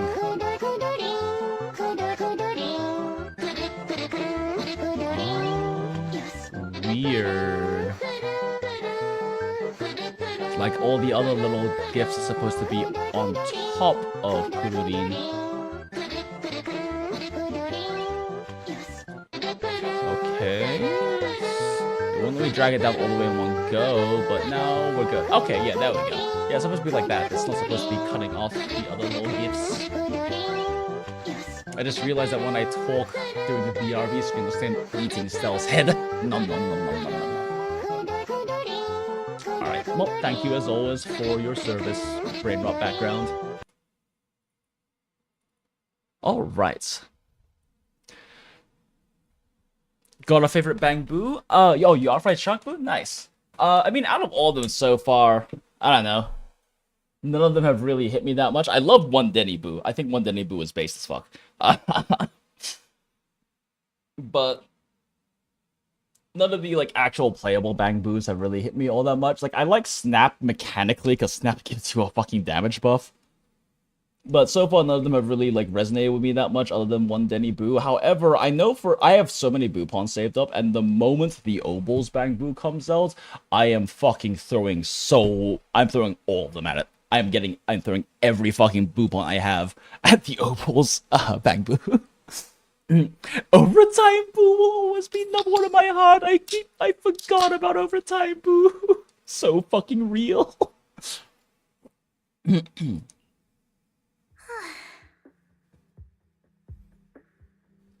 I like the Ether S rank Boo because it has grip. Yeah, fair, that makes sense. I use for my Ether teams, I use Devil Boo. I use Devil Boo because I managed to get a rank 5 Devil Boo like on patch 1.0. I just happened to get a fuckload of them. Robin is adorable. He's my gay son. Hell yeah. Hell yeah, Kurisu. I've been meaning to say this for a while, Vivian. You're just so calm and decisive when things get tough. Just R5 Snap Boo if you only go meta. Yeah, I mean, like, yeah, getting Snap leveled up is definitely the way. I kind of don't like him that much personality-wise, though, because we did have the event with Snap, and I was like, oh, God, he's one of those fucking pretentious photographer artist types. I'm so done. Totally different from the impression you gave me at first. Actually, I wasn't always like this. I used to run away when things got tough. There was even a point where I just wanted to disappear. Oh, Vivian. Ugh, I'm sad I didn't pull for her. I didn't go all the way pulling for her. I wondered. Perhaps leaving it all behind could put an end to the pain. Then again, I would be too if my job was to upskirt Astra all day. Whoa. It's hard to imagine you like that. I mean, you had this super intimidating vibe when we first met.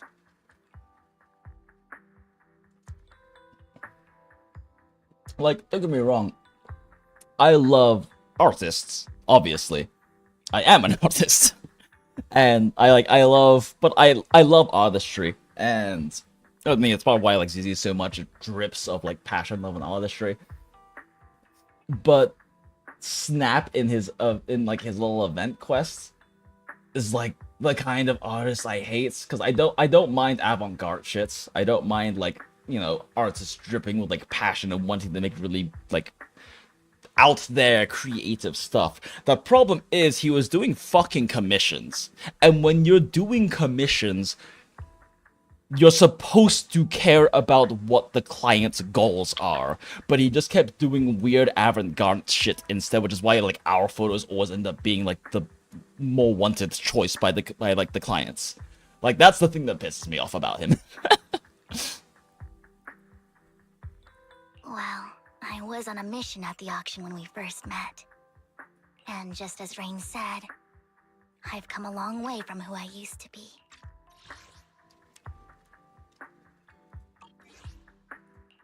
Speaking of Rain, it's still wild to me. I never thought you and I would have mutual friends. Let's go. And you even know One Denny Boo. Let's go! We go! went past each other so many times without even realizing it. Belle, I don't know. I think like Vivian's a distinct enough looking person you would remember seeing her. Enough about me. Tell me more about you, Lord Phaethon. I cut the voice line off short. About me. Tell me more about you, Lord Phaethon. Where have you been? And what have you experienced? Looking back, I feel like I've been through a lot lately. My brother and I even lost our Phaethon account. Oh, everything started when the Cunning Hares took something from the Red Fang gang. As you walk along the river by Luminous Square with Vivian, you start sharing your stories. Although she wasn't part of them, she's been to the places where they took place. What a cute little date they're having. She's been to the chaotic hollow of the Camellia Golden Week. She has her favorite sandwich at Cheesetopia, and she's even received a star sticker from Officer Mew Mew for rescuing Bang Boo. You are amazed at the coincidences in life in New Eridu and how your paths have crossed so many times without you realizing it. After a long chat, it's time for a meal. And after a meal, it's time to rest together. That store's been sitting in my favorites for ages.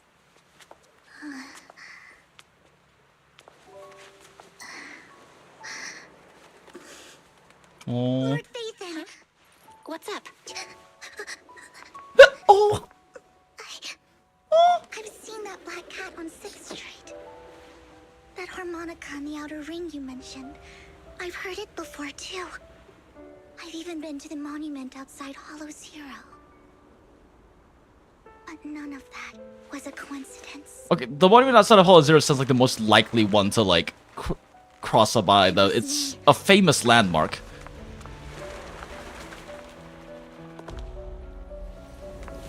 Oh no, is this where she confesses she's been stalking you? And now I've finally made it to your side.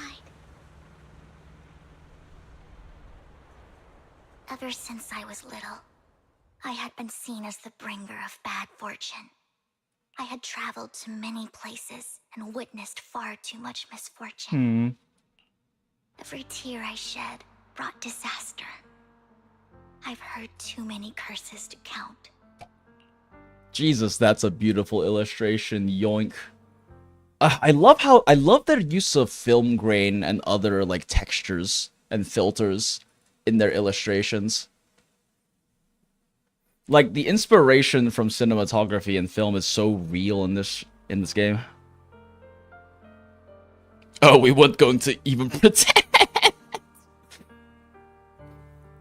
She really said I'm your stalker with Riz, yup. I loathed my tears as much as I despised my own existence. Wherever I stayed, tragedy followed. I had roamed too many places, and each time, it ended the same way. I didn't know where I could go anymore. One night, I stumbled upon a post discussing me, whether they knew me or not. Everyone seemed convinced that I was the source of the curse. Some mocked People me on with the internet cruel suck. intent. Some wished I would vanish, and others speculated maliciously. It really seemed that my very existence in that moment, Fuck. as darkness and it really seemed that my very existence was a disaster. Enveloped the city. I saw lights flickering to life all around New Eridu. So many lights.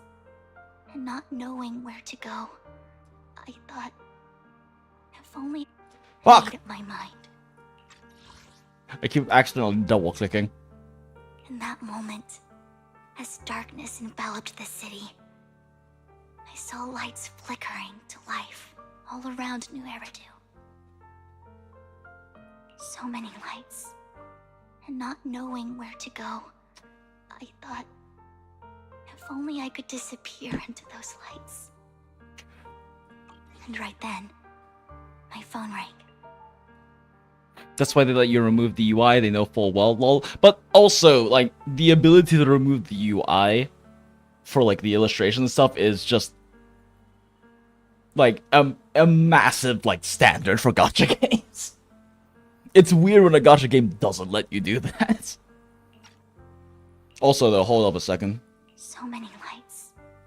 and not knowing where to go, I thought, if only I could disappear into those lights. Damn, girl dealing with some SI. I decided to take one last look. Damn, girl is struggling with more than just some SI. Message from this world. It was you, Lord Phaethon.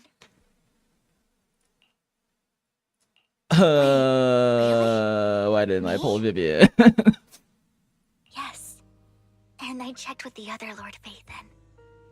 You were the one using the account at that time. But I know you probably don't remember it.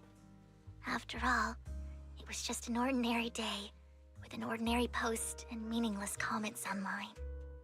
But for me, it was the night I finally realized where I could go. I wanted to walk the paths you had walked, see the sights you had seen. And then, one day, share it all with you, face to face. What did I even say in that comment? I can't remember off the top of my head. Well, you'll have to figure it out for yourself. I'm not telling you. Aw. I mean, realistically, Belle probably just defended her when all of the people were just shit-talking her. Huh? No! Variety of styles and media within ZZZ make it storytelling flavorful and hell enjoyable. Yeah, exactly. That's sort of what I mean when it says, like, it's dripping with, like, artistry.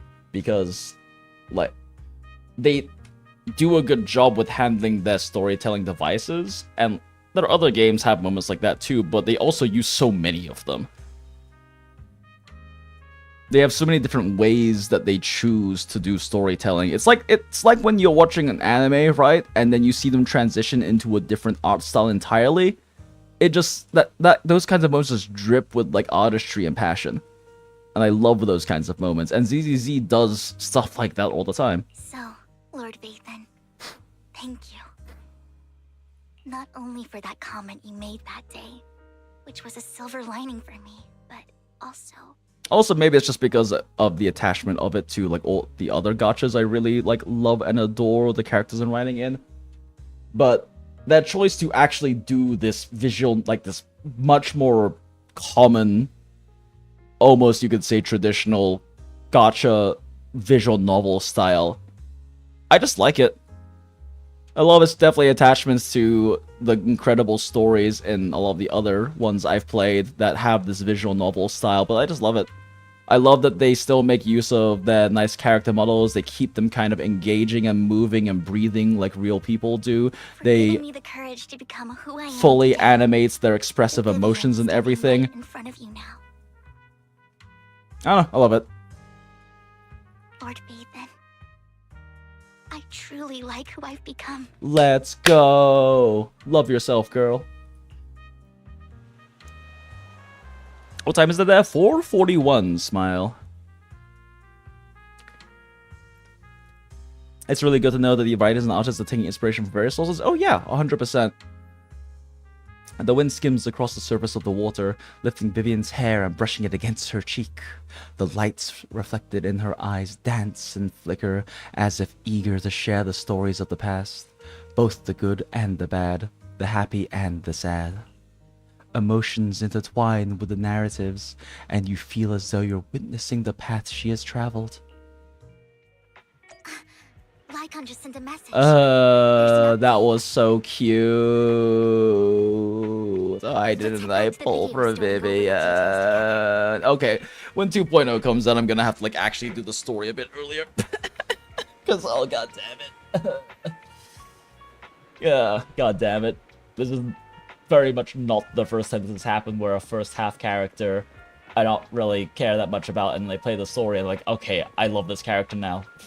And then I didn't pull them. That's exactly what happened with Rappa in HSR. I'm still waiting for a Rappa rerun.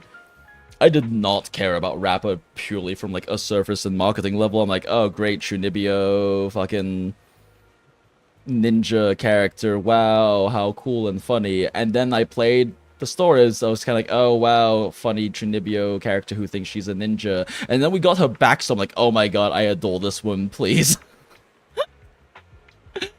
But she was already off banner by the time that moment happened for me. Sedge. And kind of same thing with Boot Hill, but I mean, Boot Hill was more of a general progression because he continued to be a constant character in the main story for Penacony, and he developed more and more. Like, I do not like cowboys. I do not give a shit about cowboys.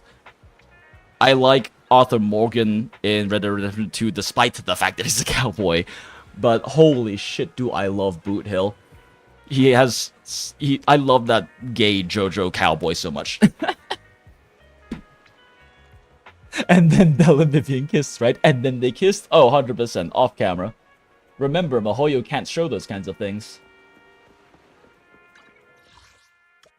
Thus, whenever female characters have some kind of intimate moment together, you know they kissed off screen because MiHoYo isn't allowed to show them kissing.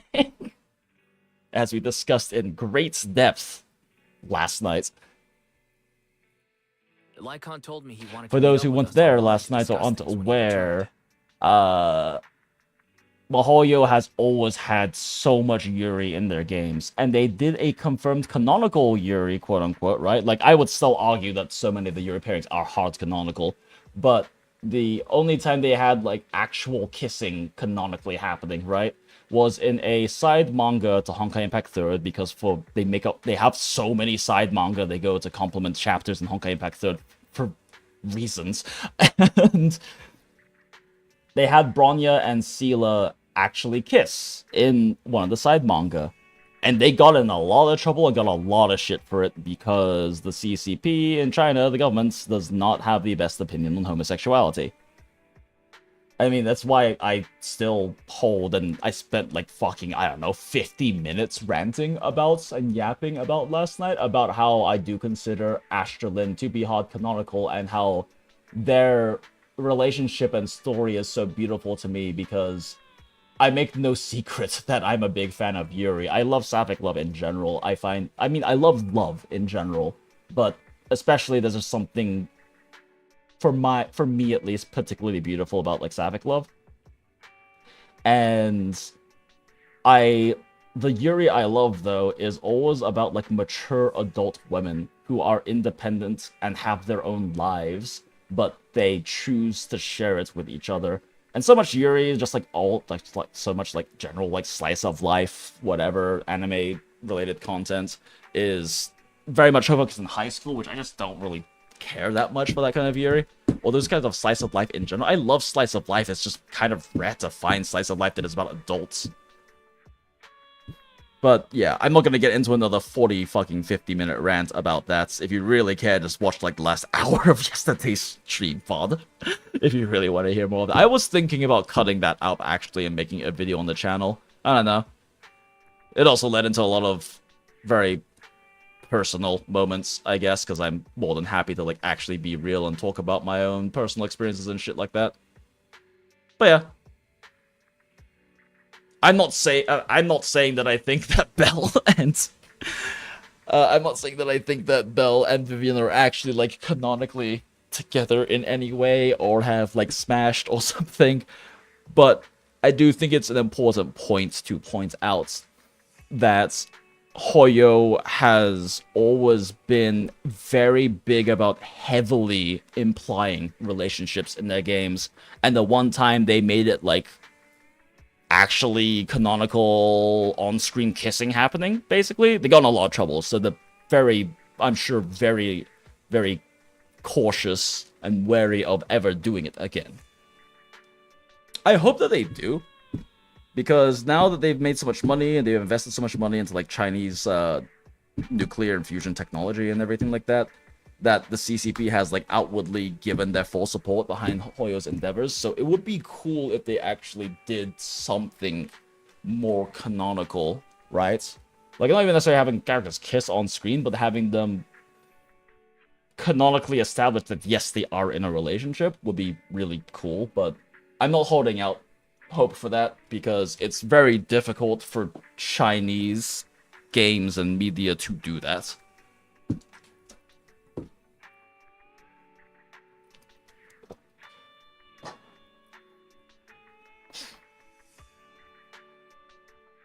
I don't like cowboys. No, Cowboy Bebop does not count. Yeah, it's not cowboys. I mean, it's a space western, but it's not cowboys. Probably my favorite part of Hoyo is how much they just love presenting queer as fuck characters. Yeah, I really love that about Hoyo. I mean, their roots are gay, right? Like, their roots are gay. The game order goes, Fly Me to the Moon, which is where Kiana appears, the MC essentially, but really realistically just part of the core trio, appears in Fly Me to the Moon, which is one of those silly little like tiny games they made where Kiana's like on a little jetpack and you have to like fly up and like try to manage your fuel and grab coins and shit like that. But it was just like a cute little game. And then they made Honkai Gakuen, the first one. That's where they introduced like Mei Yayi, but right in Mei in English and Japanese. Her name's Yayi in Chinese, which is what I'm used to calling her. And Bronya and things like that, and it didn't have too much writing going on, but they did have very close relationships. And then they made they kind of like built into Honkai Gakuen 2, which is known as Gun Girl Z, outside in the global scene, but they closed the global servers in 2021, which is fucking tragic, so you can't even play the game anymore, even though it's still active and still getting updated and still having new storylines in China, and I think it's also in Japan. But Gun Girl Z is gay as fucking hell. It's so gay. It is so gay. Kiana and Yayi are much more openly affectionate in GGZ, and like it's so gay. I haven't gotten the chance to really go through a lot of the GGZ story because there are resources that kind of experience the story, since the game just can't be played outside of China and Japan, and it is a huge pain in the ass to get access to China servers only games and shit like that, because they have their whole shit going on. But what I've seen is it's so gay. Hoyo has always been a very gay company in the sense that they fucking love Yuri so much, and it's really nice to see the way that they like present queer and queer-coded characters, because that's their roots. Like that is their roots. You wouldn't guess it if, you know, you only know them through like a Genshin and or Star Rail and things like that. And when people talk about like Adventuring being a twink, right? And Dr. Ratio and Adventuring having this kind of cat and dog kind of gay relationship and everything, and like Final and My Day, like the 5-day thing, and a lot of, I mean, it's very common, right, to like have yaoi and yuri ships in anime, so a lot of people react to it in just being like, oh wow, you're shipping these characters together, that's so cringe. But Hoyo is queer coding these characters. Like, they are actively queer coding them. That is their entire history, is queer coding fucking characters. I'm not saying they queer code all characters. I was joking earlier when I said that every single male character in ZZZ is gay, and every single female character is a lesbian, but like, they do definitely queer code characters, and they definitely do queer code relationships between same gender or gender presentation character relationships, right? Like, that is a thing they actively do. I mean, there are some that can be definitely a stretch, for sure, but if you can watch Adventuring and Dr. Ratio through their, like, shared moments in the Pentacone story and tell me they never flirted, you're a fucking liar or you're thick as hell, okay? There was so many streams just, like, dripping with flirtatious tension in there, like... Yeah. Yeah, and I already spent fucking almost an hour yesterday breaking down the whole Astral Lin thing and going through the cinematics and everything. Anyway, haha, story. Doctor, you're huge. Oh my god, that fucking way. It's not just the line, it's the fucking way he said it. I love Adventuring. I love our fucking psycho gambler twink so much. It helps too that he's meta as fucking overpowered as shit, but... I'll call him now. Master Proxy, Miss Vivian. The gentleman Rena brought back has stabilized and calmed down now. Based on his account, we've identified where Hartman is hiding the core. He also mentioned that Hartman plans to trade the core with a group of people. We suspect that this group consists of members from the Exaltists. I knew it. I feel like characters being in established relationships make them less pullable for gacha. Oh yeah, 100%. There's a reason why they don't really do it. It's interesting though, because in Honkai Star Rail is like a harem game, basically. Well, not Star Rail, so Impact. It is basically kind of a harem game. But like the whole Captain Harem thing with like your cute Valkyries, because that's what they're called, and everything is a side thing called the Captain Verse, which is mostly told through like events and stuff like that. And the main story doesn't even involve you as MC at all. It's a completely separate story. But despite that, they did build relationships up between characters, and especially with like the main trio plus Sela, right? They really did build that up, and it didn't really make them less. I mean, it's a different story because the model's different, right? Like, you get really invested in the Kiana-Mei relationship, and now you want to pull every Kiana battle frame and every Mei battle frame. Same thing if you get really invested in like the Bronya-Sela pairing and everything. There are similar things with some of the newer characters, like with Su Shang and Susanna and whatnot, and like Coralie and Helia and stuff like that. But that definitely works less well with the new characters being new characters release thing, because now the new character that they want to sell as just this one instance of this new character coming out, if they're in a relationship canonically, then yeah, it definitely weakens like the marketability and pull volume that happens. So I understand that. It definitely works much better when it's in the other gacha model, where you have core cast of characters and just releasing new and different versions of them, right? Now that we have the location, it would be splendid if we could seize the sacrifice core before they do. Precisely. We hope you can head to the location as soon as possible to secure the sacrifice core. Leave it to us. We've got this. I have other matters to attend to, so I'll leave the retrieval of the sacrifice core in your capable hands. The mayor's friend that he mentioned before will also be assisting you this time. The target coordinates have been shared with her, and she'll meet you there. Please ensure your safety, and I wish you all the best. Let's go. Lord Phaethon will head out as soon as you're ready. We must obtain the sacrifice core before Hartman does. Let's go. I mean, yeah, we'll probably hop off and finish up pretty soon, but let's at least get this mission done. I'll protect you from any danger. I mean, I knew this was going to be like minimum a 2 stream thing anyway. I very well might do the Orchidia event off stream though, just because time is very much running out for that shit.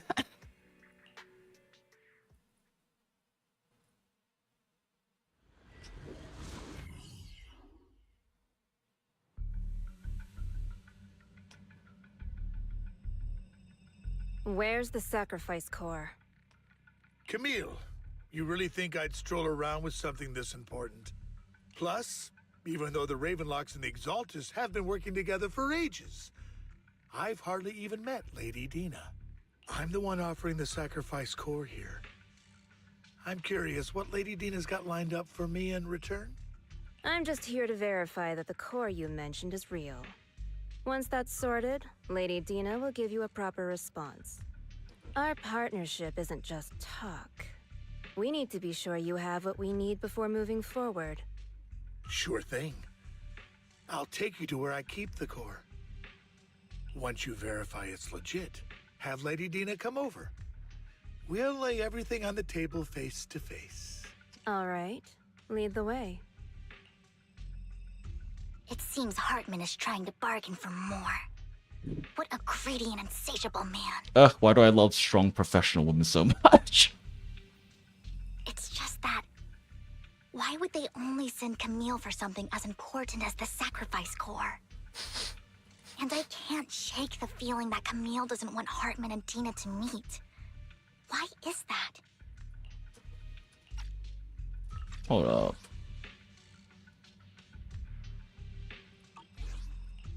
Who's this Dina he just mentioned? Is she the leader of the Exaltists? Kind of. Lord Phaethon, I really think we should hurry. We must get to where Hartman keeps the core before anyone else does. I've got a shortcut planned, but there are gonna be ethereals along the way. I'll let you handle them, Vivian. Don't worry, Lord Phaethon. You're in capable hands. I'll ensure your Very capable hands. Vivian has incredibly capable and talented hands. Belle. Smile. Ethereals! Stay away from Lord Phaethon! Ah, god, the timing for that attack is so weird.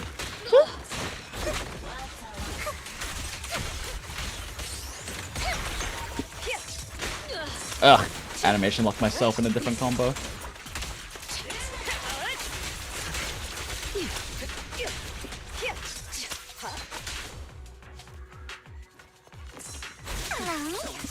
Smile. Stay away from me. I won't betray your trust. Looks like Hartman's trying to negotiate for more leverage.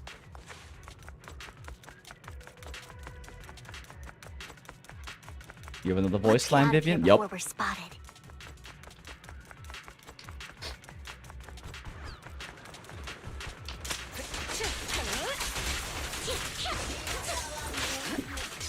Final warning.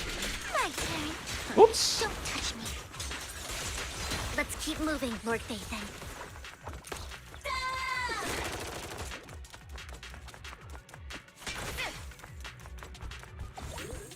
Evian is definitely not the best synergy. She doesn't really EX all that much. To me, Lord Phaethon.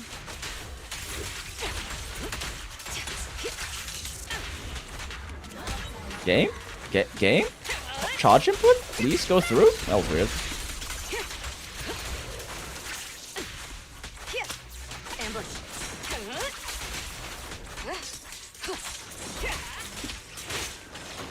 Whoop. Missed the parry timing there.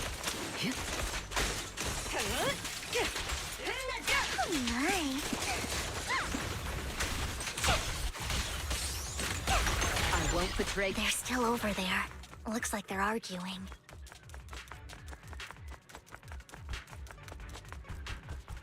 This is our chance. Let's hurry. No matter who has the sacrifice core, Hartman or the Exaltists, it would be really dangerous. Ooh, the tiredness is definitely hitting my reflexes. Having a hard time timing my special dodge, special dodge parry double actions. Or we do this the hard way. You sure talk big, little girl. Let's hurry and secure the sacrifice core. Wah, wah, wah, wah, wah.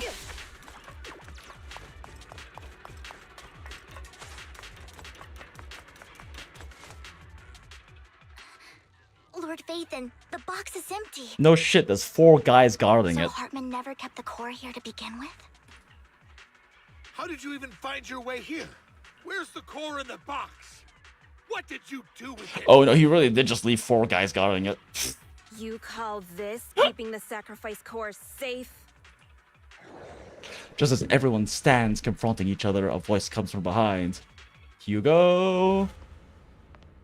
Nope, not Hugo. Cute dress though. Vivian, it's been ages. Dina! Oh my, you actually remember me. So sweet.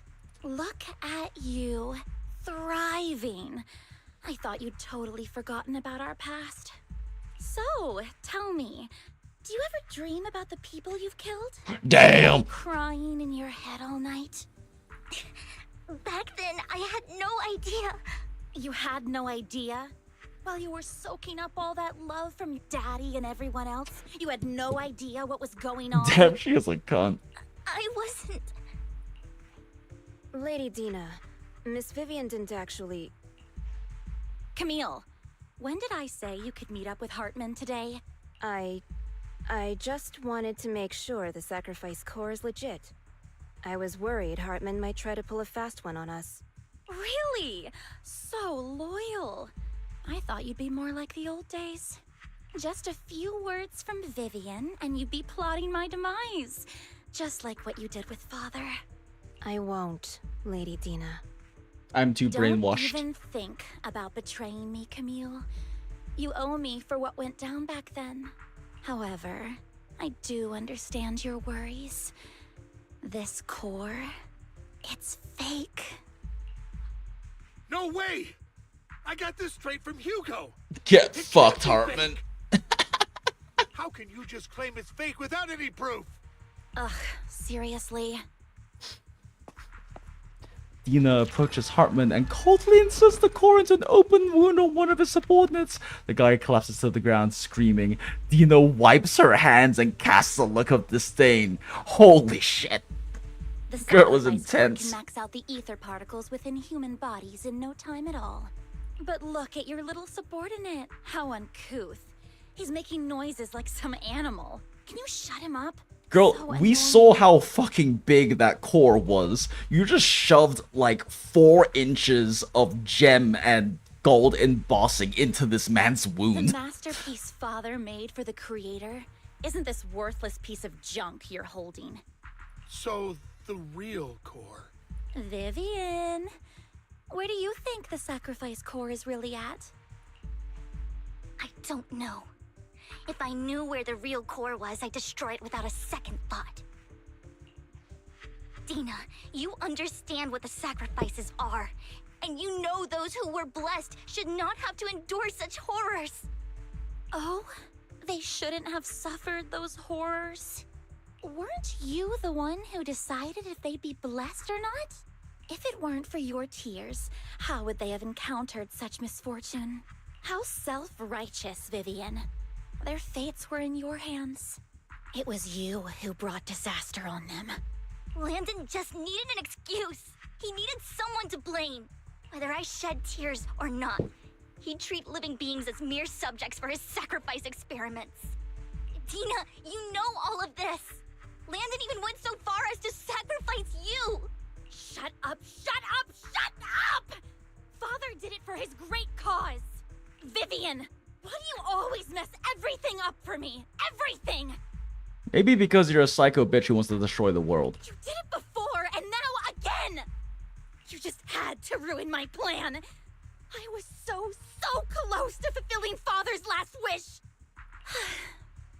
If you don't give me the sacrifice core, be prepared to become food for the ethereals. I told you I don't have the sacrifice core. Otherwise, I would have destroyed it already. Lord Phaethon, find the right moment to retreat. She can be quite unpredictable when her temper flares. Gee, you don't say. Oh, really? You don't have it? Then I suppose there isn't a reason to keep you alive. As Dina finishes her words, several explosions erupt, followed by tremors in the ground, signaling the rapid approach of numerous ethereals. In a panic, Hartman rushes to the car he summoned, taking Camille and Dina with him. More ethereals. Damn it, I was sipping water. Neutralizing the threat.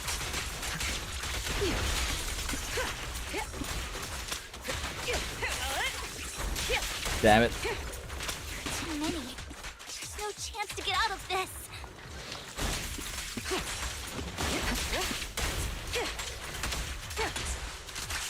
I don't feel like wasting my chain attack on these guys. Hit me, you fucking coward. Oh, there we go. Now I have a thing to use the song. The best defense is a strong offense. Notice me. Lord. Notice me. Are you fucking kidding me? Oh. Oh. Oh. Ugh, I didn't have a tether attached. Right, they just swapped off her. Precision strike initiated.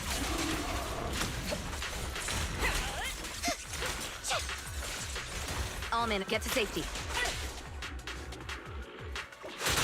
Ah.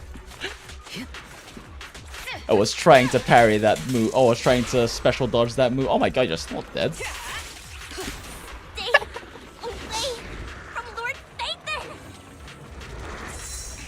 Oh, okay. I was like, why is my charge attack input not going through? Because the fight's over.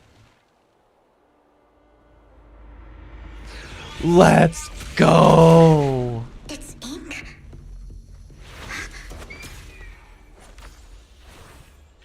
Shun Palace, good fortune, closed gate, safety. What? An evil miasma gathers here. Another place of conflict. If you wish to avoid disaster, then head southeast.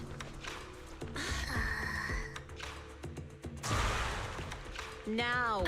Her design is so good, I kind of feel bad that I'm gonna be getting and wearing her skin, but her skin is also so good.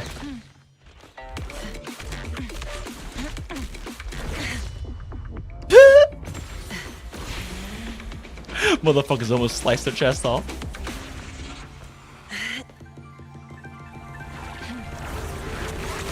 Cool guys don't look at explosions. They set it off and they walk away. Finally, peace and quiet. What a cute little guy! You must be Belle, right? Mayflower mentioned a special partner might need my help. Can I ask, who are Boba you? dodge. Necessary skill. True, she does have to account for the size of her chest when dodging. I'm the 13th generation master of Yunque Summit. You can call me Yixuan. Mayflower Yixuan. passed along your info, and I was curious what kind of person you are, so I came to see.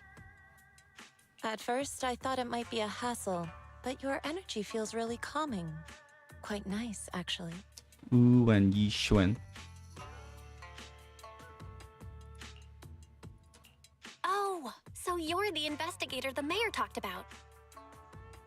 Yes. He also asked me to be your temporary teacher and offer you a bit of guidance. Guidance? What exactly does that mean? Unfortunately, this isn't the right time or place to talk. I have some investigation work to catch up on, and it seems you've got quite a lot on your hands, so let's part ways for now. I'll find a good time to visit you soon. Yixuan leaves after saying this while Vivian appears lost in thought, looking distracted. I'm so sorry, Lord Vathan.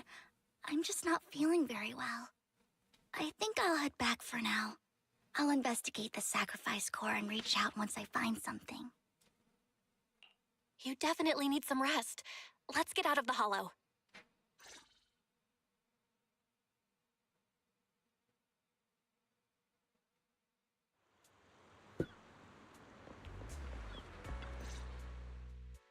Lord Vathan, are you going to rest now?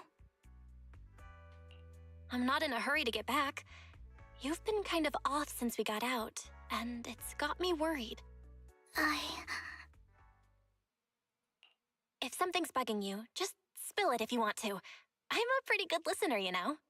I didn't mean to keep my past from you, Lord Vathan. When I was little, people thought I brought misfortune, so no matter where I went, no one wanted me around for long. Then, one day, Landon adopted me and brought me to the Exaltists. There, I met Dina, who was so kind to me, treating me like a dear sister. She told me her father, Landon, was a great man who'd one day make everyone stop fearing the Hollows, so all life could live freely inside and outside of them. Tina helped Landon pick people for the blessing, and everyone in the Exaltists respected her greatly. Those who received the blessing would have a better ether aptitude, allowing them to enter the Hollow freely without fear of sudden disaster. Back then, Dina would chat with me every day, always about the Exaltists and her father. But things between us shifted when Landon asked me to step in for Dina. Landon told me I didn't only bring misfortune, and that if I listened to him, I could actually help people. After that, he'd take me to meet people, and if I shed tears, he'd give them a blessing medicine. Those who got the blessing could dodge calamities. At first, I was ecstatic, thinking I could help others. I shared my joy with Dina, but that was when she started to pull away from me. The blessing medicine. Please tell me that wasn't the sacrifice serum Bringer had. Yes. To be precise, it was an early version of the sacrifice serum. The medicine Landon developed could boost abilities quickly, but also sped up the development of ether corruption. In the end, most people turned into ethereals, and a few became sacrifices, losing all human consciousness. Yep, that sounds about right. The ethereals were killed while the sacrifices were given to the higher-ups of the Exaltists.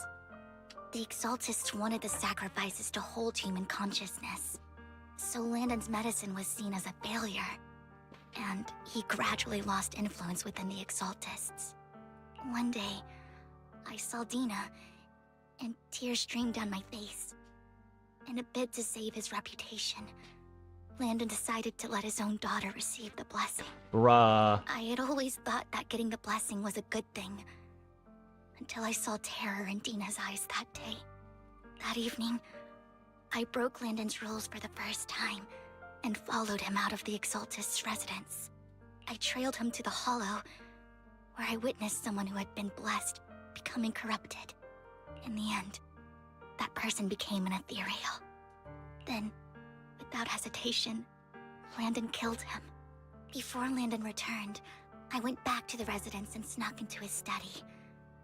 And there, I uncovered the truths I just told you. And just a few days later, it was time for Dina to be blessed. So I wanted killed to save him. her and stop anyone else from getting deceived. So, that day, I told everyone present that Landon should be the one to receive the blessing, not Dina. At first, Landon argued, and no one believed me. But, in front of them all, I looked at him and let my tears fall. Let's go! Vivian starts to recount what happened that day. Lord Landon, please accept the blessing.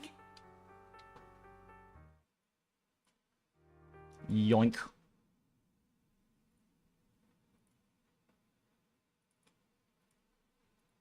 Vivian, you...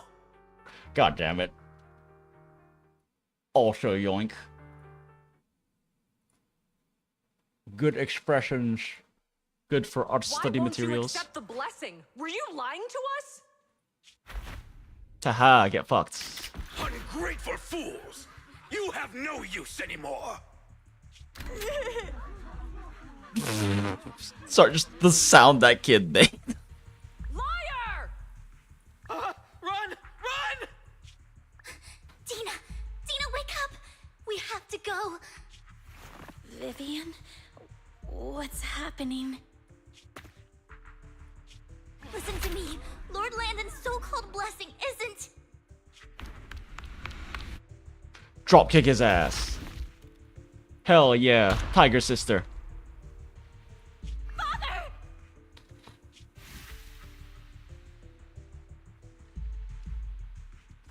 Damn. They're so good at expressions in this fucking game. No, I was just... Damn. I mean, he's the one who pulled out the gun and started pointing it at all of the people around him. Mom, I wanna go home. It's got nothing to do with us. This is just what happens when you don't accept the blessing. Vivian, was this you? Dina, I just didn't want you to accept the blessing. Everyone who does ends up... I just don't want to lose my father. You knew? If you knew what he's done, you... Bonk.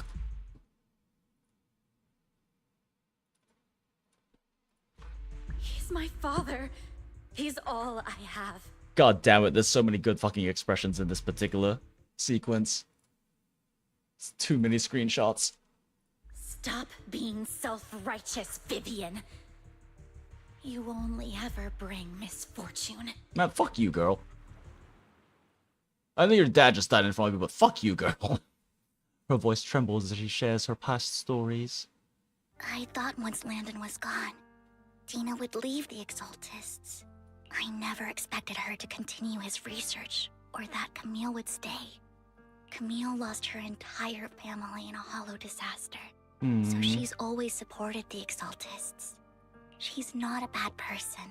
She's just someone searching for hope. Cults are very good at taking advantage of and manipulating the misfortunates and those who are looking for hope in their lives. She joined the Exaltists very early on, and even watched Dina grow up. That day, she was just Actual so One-san yo, though. that she... All these years, she's been following Dina, taking care of everything out of guilt, I think. But I didn't just fail to save Dina. I trapped her. I see misfortune approaching, but I can never change its course or avoid the bad ending. Maybe I really am a bringer of misfortune. Oh wait, when she cried when seeing Belle, Belle was like falling with black wings, which probably means Yixuan stuff, so she's fine. She's gonna be fine. No way. You're not the one bringing bad luck. Whatever went down with the Exaltists, Landon used you. Parental figures can indeed pass on unhealthy perspectives. Yup. As for Dina and Camille, they know the truth, and they just made their choices. The hollows and the disasters they caused took more than just their loved ones. But not all survivors cling to obsession and hatred like they do. Lord Phaethon. You need to believe in yourself. You're currently resolving the sacrifice crisis with your own effort. I remember you saying you really like yourself now. So what's changed? Yes, that'll always be true. Thank you for listening to my story today. Years have gone by, but I've never had the courage to face all this. Maybe Dina and I were meant to meet today, so I could finally spill it all out. It lightens my heart a little. Girl, you really need to start reconsidering how much stock you put into all this fate stuff. Lord Phaethon, you truly are a wonderful listener. I understand that's a very integral part of her because of all of the how attached it is to her whole curse and everything. But even now she was just mentioning that maybe her and Dino were meant to meet today. It's just like, girl, stop putting so much stock in fates and the idea that things are predetermined. Whenever you're feeling down, don't hesitate to come to me. I will. Aww. It's been such a long day. Friends with benefits. I'll track down the location of the sacrifice core and let you know what I find. Good night, Lord Phaethon. After bidding farewell to Vivian, you head back to the video store. You see the collectible she gifted you on the table, and it stirs a flood of memories. You've been through so much lately. You hope the sacrifice crisis can be resolved smoothly, pondering the whereabouts of the real sacrifice core. Weariness sets in. Before you know it, you drift off to sleep. When you wake, it's almost noon. Belle, Vivian was in the store just now, but you weren't here. Did she need something? It was about the sacrifice core. The first time the sacrifice core appeared was at that auction, so she decided to try and find the security footage from after that day. It's possible more happened afterwards and was simply unaware of it. If we can get the footage, we may gain new clues. Belle, if you have time, head to Lumina Galleria to meet up with Vivian. Ooh, okay, it is 5:20. I want to continue story, but the smart option is to sleep. How smart are we feeling, chat?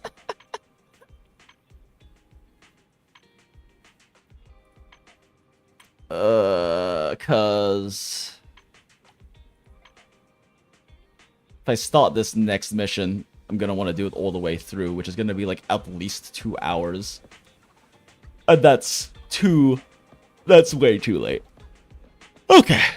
When you're feeling down, don't hesitate to come to me is a sentence Vivian misinterpreted in the best way in my head. Dawn check true. The sun is coming up. Okay. Well, it's been a very fun time, chatto. It's been great, and I hope you enjoyed all of the story and the yap and the Yuri and Yuri coding and more talks of Yuri. There was a lot of Yuri talk this stream. But it's been a lot of fun. Have a good night, everyone. Appreciate you hanging out as always. Bye.